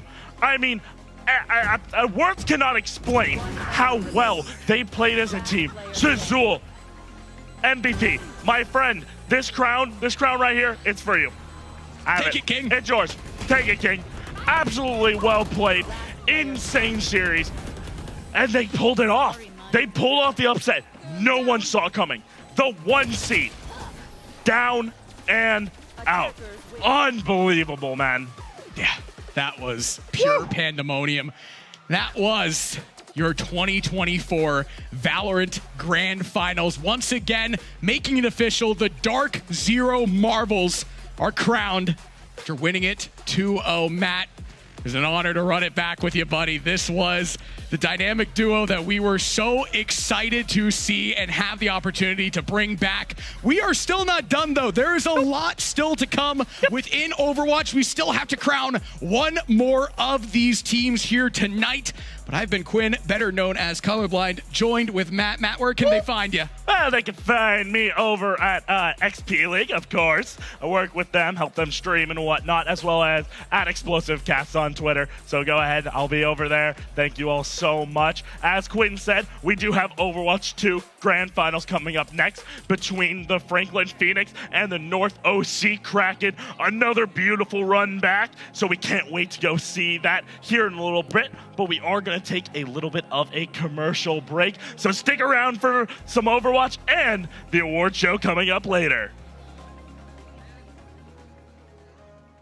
It takes a talented team to bring top-tier games to the world. If you know you're destined to make games but aren't sure how, we can help. At Full Sail University, we offer associate degrees in games with introductory and career-focused courses to show you what to expect when you enter the job market.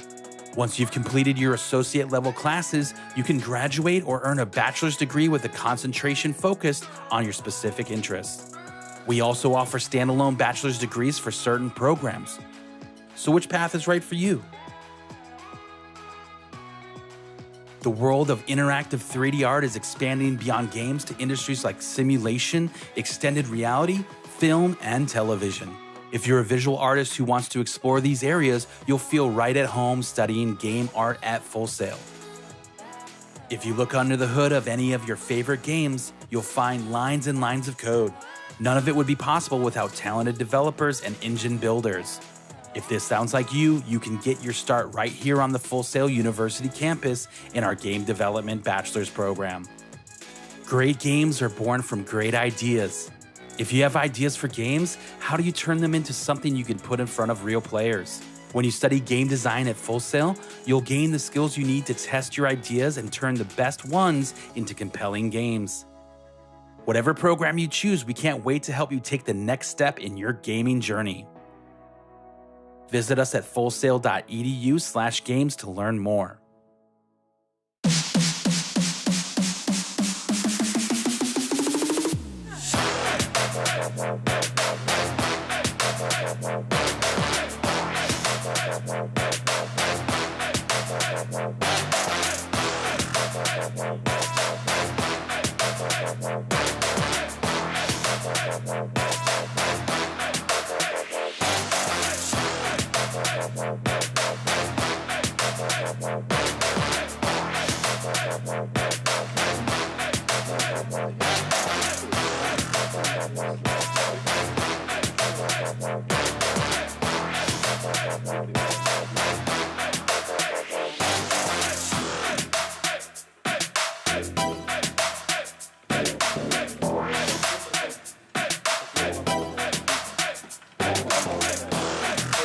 Ja, jag skickar flash.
I'm here with two of the parents, and we are going to play some trivia. We're going to see how well you guys know some gaming lingo. So whoever wins is going to win this MSI Dragon. Can I please have your names and who you're going to give the dragon to if you win? My name's Lynn, and I will be going to my son Ethan, or Trick Sarah. Okay. My name's OG Mom. I'm mom of OG Bo, and I'm definitely giving this to the Irvine Dragons. Amazing. Oh, the team name is Dragons? That's so fitting. Okay, first term is going to be camping. Hanging out in the bush, watching from a hiding spot, not being out in the open. Okay. First point, my hair got in my eye, but first point goes to you. Next is going to be smurfing. Making yourself smaller. Smaller? No, I'll give you one more guess, though. Turning yourself blue. That's a different type of smurf, but do you know? What was it? Smurfing. Oh. Sliding. I don't know if I know that one. No? Okay, so smurfing is like when someone from a higher rank purposely plays into a lower rank. They'll like make a new account and play lower. All right, last term is going to be when you call someone a bot. Oh, that you're not a real person. Close, but I needed more specific. You're using like some sort of technology to cheat or to advance your game. Not quite. Do you know when someone's a bot? They're just blasting. They're just, I don't know. Okay, so a bot, someone will be like, oh, you're a bot means like you're bad. You're like a robot could be better than you. Kind of thing. Those are my only 3 questions. You did get one right, so congratulations. Very fitting. The dragon wins the dragon. See you later. Hello, I'm here with Soda Pressing, Twin Salty, and Tiny Shiny, and we are here to pretty much recap everything that's been going on. So what games do you guys cast? Currently Fortnite. Overwatch. And Overwatch here too. So I'm sure you guys have seen them on the screen. So we're going to talk a little bit about the casting area up in the Full Sail Live building. What is this device, Soda? Explain to us. So when we are on live broadcast, we have a button to press when we have to cough, when we have to clear our throat. So when we do that, it just turns off our mic feed. So when it's red, you know that you're not live. The other button on here that we use mainly is the number 1 button, which allows us to talk directly to the director so that we understand what's going on, where we need to be, all of that fun stuff. And guys, so I know you could, do some cool replays and draw on the screen.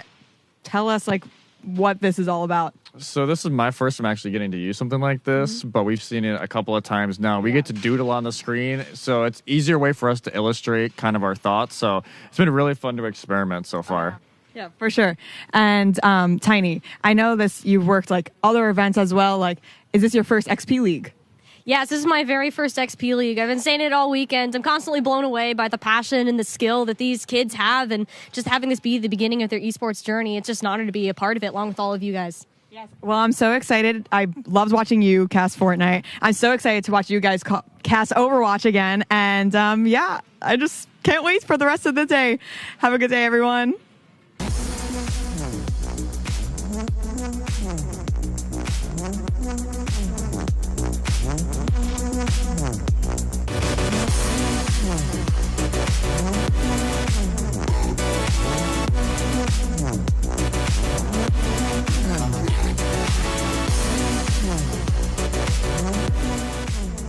All right, we're here. We're in the fortress. We're going to play some more games, yeah?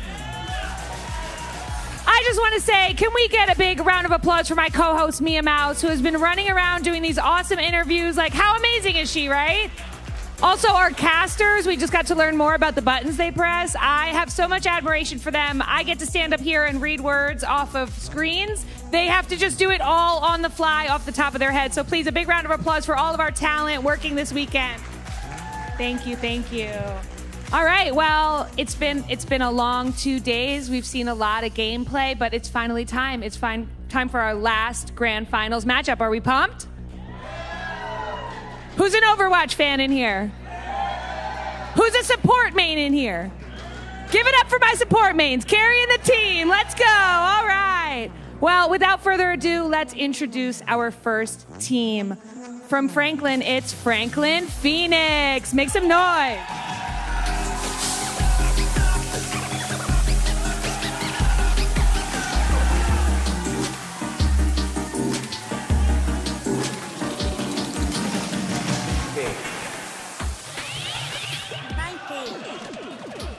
All right, yes, we got signs in the crowd. Everybody's ready to cheer on Franklin. But what about their competitors, huh? Let's give it up for North Orange County Kraken.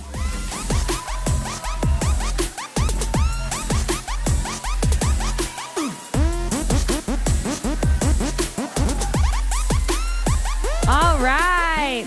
Bring up the hype. Let's get excited because I'm going to throw it to the casters and we're going to play some Overwatch. Let's go. 8 teams have entered, yet only 2 remain. Maine with the XP League North American Finals. I'm Tiny Shiny, joined by Twin Salty. We've had a great time following the journey of these players and their paths throughout the tournament bracket, throughout the regular seasons, but only one of them can claim that national title. Jesse, this is familiar territory for both the teams playing today. Yeah, it's a rematch of last year's finals, at least of the locations. This NOC team is practically the same of last year, except that Chopstick is also in the mix, and we expect them to be a massive factor for the Kraken. And there's no better way to explain how they got here than with the bracket. Yeah. And it's not the first time that these two teams have faced off against each other. The number 1 and 2 speeds, respectively, Franklin Phoenix and North OC Overwatch, met each other within those upper finals, and it was a 2-1 victory. Franklin Phoenix moved on ahead, sending their opponents, North OC, to take a further step to re-meet them in the Grands. Yeah, just that little bit of extra oomph to get NOC here to this great final. But, like, weirdly enough, especially for Overwatch, all 3 years that there's been last 3 years that we've been here, the lower bracket team has won. And that is something that I wonder if NOC are trying to run that momentum, because it is definitely just a little bit of an extra oomph. And yes, they're at a small disadvantage because they come from lowers. Franklin get to pick the first 2 maps of this series. That is how they did it instead of a bracket reset this year. But like I said, these teams know each other very well. They do. They've played each other a lot over the last year or two. So it's not like there's a lot to really hide between these two teams. It is just who is going to be better in the moment. And what this comes down to as well, we're no longer in these best of 3 matchups. No. Those can fly right by. We are in a best of 7, a first to 4 maps win. This is going to be at least an hour and a half of Overwatch played out between these two. There's no way, in my mind, that this is a 4-0 for either of these teams. Each of them are so strong in particular areas. But as you said, Jesse, those map picks are going to be the definition of the outcome today. Yeah, I wonder if NOC can steal one of those first 2 maps from Franklin. Yes. We got a real series on our hand, because at that point, it may just be alternating maps. It's Legion Tower. What do you expect? It is going to be the same. So we talked about this a little bit earlier, especially with these two teams. If you go to Night Market, the TPs are going to be coming in to try and set up against that wall, especially for NOC. They're going to want to play around this. We saw the Dragons do it a lot earlier as well on that stage. For Gardens, it's Boop City right here and right on the edges. Especially, we've seen it a lot more on the tank line. You know, the Mug or the Ramatch or the Ryan. They may not get into the action, but both Lucios on this team, Turtle Time and Pokemini-Me, are so aggro. Like, they love going in for those boops, and don't be shocked to see more of those in Control Center. This is where I think NOC have the best chance, because they love running the rush, and so do Franklin. They love running that Reinhardt composition, but the Ramatra loves this point because of how well you can put the shield up to block off the server side, and you can just purely focus on the tank up front. Lijiang Tower leans into this close form combat that Franklin Phoenix have built their name up for. Glacier in particular has stood out far and above as one of the most talented tank players in this entire tournament on the Reinhardt. His understanding of what is going on around him and his communication to lead his team is unmatched. Franklin Phoenix are the number 1 seed for a reason. North OC, though, they're not to be understated. We've especially seen this with the coaching of Romani, a UCI player that you and I are very familiar with, has helped them figure out how they can work against this big Reinhardt brawl that no one has found the answer to so far. And North OC are playing into Franklin Phoenix's hands, at least for these first 2 maps. And this is especially, talk about like coach's influence. You have Romani on North Orange County because, yes, they are known to play the JQ, the Hog, the Ramatsu. They are still one of the best tanks in Collegiate, especially how many tanks that have come in. He still stands above the rest in a lot of ways.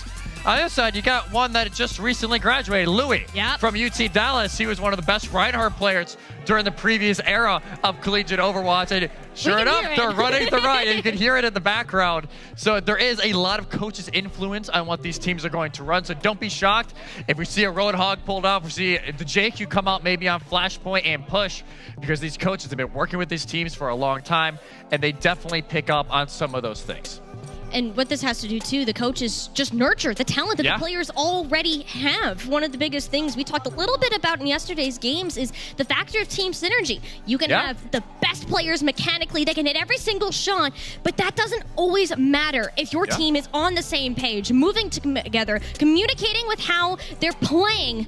And Lijiang Tower, this map of control can often get chaotic, whichever team can keep themselves cool on the stage of a grand finals. Jesse, this is going to be quite a game. This will be quite a game, and here we go, going into Gardens for our first sub-map of the day. And what a shock. Franklin is running practically what they've ran all weekend long. I'm not going to say a whole lot yet, because again, you know, the spawn shenanigans always happen, especially with these two teams. But I'm very curious at the current outlook of what NOC is running, because this is not something they've shown a lot of this weekend. And you can see the fighting chance getting thrown out. Here we go, grand finals time, last one of the day. A unique style of competition. Let me hear you. Franklin Phoenix, North OC, Overwatch. Only one is going to get that national title. And so far, Chopstick, the oddball in this composition, to claim Dario's head. Wonderful opening for the North OC on a rather, let's say, patchy composition. Chaotic nonetheless, but it keeps themselves far away from Glacier and his Hammer of Doom. Point is now under presence of the Franklin Phoenix. And it's going to have to be somebody like Magically to go in, but is going to wait for his teammates to regroup just a little bit more before it decides to move for more Chopstick to rip off Dario's head again. Again, Dario, again! No! Like, this is just the Chopstick show, opens up everything for North Orange County, and just like that, Point flips around, only 14% for Franklin, and Chopstick, we talked about it, the only player not on the roster last year when NOC lost 2-3, 2-3 after Franklin used the bracket reset, already making a giant mark on this series. You gotta think for Franklin, this is not a composition you thought you would see, and there's a whole lot of things you gotta fix, and a lot of pressure on the Yags and on the Spiff to try and deal with Sea Serpent, but you also gotta look out for Chopstick, already basically won you that last fight. Is Chopstick the player, the X factor that North OC needed to push themselves over the edge and take down Franklin Phoenix? We'll have to find out more as the series goes on. Franklin now returning to the objective, and the Yags finding Sea Serpent within their crosshairs. Great elimination to start, but look at Chopstick. He's completely separated from Franklin Phoenix, but barely makes his way onto the point. Not a great sight line for the Widowmaker to work for now, and Glacier, it's his time to shine. He was the madman, the controller of yesterday, and will do the same for now. This will be the issue I foresee with this NOC composition. Yes, you have a lot of damage, you have a lot of pop potential with the Widowmaker, with the pharmacy going on, but you don't have a lot of staying power on that point. It is really hard to challenge Glacier, who, like we talked about a little bit already, he's always in your face. He's going to be the front man of this team. That could be where this composition has a little bit of an issue, but they have the ults to work around. To figure out where's the best spot that you can start to peek in. The Earth Shatter, it's only onto Magically, yet that's all you need. Sea Serpent trying to make up the damage, but at what cost? That of their life, and a tiny little diva isn't going to do too much against the scary hammer that Glacier's been holding.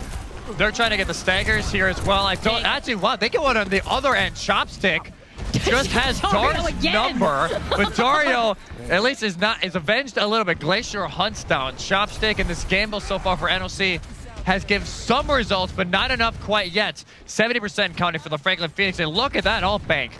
Ults aplenty for them. It's not like NOC got a whole lot as well. They have the self-destruct if they need, honestly, just to pop it to stay in the fight.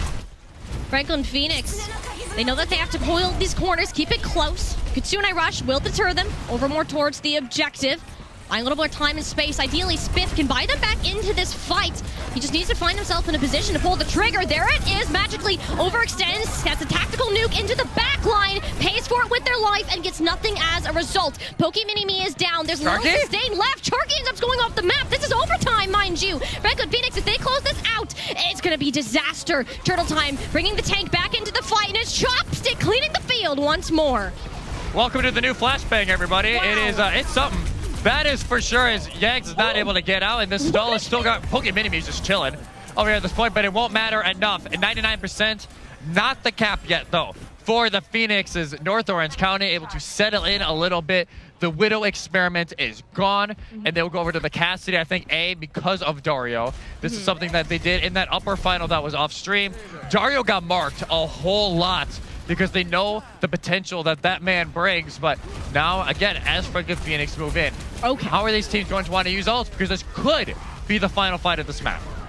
You can tell North OC did their homework. Almost every hero counteracts somebody's character on Franklin Phoenix. The Yags knows there has to be a way to buy their team into the fight. The Deadeye will do it. The Far peeks over just the amount of time. The response from Chopstick. Glacier has to hold shield, back off a little bit more. This tempered aggression we're used to seeing from the Franklin Phoenix. It's about to turn up to 11. Pokey Mini Me. That's the sound barrier hitting the ground magically out of the mech once more. Earth Shatter, the earth breaking underneath the opponent's feet. Chopstick Seafer making up for the damage. It's an even battle. 2v3. If magically can get back in mech here, this will get a whole lot different, but the supports might as well be DPS. Spiff coming over from his sister team in the Apex and has been looking excellent all day long. Dario finally gets his revenge on just Chopstick. It took a while. The overtime wick is burning. Whoever comes out with this fight wins the point, and it's a scrappy one. A bloodbath of a battle. Glacier on the Doomfist now, a new hero, but it's no match for the D.Va, the Focus Fire, and magically that's their third final blow in just this fight alone. And Jesse, I have to say, this is not what I expected from Gardens. North OC, they did their research, and it paid off. Don't ever say, players, that homework and research don't pay off, because that is the result right there. 100 to 99, but North OC with a new comp we have not seen it all this weekend. Pulls it out, wins them the first round of Lijiang Tower, and they're going to be jumping for joy. It is not Control Center for round 2. Franklin will have to win over on Night Market to force the Brawl v Brawl no matter what. And definitely some notes being taken there on the Franklin side, because like we said, this is just something we haven't really seen in the regular season. We haven't seen this so far during this tournament as well. So the secret sauce here for the Kraken is definitely cooking up a masterpiece so far. And because of, hey, why not? Don't change a whole lot. And Franklin going to stay pretty true as well. A lot of this has to do, too, with the amount of pressure that's for the DPS. Franklin knows that if they don't get to the objective, it's going to be a problem. So sticking Dario onto the Symmetra, the teleporter, allows easy access and ideally a first capture. It's now up to Sea Serpent and Chopstick to poke in and find one player who gets low. It was Yags, but the nice healing from Spiff and Pokey Mini Me came on through. Sea Serpent hanging around the outskirts of this map. Spout some of their opponents on the out, and you gotta be careful! That burst damage is devastating, especially with the pockets. All of the damage amplified from Turtle Time is paying off in dividends, so that player is down, and the point wasn't even capped, Jesse. Point not capped yet, it eventually will, but Dario falls as well. There's just so much damage coming in from every single angle. Franklin cannot control it. No, and especially players are getting antsy. They don't want to just sit on the objective. Dario tried to TP the team out, but couldn't take his own utility back. So it will be the cap over for Franklin Phoenix. Dragster's goal is to live as long as possible and hope people walk into the hammer, which magically eventually does. And this is looking a lot more solid for somebody like Franklin Phoenix. Franklin Phoenix, especially during that entire time, they keep point. That is the big thing. NOC are never able to cap. They're never able to flip. And again, this is the problem that this composition has. You can't have that much staying power, but what you do have is that pop-off potential. We saw Pokey Mini Me gets obliterated in like half a second because you hit the damage-boosted rocket, you hit the little boop as well, and that just takes out any sort of squishy that Franklin may try to spit. Look at this sneaky play! Amplification Matrix from behind with the teleporter. It's genius! Deadeye too. Oh my gosh, you had to whip your heads around. NOC barely reacted in time. The objective will be contested slightly by the Far. They'll draw back a little bit. They'll draw back. I don't mind that gamble, though. Try and play aggressive. Try and throw the Kraken off. And yes, you lose Deadeye and you lose window out of it, but you basically stall time and extra fight. You're already at 65 now. It's enough to go through. Chopstick. All the Deadeye. Nobody really peeking their heads out. Good job from the Phoenix. Are they ready for this barrage, though? Or really, this Kitsune rush. Charky has to find some way for North OC to get in, and that sound barrier going out. If there's a way for the team to kite away, it would be fine, unless it's the W keys pressed. Glacier goes on forwards. No fear in the world, even the rockets from above, which he should have been afraid of. After that part, all the explosive chucked in, and the damage is enough to overwhelm the Kitsune rush. Little bit of an overkill, yet in an overtime situation like this, it is a much-needed utility in order to ensure that North OC can get their foot on the objective.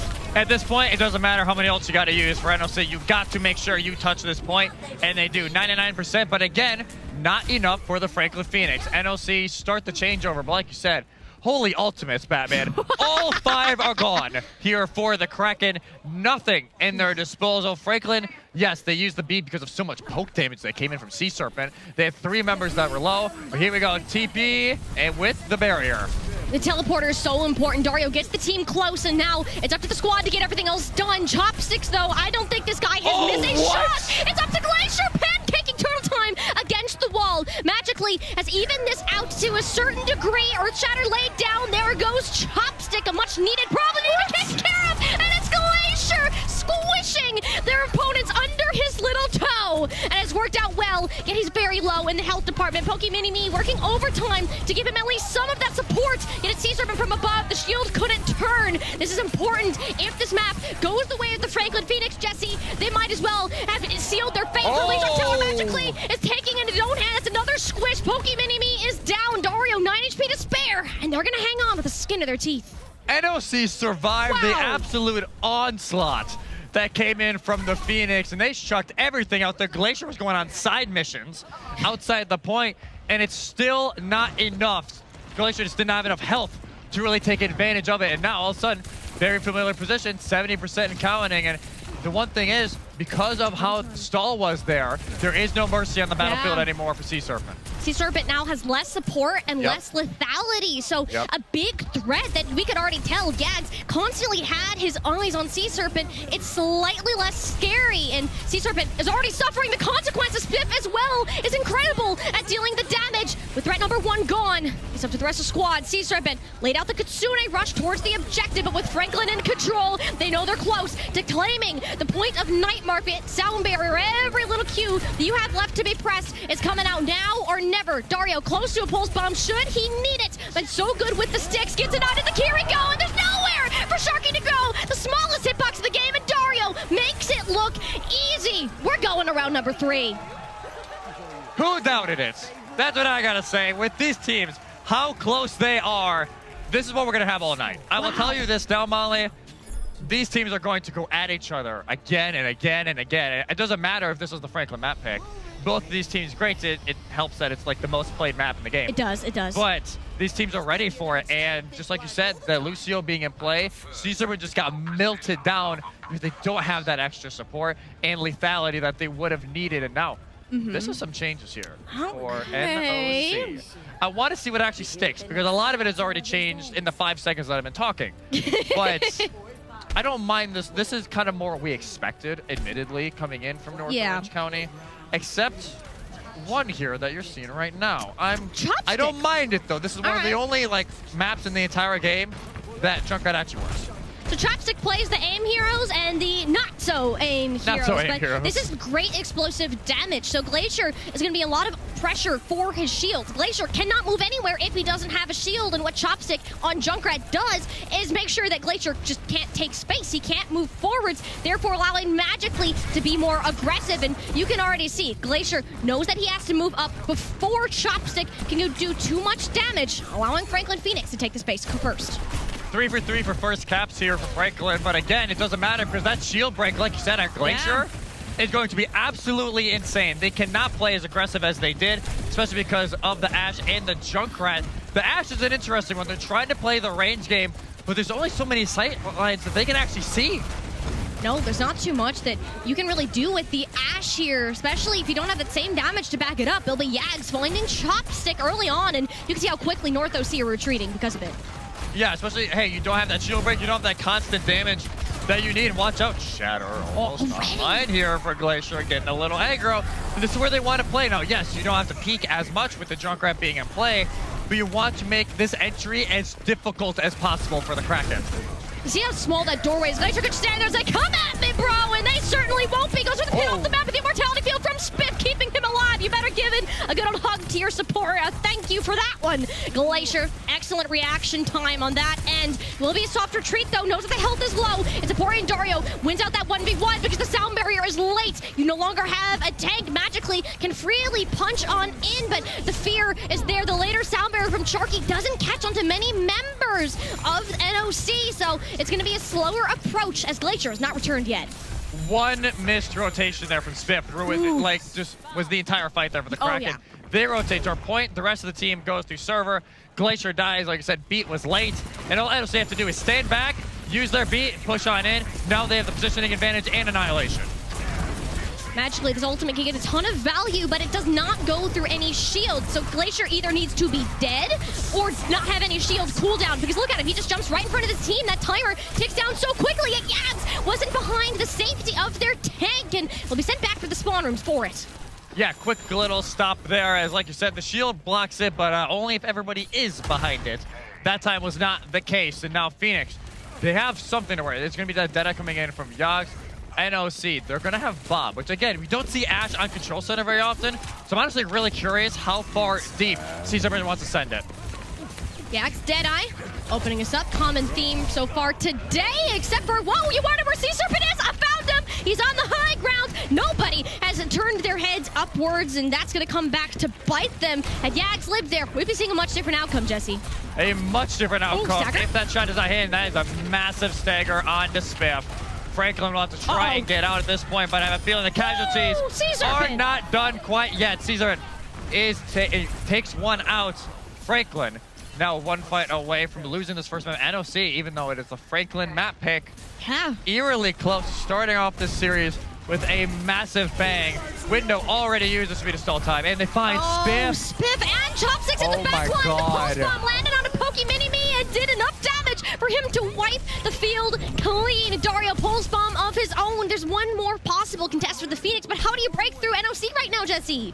You can't. That is the issue right now. At least Spiff didn't use the window. Dar should be able to touch here for the Franklin Phoenix, but you got to win this, you got to win next, and you cannot use too much if you're the Phoenix. No, you have to be careful with your combos, but the fire strike from downtown. Turn time is turned into a crisp, and Yags follows up with a second. Franklin Phoenix winning this if only an amplification matrix, Jesse. This can set them up to oversweep North OC here. That is the fight they needed. Like you said, they only used the window, the fire strike combo gets the value. And now you can see some of the ultimates that they have. They have the escape button with Poke Mini-Me. Glacier is able to do something as well. The only savior here for NOC, if they can find it, is going to be Magically. But he's going to have to get there first. Of course, that shield, mentioned it earlier, the ultimate isn't going to get places if Glacier isn't dead, or he takes your entire team out by himself. Sound Marion play, pinning into the backline. He gets that thrown through the shredder. Excellent reaction time from North OC, keeping the hopes and dreams alive. But also going to get Dario clean. One clip melee blink, and that's all it takes for Franklin Phoenix to maintain themselves in this fight. Chopstick back, trying to bring out the broom once again for NOC, chasing down the Lucio, recalls out early. All of these players staggering in. It's an absolute bloodbath to close out the point. Just an ounce of the rivalry that is between these two teams. Lucio incredibly low. Sharky has to land on the same gets the forehand. He might have just saved Franklin Phoenix. The rest of the kills need to come in quickly. Second punch going through. It's healed up enough. The point is put back over. North OC has it under control. Magically has returned from the grave. He's doing his best to keep this point stalled. Yags on the high ground. Deadeye popped, forcing a little bit of a stall into this fight right into the hands of Dario. The team play, Frank and Phoenix are firing on all cylinders. Yags, what a flick! North OC, they tried their best, but when your ass is hitting every shot, Franklin Phoenix aren't gonna let you have it. What is this map? What is this series already? Franklin Phoenix start off with a bang. I honestly did not know how that was going to end. I will not lie to you, Molly. I was like back and forth. Both teams sending in the stall characters, but it was just, oh my, what a shot that was. Chopstick. I didn't even see that angle the first time. But it was just that last little bit there from the Franklin Phoenix. They had the actual ultimates in their pocket because NOC, they used a lot, but because of how many switches they had, they didn't have it for that second fight that naturally accumulated because of how close that re-engage was. Oh my gosh. Jesse, I want you to let you know this. I just got a high heart rate alert from my watch. Like, that is how high tension this game is. I can only imagine how these players are feeling this game mode. I fully expected, like, Franklin, you're playing the Reinhardt map, Reinhardt on the Reinhardt map with your Brawl. Like, surely this would be easy peasy, but North OC came out with a couple curveballs after doing some research, playing against Franklin several times, and it gave them a run for their money. This was down to one fight every single mini-map, and this is just a taste. There's still at least 3 more maps to go, and I'm telling you now, we're going to see more than 3. that's just the appetizer, folks. That's like the little mozzarella sticks you get at the beginning of the meal. Get ready, settle in, because like we said, especially with it being these two teams, there's history. They're both very passionate teams. Yeah. They have giant coaching staffs, and they've been around the block for a long time. Two of the oldest locations in the entire league. And you're seeing it right now, all that work paying off for both teams, just that ounce more so far for Franklin in that first map. But oh my goodness, that was, you got the heart. You should have seen us, I will say, everybody. We were losing it back here during that stall, jumping around, because it was like, we honestly did not know what was going to happen. It seemed like it was Franklin's, then it was NOC, and then Franklin's, then NOC.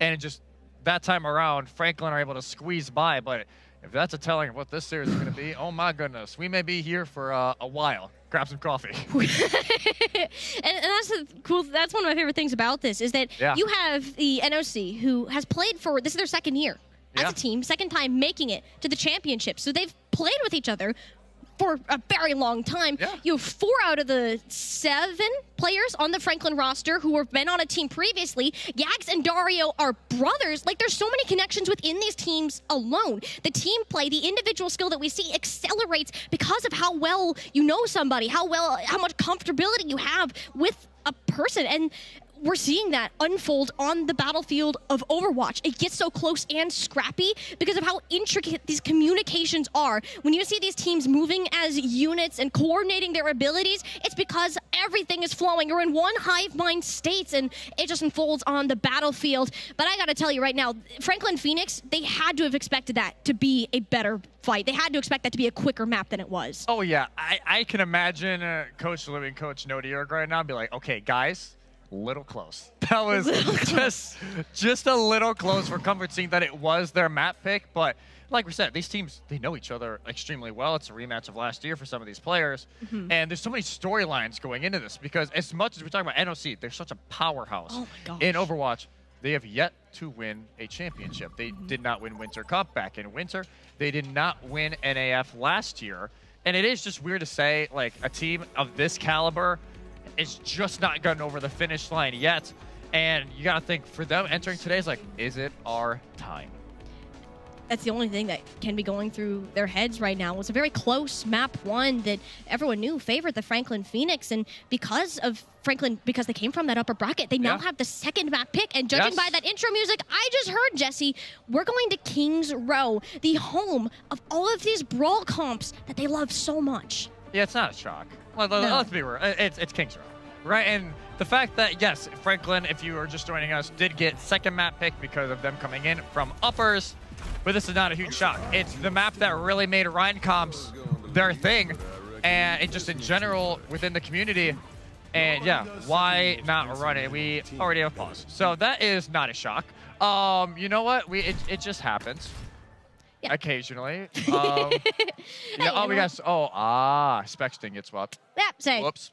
We're all It good. happens. Say, good thing everything's good with the players, and we will be back underway shortly. But I did get a little bit of a sneak peek of what was happening there. Yeah. I know I said that Kings Row is the Brawl Central. You see your Reinhardts, your Rein Zarya comps in the OG days of Overwatch 1. The Ryan Zar. Those days are gone, Jesse. As much as I hate to say it, those days are gone. And Kings Row is actually one of the most flexible maps in the hybrid map pool, because you can make several different things work. And what we've seen from North OC a little in their upper finals yesterday was this Winston dive that looked spectacular. It looked phenomenal. And granted, when these two teams played in the upper finals, Hollywood was the map pick. Yes. So that's why a lot of that dive came out here from the Kraken. So I'm not super surprised that we're seeing it again. I think the names are swapped currently, but it is going to be Franklin on the attack first here in the red. And I would say, I think that's bait from Glacier. It should be. I would be getting flashbacks like 5 months ago with Hog Meta. I don't think anybody's wanting that back. I won't lie to you, Glacier. I'm sorry. It's going to be interesting, though, to approach, because North OC, they're so mobile. Anywhere Franklin Phoenix go, it's just one button, and North OC can leap miles away from any sign of danger. Of course, if you're Magically, you may want to jump into it, at least for the time being, and save your cooldown until it's actually there. But no, he doesn't get the chance. He completely underestimated Dario and the rest of Franklin Phoenix's damage output, and that's one exploded monkey. Yeah, they went from 600 to 0 real fast. Yo, yeah. As that was the issue yesterday, I think, for the Phoenix, was that NOC, like, honestly, Magically, who's not typically a Winston player by any means. They got a ton of value on the dive, but that time FaZe can absolutely melt it. And here we go, might happen again. And this instance, too, the nice part about these fast compositions is you can get a recontest. Look at the health bars of NOC. They're struggling to keep up, and it's all red in the kill feed. A speed run of the first objective, 5:30 on Franklin Phoenix clock. What a time bank here to work with a Phoenix. And yeah, NOC will swap. As it'll be now more of a poke comp. So trying to keep Franklin a little bit farther back. We see C-Servant return to the Ashe that, granted, I think it was more of like an awkward pick, them running it. Yeah. Oh, what a stagger on the Sharky. But it was a little bit awkward over there at Control Center. This is a much more natural fit for Ashe to come into play because of how much high ground you can use and how narrow some of these lanes are in the Streets phase. But their issue now, because they basically did an entire team swap in their composition, Franklin have the full ultimate advantage for the next 2 fights. I'm excited to see Chopstick and Sea-Serpent on the Ashe and Cassidy here. We've saw them, and they don't miss. They have hit every single shot that we've seen from them thus far, and you get a shot though, if you land flat on their back, that's a 5-man Earth Shatter, people. If you don't know Glacier's name, oh, you sure do now. He's been doing this all weekend long, and he ain't about to stop here. It ain't stopping anytime soon. As you can hear the chants going in the background, the crowd feeling it here for the Phoenix. But that is the issue. We talked about it even a little bit yesterday during, I think it was the Phoenix Lake Point game. Yes. To where, yes, the Sigma is great if you can keep it away, but that time the Shadow just goes right past it. Shadow's 5. Yeah, it does 5, and they have to try to get a contest They're not here. gonna touch. They're not going to try, no! You can tell they were hanging around, wanting to take the fight, but it was Glacier and the rest of Franklin Phoenix who took that initiative first. Jesse, this is why Franklin Phoenix succeed. They take the initiative and don't allow North OC to use any of the plans they have ready. Magically was in a spot to touch and then just gets sent away with the pin from Glacier. And yes, Phoenix do use the sound barrier there, which in reality didn't need it, but Chopstick, hello. We got to see that same magic that he was working. Yeah. Back on Lijiang Tower. Something has to go right for North OC. They're getting snowballed to the largest degree right now. It's a massive chunk out of Glacier. Sticky bombs, though, leave him at 3 health. Supports have him covered. This point will be a little bit trickier for North OC to work through, or at least Yags in general. The skies are now being watched since the ceilings are quite low. But look what we got. That ultimate almost online. You can see it starting to come through, and anytime Glacier can press that key, spells disaster for the opponent. I think they're just waiting for it. Like, I honestly think they're just waiting to build that up because they know, look how much free space they got because of that stagger at the end of second phase. Bob's used, window used by Phoenix, but because of it, they just don't get anything out of it. Anything, they just burn Bob. Yeah, you get through Bob, the Amplificatrix prevents anyone from getting up, and they're all sent back down. Glacier Immortality Field, Spiff keeps him alive, a dynamic duo. One's aggressive, one's not, but with that field expended, there won't be a tank for these final couple of meters of King's Row, and a tank might not even be needed with how well Yags is performing. Aerial control, and the stuff on the ground is cleared. A 4-minute capture. Franklin Phoenix finished with the exact same amount of time as they started. Jesse, when does this doesn't happen? It doesn't happen. Look, usually this clock runs down here in a second. Don't move. It just don't move. 4 minutes if we get to overtime here for the Franklin Phoenix. That is how you answer after a very shaky map 1 in a lot of regards. And if you're NOC, what do you do? Team talk going on right now, I can tell you that much. It's like, what just happened? Because they tried the Winston. Does not work. They just get burned down. And I think they at least made the realization like, hey, this is just not going to be it for this map. Maybe later on, if we get to like a Watch Point Gibraltar or something, then it might work a little bit better. And then they try and run the Sigma, and they were honestly, they stalled for a good amount there during the 3rd phase. Franklin realized they had to respect the range game that the Kraken were playing with, but it was just the fact that they didn't have those ults. Franklin rotated them really well. The pin off of second point. And now NOC, because of that fact, are contemplating even more changes. And for Phoenix, there's no real reason to as of now. You got 4 minutes left on the time bank. You might as well just keep on cooking. If it ain't broke, don't fix it. Nope. That's the motto of Franklin Phoenix all weekend long. Even if they've had some people come through, both Spiff and Yags have been participating in other games. Apex Legends, I believe, and are now Rocket joining League the for run. Yags, And Rocket League, So this is Yags' second final of the day. So he is warmed up. He's ready to go. North OC, though, looking to take a temperature down a few degrees. Looking just to cool it down just a little bit, and look who it is to try and do it. Chopstick we circled it on our notes over and over and over. Chopstick on the Mei can be nasty with those alternate fire icicles that just recently got buffed. And that'll force Glacier to force a whole lot more respect on how far they are pushing in so they don't get isolated. But that first wall kind of just shifts them back into a hotel. Yeah, it's just a timing thing. Franklin Phoenix are very well disciplined in how they push through objectives, so they're willing to give up a little bit of ground in order for them to take a favorable fight. Sea Serpent has eyes on the flanks, gets a little scared, so ends up regrouping towards the rest of the team. So that's a lot of those major cooldowns, such as that Ramattra punchy punch thing that we saw, where North Sea has to have up in order to push. Turtle Time just gets melted down. Dario's able to get him low. Yogs is able to finish it off as the brothers able just to end that fight there, and then Franklin are not done yet, but I don't think, they're not going to get any staggers. Oh, they do. Spit it. I'm sorry. You just had to do that. Poor Chopstick. But that's nasty stagger. I won't lie to you. That is quite nasty because now they have to wait even longer to push on in here. You look at that time bank already, almost 2.5 minutes, and considering the Franklin time bank, you cannot play super safe. The nice part, though, is that NOC now has a big tool that they can use to push in. This ultimate is basically like a cooldown. So, same thing, though. On the other end, Franklin have much more to respond with than just a measly coalescence. Sharky pulls the trigger, and his only Turtle Time laid on his back. Yeah, that's all that's needed. Franklin Phoenix committing 2 ultimates, and hopefully won't need any more for a successful defensive run. It actually will be more. The duplicate, but their Ramattra as well. This is an expensive battle for the Franklin Phoenix and North OC alike, and a major one for the defense to come out on top of with hopes of holding this for a longer point. That was the fight I think NOC were really pushing for, to try and at least have that decent time bank we were talking about. But I don't even mind the annihilation there. You pop it, you're able to get out Glacier, but at that point Spiff, Ant Matrix up, and everybody was behind it. You saw them. They had to back up behind the telephone. This is a little creative. It's creative, yes, Jesse, but all ideas have to start somewhere. It doesn't do too much except for allow Glacier to pull a little bit closer. You have the control of the charge to just kind of get out whenever it's needed. The Immortality Field going out this early, though, that scares me. Going forwards, if Chopstick's out of the picture, it's slightly less fair. You can downgrade this from a tsunami level threat to maybe just like a 10-foot wave. That would be both Deadeyes actually exchanging the stand-up of a century, and when the Dario is going to win. It's high noon somewhere in the world, and Dario is cleaning up. Minute left for NOC. Haven't hit with a roadblock on this first point attack. I would say more, not even a roadblock. They hit the wall. Like, they hit the barriers on the highway that kind of block off the sound from the neighborhoods. That's what they hit so far during the streets of London. As NOC, you gotta get something out of this. You at least have the resources to. You have that emergency butter with Title Time. Chopstick, they're creeping around already, probably trying to find Chopstick has to stick this. You have to find something, and unfortunately goes wide. Lamp is down, but so's Chopstick.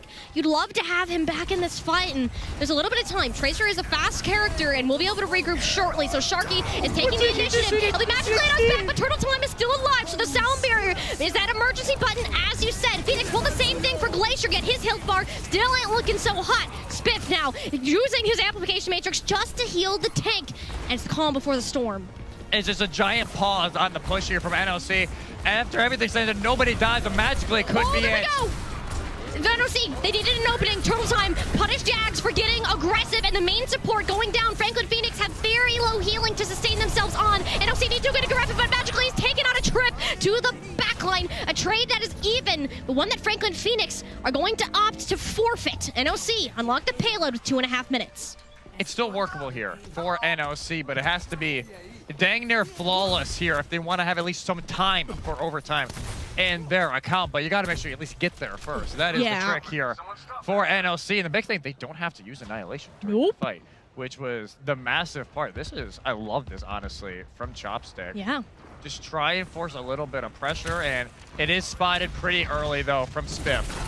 Chopstick is doing a great job at controlling these off angles, exactly what you need to be doing on a Tracer, and making sure there's no surprises for the NOC team. You do get low, so the recall's down.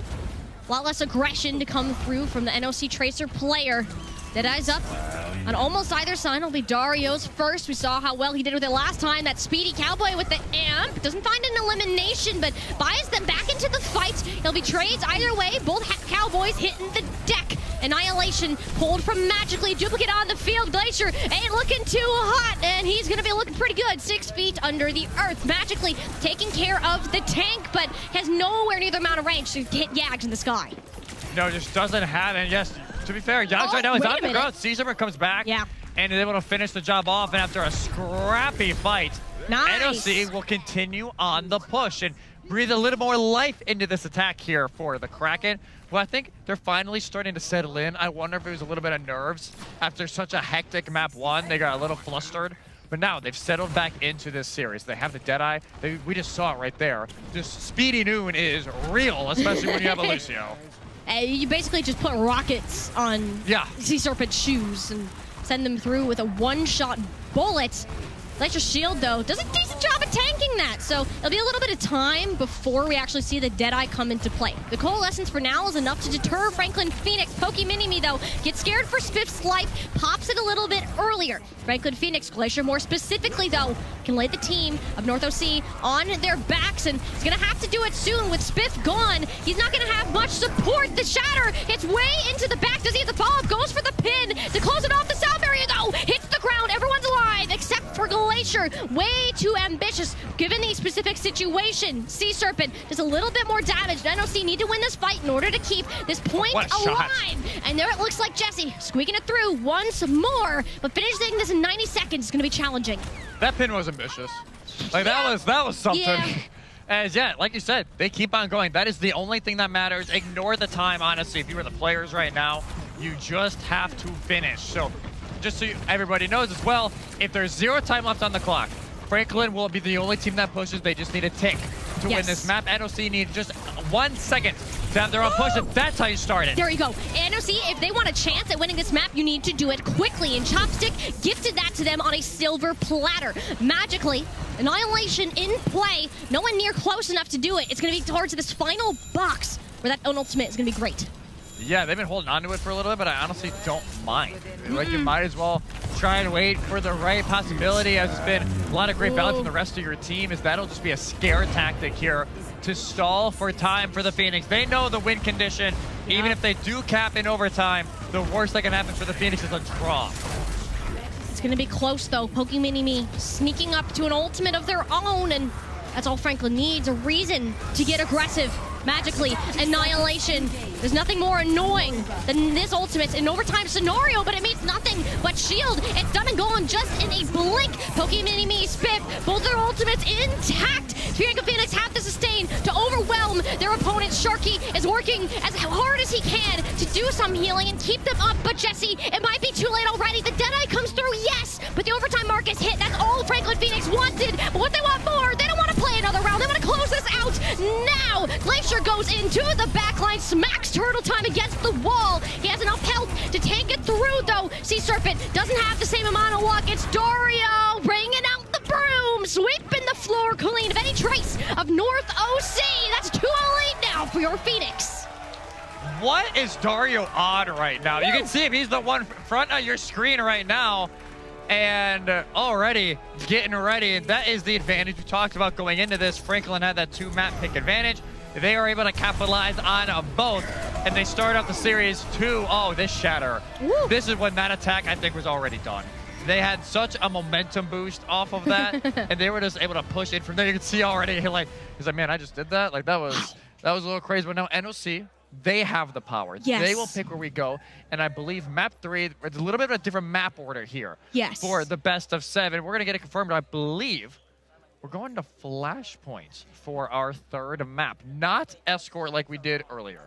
Yes, so Flashpoint is a much different game mode. Yes. It still can lean into some of these brawlier styles as you are clashing on, well, in a point and objectives like Control, but it's 5 different ones that are spread throughout the map, and it makes mobility and rotations all the more important. This does provide a little bit more wiggle room in terms of some compositional selections here, like seeing something like a Junker Queen, which we know we've seen quite a bit of from Magically. It's one of his best heroes. That can come out. Anything that invokes this power of speed here is going to be key to their success. Yeah, and especially with Flashpoint, you almost need a Lucio because of how quick it is. Not like percentage where it's like what point every like 1.2 seconds you get a percent on the point. It's 0.7. here for Flashpoint. So they go a little faster. You got to make sure you get over from spawn over to the Flashpoint real quick. And the only thing that kind of sucks here for NOC, it's not like you have a whole lot of maps to really choose from. Nope. You got two. You got New Junk City and you got Suravasa to pick from. And yeah, like I said, I would like to see the Junker Queen, honestly, because that is what they're so used to playing. And I honestly would love to see the Junker Queen come out here from NOC, even if it is just, hey, let's just go to comfort. NOC are definitely looking to try something new. And we'll take a look back at these past 2 maps and kind of see how they got to this position in the first place. Because NOC have proven to be one of the most flexible teams that we've actually seen in this tournament, showing us several of different looks and haven't really found the one that struck gold just yet. Look at this past map here. It was the Dive and as well as the Sigma. Neither matched up for Glacier's Reinhardt. No, I love how, like, Reinhardt is by no means meta. Let's get that straight. Reinhardt is by no means meta right now. It's just Glacier. But he's making it, it's the Glacier meta right now here in the XP League North American Finals. And yes, NOC were able to get some momentum here on their attack. But I think the wounds from earlier on their defense were just a little bit too much to deal with later on. And this is the perfect start here for the Franklin Phoenix. As we talked a lot earlier about, hey, the return, the experience that these teams have going into this tournament, because a lot of them have been on this stage before, and it's showing up right now. Neither of these teams are freaking out. They're each staying calm. They're making the right swaps, and that is what we love to see here in the finals. Especially when you have 2 squads that have been, like, they're rivals. Yeah. This is their thing. It is a grudge match for these 2 teams, and with a 2-0 lead that Franklin had, we both kind of anticipated this happening, just with the map picks being in their favor. They can play the compositions they want to the highest degree. Now, that power has been shifted to NOC, and having this selection, you want to put yourselves in the best situation possible, given the map degree. And we did confirm it is going to be Suravasa. So out of those 2, it is definitely the better pick in my opinion, just because New Junk City has certain points that it's near impossible to approach against teams who play super close, like the Phoenix. Yeah, especially like that first Flashpoint of Arena, it is so hard. Like the team who caps first very oftentimes wins that first Flashpoint because it is just so hard to get through that choke point. And like you said, New Junk City can get a little gimmicky, so I don't mind them going to Suravasa. It's also like become just the community favorite of the Flashpoint maps. It's like, oh, what are you gonna pick? Suravasa. It's like the old Lijiang Tower when there was less control maps to pick from. It is always being picked. And because of that, it is very versatile. We see a lot of dive. We see a lot of rush. Not as much poke. That's probably like the only thing we're not going to see a whole lot of.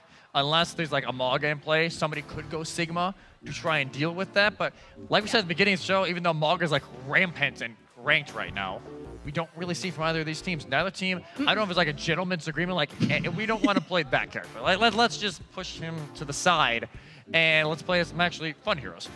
What does excite me about this map though is we can see the true potential of Sea Serpent and Chopstick. We got glimpses of it on Gardens, but after that, you're playing in very tight quarters maps with short sight lines. So this hit scans can't do as much as they normally would. Suravasa, immediately what comes to mind is Palace and Market in particular are great for these hit scan that can play on far back angles and just hit every single shot. Chopstick and Sea Serpent have been on their game alongside Dario, and this is where we're actually going to see that full potential put into place. North OC are really going to be leaning into them in Suravasa. That's honestly the biggest win condition. We saw it over in the winners finals. The map that NOC won is because Sea Serpent popped off, and Chopstick especially in that map, they popped off. And Dario honestly got silenced a lot during that upper finals. We talked about it in the green room beforehand. He was really marked all the time. They were making sure that, hey, like Dario cannot get the value like he did last year and like he did in previous tournaments. He's turning up though. He has been apparent and all over the place here for the Franklin Phoenix. And it'll be a lot of pressure on them again here as they return to the Tracer duties. As we look at these compositions, a whole lot that we've seen at some point during this tournament, with the one glaring exception that we temporarily saw there for a moment, but it's just a little bit of bait. A little bit of bait. I'm looking at Chopstick. What hero does he not play? Real, like, he plays everything so far, whether, regardless of what meta and what this team wants to run, they're able to shift to the best hero possible. And this time around, maybe not as much value out of the Tracer because Dario was winning that duel more often than not. Let's go to the Genji to try and deal with Yags and Spiff more head-on.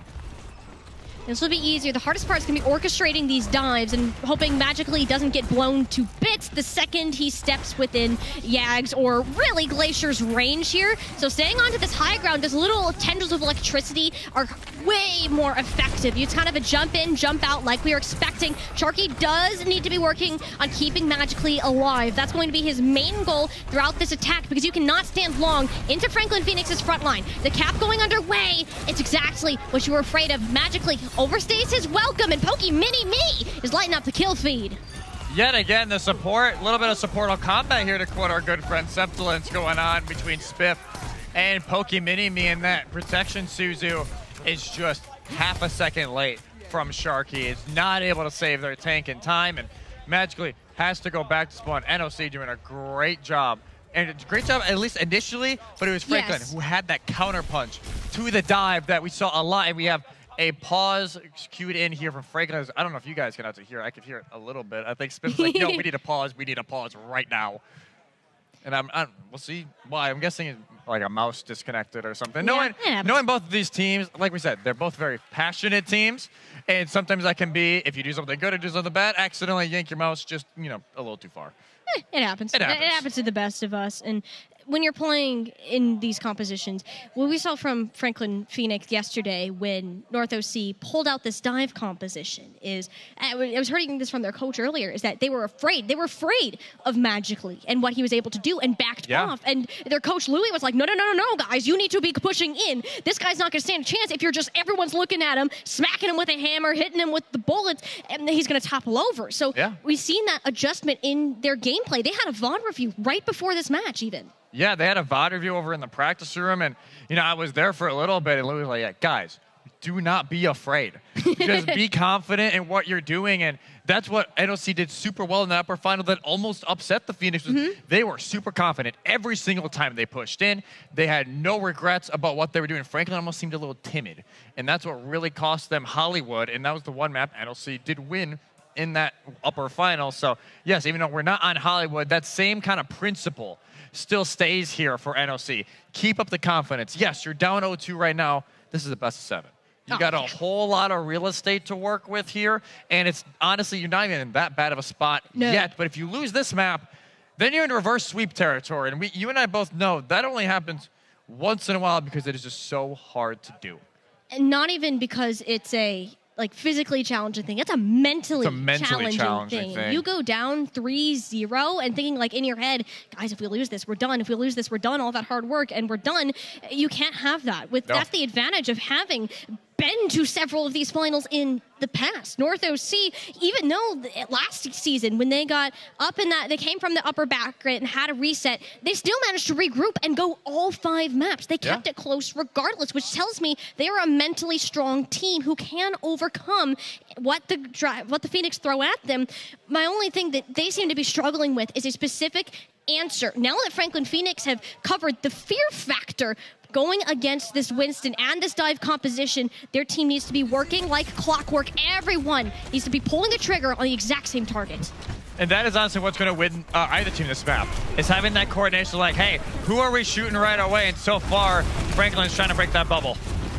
Yeah, the bubble's down, but that's a good focus fire. I said we needed to see that coordination. It's down onto Yags. Pokey Mini-Me follows suit. So Glacier can do whatever the heck he wants. North OC are going to completely ignore him. You can spin the monkey against the wall. Magically could care less. He's got the health to deal with it. Yeah, but they find does he shatter here? Is he moving forwards? Glacier, you are by yourself, my guy. He's still going in. Pokey Mini-Me dropped the sound barrier, but the shield blocked it from getting to Glacier. It just blocks it barely, but I think it might still be enough for Glacier Franklin to re-aggress here, knowing that, hey, NOC lost 2. We only lost Glacier. We have the advantage, but this man who is just chilling on point right now, that is who they're deeply afraid of. And I think that's why they've settled down. They realize, hey, guys, it is not worth it with how quickly this percentage point goes. Wait for the tank to come back, and he still gets back right as Magically does as well. North OC have a lot of time to go in this fight. It'll be Chopstick pulling out the Dragon Blade, splits Yags in half, and the rest of the team follows up. I said North OC, if this dive composition needs going to work, you're moving like clockwork. That is it right there. That's exactly how you do it right there. Even though the Deadeyes popped from Yags, Chopstick's like, all right, I'm going to push in. I'm going to pop blade. Make him think that I'm swinging right away. Instead, hold the deflect. Make them hesitate. And it worked perfectly there for the Kraken. All of a sudden, look at it already, 80% and counting. Kraken in a beautiful spot to win the first flashpoint of Suravasa, but they still got one more fight to work with as both teams coming in with ults. Yeah, but North OC, you have to say, has the better advantage here just with the Sound Barrier and Death Blossom. But let's hear Serpent is immediately canceled. Glacier had the read on the teleport in, and suddenly Frank and Phoenix have flipped the tables. When we thought it was just as good as Xun, making me eat my words, as a matter of fact, will be the Phoenix claiming Market in the first round of Flashpoint. Market is the way of the Phoenix. Oh my, again, flashbacks of Li Zhang here. How close that was. 100 to 99 again. And now they'll move over here to Garden, and this will be, honestly, this might be more honestly where the dive works great. Yeah. There is so much real estate to work with. It's not as enclosed in, and Glacier could get poked from a few different angles, but I want to know here, who are NOC diving in with Magically, with Sea Serpent, with Chopsticks? You gotta think it's gonna continue to be Yogs, and maybe a little bit of Spiff as well. Spiff's hard. If you can force out Immortality Field, that's a successful dive on its own, but Yogg's much more vulnerable in comparison to the back teeth. Dario, that's a Pulse Bomb in, and rather just a bait for the Earth Shatter, inevitably coming through. Franklin Phoenix sticking with that momentum, not overspending in the previous point, getting Gardens first. Gardens is there, and they get the stagger as well for Magically, and this, I wonder now, you gotta win this next fight for NOC, or at least this flashpoint, unless you want to try a mini reverse sweep. And here we go. Here are the swaps I think we all kind of saw coming. But Magically going back over to the Ramattra that he had some momentum with over there on King's Row. Again, it was just a little bit too late. As well, Sharky, the Moira specialist here for NOC, getting to go to their ideal hero. But because, again, they don't have any ultimates to work with going into this fight compared to Franklin. No, so Franklin already starting up in this battle. Dario, though, isn't really contested right now, so he can go ahead and venture in the back line. You know Glacier's going to be alive no matter what, thanks to Pokey Mini Me. And Franklin Phoenix, they went into that with a plan, executed exactly how the fight would come out. North OC now have built slightly closer to some win conditions. Just a little bit closer here as they do not get the stagger, at least on the Sharky or on the Turtle Time, which is big here for NOC, but you gotta think, who is going to touch? They're giving it up. They are not going to try and touch. Second flashpoint of Market is going the way. The Phoenix 2-0 on the map so far. They will try to take the gamble of it. Could they position first for that flashpoint? And I think as of now, they should at least have a decent chance of doing so as the Phoenix are playing a catch up. But again, ultimate, because of how quickly that fight went and NOC not re-aggressing, Franklin didn't have to use as much. You still have those two ultimates you see on the screen make that 3 and soon to be 4. NOC, even after those swaps, starting to build up their own ult economy of their own. They just cannot afford to use everything at once with now having to win the next 3 flashpoints to avoid falling 3-0. Flashpoint is decided by the first team who claims 3 of these flashpoints. And right now, with Franklin Phoenix's 2, it's got to be near perfect Overwatch from NOC to pull on in. Magically, though, found himself caught in front of an amplification matrix, and there's little that the rest of his team can do to follow up. And yes, what is on my screen? Carnage. Absolute carnage is on the screen right now. Is Franklin Phoenix able to cap first? The one big thing here, though, for NOC, didn't have to use anything. Nope. Right, like they didn't have to use any ultimates. It's not like it is a giant worry for them in that regard, but you gotta think, time is ticking and ticking and ticking, and you need to find a way to break through the impenetrable defense that has been the Franklin Phoenix so far during this map. Oh my goodness. Franklin Phoenix, they got some ideas cooking for sure. It's spotted out, the shield's up. The reaction time from Magically is insane. And while it doesn't save Turtle Time, you have to argue Glacier here is a much better pick, except for you don't have any supports. Any damage done to the NOC Kraken will be permanent, spelling an immediate retreat. Yeah, they have to make sure, like, hey, we don't have the luxury of, like, hey, let's, try and get out. Let's try and go to the next flashpoint quickly. They don't have that. They have to make sure they go in. But again, they didn't have the chance to use an ultimate because of how quickly Franklin were able to push in. Now you can see already 90%. Somebody's got to go. Someone has to be there. North OC have every single tool that you could possibly want. And really, it's their fight to lose. Pokemini-Me pulls the trigger first in response to Chopstick zoning out the field. NOC grab the cap, but this is tactical from Franklin Phoenix. All their players are alive. They're waiting for their major abilities to come up and taking the most favorable fight to them. Now will be the responding Deadeye out of Yags, pulling players on through. It'll be a couple defense, does a nice chunk of damage to Magically. You can tell how conservative North OC are being with their abilities. They don't want to use all of them, yet you don't have a choice. Turtle Time and Sea Serpent both pulling their Qs out, understanding the dire consequences of losing this fight. They're just losing their mind. You see them on spins that was from Glacier? Just going right around. But again, NOC able to stabilize, and they capped early in that as well, like you said, because Franklin kind of took a second to readjust. So instead of having to win, in reality, 2 more fights, you only got to win 1 more. You're already at almost 70%. And the big thing was, yes, they did use a lot of ultimates during that because of it being kind of 2 miniature fights, but they're not completely empty. Here's the thing, Jesse. You can't make a mistake. If Franklin Phoenix win this one fight here, this map is done. It's over, and Franklin Phoenix will be on match point. The pin goes wide. Magically, a little bit more room to work with. The Annihilation is just shielded off. The patient play is going to pay off. Dario, Pulse Bomb in the pocket. Does it find anybody? No, will be Dario in his own grave. North OC still alive and kicking.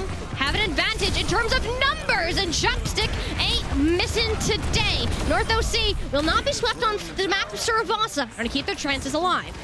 That is the kind of attack there that they really needed to stay in this, especially mentally. You go down OT like we talked about a little bit earlier, it is so tough. But there, hey, you get the first one out of the way. You got 2 more here if you're NOC, and you have the very clear advantage getting over here to Fountain for this 4th flashpoint.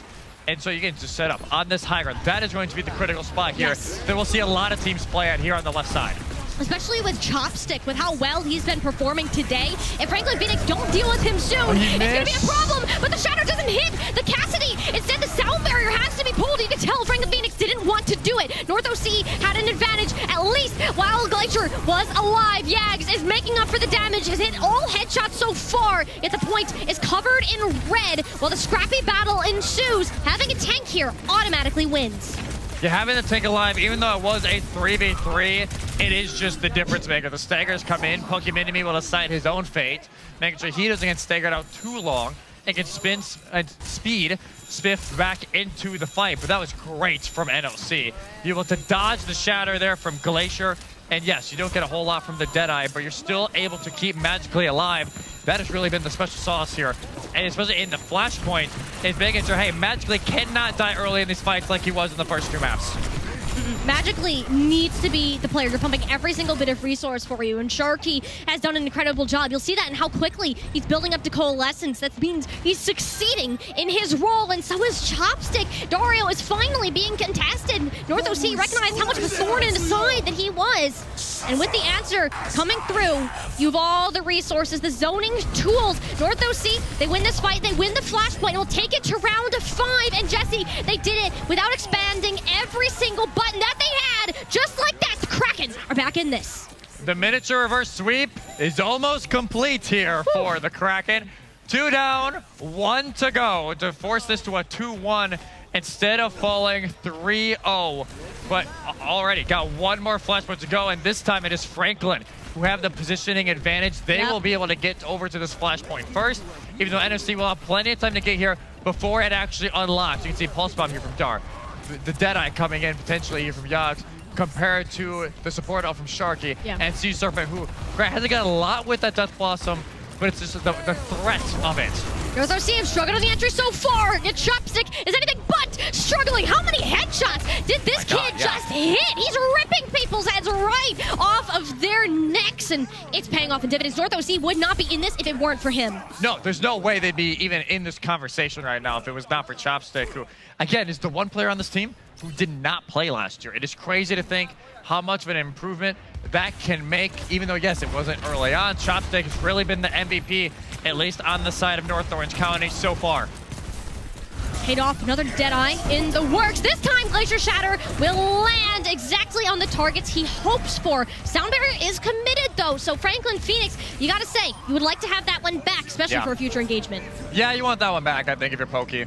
I don't know if you really needed to use it, but I understand, like, as soon as these shatters have been going down, Glacier has been getting absolutely melted because, like, hey, whoever didn't get shattered, make sure that Ryan cannot swing on our entire team, please. Which is great that it's a very fair reasoning and action there from NOC. But I wonder if that was just, like I said, a little too preemptive, not realizing that they were going to win the fight, I think, regardless of Pulse. Oh, my goodness. Oh, it's 6 onto the Moira, but yeah. you can fade out, so not too much of an issue for Sharky. Will be Sea Serpent going in, the Death Blossom. A very risky ultimate to use, and that time Sea Serpent's on the end of the further risk. He'll be an At Matrix just to deter North RC from any future pushes. This is this one last chance for a full regroup. Jesse, at this point, continues to get closer. Closer and closer and closer. See, that's why Chopstick there's like, all right, I got to jump off. I got to make sure that I'm able to get back in time to help the rest of my team. But Dario is such a distraction in the back. The window's up front. There's nowhere for NOC to go. And here we go. Final percentages potentially here for the Franklin Phoenix to go up 3-0. But that was such an expensive fight for them. They don't have a whole lot to work with. And someone needs to get The there. touch, The contest comes through, so there's no worries of any C9s. Yag, Deadeye, out. Immediate response from Turtle Time. Understanding the risk, the pressure is down onto Yags. He stays too far away from his Reinhardt Sea Serpent, tearing the back line of Franklin Phoenix to pieces. Keeping North OC. Jesse, we're about to see another 99-99 finish. These teams just love playing it close. They love playing in the 90s, in that 99 percentile range. NOC now, the team, one fight win away as well to take away this Flashpoint map. Both teams didn't use everything during that last fight. NOC admittedly don't have as much to utilize as it is just that glaring ultimate from Magically. But again, it is going to be, honestly, first pick here decides the entire map. Man, you see on your screens, this is the guy that NOC need to be afraid of. The Shatter's laid down. It's only under the take. Magically needs to stay alive. The pin goes wide. He can pop the ultimate, but no! It's Dario sticks him with a pocket nuke, and he's blown into a piece of scrap. Sea Serpent doing all that he can to help keep his team on the point. It's a soft reset now. Chopstick close to an ultimate of his own. Yet Dario is on an absolute tear. He's on the objective. Chopstick looking for a target, has the recall on out, doesn't find the damage needed. The rest of Franklin Phoenix have turned their heads around, finding the separated pieces, the scrap that NOC left. And just like that, Jesse, it came close. It came down to the wire, but the Franklin Phoenix are never down and out, prevailing with a 3-0 lead. One more needed for that national title. Reverse sweep is now a necessity for the North Orange County Kraken. An uncomfortable position, to say the absolute least here. But again, you can't even say it. Like, Chopstick tried, man. Chopstick, whenever they needed something, had it for them. But it is Franklin who is able to get it through, and the vibes you can see it right now are immaculate on the Franklin side, knowing that they are one map away from a title. You can see it now being chanted in the back, and this would be historic in a lot of ways. Yogs would be, again, an Overwatch champion back-to-back years. Same thing with Spiff. Yogs would now have, I think, 3 titles across two games. Because Rocket League back in 2022. And Spiff would go 3 for 4 in grand finals if they're able to win an incredible run. And I believe it'd be the most titles for anybody in a single competition, which is nuts. Great. We're 4 years in now. We have not seen a player with that kind of longevity in a long time. But again, the job is not finished. Yeah, you talk about longevity. This NOC team's been around for a long time too. And especially when you get down like this is why you have all those scrims. Like, hey, you're going to have your tough scrims, you're going to have your good ones. You need to make sure you know how to come back from those. That is the kind of experience they need to really be digging into right now, considering the climb ahead. It's history in the making, Jesse. Yeah. We're seeing it unfold in front of our very eyes. And if you look at the score of this series and you see a 3-0, they're like, oh, Franklin Phoenix must have just been blowing NOC out of the water.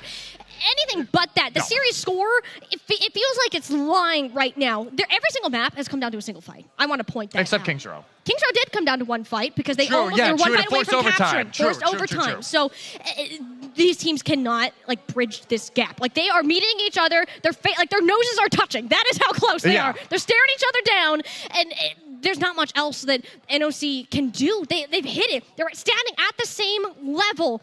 But the problem is, they feel like they're one step behind. There's something, there's some X factor that the Franklin Phoenix have that NOC just can't figure out. And you look at this, the next map, the last one, if the series is to continue, that is the NOC pick, Jesse. It is Colosseo. Interesting. Going to be the map. I think they're really going to try and dig into that long-range game. Granted, for those who don't know, Colosseo recently changed. Thank you, Blizzard. The windows are gone, and that is great for everybody involved, admittedly. But this is the last map, at least, that NOC can pick. Because if they win this map, map pick advantage is in the favor of Franklin the rest of the way if NOC can continue pushing and pushing and pushing this series on forward. They got to make sure they get it done here or their weekend is done and they will finish runners-up for the second year in a row. But we got some replays from that last map for you guys. And yeah, chaos. That was really it. It seemed like, honestly, after the first two flashpoints, you're thinking, hey, maybe this is just Franklin's way to go to 3-0 pretty easily. The NOC was like, no. It's not done quite yet, and they push it all the way to the end of the line. But again, it's like they're just missing that one little puzzle of like a 1,000-piece puzzle. Yeah. To where it is just like, you're freaking out, like, what is missing? That is NOC right now. And you look at these first two rounds here, and even myself, I'm like, wow, I'm in Franklin Phoenix. They look unstoppable. What can NOC do to put this around? You're down 2 rounds, and something has to change, and that change came through right after this. Yags was the one in control, and with everything going their way, it became Chopstick. Chopstick was the player to show up for the NOC Kraken when it was desperately needed, and there's only so much that he did in that fight. And I don't want to say this is just the Chopstick show. It's the entirety of North OC that was playing around their Cassidy player and giving him the space to work and do this incredible damage. It just fell through in the final hour. It's like we hit these final fights and the wheels just fall off the bus. Yeah, it's like, all right, wheels pop off. All right. It's like an F1 car if you like barely touch it with your finger. It's like, all right, it's gonna explode. Like it's just that kind of fragile gameplay going on right now. And it's not like NOC are making that many mistakes. It's just these teams, again, they know each other so well. It's counterpick. Even just the micro adjustments. Like right now, Yags got early value off that Deadeye. Every time it's popped, magically, instantly, in their face, like, yo, you're not doing that. Like, let's calm it down a little bit, bud. But so far, they just cannot seem to find that last little piece to finish off a map. It's by the slimmest of margins that we're seeing this happen. It's been a bloodbath. Like, it's not like Franklin Phoenix are overwhelming in these final fights. It's scrappy. It's the complete opposite of something that's clean. But Jesse, speaking of clean gameplay, that's what needs to happen for Colosseo. Yeah. Colosseo, is, in comparison to any other push maps, a little bit different now, is one of those maps that if you have a bad start, your chances of winning, it's dang near impossible. NOC need to come out of these gates ready to perform, knowing that if you want to continue this series, you have to start out on the right foot. Otherwise, this might be the end. The snowball effect, especially on this map, granted, with the changes, it's not as bad as it used to be, but it's still very potent, right? Like, if you have a bad start, you're in a lot of trouble, right? Like, it is so hard. You have to win fight after fight after fight after fight when the defense just has naturally the better positioning a lot of time in the early phase of the map with the bridge or on the 40 to 50 meter mark. And that's just really hard to push into if you're not running dive. I don't think we will. My thing is, how much poke are we going to see? Because you see this long sight line right now, that is what NOC will try and take advantage of. Because this fight in this map, even though, yes, it is going to be a lot, it is going to be a stall fest for the good beginning of this map. And that is the pick. Not going to say it yet because they could change it. But this is what I think we both wanted to see here to get the Kraken on the right foot. Colosseo is known for these super long open areas, which are perfect for snipers. We've already seen how good Chopstick is, but the part that intrigues me more is Sea Serpent returning to this Spara, Jesse. This is the composition that started this match out, and this is where NOC think that they can finish it. Get it on the right track, at least, because you got a long journey ahead if the Kraken are going to claim this title. Kraken got a long ways to go up Mount Everest right now, but you got to make sure you hit the first step first. So, Franklin Phoenix, 3-0 as it stands. But right now, this is back to the pharmacy comp. that we saw a little bit over on Lijiang that gave Franklin a lot of issues. Yes. Oh, but Turtle Time's already Wow, down. yeah. I was about to say, the reason Franklin Phoenix will struggle into this competition is it's difficult to nail down one player at a close range, but that early pickoff, Turtle Time, is that main source of support for both Sea Serpent and Chopstick, who fell shortly after. Yeah, just that little bit. It's like, hey, even though you saw Glacier even late on, like, hey, Yeah. hi, Widow, hello, I'm going to pin right into you. Sup? But the fact that they're able to pick off Turtle Time that early is massive, because without it, we saw it earlier, the Pharah folds so easily. And it's able to work out in these longer areas. Now, this part of Coliseum is often where teams get stuck up. You see that little bridge that's hanging over the street? You can just stand up there, whether it's Chopstick or Sea Serpent. Both of them are relatively well protected, especially with Sea Serpent having Turtle Time attached at the foot. But the pressure on a Turtle Time is no joke, especially when Dario has the extra support of Poke Mini-Me. So the DPS matchups are won in just a flash. It's right now the brothers who have, you know, that chemistry you just can't explain sometimes. Yeah. They're the ones running the show, and this is what we were afraid of for NOC. Spiff's able to find two, and this is what you're really afraid of. You're NOC. Can you stop the bleeding fast enough to at least make the comeback manageable? Because we are 2 minutes down, and that forward spawn and that tick is already captured here by the Franklin Phoenix, and already we see the swaps coming out. Now that this capture point is ticked, Franklin Phoenix are able to respawn much faster and much closer. So this means that every fight that North OC win from now on, it's going to be it's going to be 1 step forward for the Phoenix and 2 steps backwards for North What OC. is that window? Kitsune Hello? Rush is pulled out, Gracler relatively low and a little bit scared of the damage coming in front, allowing Spiff and Yags to take things into their own hands. And they really wish they had a Reinhardt, because North OC have gotten the pickups that they needed in order to stabilize. This is, okay, obviously spawn advantage is in favor of NOC right now because they're so close. It is just Yags and Glacier. Yeah, they're just going to dip on now. They're like, hey, it's not needed.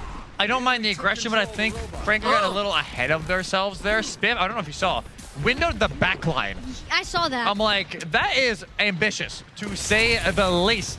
But Franklin was trying to fight to stop the forward spawn from getting changed over, and that's what they said, exactly what they'll do.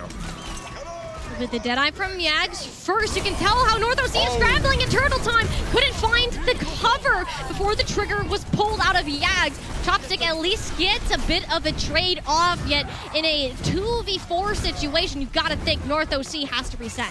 You gotta reset because you need to win this next fight, but you lose Sharky. Spiff's able to find him, and then is your flex support gone. Your main source of healing. Tracers are in the back. Chopstick is found. They will try and play the back right now, but Pokemon will come back. They regain with the rest of their team. Just like that, look, 105 meters and counting is still a 0 for NOC. This robot has to be turned around and needs to happen now. Yet if you're North OC, you look at what Franklin Phoenix have packed in the Ultimate Economy, and you have to be shaking in your boots. If there's someone who's not, though, it's Glacier. This man screams confidence. And it's only a matter of time before he needs to make the play, unless Yags does it for him. It's not your time to shine. He's the cowboy, lighting up the kill feed. Franklin Phoenix, they can taste sweet victory. They're speed running their way through the Coliseum. The Gladiator Arena is no longer this bloodbath, but clean, crisp Overwatch that we've seen from Franklin Phoenix the entire weekend, the entire season. Glacier Spiff wiping the field. North RC staggering to get in, and he touches out. Turtle Time, the last man standing. If he can manage to get to the objective, it'll be something to work with, but Glacier is camping the spawn. The payload goes closer and closer, and it's done! Franklin Phoenix are your Overwatch NA Finals champions!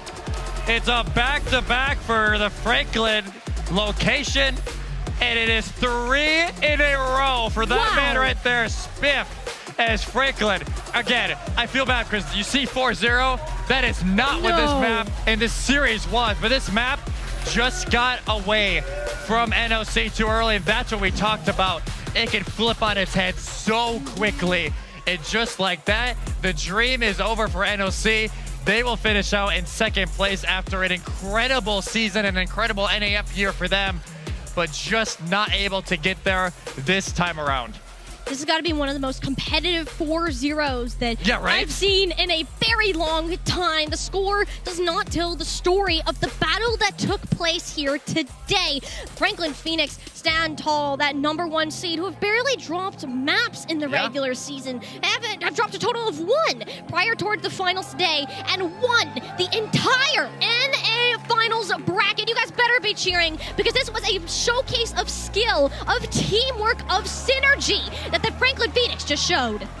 That is the way, like you said, throughout the entire NAF and the entire XBL year, they were consistent, barely dropping maps, and if they did, it was to that team right there, NOC. In the upper final, NOC is able to steal a map away on Hollywood, and almost, like we were watching that upper final yesterday, NOC were literally an inch away from winning Sugar Royale and having that upper bracket advantage, but instead, Franklin are able to get it. They win it this time around, and it was just the smallest of little details. A lot of those fights were 2v1s at the end, 1v1s at the end, and it was just that little bit left over that Franklin able to get over the line and fly high once more.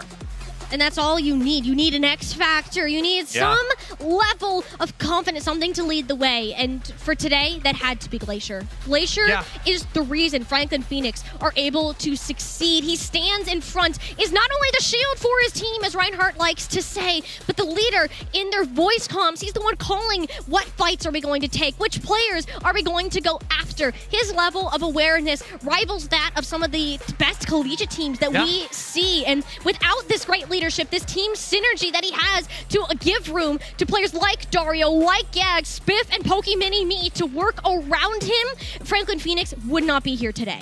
Oh, 1,000%, and especially having that presence up there. And when we're watching the games too, he's loud.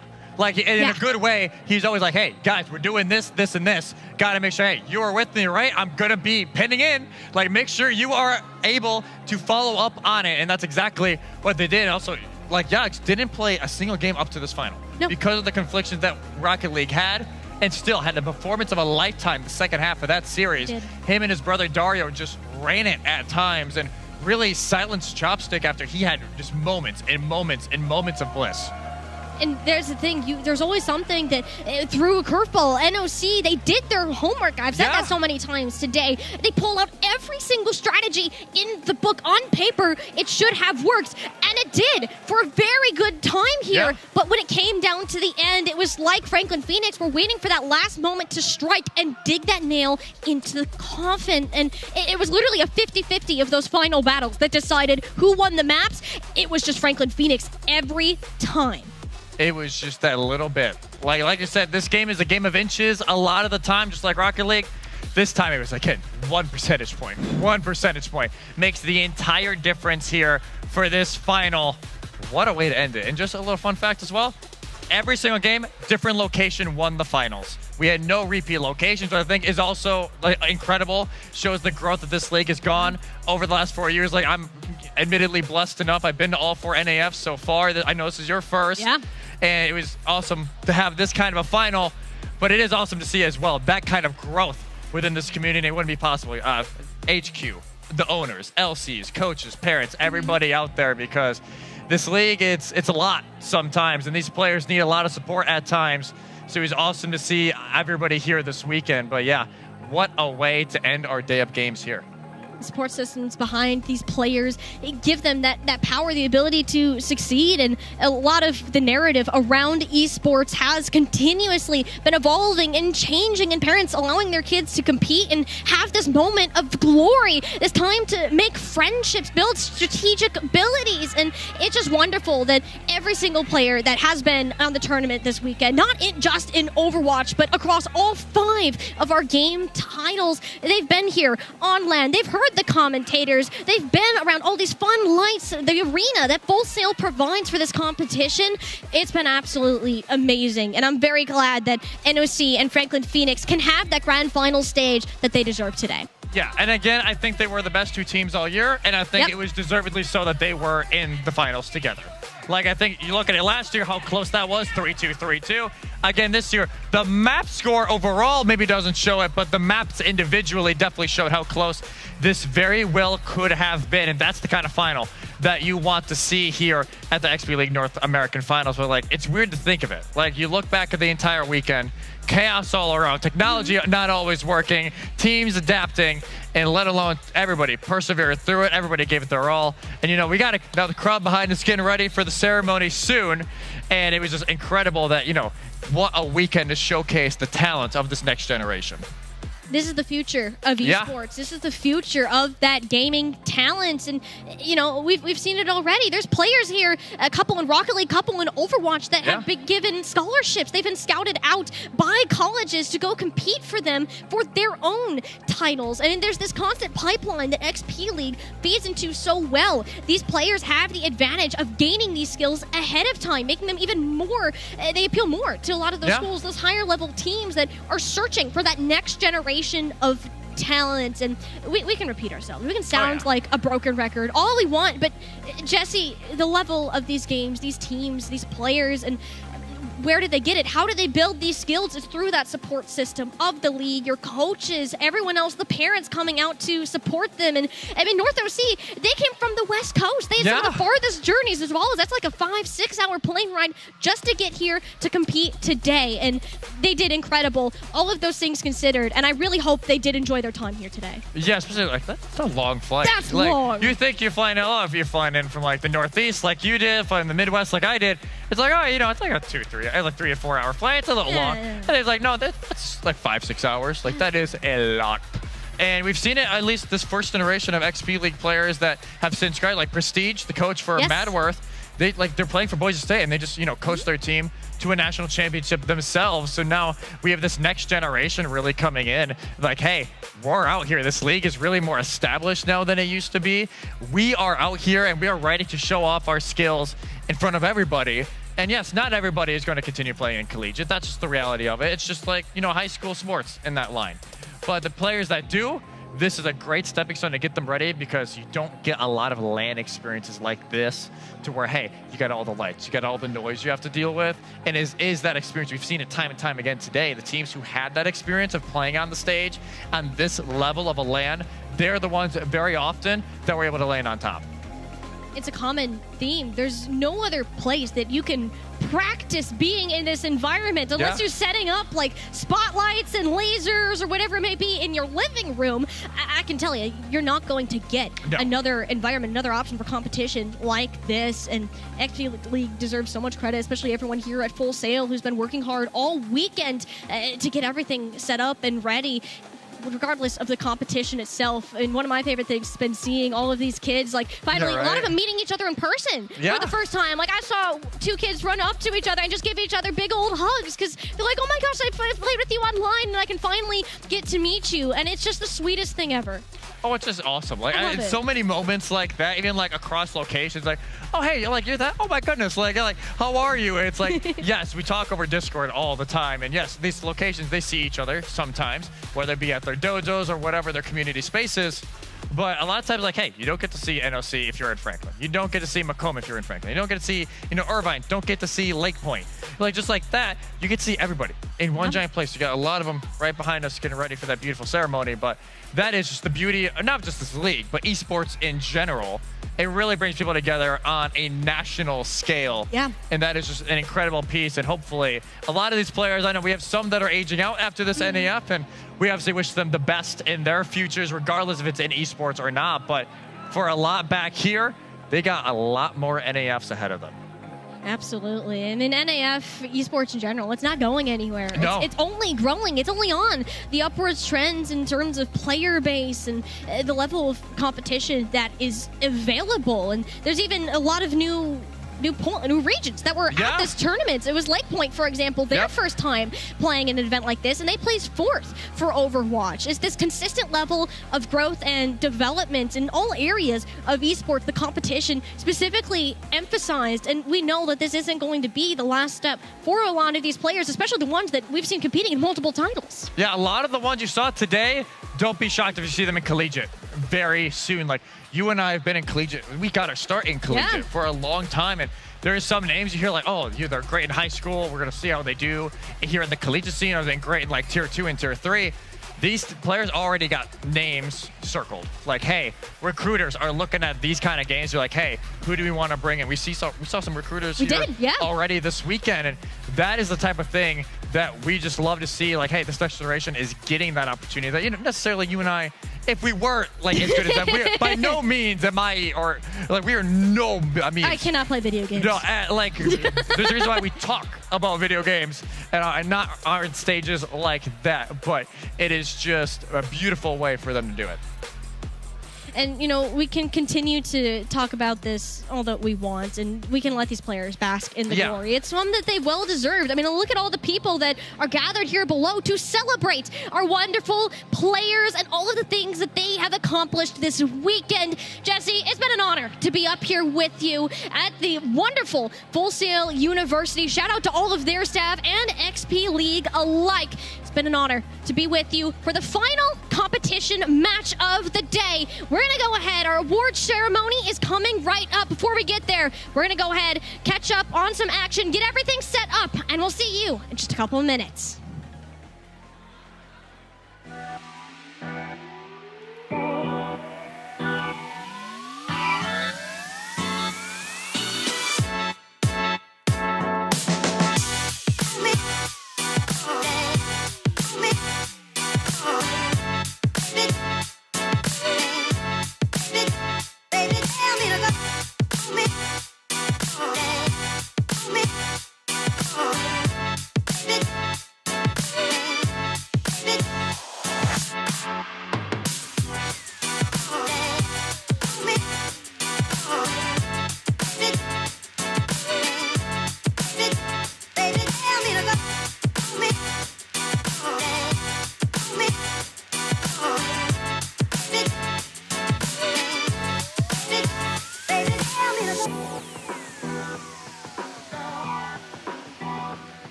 Full Sail University is where the next generation of creators are learning to build the future.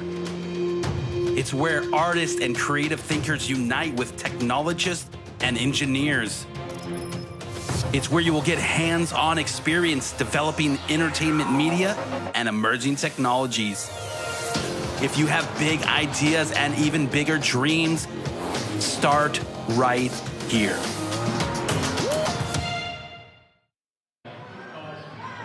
So, is your brother playing right now or no?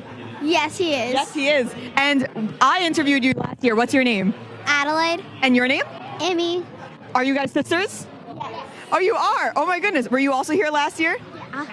So, isn't this like the coolest event you've ever gone to? Yes.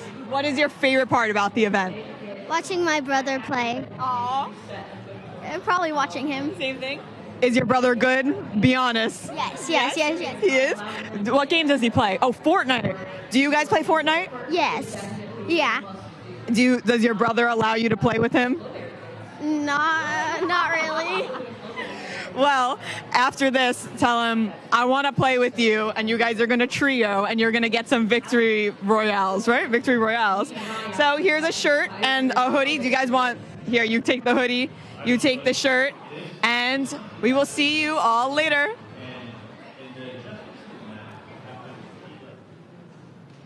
We're back, and we're here with your Fortnite caster.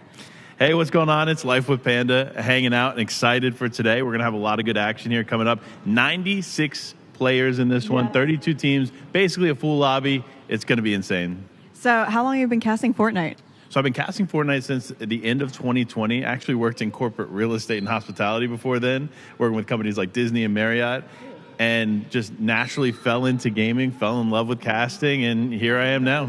Yep. Yeah. So what do you feel like is your favorite part about casting and the whole scene? When it comes to casting, I can't lie. The people in the Fortnite space are like super awesome. So getting to cast with Monster D-Face and some of these other names has been incredible. And the travel has been really sick. So I can't complain. When I get to come to places like here and be a part of events like this, you know I have a good job. So this is not your first XP League. No, it's second. Second XP League, yeah. How does it feel to be back? It feels great to be back. I mean, look, I'm very much committed to academic and collegiate esports. It's one of my main focus when it comes to casting. And so anytime I get to jump behind the mic and hang out and see these kids develop and grow in esports, it's awesome. Yeah. So do you play Fortnite yourself? Absolutely. And what's your favorite skin? Ooh, so the Focus outfit by far is my favorite. A player by the name of Reet has kind of claimed it, but I can't lie, I was wearing it first. It's his first. You heard it here. Well, we'll see you later, and peace out. I am here with Trev, and Trev, what do you play? Fortnite. And did you already play? No, we're about to start in like. Oh my gosh. Okay, so we better speed this up. We're gonna ask 3 questions, and you said you wanted the mouse pad. So if you get 2 right, you get the mouse pad.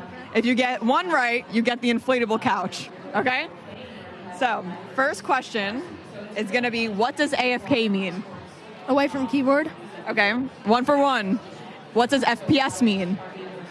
Frames per second or first person shooter. Nice. And then lastly, what does DPS mean? I don't know. You want to take a guess? Dollars per second? I mean, per second was right. It's damage per second. Yes. I mean, you got 2. So hold on, wait. Let me get this. Here's your HyperX mouse pad. Show it to the camera. Ta-da! Woo, thank you so much. That was a pretty nice prize. Yes. Easy. Yes. High five.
We've watched some amazing gameplay today, and we're just minutes away from the final ceremony, the best ceremony, the award ceremony. So guys, please tell us about like your experience. What are you feeling right now? Oh man, this has been so awesome, but this is what it's all about, the award ceremony, honoring the champion. So I'm pumped for it. I am so pumped too. I know it's been great to see everybody's like skills on display, like a lot of talented gamers. So congrats to everyone who showed up and played really well this weekend. And Jess, do you have anything to add? Yeah, I think we've got to get inside soon because it's going to be ceremony time. Am I right? Yeah. I think so too. And I'm excited. They're all excited. Let's get into it. 3, 2, 1.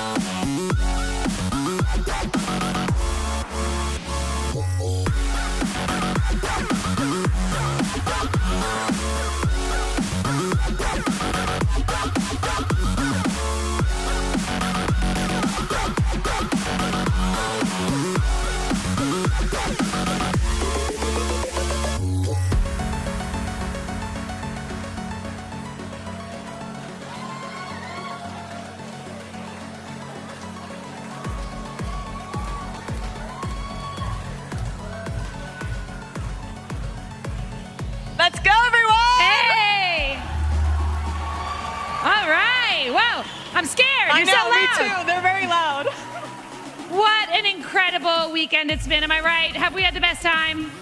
Yes.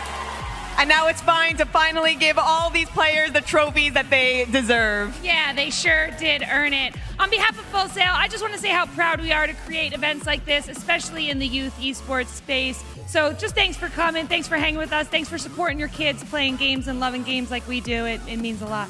Yes, thank you, Full Sail, and thank you to our friends at XP League as well for making this event happen. Let's just make some noise for everyone at XP League. Well, on that note, let's welcome up to the stage XP League President Carissa Finley. Come on, Carissa.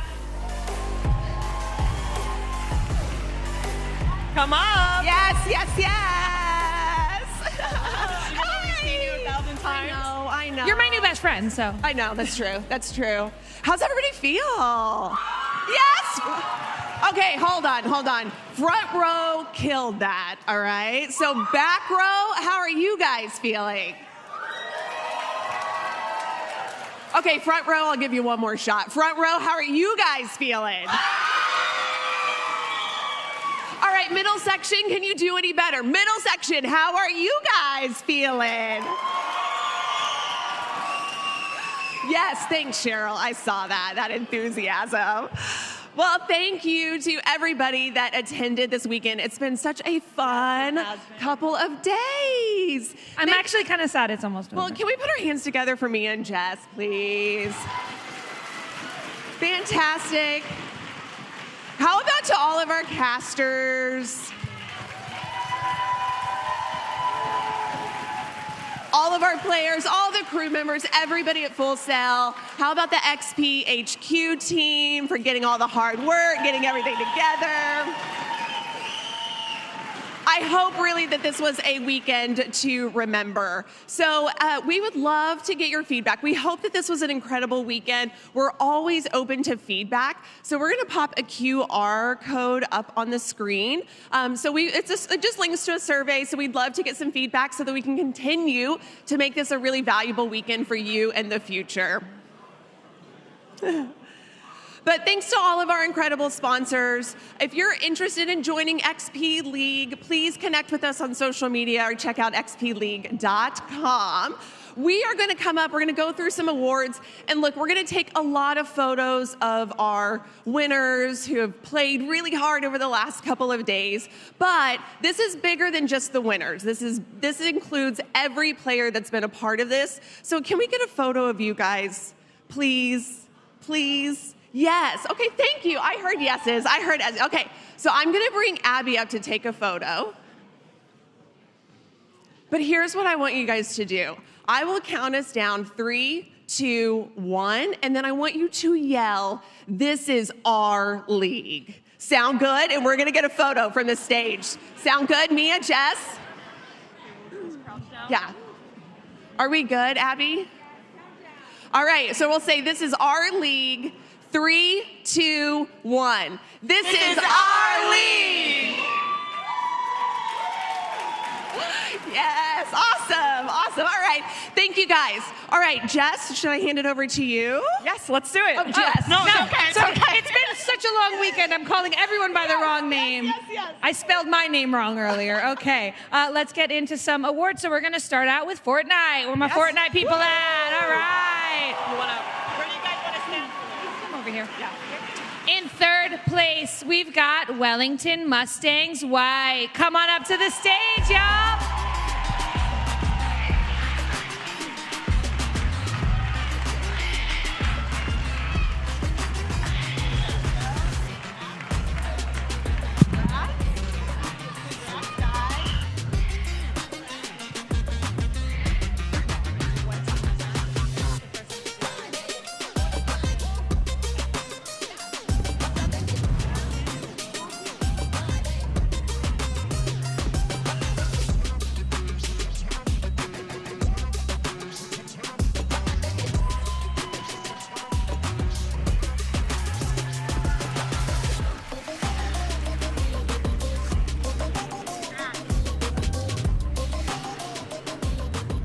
All right, and in second place, let's give it up for Wellington Mustangs FN.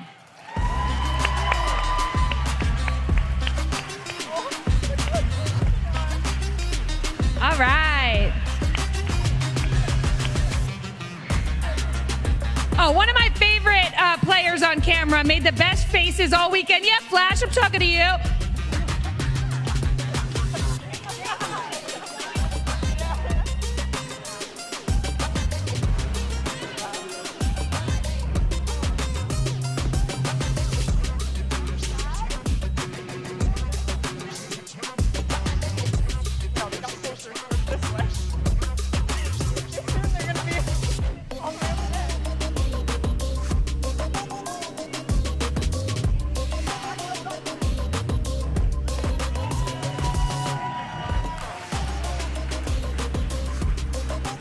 And in first place, the XP League North American Final 2024 Fortnite champions. Let's give it up for Austin Hydra Platinum.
Congratulations to all the Fortnite winners. We're going to move on to Apex Legends. Woo! Apex Legends fans. In third place, we have Northwest Wichita Bearded Dragons.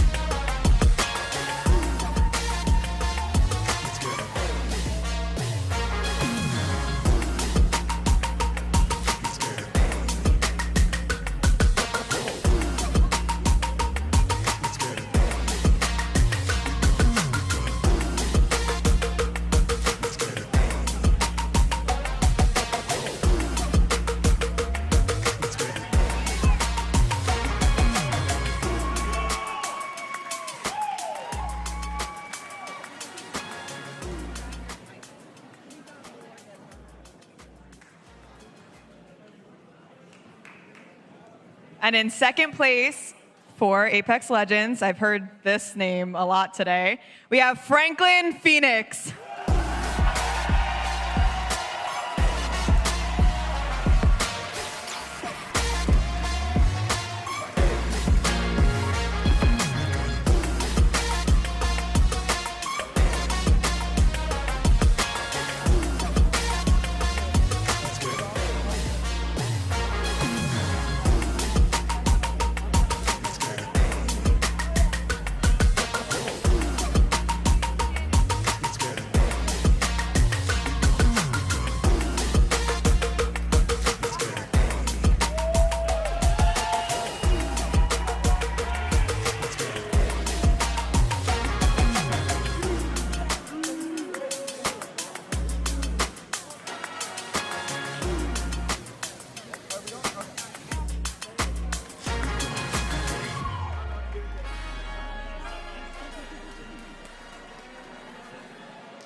And our first place winners for the 2024 North American Finals for Apex Legends, make some noise for Augusta Gnome Darts.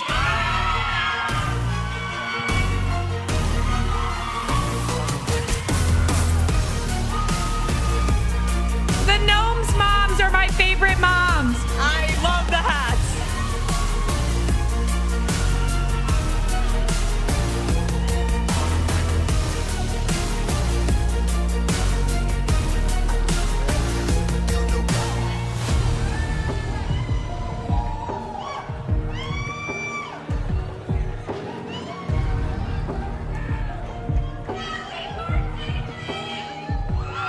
Happy birthday, happy birthday! Happy birthday!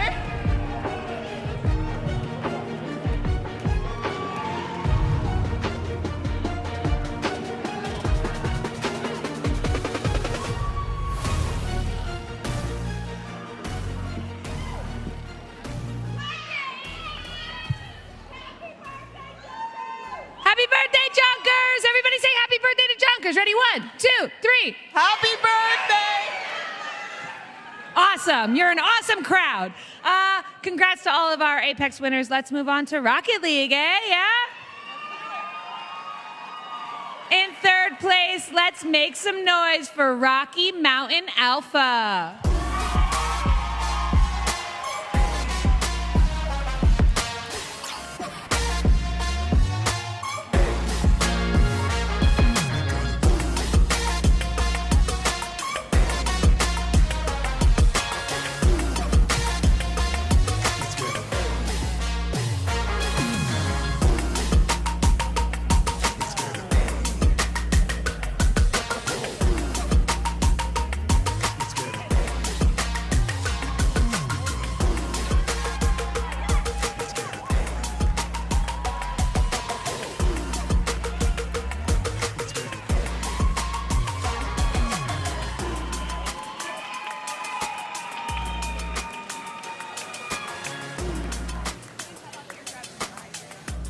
Congratulations.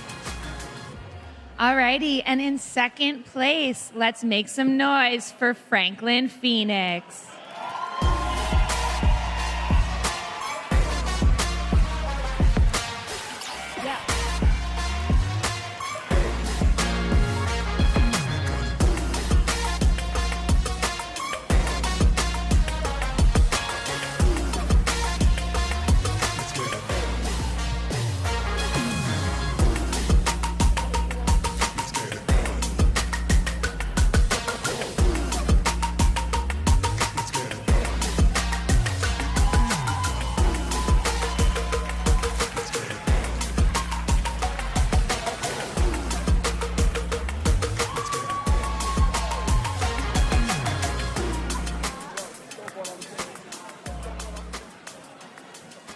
Awesome. Now let's get real loud for our first place winners, the 2024 North American Final Rocket League champions. It's Macomb Heroes Alpha.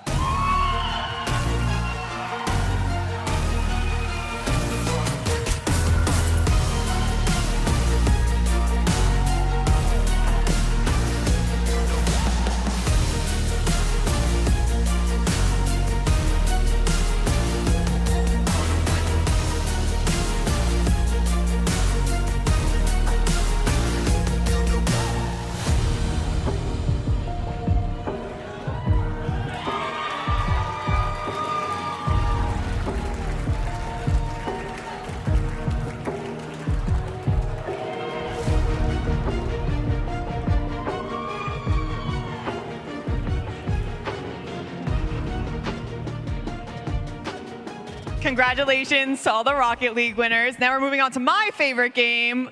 Let's call out all the Valorant winners for today.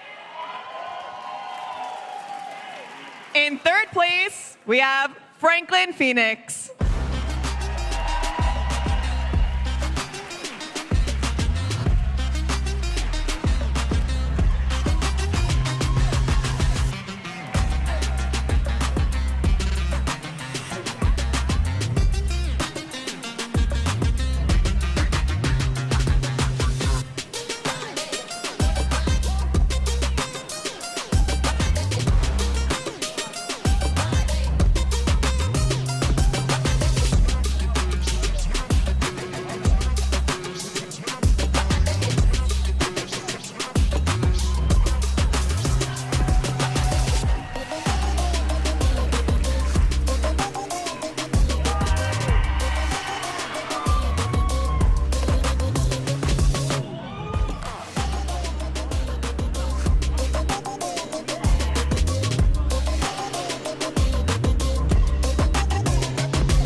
In second place, we have Ackworth Ghost.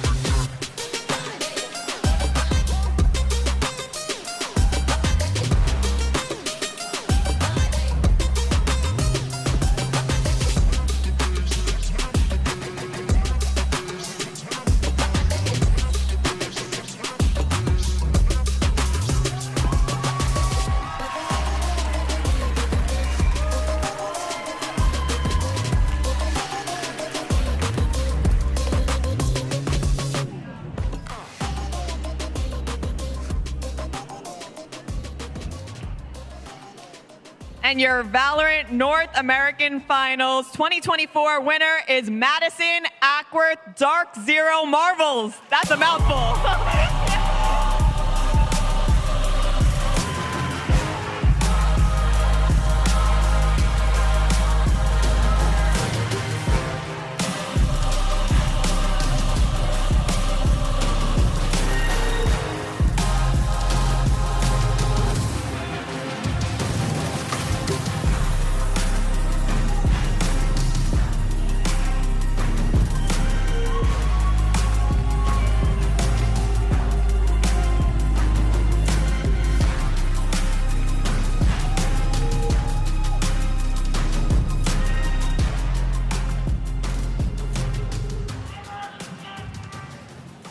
Congrats to all of our Valorant winners. And now, last but certainly not least, we're going to get into Overwatch.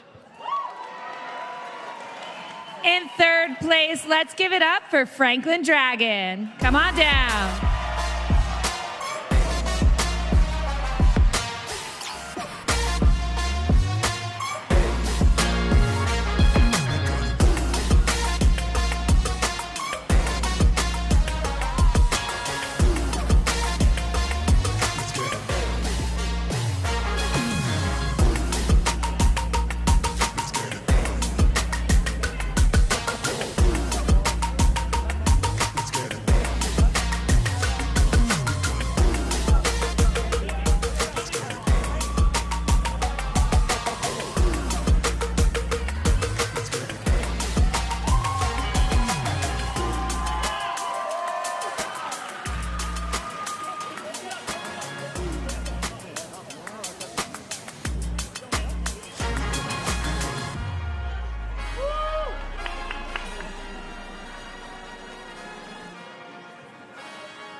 All right, in second place, let's make some noise for North Orange County Kraken.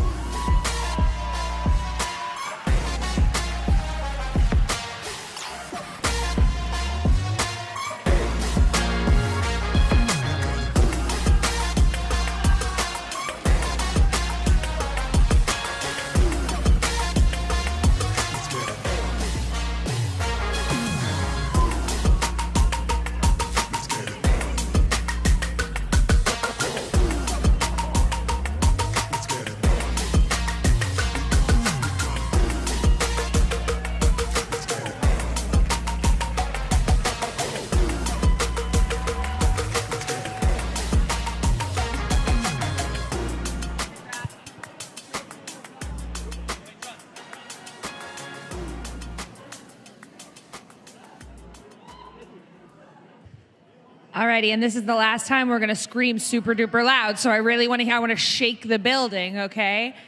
In first place, the XP League North American Finals 2024 Overwatch champions, it's Franklin Phoenix.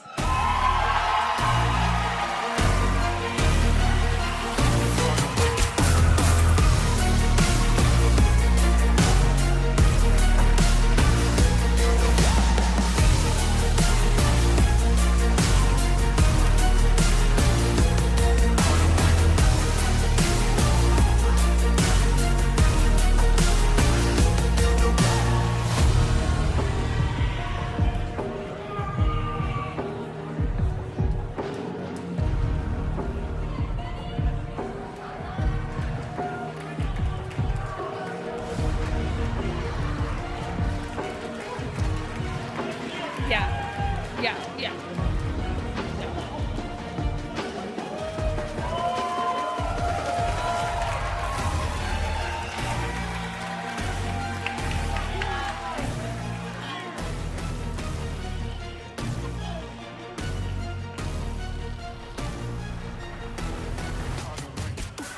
All right. Oh my goodness. Well, that's all, folks. Another amazing year at the XP League North American Finals. Had a good time?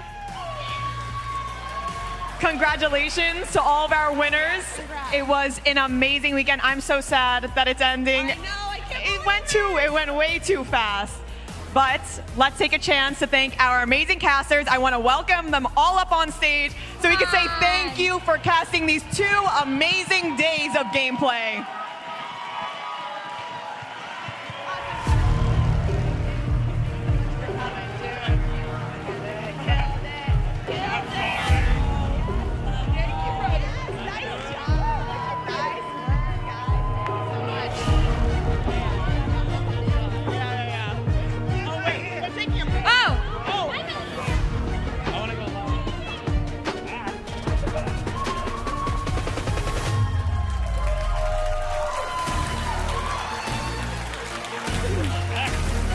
You got any last words, Carissa? You want to sign off? No. All done. All right. Well, from everyone here at Full Sail University, thank you so much and have an awesome night. Peace out!